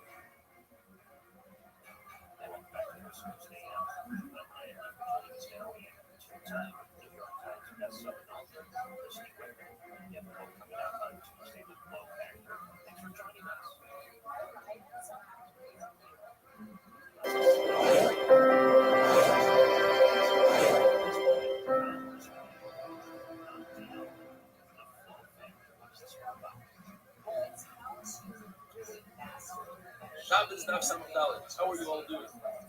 The halacha is if you take the hair of a goat, and that's what you typically make cashmere out of. Even though it's not article, it's not woven, it's still giving me kabel tuma if you take 3 strands, 3 strings of this goat hair, you can make a necklace out of it. Where it brings a tzir shop. There's a connection between the tomb of a sheret and the tomb of a mix. By both it says the words, begit v'ar, and they're both extra. And therefore, whatever halachas we have by the tomb of sheret applies to the tomb of mix. Whatever halachas we have by the tomb of mace apply by the tomb of sheret. By sheret it says, maisi is it. You take the hair of a goat and you make honey v'ar. You spin it and you eat it. Therefore, anything that's not spun over, like a rope, you just take hair of a goat and clump it together. It's not spun over. It's not without tongue. By mace it says, we learn that a chevek these are straps that strap onto a horse to hold it saddled down or to prevent things from falling backwards when the horse is on a incline. Even though these are made specifically for an animal, nevertheless they are probably artists might see these by sherets. And the same halacha will apply to sherets because we learn example sherets. By sherets it says oisak. We learn from Isaac that it's not only goat hair, but any hair. It could be the tail of a horse, the tail of a cow, any kind of hair is mekabel kula if you do tummy bone. When it comes to Xer Shava, there's a concept of movement. If you learn Xer Shava, we can answer it easily. The only way you can ask a question on Xer Shava is if you have an extra word. Like if you need the extra word by one of the cases or by both cases. But by us, by sherets and mace, we have extra words. Words that in the heart are completely extra. Why? Because both sherets and mace have a hekesh to shikva zera. And by shikva zera it says begit b'har. There's no need to say begit b'har by mace and by sherets. Therefore it's complete. So you can't ask any questions. What question would you ask? You'd say, well, you cannot learn out mace from sherets, and you can't learn out sherets from mace. Why? Because each one has its own form. Sherets is so powerful. Even a small piece of the sheret the size of a lentil is mekabel koma. Whereas by a mace, you need a lot more. You need an olive, so it's more powerful. On the other hand, mace is so common that once it doesn't part its tuma, it lasts for 7 days. Whereas by sherets, it only lasts for 1 day. But lucky us, we have extra words, big art, and it's Xer Shava, so you cannot ask these questions. It says in the pasuk, "Vanakre is korban Hashem." When Klaisrael came back from the war, they wanted to bring a carbon. They wanted to give all the jewelry, the gold jewelry that they found. What does it say in the pasuk? What type of jewelry? Asher matzah, zahav, and tzada, ankle bracelets, summit, regular bracelets, the vase, rings. And it says, Ogil. what's under the Puma says with the laws are referring to jewelry that goes in private. Ogil is a form of a chest, and Kumas goes by the base Harechem. It says, the word says that preceding the paragraph, it's a lotion of late sonnets. I read late sonnets. Says tomorrow, Rabbi says, I don't need the paragraph. I can learn from the actual word of the apostle. Kumas, what is Kumas? Kumas is a Rosh Hashanah. This is a place of arise. It says in the apostle that Moshe Rabbeinu was very upset at the commanders of the army. He thought when he went to war, he will favor the same favor that he favored beforehand in other wars. So favor and so they told him, don't worry about it. Not a single one of us is missing. In other words, not a single one of us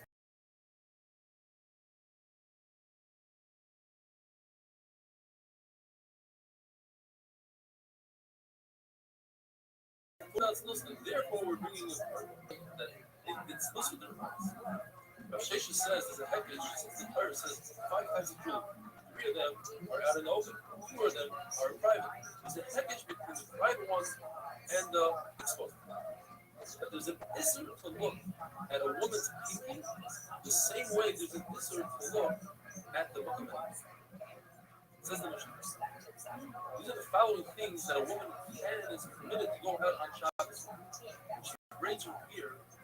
Said in the other thing, the Mishnah at the beginning of the paragraph, she cannot braid her beard with a regular string and go out with it. She might take it out. If that string is made out of human hair, friends, or even animal hair, that's permitted to go out on Shabbos. She's not going to remove it. Why? Because it's disgusting. Friends hair is disgusting. She's nothing for show off. Animal hair certainly is a different species. You let it go out. However, an older woman who has white hair, gray hair, should certainly not wear dark hair because then people will make fun of her and she come and take it out. A young girl never wears white hair. That's not a concern. As we learned in the first Mishnah, these are headbands. One goes over their head from ear to ear, another one goes on the front of the, on the forehead from ear to ear. This Mishnah tells us that if it's sewn into the head, it's not a concern. How did she take it off the shoulder? By removing her entire head. That will expose her ear. That's not a concern. She won't do that. However, the Mishnah says, couples and candles, a full cap and a shekel, one is permitted to go on their own. That a woman should not be misguided by disgusting in the eyes of others, she should remain with her husband, and accept things coupled and the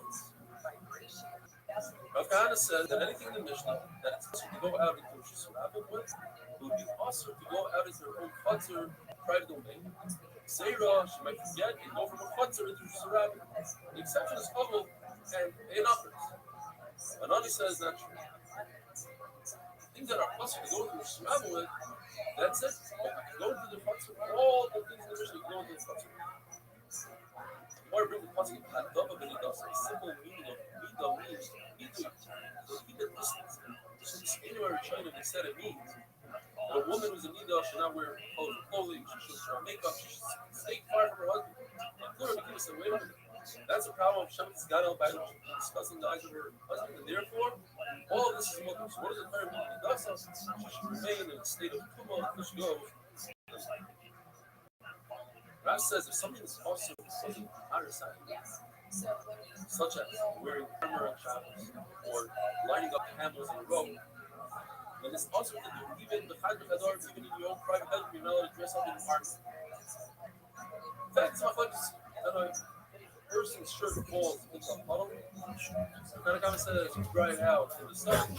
Every Yezer, by a fight, coming up like Vaimer, say that it's also the Chad B'Chadar. Marasai is also had to start a wonderful thing.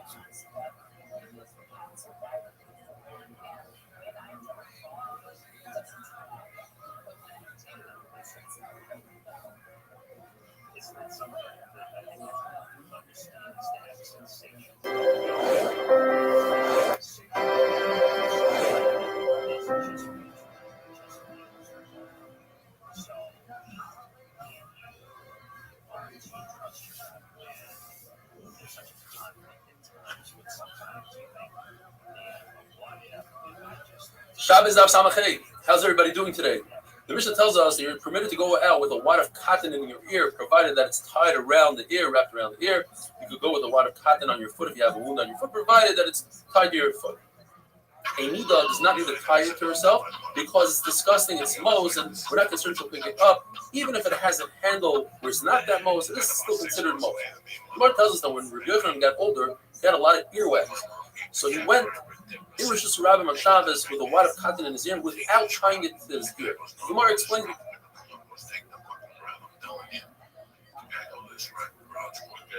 Something happened. There was traffic. The other side door, there was only traffic. There's no way like this is batting practice for the national. Yeah, so she was thinking on the hand, so she was going to get late, so she got to go to the match. Fuck that different cat. The guy's like, I'm not pulling over.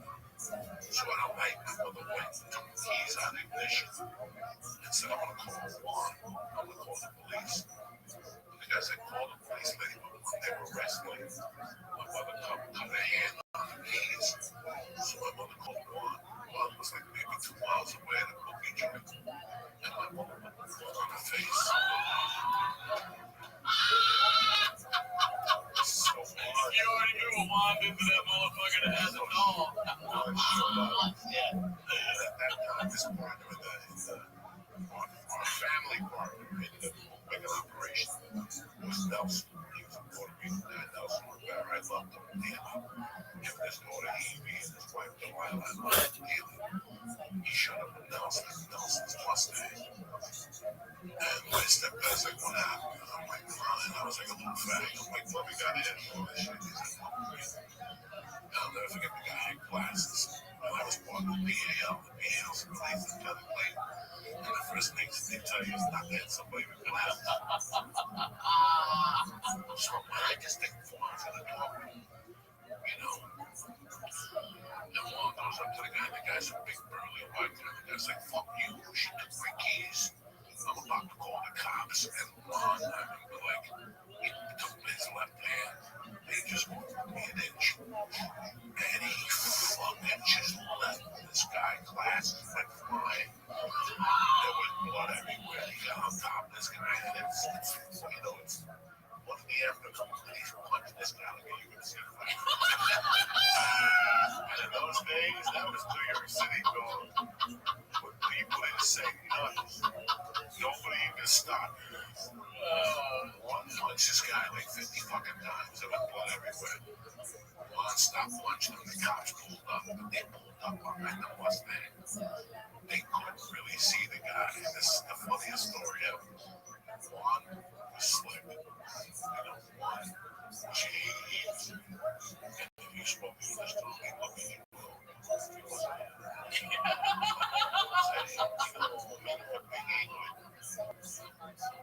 two cops pulled out. Never forget this. Two cops pulled out. As they came towards me, one turned, one in his pocket, and shook the guy's hand. It's like, isn't it a beautiful thing?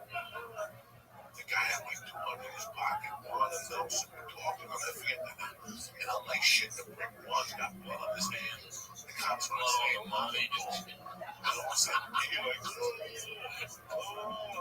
And the cop looked over. He's like, what's going on with him? He's like, what? One's like, nothing. He fell. Yeah, guys, have a good day. They just left the guy there. They just left the guy there. Like, they didn't call the ambulance. Nothing. They're like, everything's cool. Nobody said nothing. They didn't even call. We all went home. And then, so now I'm like, fuck, this guy's on the side. And then about 6 months later, we're at a Santeria party on a Saturday night. And he's in it as well, right? He's not a Santeria guy. He's an Abacoa guy at the time. What is that? Abacoa, the longshoreman of Cuba. There's male supremacy. What's that? They're like they don't eat pussy. They don't go into a room if there's a gay man in the room. They don't have communication with gay men. Yeah, it's a society. Religion or society? It's a society. But now,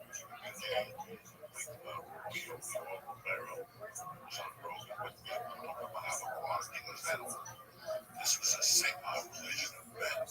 You had to go with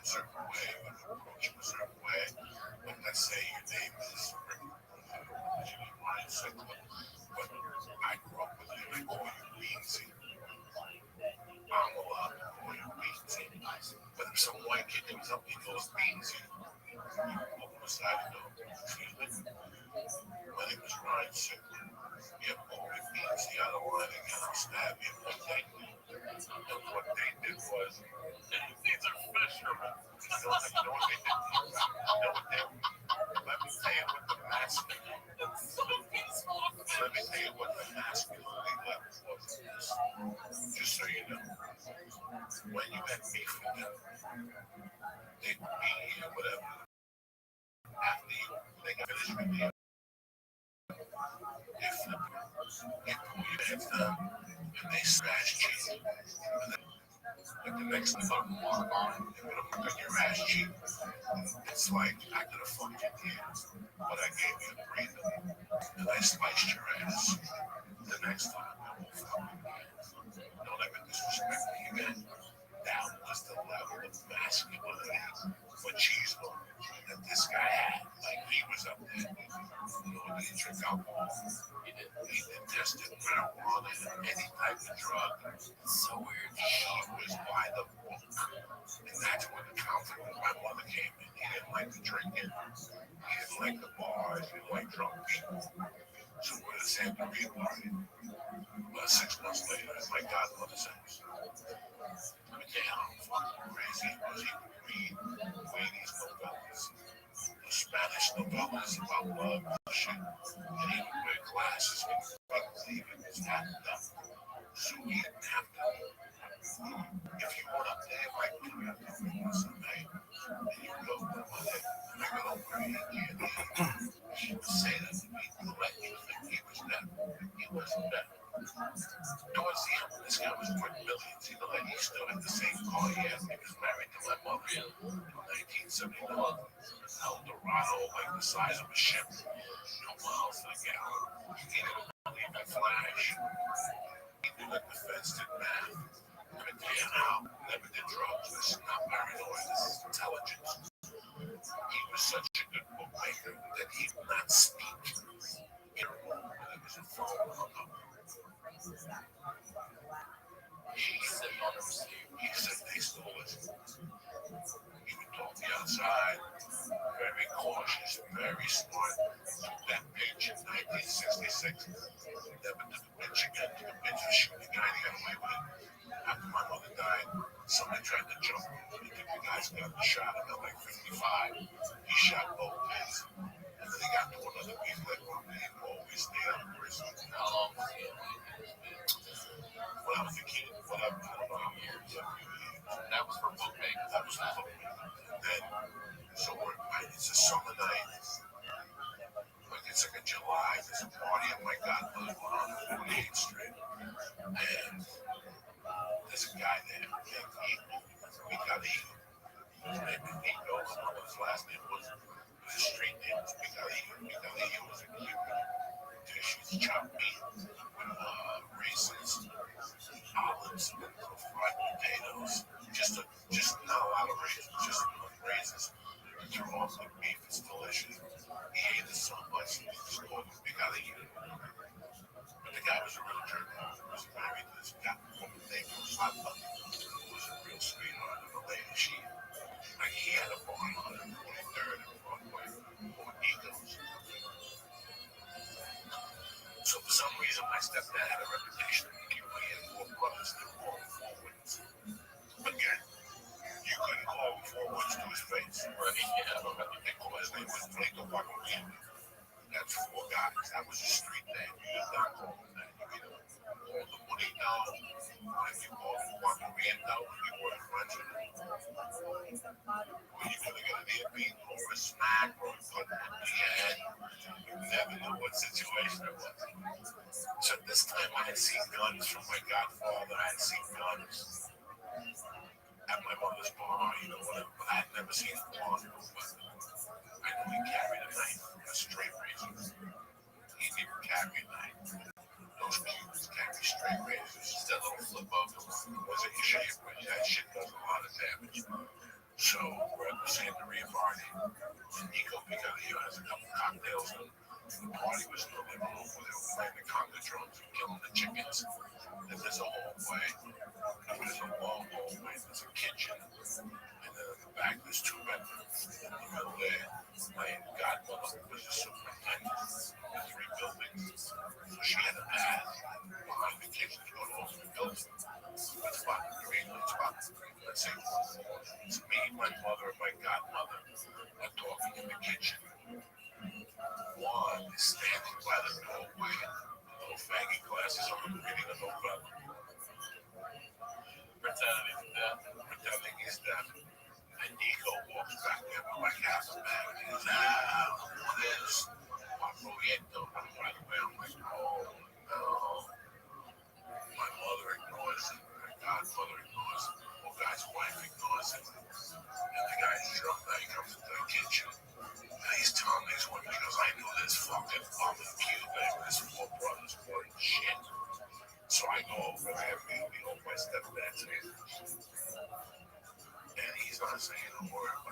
he's hearing everything. I'm like, oh, this is really good.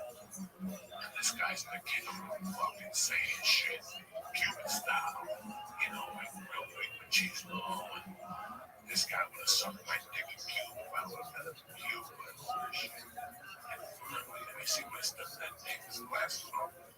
He goes, what's this fucking guy saying? I'm like, nothing. I was like a little baggy kid. I'm like, nothing. He's just talking about the weather. Or some shit. And he looks over and he goes, you got a fucking problem. And he goes, yeah, I got a fucking problem. He pops up. And sure enough, my godfather doesn't run out to the basement. He runs to the back bedroom with the same time, like, oh, it was her saying the rear room. And I guess he had a 45 in there.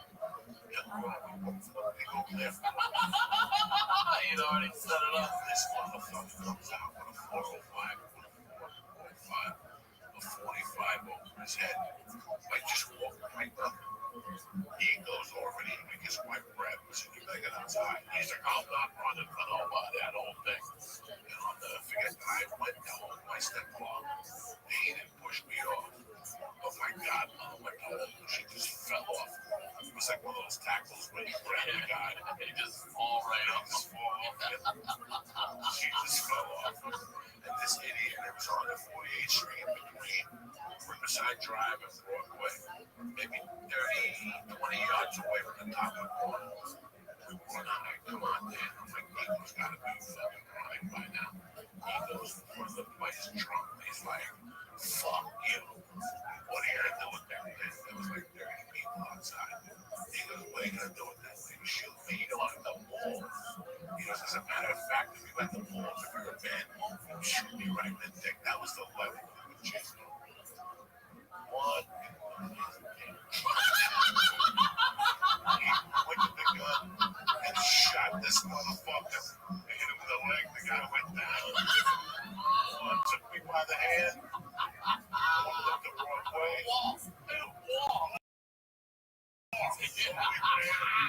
We fucking started the car.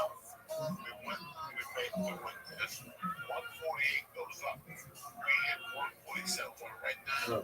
He went low. We hit the yard.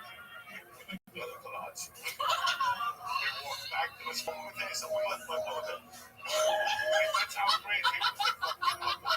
She should know the deal. And your mom knows what's up. I go to bed like, Jesus, he just shot somebody last night. Like, I go to bed like nothing happened. I wake up, I want to eat breakfast. This my mom walking in. She's like, why you got no way to phone me? I don't know that it was mine, but it was disgusting again. You never really shot somebody. There was no conversation about it. And I just knew that our family relations were wrong. We weren't going to begin to fight until not a parties anymore. Our party days were over with. Oh my So one dies in 2006. This happens 1971, 1970. Yeah, this happened about 1970, 71. And I think about my mom seeing that, my reaction and everything. I think my mom knew it was time once the knife incident and the one incident. My mom knew that it was time for me to. I think that my mom had it with this one and me. The next level was like a bat, and she wasn't going to do that. So she gave me the guns. But here's the interesting thing about one. We never discussed it. Like it was discussed around it, but it was never discussed with one. My mother dies. Oh, you all other people would be like, One shot. Juan never told anybody. My mother dies. I go to prison. You know, 1,000 fucking things happen in our lives. You know, and when I reconnect, and like I don't know when the Sopranos got on the air, and when I reconnect, I mean, when I went to analyze that, he gave me the ring. He gave me a good luck ring, and I analyzed that. And I wear that ring in every movie I do now. I have respect for him. Even though he robbed me. Juan gave me that. I can't even say anything for some more shit. Even though, Juan, because when my mother died, it was mad get the house. I didn't get the jewelry. I didn't get a lot of things. And I'm happy that I didn't get it because I always said that if I deserved to get it, I would get it somewhere in my life. I believe that too. And so I didn't make a big deal about it, but I put all my anger aside years later because I realized all the shit I never wanted to love also. And we always were friends. And whenever I would go to Jersey, I would always go to my buddy Chris Fish and I would get a box of shrimp from him. I put it over once made this great dish called camarón enchilado. It's like a Cajun style shrimp. This red sauce with peas in it, and you put it on white rice and you put those fried hard bananas. So I would go over there around 5 and he had remarried. They were very nice. She was very nice. They would, he would cook this for me. I would eat, we would talk, and I'd give him a hug. He'd ask me if I needed money, and he'd throw me like $15. He'd go to a whole bar, he'd go to his wallet, he'd carry a wallet, he'd go to a thing, he had 3 inches of money, he was so cheap, and he'd just go to 100s, 50s, he'd give me like a 10 money, fucking 40 years old, what he meant well. So one day, him and I, this has to be 2005, the longest short just came out. I brought him a poster, I brought him a copy of the movie. He was really happy. He kept telling me how I gotta lose weight, you're getting too fat. And then I'll never forget them sitting there, they go, I really gotta go. I turned to him, like, wait, can I ask you a question? Well, he goes, what? You shop, you go give me the 40 issue, he goes, I don't know what you're talking about. That's how old he was. And when he died, I could go to wake that week. I was shooting something, but I had to go to Jersey the following week. And I went to see her just in case she was going to give me money, She didn't give me shit, no jewelry, no nothing. But the funny story is placed. When I used to come home from Catholic school, I would always, I would sleep in the house Friday and Saturdays. And one Saturday night, something was being done to my room, the air conditioner. So I had to sleep in the attic. And I went there. And I go, I got a day or something. I'm scared because I'm sleeping in the attic. He goes, no worries. I went to the attic and he had a small with a silence room. And he goes, hey, you see if I was here. He goes, the bullets out, obviously. Because I'm up all night shooting at the air. So after he dies, I finish eating. His wife just comes over and, I give her a hug. She apologizes. And, I thought she was going to say, hey, look, you got some money. She goes, before you go, one free to go in the room and see what he had there. He was no water. He just had everything. He was not heavy. He was driving down the street. He saw TV. Oh, really? Yeah, he became really a poacher. He was very, very good at poacher. And he got into it with the bank. So he fell behind. He was the loan shark.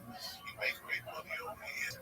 But he was such a stoic that he lived in a fucking building without no elevator. And he walked 4 flights every day at 70, whatever he was.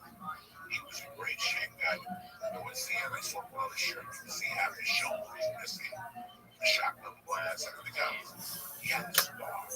They tied him up in Cuba with wire, and they squeezed it. He had a scar, and it was cheap stitches. He was still seeing the holes. Because I was a kid, I would look at the guy and go, Jesus Christ, what type of life did he have? But I went in that room, I was just one of the boxes, there was just garbage. And at the bottom of the box was the gun with the silence that he had off years ago. So I unscrewed the silence, I took the gun, and I still got it. It's buried in Hollywood just in case anybody gives me a hard time. Well, listen, brother, I know we got to get you out of here. This is what I plan to do. We did childhood today. Next time you come back, we're going to do preteen. We're going to get you all the way through your years, brother. Thank you for being here. Will you please, whatever you want to promote, your date, I got see all that stuff. August 9th at the Lincoln Theater, DC. I got September 13th and 14th. The 13th in Dallas, the 14th in San Antonio. But that's it. I got nothing else to promote. Just Ryan Sickler, my brother. Thank you. Thank you for being here. I got to give credit to Ryan. He's been calling me since he started the podcast. And I've just been busy. But I haven't done a podcast. This was the first one I get my word. So thank you very much. I love it. I love you too. I'm Ryan Sickler on social media, RyanSickler.com. We'll talk to y'all next week.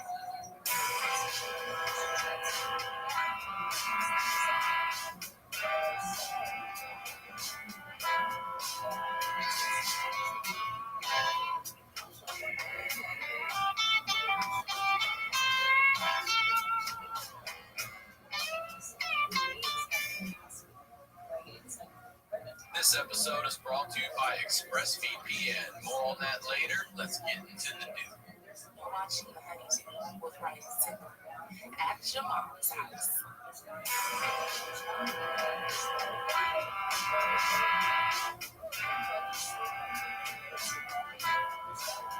Welcome back to the Honeydew, y'all. We're over here doing it up at Studio G's at your mom's house. I'm your host, Ryan Sickler. I'm on social media at Ryan Sickler, RyanSickler.com. Quick date, Baltimore, September 14th. I'm coming back. One night only. Get your tickets for that show. Any in-town dates, just go to my website. It's all there for you to check out. And as I say every week, thank you. Thank you for the messages, the feedback. Thank you for supporting the show. I mean, it's still new. It's still a new show. You know, I've been podcasting for a while. It's still a new show, and I'm learning a lot about everything. So thank you for support. Thank you for supporting the sponsors. That's how we keep this free show free. And anything you want to know about the show, thehoneydewpodcast.com. Go there. That's where you follow the social media, the email, all that merch, everything. We got some new merch coming up for you soon, too, as well. And very excited for this episode here today. Somebody I've been wanting to have on for a minute. As he said, we're family. And I say all the time, if you're new to the show, we're highlighting the lowlights over here. If you're a fan of the underdog, this is your show. These are the stories behind the storytellers. Today's storyteller, ladies and gentlemen, Joey Diaz. All right. What's up? Listen, I have to say something. You just did a quick jump onto this video. When the Star Spangled Banner comes on, and you have your head down. When that shit kicks on, you jump so hard. It makes me, that just out of the game makes me laugh. You know the video I'm talking about? I love the Star Spangled Banner. I fucking love it. Like, it's, you know, when I came in, like, you know, I hit the school. You know, they come here, you walk around for a few days, and then I hit the school. Also, just start reciting. But yeah, I did it in kindergarten. Like, you gotta remember when I got this country was 1966. When I busted into the school system, it was 68. We were part of the war. We had just finished the Cold War. Cuba and Russia. You know, there was underground shelters in every building. But the tang, I do have my fucking spans. Yeah, every basement was prepared for a nuclear event, but we had the pear jar. Yeah, mason jar. That was like everybody had a fallout shelter. If you got the fallout shelter, is when you go when fucking Iran sends a missile over here. Back in the 60s, you would go into the fallout shelter. Thank God you never had to go into them. But Matrix was big, and it was bigger for me because I was from another country. I was just trying to fit in. So the Star Spangled Banner, I pledge allegiance. You know, it's so funny how right now there's a thing in the news that I hate to highlight, so let's talk about it. About a guy who said, go back to your own country. Let me fucking tell you something. 20 years ago, that was a staple in New York. You couldn't just talk the language of your country in New York when I was growing up. They would look at you after 3 minutes and go, oh, America. Really? You speaking Spanish? Yeah, Spanish. Whatever the fuck You would talk like that wasn't even your issue. They would say, oh, cut it out. You're in America. And then you would yell something back. And then they would yell back. You don't like to go back to your own fucking country. But on this fucking street, you're speaking English. And that's it. And, you know, it was something that was, I remember because it was said to me. So here's what I want to talk to you about. So I want to go back to the beginning. You said you came to the United States in 1966. How old were you at that age? 3. All right. So you have no memories of so this is your country. You get here 3 years old. Where do you begin? Where does this begin? Are your parents married? Are they together? My parents are married. They're in somewhere in New York. I remember waking up at a house in Union City, a block and a half from my mother's house, across from the school, causing the robbing of waters or something. Tragedy struck. My father died. Out of that, at the bar, at home, 37.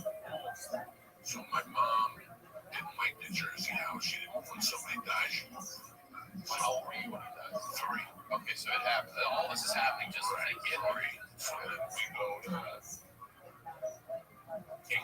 89th Street, Riverside Drive. Just you and your mom. Just me and my mom. No siblings. I'm with my mom 24 hours a day. And her family's where? All back here. Except She's my my uncle elder. is now. He's still talking. He's still my two. All right.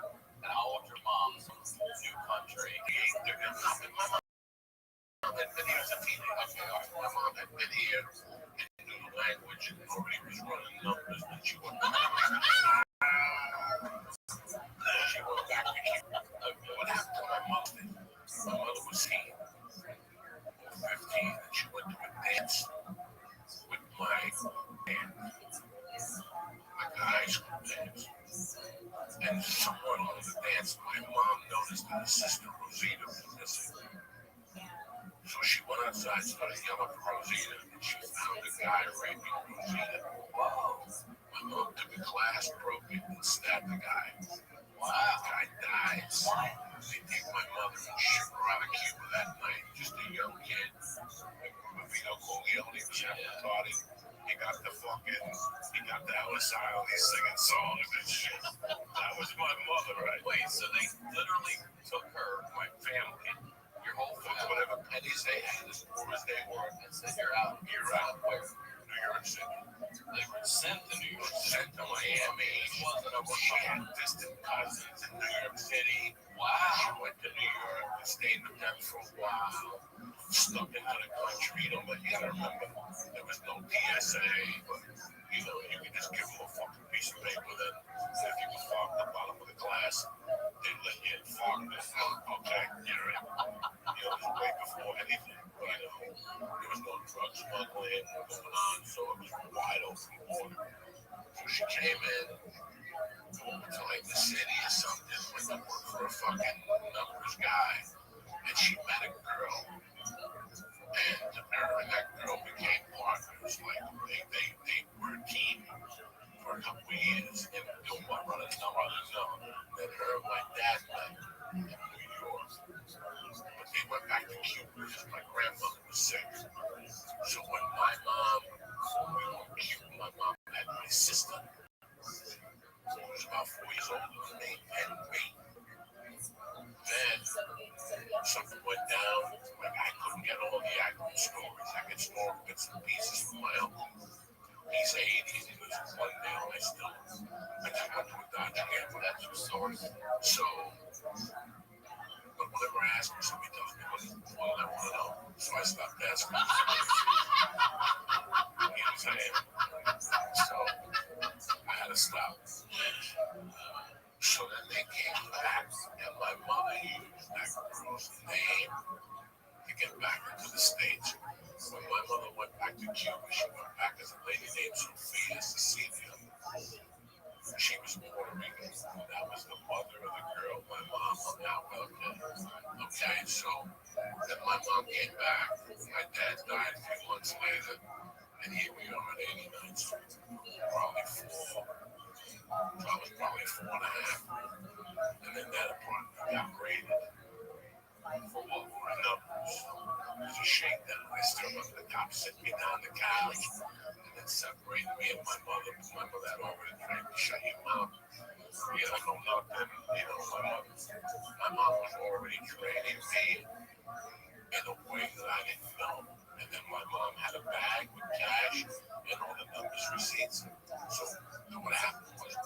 mom had the building wired. The landlord called. And I answered. It was like 8 in the morning. Like the cops were on their way up. So I woke my mother up. My mother got up, went in the closet, took a bag out of the receipts and cash. Went to the kitchen. There was a balcony under an old lady. She would do the old lady like 50 a week. And she threw the bag under. The bag landed on the second floor on the balcony. The cops rushed in. There was nothing to arrest my mother for. But I still remember being not angry. My mom being handcuffed. And me sitting on the couch. And then the landlord, and they left. They didn't arrest my mother. They gave her a ticket. It was basically a shakedown in those days. If they find 10 G's, they take 6 of it. And they leave you 4 when you don't go to jail. But my mom was hip to them, whatever. They kept drinking my mom. 2 days later, we walked around the corner to 405 West 88th Street. Between Broadway and Amsterdam. And I went to a grammar school named PS 166. Stayed there till like the 3rd grade, 2nd grade, then 3rd, 4th, and 5th. I went to Sacred Heart School for the boys. There was a lot of private school. Were you starting to have trouble? Were you? I just admitted to my wife something that a lot of people don't know about. I didn't want to tell my wife until my daughter got older. From the age of 4 to 6, I was a very sickly kid. There was a lot of problems. There was mental problems because of my father. And I was a sickly kid. I was allergic to maple syrup. I had stomach problems with my ears. I had problems with my throat. I couldn't breathe at night. They knew me by first name basis at Medical Center on 165th Street. And they knew me like I went to the hospital between the ages of 4. Without exaggeration, if I average it out, it was every 10 days. Like I wouldn't go for 2 weeks, I would go 3 days in a row. There would always be something else. It wouldn't be consistently. It was just I was a sickly fucking kid. I was really skinny. My mom didn't know what to do with me. I didn't really like a lot of foods. They were drinking most of God. Most of God is like the fish grinding down his eyeballs. His feet. Oh, for real? Yeah, they go to CVS now because kids are pussies. They flavor it. Because these little faggots, they're like vanilla flavored and fucking strong. They really have this? Look it up. Look, I have. It's called Emulsive of God. All right. And I'm going to tell you something. A couple weeks ago, I went back on it. We did. Found a little bottle. The days I fucking puked. But after a while, I felt how much better I felt. It's a tough fucking swallow. But your dick will never die. You'll never get sick. You'll never get AIDS. You'll never get dementia. If you drink that fucking stuff, Scott's Emulsive of fucking, you'll never get nothing. No dementia, nothing. It's a proof of that. One a day? I don't know how it is now, but when these fucking people had it before, they just put the fish in the plate, his tongue, his brain, and it was a milky paste. And you drank that? I was not allowed to go to school until I drank it in the morning. So she would bring me, she would give me a fresh glass of orange juice, and she'd be waiting for the spoon, and I'd have to drink it and fucking down the orange juice, and I'd puke it. She'd go, let's do it again. And it got that bad. Like I was that sickly of a kid. Why would you want to tell anybody that? Why did you want to do that? Because I didn't want, if my daughter would get sick, I didn't want it to be like hereditary genetics. Like I didn't know. My daughter does have asthma, but it has not affected her like it affected me at that age. I was allergic to dogs. I was allergic to cats. I was allergic to just everything. My eyes would swell up. My throat would swell up, and I would choke. And did this fish shit, did it cure you of allergies, or did it just protect you? What happened was, I did my mom went to see, like, Cuba. My mom went to see a Santeria lady that she knew for a long time and asked her, and it said that I needed to be inducted because for health reasons. And by the age of 6, by the age of 5, I would go up to lunch, and I lived on 88th Street with a bunch of little faggy white kids. They were nice kids and stuff. We had a good time. You know, we played kick the can, stick ball, and hot peas and butter. Go get your mother. You ever play hot peas and butter? Go get your mother? No. That's when you hide it. You hide a belt with a metal buckle.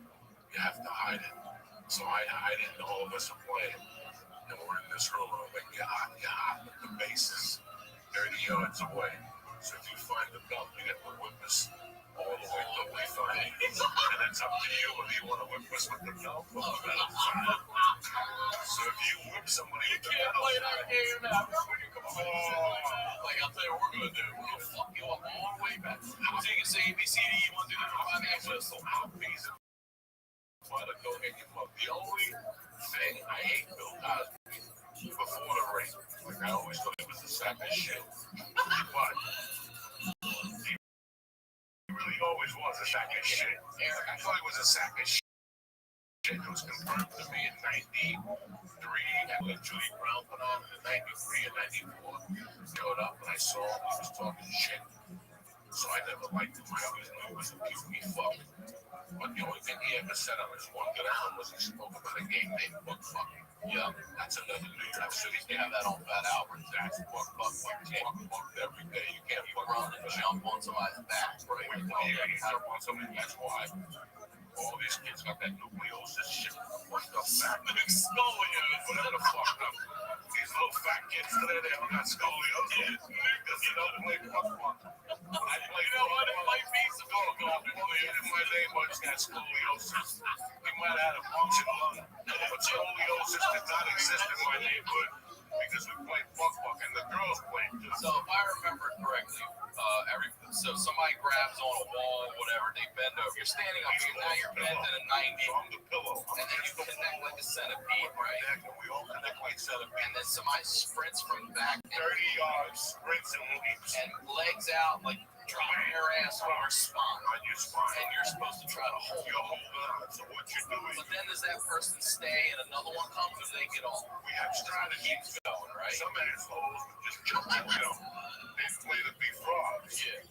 Me, I play to fucking win. So I would jump. I tell you, so Ryan Seckler was the weak link in this. Bert Price, everybody jump on. Everybody jump on. Everybody jump on Bert. So we would all just get But I'm Bert. saying you go first, but you get to stay on the bird's back and then the next bird until you I break, can right? crawl all the way up. Oh, Let's say you put the skinny guy up front. okay. There's different rules. There's English rules. Yeah. You know, there's white rules. Black people didn't give a fuck. Where they landed, they had afros. They had the helmets, you know what I'm saying, in the 70s. So, when you, let's say you would land, the English rules, you could pull yourself up. But in the black and white rules of the city kids, where you landed, and you stayed. So I went to the weakest link. So let's say there was something like, let's say, beat Tom, Rogan, Marie, Duncan, playing Esther Cool. I'm just throwing that up. She's a tiny girl. Let's say Esther Cool. I want to play. Our plan is to break Esther Cool. Yeah, I'm So I put Esther Cool in. This was the 30 yards, 10 and yards. I just get to leap and try to break it. Then there's a countdown. 10, 9, 8.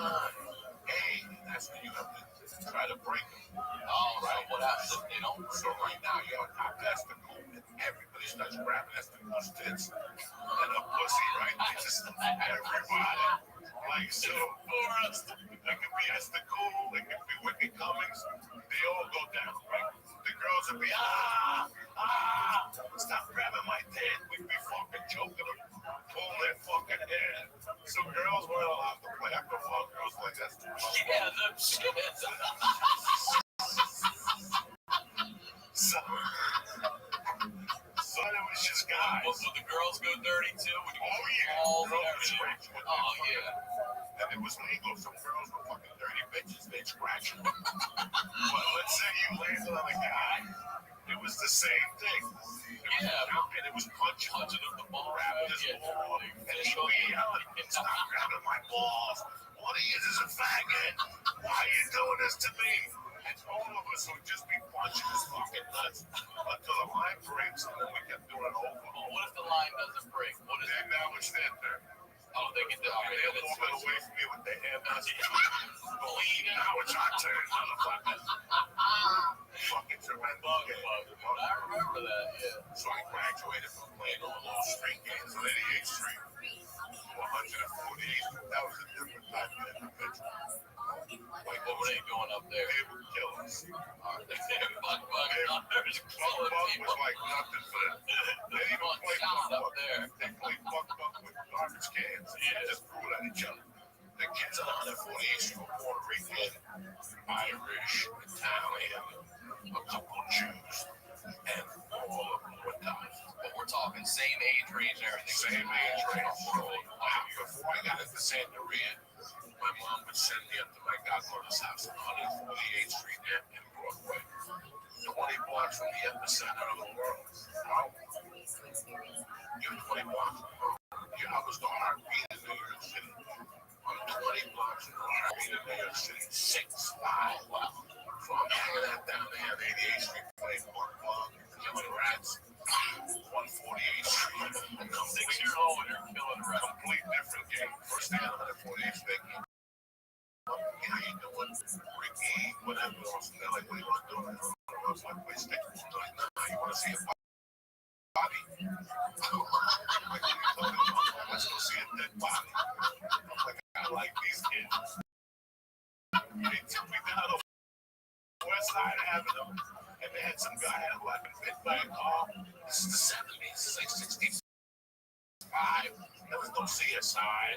If you got like, oh, you would have like do it bad. Saw that your first dead The first dead body I saw, he was already at the fly on him, and they just applied with him. And he was starting to stink like from 10 feet away. Like he had just been there maybe like his kids were, he was right by the Hudson River. And we were fucking Hudson River. And then finally 2 days later, when there was a crime scene, some fucking, in those days people didn't jog. Like today, I just jogging. I'm giving you joggers. Driving around. These joggers. It's not like they find like a $20 bill. You know, the joggers. Follow that ball, pull them up. They always find some lady beat up, raped. What the fuck kind of morning is that?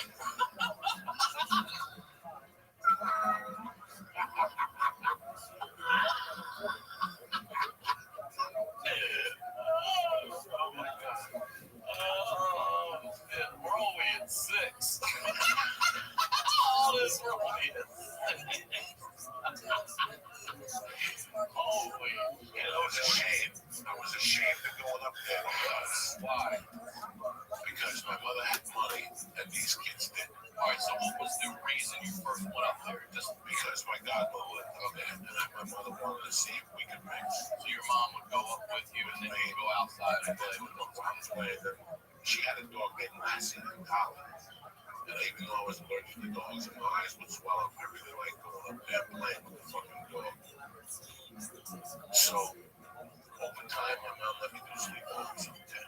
You know, she had an older daughter, my godmother named Beva, rest in peace, and his name was Raul, and the spare bedroom, I would just go up there, and she would talk to me about San Maria, she'd tell me a story, she would just tell me things, you know, like little things, like, you know, like a story about, like I always liked Catholic stories, like Fritz. I don't know what saint it was. He got accused of murder when he went to court. A note came back and said he was innocent or something.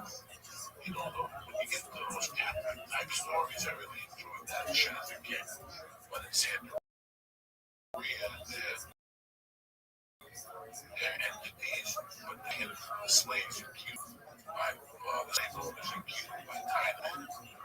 These same Catholic saints. So nobody really knows. So she would just tell me little things, little stories. And then she would let me sit in when she did readings. You know, she shelling or on the sage and shit. You know, at this time I had never seen chicken's heads get cut. So I don't want to talk about it. Yeah, at that time I was into that. That's not what I wanted to do. Nothing like that. And it was just about love. It was just, she would just tell me about different things. You say sit in with people's neighborhood, come over, you know, you make like $40 and you read on their future, you know, working against them, what they can eat, what they can do. More of a guy is weird, so it's weird for guys. Yeah, so it would be like this. It's just like the dollar system you have to receive, like you have to get baptized, then you have to get some first things you receive, is things they even like qualities. Is the baptism the same as the same style as Catholic? No, they don't throw no water. You can kill a chicken, yeah, and they fucking give you this thing called L.A. and you put it by your door, and they guard your house, and a Bob, and then you graduate to other things, and let's say you want to commit to the religion, and that's a completely different thing. Like this people go to Cuba today, and do the whole week-long ceremony. It's a week. No phone calls, no TV, it's a week. And for me to get healthy, that was the only way I was going to get healthy. So I agreed to do it if my mother did it, so we both did it together. It wasn't like my mom. I can't stand when parents put their kids into cults. If you want to be an asshole and roll the cult leader, leave your kid with your grandmother. I dated a girl for years who I loved dearly. In fact, today we're still very close. And the only reason why we didn't pass a certain point was because the parents involved those kids in the cult. And I always used to tell her, you got to press charges because they were victims of, I don't know, the mother or father went to Mexico to go to school. They joined the cult in Indiana. And, you know, they had 9 kids before the cult. Real. And they live as a family today like nothing happened. And I'm like, I want to respect your mother and father. If you want to be an asshole, you go to Jonestown. That's fine, right? So I wish you all luck in the world. But leave the kid with me. I'll leave your kid with me, and I'll take care of him the best ability I can. Don't take another guy in because you want to be an asshole. You know? No, in that case, I wanted to do it. My mother gave me $1,000. I'm like, no, I want to be healthy. I want to do it, and it's a week-long process. It starts on a Friday, and then I'll let you out on Friday. You got to dress up white for a year. All right, so yeah, what are you doing that week? How old are you when you go? 6. All right, do you remember what you had to go through? Some of what you did that week? What rituals? Like, what did you do? Rituals? I can't tell you all the rituals, but it's like being one of you start from scratch. They shave your head. Okay. And you go into the next level. Is there any wall dunking or any of that? Yeah, no, they take you. You gotta go to a shit. You do? Yeah. I'll never forget that they were all dark skinned Cubans. And I didn't save in November. It was so cold that they had to break the river. They had to break the river to get the water on my head. So while they didn't want to tell my mom, I'm like, fuck you fucking Negro. I started running, chasing me in the Bronx. Come back. So they brought me back. They hit me with the, whatever your saint is, that's how many scoops you get. I got 8 free water. And then you go somewhere and you have to close your eyes and they initiate you with the whole thing. And then Sunday is your big day. Sunday is when they tell you about your future and what things you have to avoid in life. When I sit here before you at the age of 56, I'm going to have my 50th year anniversary of being I don't know. I have my stuff. I practice to myself. I don't practice it with other people. Like, I don't go out. I don't go to Santeria parties, even though I've been invited to thousands of them, because the guy who played Edie on me was that big black guy that was a black guy in the movie with Sean Penn. Oh, Forrest Whitaker? Yes, Forrest Whitaker's a big Santeria guy. Oh, yeah. The model that got 5 feet, pussy, Playboy. She won that Williams. I love how your descriptions that I'm getting. That was Fast Times original. So all those guys, there's a big black community that hasn't been involved in Santeria. I went to one party, and there was no offense against them. I didn't like it because I was raised in Cuba. Santeria environment. And is that where it started? Is it a Cuban? Yes, it came from the slaves in Africa. Okay, back Cuba, they practiced in Cuba. It's in Cuban culture. Cuban culture, well, like the Filipinos. You know, there's so much. A lot of people don't know this. The biggest Chinatown in the world outside of China from 1959 was Cuba. Oh, I didn't know that. Cuba had the biggest Chinatown on the planet. Maybe that's Cuba would eat it up until 1959. No Fidel took over. They had the biggest Chinatown that influenced Cuba. That's why when you go to a Chinese or Cuban restaurant, the thing on the menu is style Chinese rice.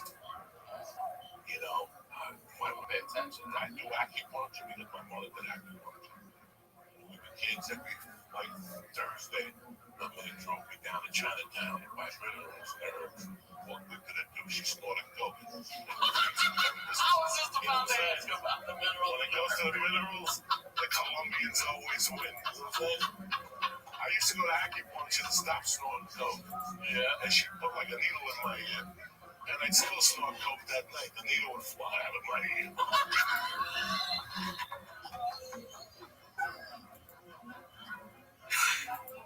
Alright, so do you start to see changes in health and everything now that you're Confidence, health, allergies?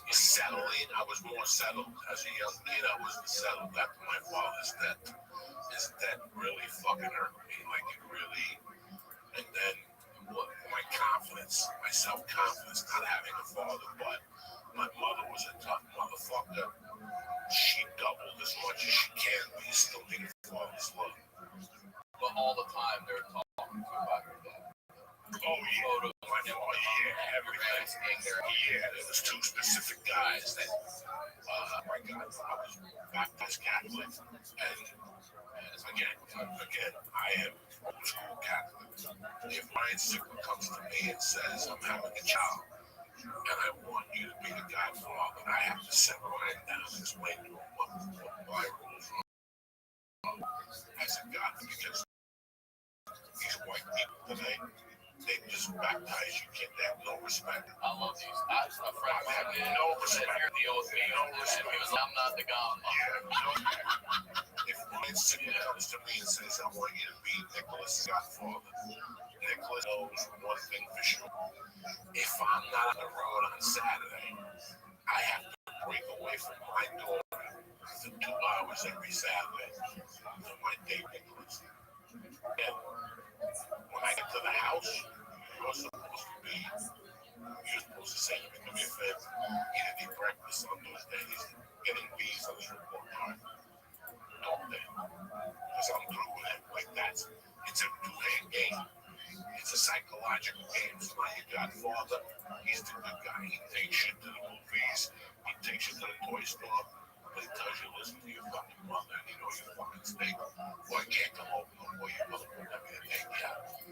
I had a really good godfather. His name was Gavilan.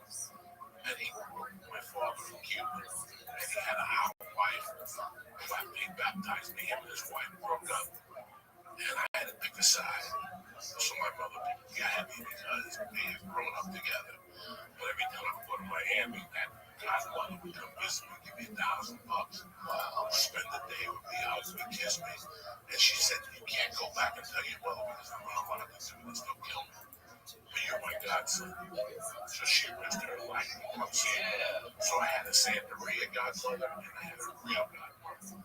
But my godfather was Ace. First motherfucker, I was about 8, took me to see the Chiefs Nicholas. That type of dude, like that type of godfather, that if you tell your mother how fucking I can't come back, like he had me, he was the baddest motherfucker. Where did he take you? Where do you go to see that? Somewhere A movie? He was a boxer. He was a heavy-duty boxer. So as soon as I got in his car, he would roll a joint in front of me when I was 5 and go outside the table. Even though I knew my mother smoked. So he'd roll a joint. He was one of those guys that smoked it. And then he got giggly with me. So then we'd go to 42nd Street, park, we'd get a hot dog, and he'd let me pick him up like So the first 2 times, he took me like the world's greatest athlete in the love club. And then he sat me down and he's like, listen, I ain't taking you to those faggy movies no more. So he started taking me, the first movie he took me to was the Malachi Papers. And Charles Bronson is Joe Malachi when he ran it. And that was it, I was hooked. So every Saturday, every other Saturday, he took me to all those famous movies. The Killer Elite. I mean, and across 110th Street, like he was taking me to see adult movies, even though I was telling my mother I wanted to see Disneyland. And then, so, with the movie that he took me that just traumatized me. And this, guys, he did this till I was about 12, guys. He did this till I was about 12. That was his dedication. That's why I'm the way I am, because I was raised around people very consistent like that. It was a big piece of their life. I still remember when we see Dirty Harry. Okay? Going to the movie, leaving Dirty Harry, went to Dad's Steakhouse in Europe. It's still there. If you eat at Dad's, you're gonna die. It's like the fucking steak. It's like the steak that's just 2 days older than the steak and in the freezer. It's like a black guy's leg, and they give you a baked potato, a salad, garlic bread, and jello. Jello. Yeah, that's the whole thing. Jello and whipped cream, I lose my mind. And I'll never forget after, like by this time, he was already smoking dope in front of me. He was already giggling in front of me. And he would always ask me, you like girls? And I'm not. What do you mean you're the most? He would take me to his girlfriend's house and make out with them. And then on the way out, he grabbed that tit. You gotta grab that tit. He'd say shit like that to me. And I'm like, what are you talking about? And then about a year later, he goes, I'm gonna take you somewhere where you can't tell your mom. He took me to this girlfriend there's house by another young chick there, and they just started eating each other out. He used to build those. And I was about 8. All I could think about was going to sleep. Like, it was so overwhelming. They knew you were watching, or they didn't know? No, they knew. He was giggling, smoking that joint. What do you think of a pussy? No, this shit. Do you like it? Is that something that you would be attracted to? Because my mother was very concerned. Sure, like it. Oh, wait. He's up there showing you this to go back to tell your mom that. No, he didn't want to tell my mom. But the problem was, he didn't have one. My mom, when I was young, my mom had a bar. She had him remarried then. So I was always surrounded by women. So my mom was scared that I would be gay. So she would make sure Gabby would talk to me about pussy, get my dick sucked, all this shit. I got this. Don't worry. Gabby talked me into asking my babysitter for a blowjob. The night that Muhammad Ali, Joe Frazier, see if they can pull up the thing. Whatever night Muhammad Ali, Joe Frazier first time, Gabby gave me money. Gabby asked me how money, just give her money. These kids in school were talking about a blowjob. So I was 8 years old. 71. I was 8. Yeah, it's all my birthday, March 8th. You got There you go. That's my goddamn birthday. March Then 8th. Joe Frazier fought Muhammad Ali at the garden. My mother went to the fight, and she was with the Puerto Rican babysitter. And 2 years later to the day I was born. 2 years fucking later. How about that? No, on that day, I had a bunch of quarters and I had a bunch of signals because I used to hustle at my mother's bar. So I had a babysitter named Tina. Tina came over. Now, how old are you at this point? You're 9? 8. Okay. 8. And Tina's how old? She's about 31. My mother died when she was 48. Oh my God. So my mother was about 40. Yeah, she was about 40, 41. Tina was about 30, 33. And she was babysitting me, and I had it all planned up. I waited for my mother to leave. And I had like a bag of change and a couple of dollars in there, and I went right out there. Change, like a thing on the answer place. Because my godfather told me to ask him. Because he kept telling me when DJ hit things up, it's going to be great. You're going to love it. I'm like, what are you talking? You asked Tina. I go, what do I Tina? Tina. So I go, what do I get my dick sucked? And he goes, ask your babysitters on 17 months. So I went to Tina. That night, about 7:30. March 8th, night. And I go, Tina, if I give you $20, will you suck my dick? And she's like, yeah, you gotta take a shower. At that time, I was dirty. I was a big old fuck. I don't like showers every day. And then I took a shower. I put underwear on. I put a gold chain on. Cologne on. And I licked the bed. And I waited for her to come and suck my dick. Like, Tina, I'm ready. And I had my little tiny whities on, no ski marks, the whole fucking thing. And this dirty bitch comes in, clothes on my stomach. And she goes, that's a blowjob. And she walks over and goes, that's not a blowjob. So I started arguing with her, right? This argument for about an hour. I want my money back. 8 years old. She's like, I want my fucking money back. People are going to get hurt. You were going to get hurt. She calls my mother. She's like, I don't know what's going on with him. You know, you gotta talk to me, threatening me and all this shit. That went crazy. When I was a young kid, I used to play like bingo with my mom. I'd go to the clean toilets. My mom would make me stick my tampons box, take tampons out. Ow. So when I got $10, it was like $10 I was gonna kill you for.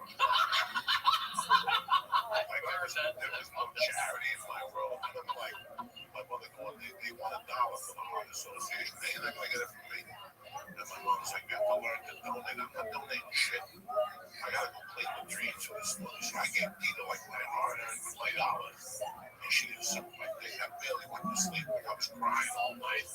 And then my mother came home at 3 a.m. When I got up that morning, my mother went to give me Peter was asleep on the couch. And my mother was in the room like making eggs, getting also not ready. And here I am sharpening a knife. I was that crazy at that time. Like I was sharpening and my mom was like, what's going on with that? Well, let me clean it. Mother, come rest the support of my poor mother. She probably grabbed a blow and I before dirty cocktail. And she's smoking a cigarette. She's like, what's going on with you this morning? Let me tell you what happened last night. I'm telling this in Spanish. I go, mira, le di 20 pesos a Tita. Porque me mamaba la pinta. And she wouldn't suck it. She didn't suck it. I want my $20 back. And then, like, took my mother for like a fucking loop. And she's like, come again. I can't even imagine. I gave Tina $20 to suck my dick last night. And she didn't do it. I want my $20 back. And I'll never forget my mother just smoking a cigarette, looking at me going, like, she was just nothing worried. And she goes, can I ask you a question? I go, what? She goes, there's one that hang out at my bar. And they get $100, maybe $50 for a blowjob. Why would Tina suck your little dick for $20? And I'm like, listen, I don't know what the it's not value is.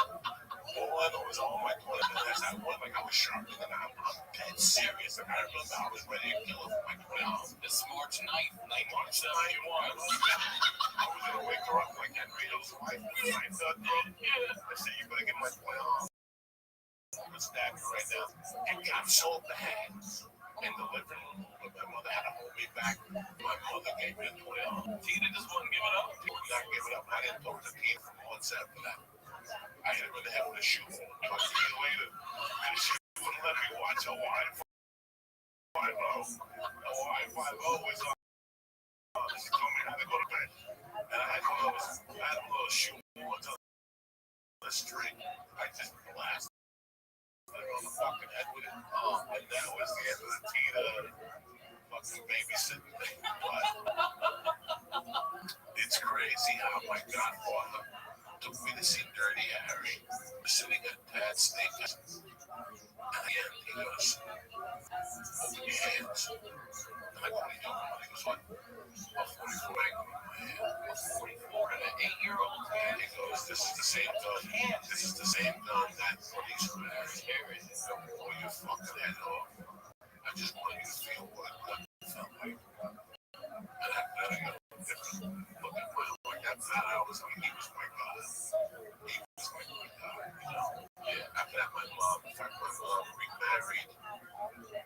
remarried before all this shit. Like, I got good at my mom remarried. My mom got married 50 years ago, 3 days ago. Women, jerk off my love. What the fuck? That wasn't a you can tell it was fucking bar right there. It wasn't even a move. And not even a conspiracy theory. There's no way that was a move. That was like Yankee Stadium. Let's take a quick break to tell you about our sponsor, ExpressVPN. If you believe that you're not being snooped on or that nobody cares about your online data, well then I'm sorry to disappoint you, but you are wrong. Because you listen to my show, you're clearly smart enough to understand that your privacy is under attack, all right? Hackers, governments, ad companies, and ISPs are all gobbling up your data like all of them. That's why I recommend getting the software I trust to protect my online activity, ExpressVPN. Their apps use powerful encryption to secure your data. ExpressVPN runs in the background of your computer or your phone, and then you just use the internet like you normally would. You download the app, you click to connect, and voila, you're protected. I never go online without ExpressVPN. You shouldn't do it either. ExpressVPN is the fastest VPN. Costs less than $7 a month with a 30-day money-back guarantee. ExpressVPN uses new cutting-edge technology called Trusted Server to make sure there's no logs of what you do online.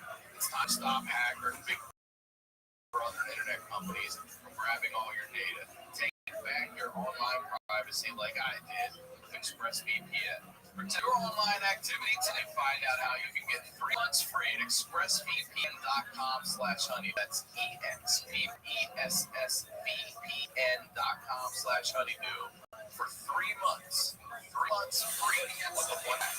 Visit expressvpn.com/honey. So quick. Your mom remarried. Are you get close with your mom? Do you see a stepfather or a husband? That's got he was a big time breaker. And I said, well, he was doing fine in 6. He was 6 in his own state. He was set up for a lot less. He had a set of pictures. Everything was just clean. And you know, he's not shit like that. It was drawn. It's not like this game.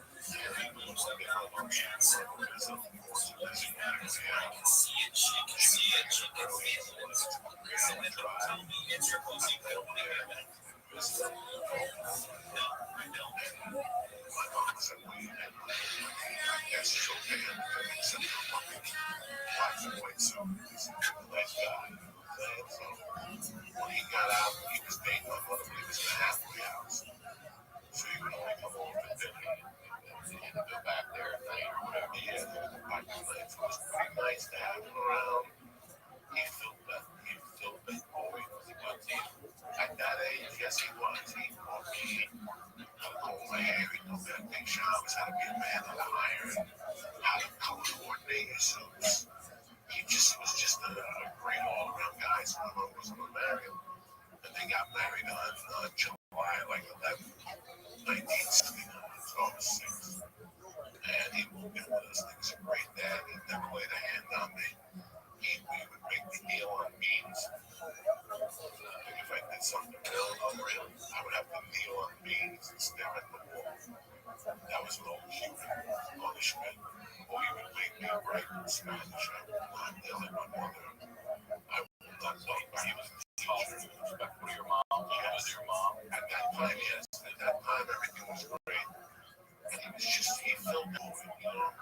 I got into karate. I used to get beat up. I used to get into a fight like 3 times a week with the Haitian. It was a kid on my body was a Haitian. And he used to all that shit. And he was Rudy. So we just called him Rudy the Haitian. When I was in the 1st grade in kindergarten, I played hooky. It was in the 1st grade. I was Thomas Davis among us. Yes, the 1st grade. My mom, the 1st grade didn't go on the team in kindergarten. So I believe in the 1st grade to go buy hot dogs.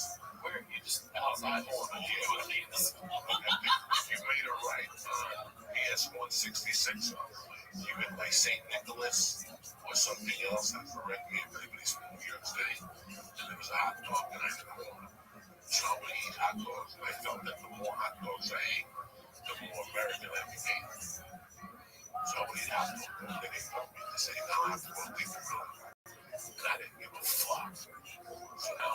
had that route with that. This is a true story. So they had one beef. They had a one beef mix. And I loved their roast beef with lettuce and tomato and fucking vinegar and mayo. And one day I was walking and acid fixed me up and chewing off the suture. They were just supposed to be in school, and I know. Let's go back to the house, right? I got my mom asleep. So I didn't knock on my door. I knocked on the neighbor. Because I knew the neighbor was out front. So I said, I know it's from those demos. He goes, we gotta go, you need to go back to school. And this is a true story. Okay. He goes, I did. You know, I taught this motherfucker when my baby let me go. In 1969, I love this guy at work. We'll kind of get together. Walk out the street, come back, and I'll make a right. So I can't wait because they were going out. I like school, but I didn't like that 12 to 3 session. Stuff like that. Really league management's fun, but I'm good. That 12 to 3, like, no work for me, you know what I'm saying? It's nice out. You want to send me in a classroom like a fucking prisoner of war, you know what I'm saying? So one day I go to Central Park. I had a lunchbox. My mother gave me a lunchbox. They made me bring a lunchbox. Like a beetle or something. I fucking hated the lunchbox. I had the dirt. You have them. Like white kids, motherfuckers get like a sandwich and an apple and like a napkin, like a pudding. That's Spanish people. We get like Cuban soup and nervous, cologne, a sandwich, rosary, while we eat a napkin, Spanish music, they fit a radio in there. They do everything. Like it weighs 80 pounds. Like if I flew United with that thing, they charge me a United sticker for a little beetle lunchbox. So I figured if I told my mother I lost it, she wouldn't give me no lunchbox. I went to Central Park and thrown in the lake. And as I went to get to the lake, they used to be little opportunities. They wanted me to what's in the lunchbox. And I would have gave them, but I was like, you know, they didn't want the lunchbox. So I hit one of them with the lunchbox, opened it up, I'm fighting 3 kids. I'm getting my ass kicked. I'm 6, 5, I don't know what I'm doing. And the kid hits me in the head with a thermos, a little metal thermos, a glass inside. And they hit me in the head, and they touched my head, and I had blood all over. And I fucking ran home. And they couldn't even find me. My mom was in the bar in Jersey. So what they did was they sent me to the hospital, and they had to wait for my mom to get the consent form, and then they stitched me up. You know, when my mom found that I put it on me, they stitched me up, she beat me at the hospital. Like she was just beating me at the hospital. Then another time, you're in the right spot. Let me tell you how retarded I was as a kid.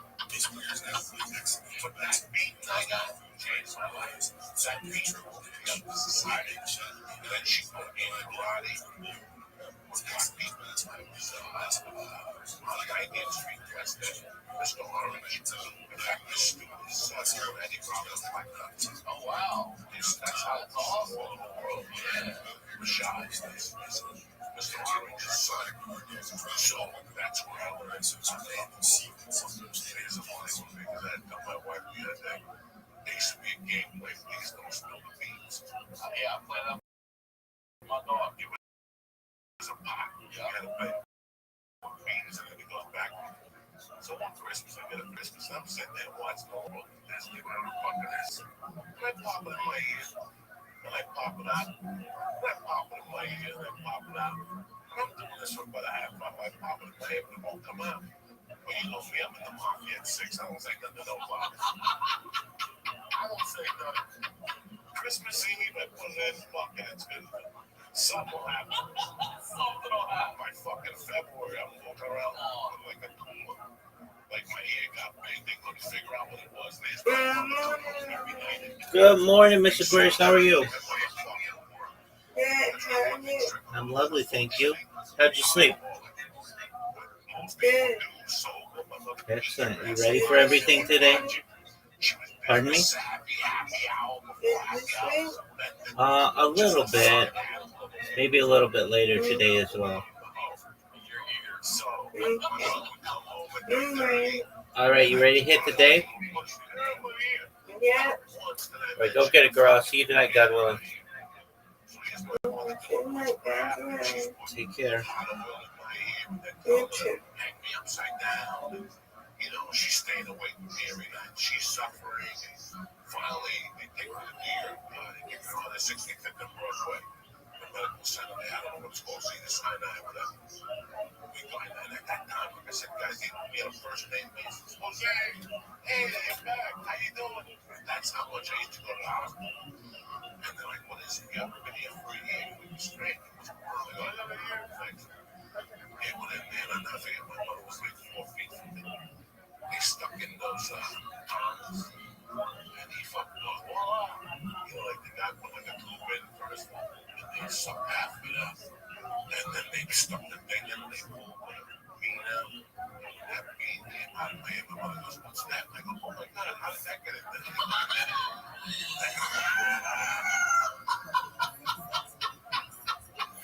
And it was like, it was a wooden bean. I know exactly what it is. And a bunch of earwax came out. Oh, it was just disgusting. God. But the bean, she had put so much hot oil in there, the bean had cooked.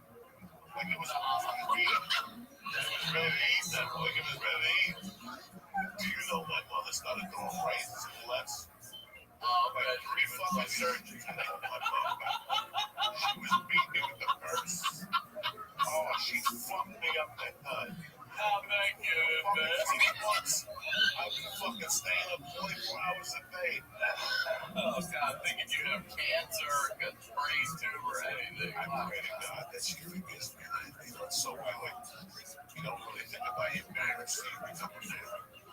That's when your parents really, you really think about them on a daily basis. Situations that you haven't thought of 20 years come back because you did the same thing. Don't you wish you could ask them, like, what about you, man? What would you do? You know, you do now. What would you do? I would fucking hug her and go, thank you for not shooting me. You know what I'm saying? Like, most kids, most people that are adults today forget Mother's Day and forget Father's Day because I don't have them both. Both of my parents have been gone over 30 years. But every year I would go over there and give them a big hug and go, fuck Mother's Day and fuck Father's Day. It's March 9th. I just want to give you a hug and tell you thank you for not shooting me. Thank you for not drowning me like Casey Anthony. Thank you for not selling me in the black market. So, you know what I'm saying? There's a lot of fucked up. We did a lot of things to our parents. I mean, we really tested. We really do test our parents' patience. And that's without their lives. What they're going on in their lives. You know, they're getting unemployed. Their bosses on their ass because they're not selling enough encyclopedias. You know, it's so weird that if your parents are alive today, if you take anything from this podcast once a year, man, go over there, give them a hug, at least bring them a buggy sandwich, and go, thank you for not killing me. Thank you very much for not killing me because I see it. I have a daughter, and she's a great kid, but it's a lot of stress being a parent. It really is. Whatever your financial status is, whatever, it's a tough thing when you have a child, you know. So, what age now do things really start to shift? Like when you start getting to be, what age would you say you're running the streets? 7 to 8. Once I did the same. Once I got a lot of kids in the teens, I feel like they're a little younger than that. For me, it was from 7. Like 7. You're running the streets. Second grade. I'm living at home on 88th Street. I'm allowed to play in front of the house. I was an arsonist. I used to light things on fire and pistol and turn them off. And then one day I found enough pissed. And then one day I found enough pissed. The building next to me went on fire. Oh yes, I did. The building on fire. 205 water back of it. Not the whole building. It was right on fire. Just the engine was still. It was like a stairs to the bottom. Yeah. And I would take newspapers and I would light them on flying and being that one day showed my friends over me, I got a trick. And I threw a bunch of newspapers down there, a little off fire, and I started peeing. The fire got bigger and bigger. Now I lived on 205 West 88, ACO 3, Market 3A. And I didn't have my life in a room. I had a view of 88th Street Broadway, but my bedroom did not have that. I had a view to a parking garage lot that was empty. So people would play stickball, they would play tag in that yard. So I would take pennies and throw them out the window. People go throw pennies. They would say,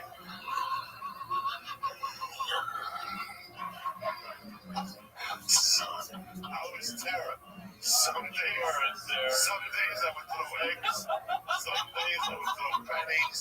But the best thing I started doing ever was, you know what a 45 single is? Yeah, back in the day. Back in the day, they had these 45 singles.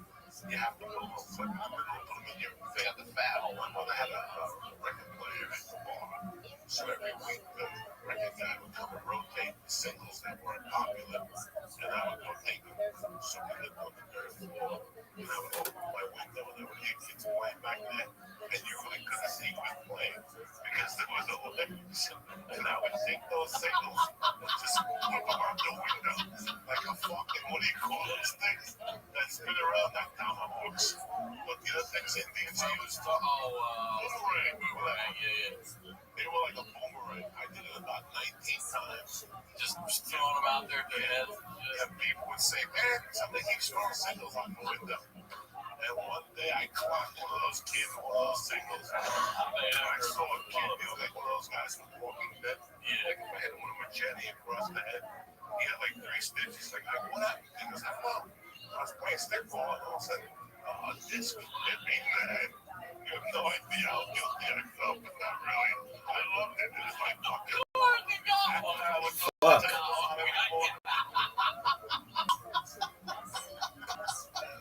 Oh my god. So then, during the week, I would go on PS 166. And once Friday came, my mom would drop me off in bed at 148. And then I would just run wild, like Halloween, for example. Okay, I want to ask you real quick. You're 7'8". Are you the only one of your age hanging in this group, or are there other 7'8"? Everybody's 7 and 8. Okay. Everybody in this group, we all know each other. We're about 5 and a half. And then next stage is, let's say, from 5 to 10 and a half. Because there was one kid. I don't know, Ricky Cedeno.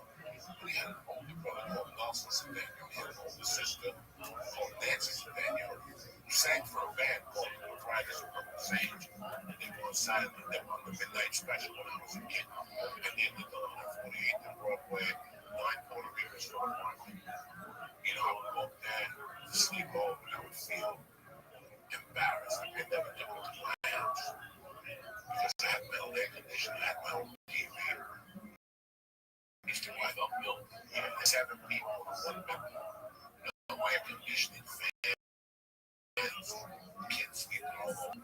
So I never played the game with them. I don't have money in cigarettes. I worked for them. I was buying sodas.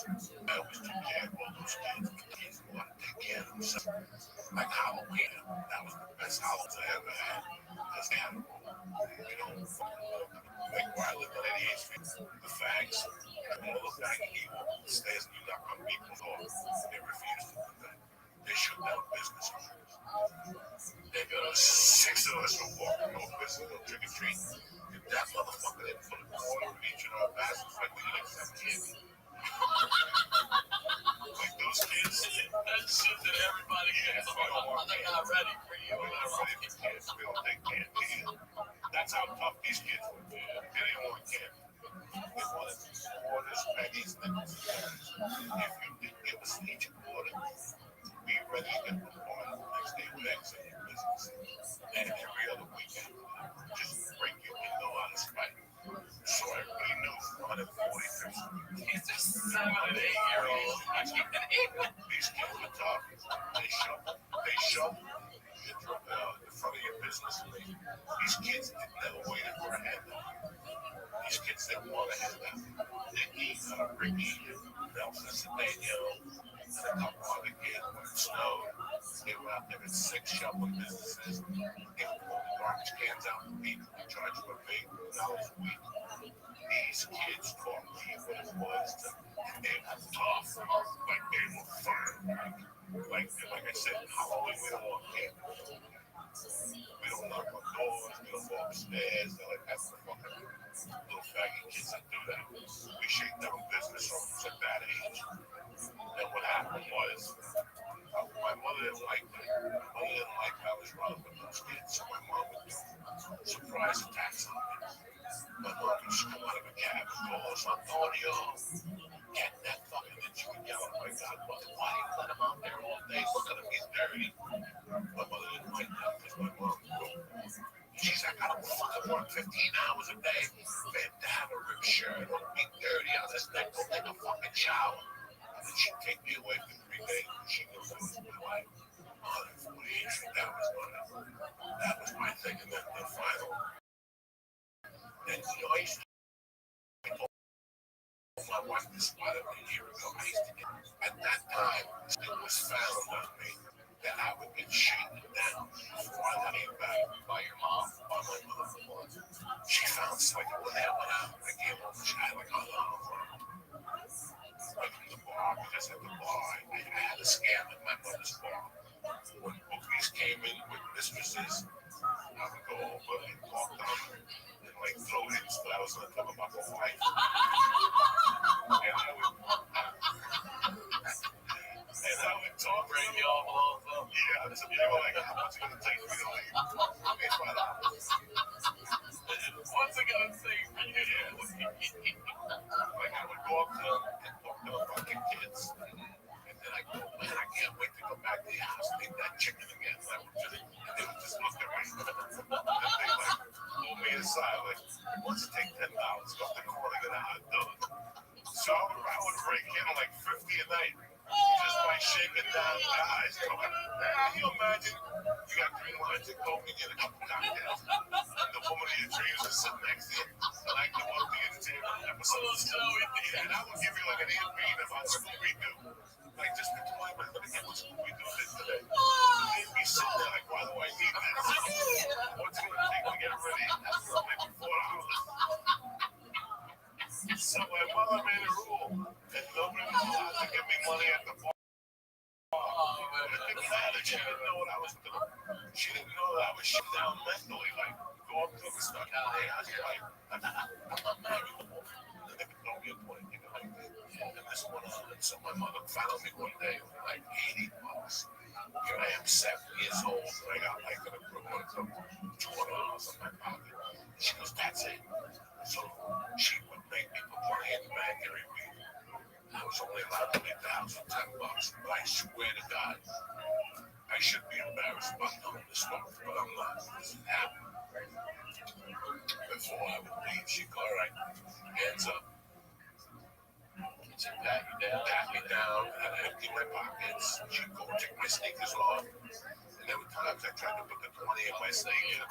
That was taken off and smacked in my face and called you. So I got to the point where I couldn't get away with nothing around her. So I would go, she'd shake me down, I'd leave.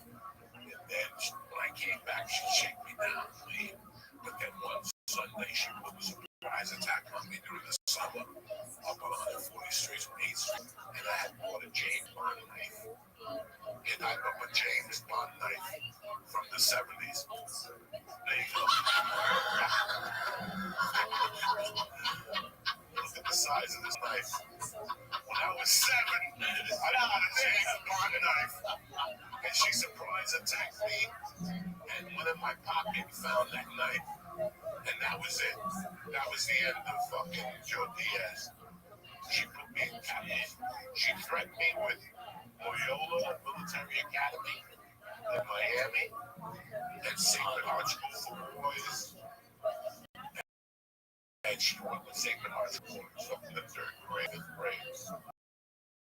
She didn't want to deal with it. And there was other factors that happened. But was that, did you go away to that? Or do you know it was a game in New Jersey? You home and go in the morning? Okay, go on Thursday. And you drop you off on Thursday. And you get picked up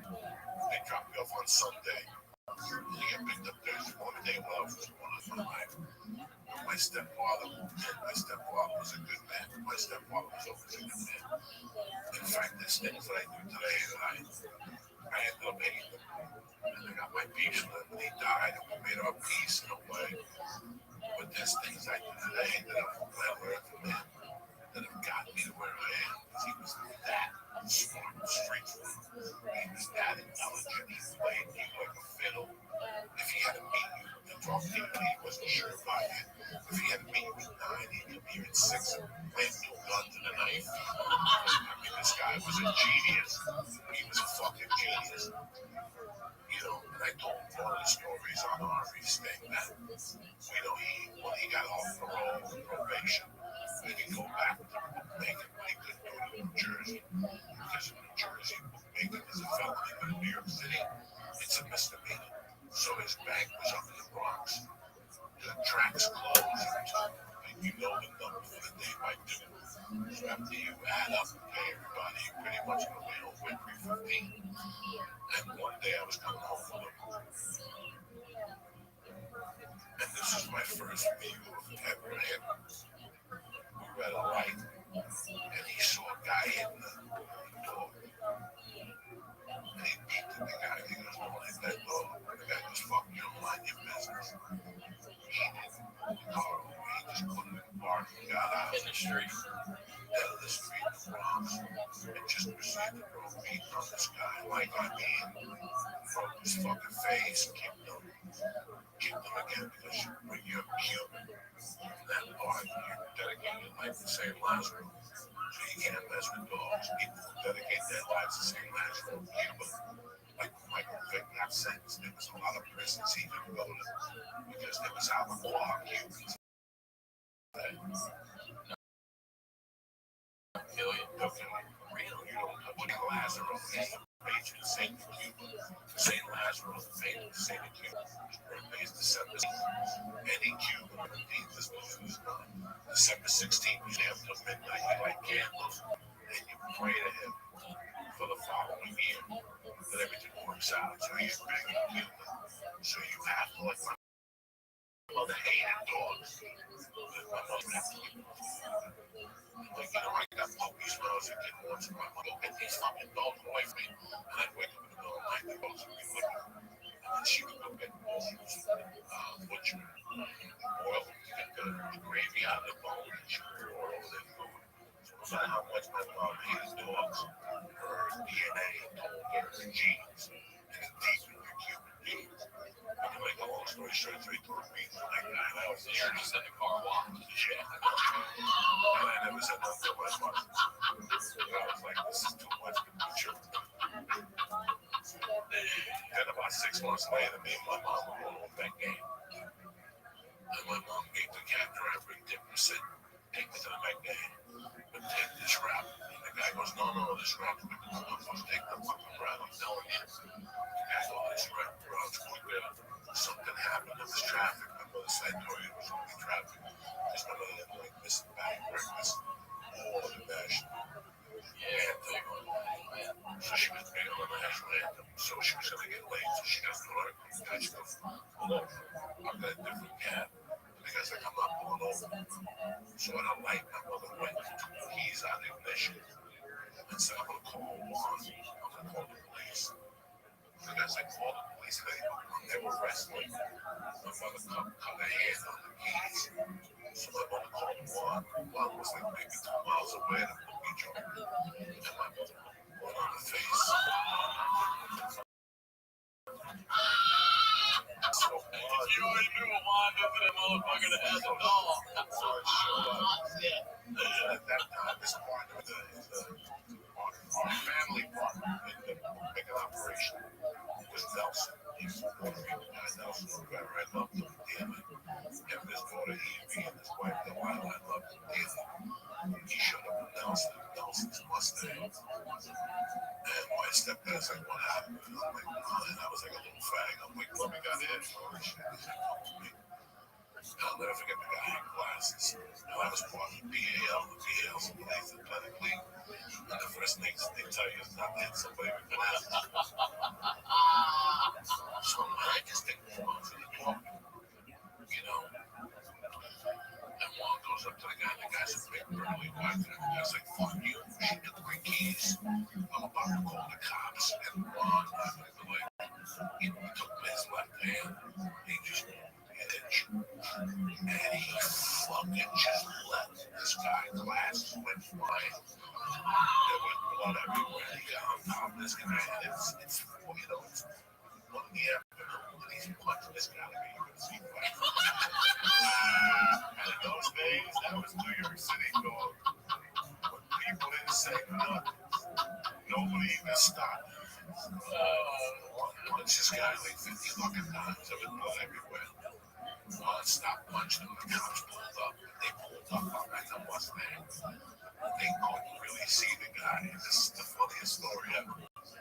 One was slick. You know, one was he and if you spoke English, totally looked at you.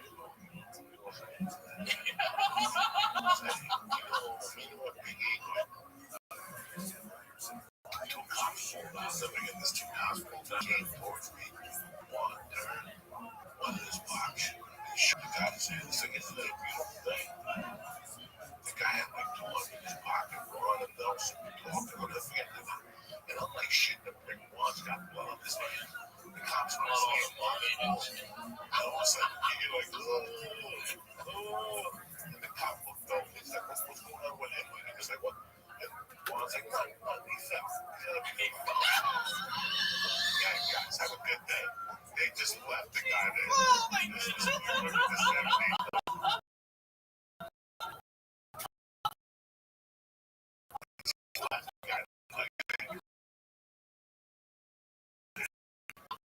It's cool. Nobody said nothing. You all went home. The dad said, oh my fuck, this guy's on something.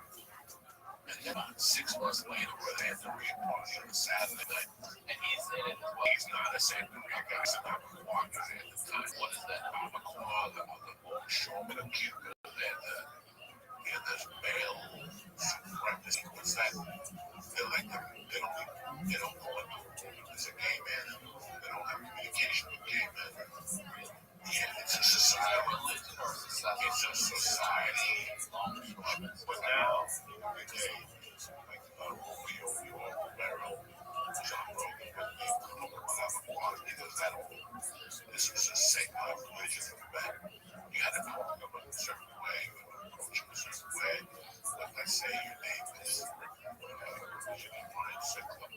But I grew up with you and I call you Beansy. I'm allowed to call you Beansy.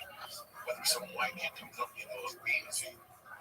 Well, beside him, excuse me. My name is Ryan Sickler. We have called me Beansy out of line again. I'll stab you one day now. And what they did was, these are fishermen. You know what they did? You know what they did? Let me tell you what the mask. Let me tell you what the masculinity level was. Just so you know. When you have beef with them, they forgive you or whatever. After they got finished with you, they flip you over. They pull your pants down and they slice your ass cheeks. And that's a warning. Like the next time they look with a mark on your ass cheek, that's like I could have fucked you, but I gave you a breathing. And I sliced your ass. The next time, don't ever disrespect me again. That was the level of masculinity, machismo that this guy had. Like he was up there. Nor did he drink alcohol. They detested marijuana and any type of drug. So weird. He was by the book. And that's what counts. My mother came in here and like to drink it. He didn't like the bar. He didn't like drunk people. So we're in San Diego. 6 months later, at my godmother's house. He became fucking crazy. Was he read ladies' novellas? The Spanish novellas about love and shit. And he would wear glasses and make believe he was half deaf. So he didn't have to. If you went up there like 20 minutes a day, then you thought, well, then I go over and he can't leave. He would say that people let him think he was deaf. He wasn't deaf. Towards the end of this guy was Brett Phillips. He looked like he stood at the same car. Yeah, he was married to my mother in 1971. El Dorado, like the size of a ship, 2 miles to the gallon. He didn't believe in Flash. He knew that the feds did math. But damn, how? Never did drugs. This is not paranoid. This is intelligence. He was such a good bookmaker that he would not speak in a room where there was a phone hung up. He said on the receiver, he said they still listen. He would talk me outside, very cautious, very smart. Took that pitch in 1966. Never did a pitch again. Took a pitch of shooting the guy he got away with. After my mother died, somebody tried to jump. They took the guys who got shot him at like 55. He shot both kids. And then he got to another beef later on. He always stayed out of prison. How long was he when he did his bid? When I was a kid, whatever, I don't know how many years after he had. That was for bookmaking. That was for bookmaking. And so it's a summer night. Like it's like a July. There's a party in my godmother on 148th Street. And there's a guy there named Eagle. Miguelito. His name is Eagle. I don't know what his last name was. But his street name was Miguelito. Miguelito was a Cuban dishes, chopped meat with raisins, olives, and little fried potatoes. Just not a lot of raisins, just enough raisins. It's delicious. He ate it so much that I just told him we gotta eat it. That was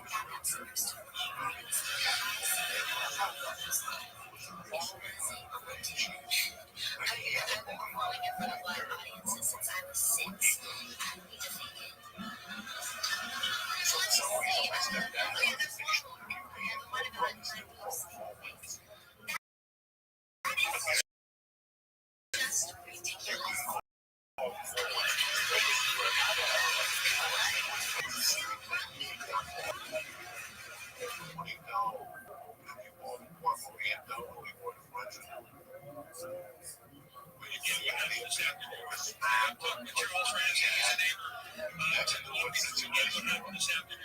So this time I had seen guns. Oh my God, I had seen guns.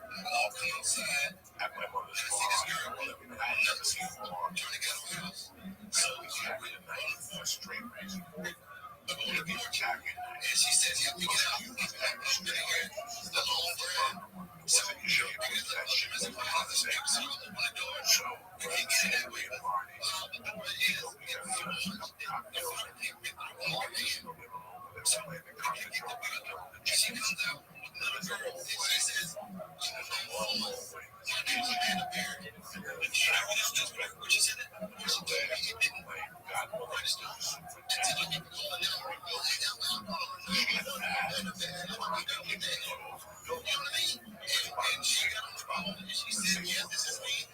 My mother, my godmother, are talking in the kitchen. By the old way. My glasses on, reading a novel. When did you see it? When did you see it? Pretending he's dead. And Nico walks back there with like half a bag. He goes, plans. I'll go ahead and go right away. I'm like, oh, no. My mother ignores it. So the guy's wife ignores it. So the guy's drunk. He's telling me what he knows. I know that's fucking barbecue. But there's 4 brothers worth of shit. So I go over and I have to hold my stepdad. Because we see this thing, he's asking for it, but I know he's here and everything. It's like, oh, he's been here a year. You should know this guy's been kicking off fucking insane shit. Cuban style. He's only something like the cheese. He's got to suck my dick and you out of that. Because his class is a couple guys saying, oh my God, stop it. We're not going to go back. You're like, no, so he's just talking about the weather.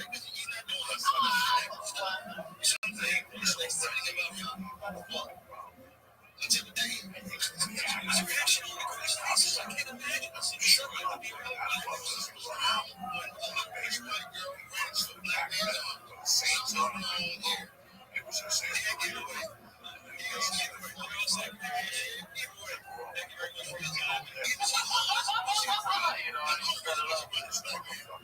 Charles said, never forget it, man. Charles Ramsey, a neighbor, covered the screening, took action, went and did what he needed to do. And this is unfolding before us here. We'll see what just happened.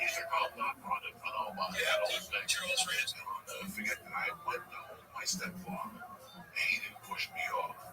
But my godmother went home and she just fell off. It was like one of those tackles where you grab the guy. They just fall right off. Just fall off. She just fell off. And this idiot that was on the 48th Street between Riverside Drive and Broadway, maybe 20 yards away from the top of the corner. We run out and come on, Dan. I'm like, Nico's got to be fucking running by now. He goes in front of the place drunk. And he's like, fuck you.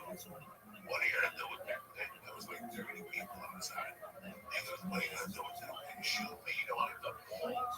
Because as a matter of fact, if you let the balls, if you're a man, you shoot me right in the neck. That was the level of what she's done. He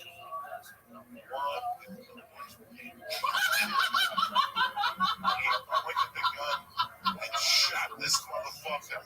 He hit him in the leg. The guy went down. One took me by the hand. Walked up the Broadway. We fucking started the car. We went to 148 goes up. We hit 147, went right down. He went about 2 blocks and pulled over. We hit 30 yards. We really got it for us. We walked back to his car. We went home. We left my mother there. That's how crazy it is.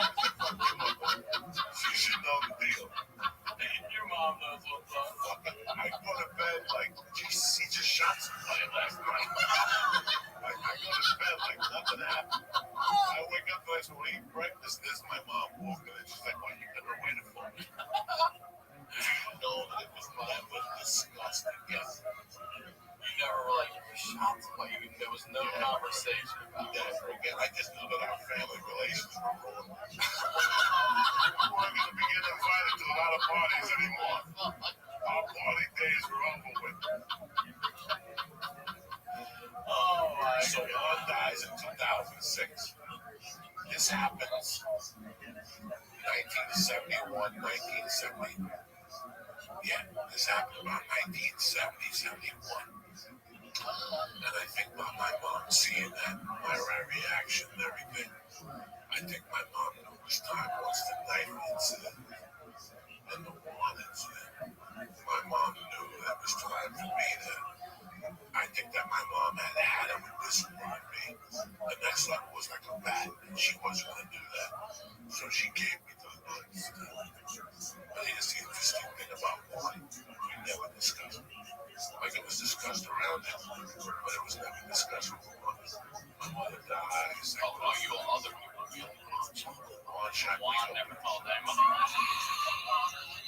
My mother dies. I go to prison, 1,000 fucking things happen in our lives, And when I reconnect, and like, I don't know when the Sopranos got on the air. And when I reconnect, like in 90, when I went to analyze that, he gave me the ring. He gave me a good luck ring, and I analyzed that. And that way, that ring and everything gave me respect for him. Even though he robbed me. Juan gave you that? I can't even say anything before some more shit. Even though we don't want to, because when my mother died, they were married.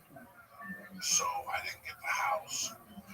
I didn't get the jewelry. I didn't get a lot of things. And I'm happy that I didn't get it because I always said that if I deserved to get it, I would get it somewhere in my life. I believe that too. And so I didn't make a big deal about it. But I put all my anger aside years later because I realized all the shit I'd done while growing up also. And we always were friends. And whenever I would go to Jersey, I would always go to my buddy Chrissy Fish and I would get a box of shrimp from him. And bring it over to Juan's and Juan's Juan would make this great dish called camarón enchilado. It's like a Cajun style shrimp with this red sauce with peas in it. And you put it on white rice and you cook those fried hard bananas. So I would go over there around 5.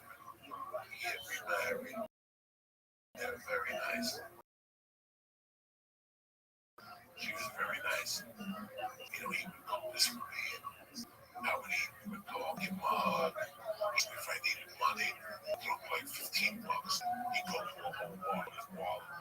He won't carry a wallet. He goes one day. He had 3 inches of money so cheap. Paying $150. So they give me like a 10, but you know, fucking 20 years ago. You know, fucking mess it up.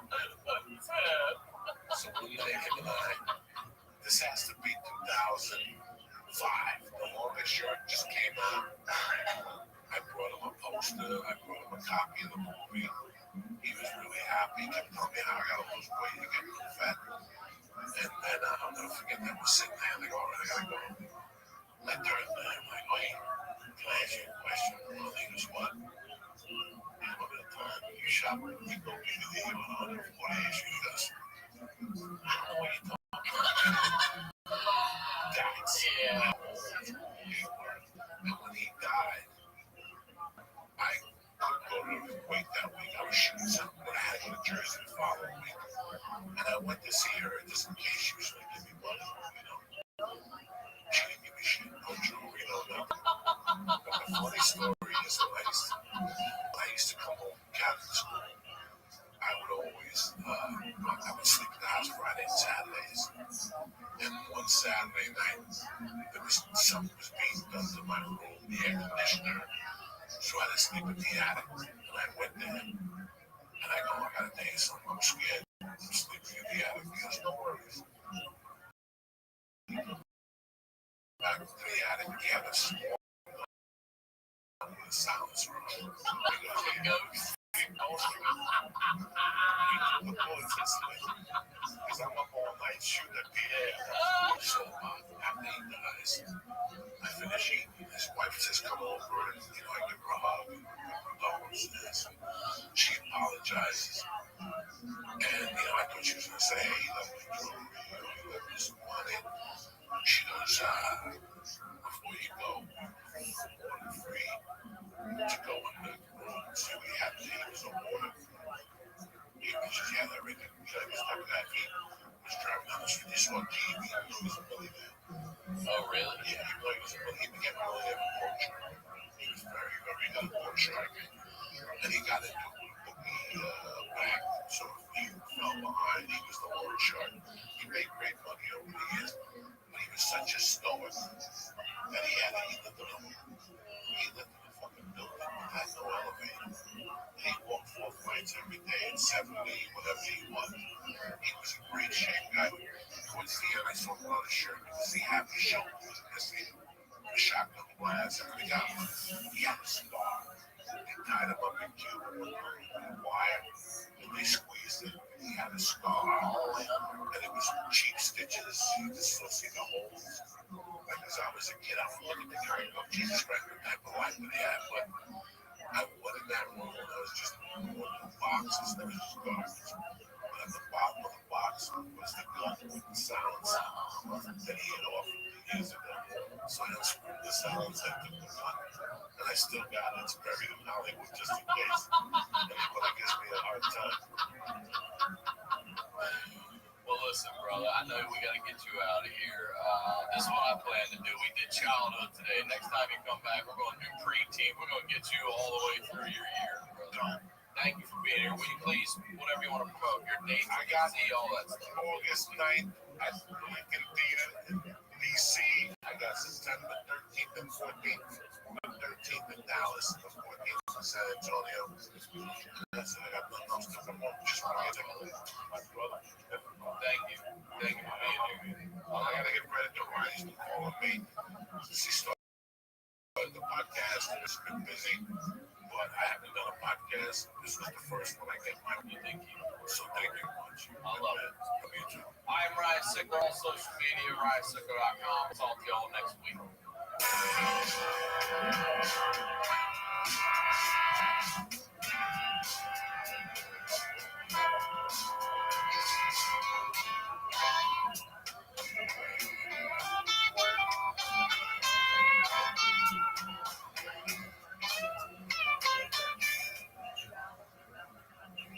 This episode is brought to you by ExpressVPN. More on that later. Let's get into the news.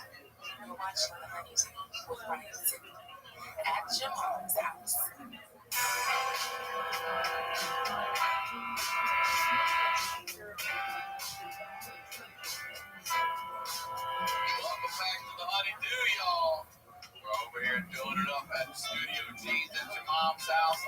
Ryan Sickler. I'm on social media at Ryan Sickler, RyanSickler.com.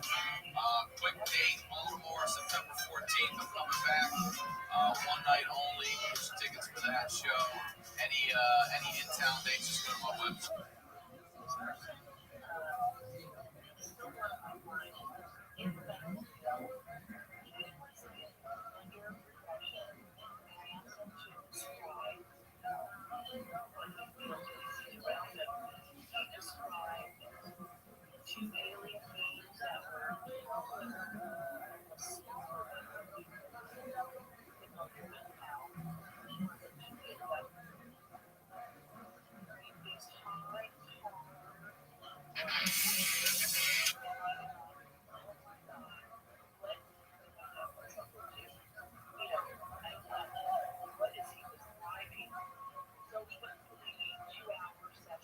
This episode of The Honeydew is brought to you by Up.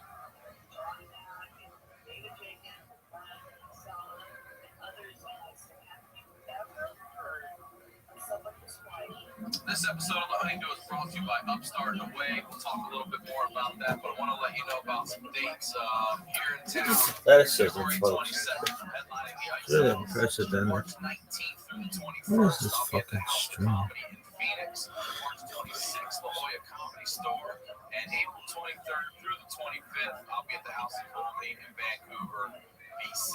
Come on out and check me out, guys. You're watching Ryan with Ryan Sickler at your mom's house.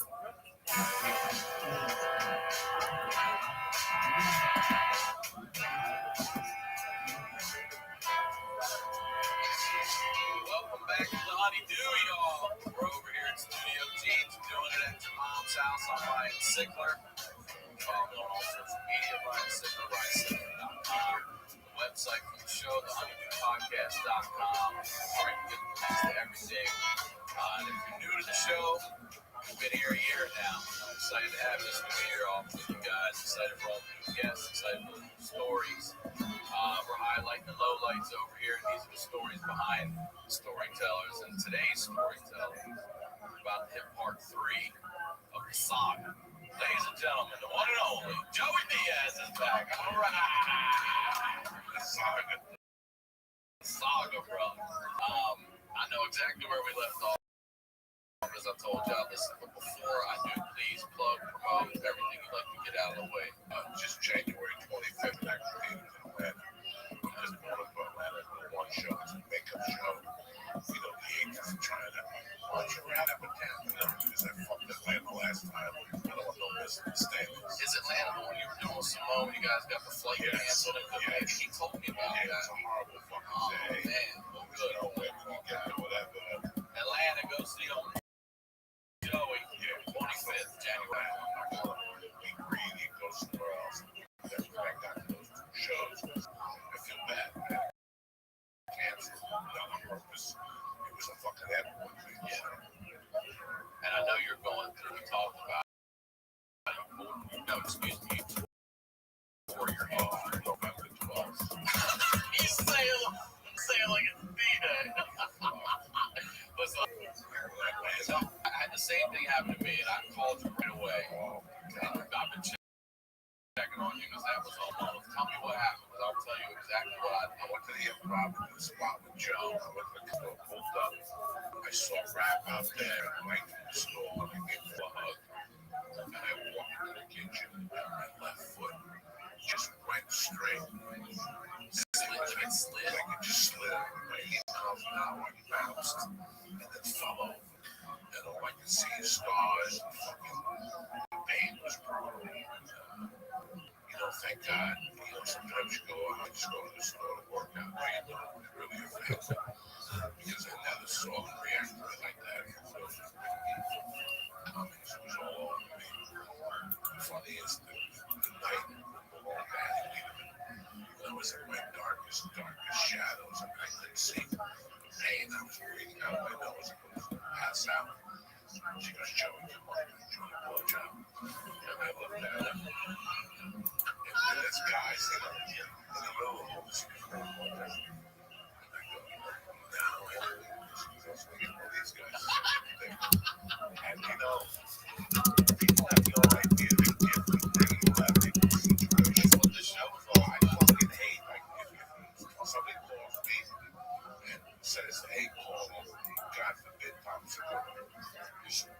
last night. I give it a day. I call him like I usually tell him I love you. Sorry about your dad. And then I'll just drop like that. What do we get from the will? Is it going to be a fucking creepy sister or we get, you know, what do we get? People you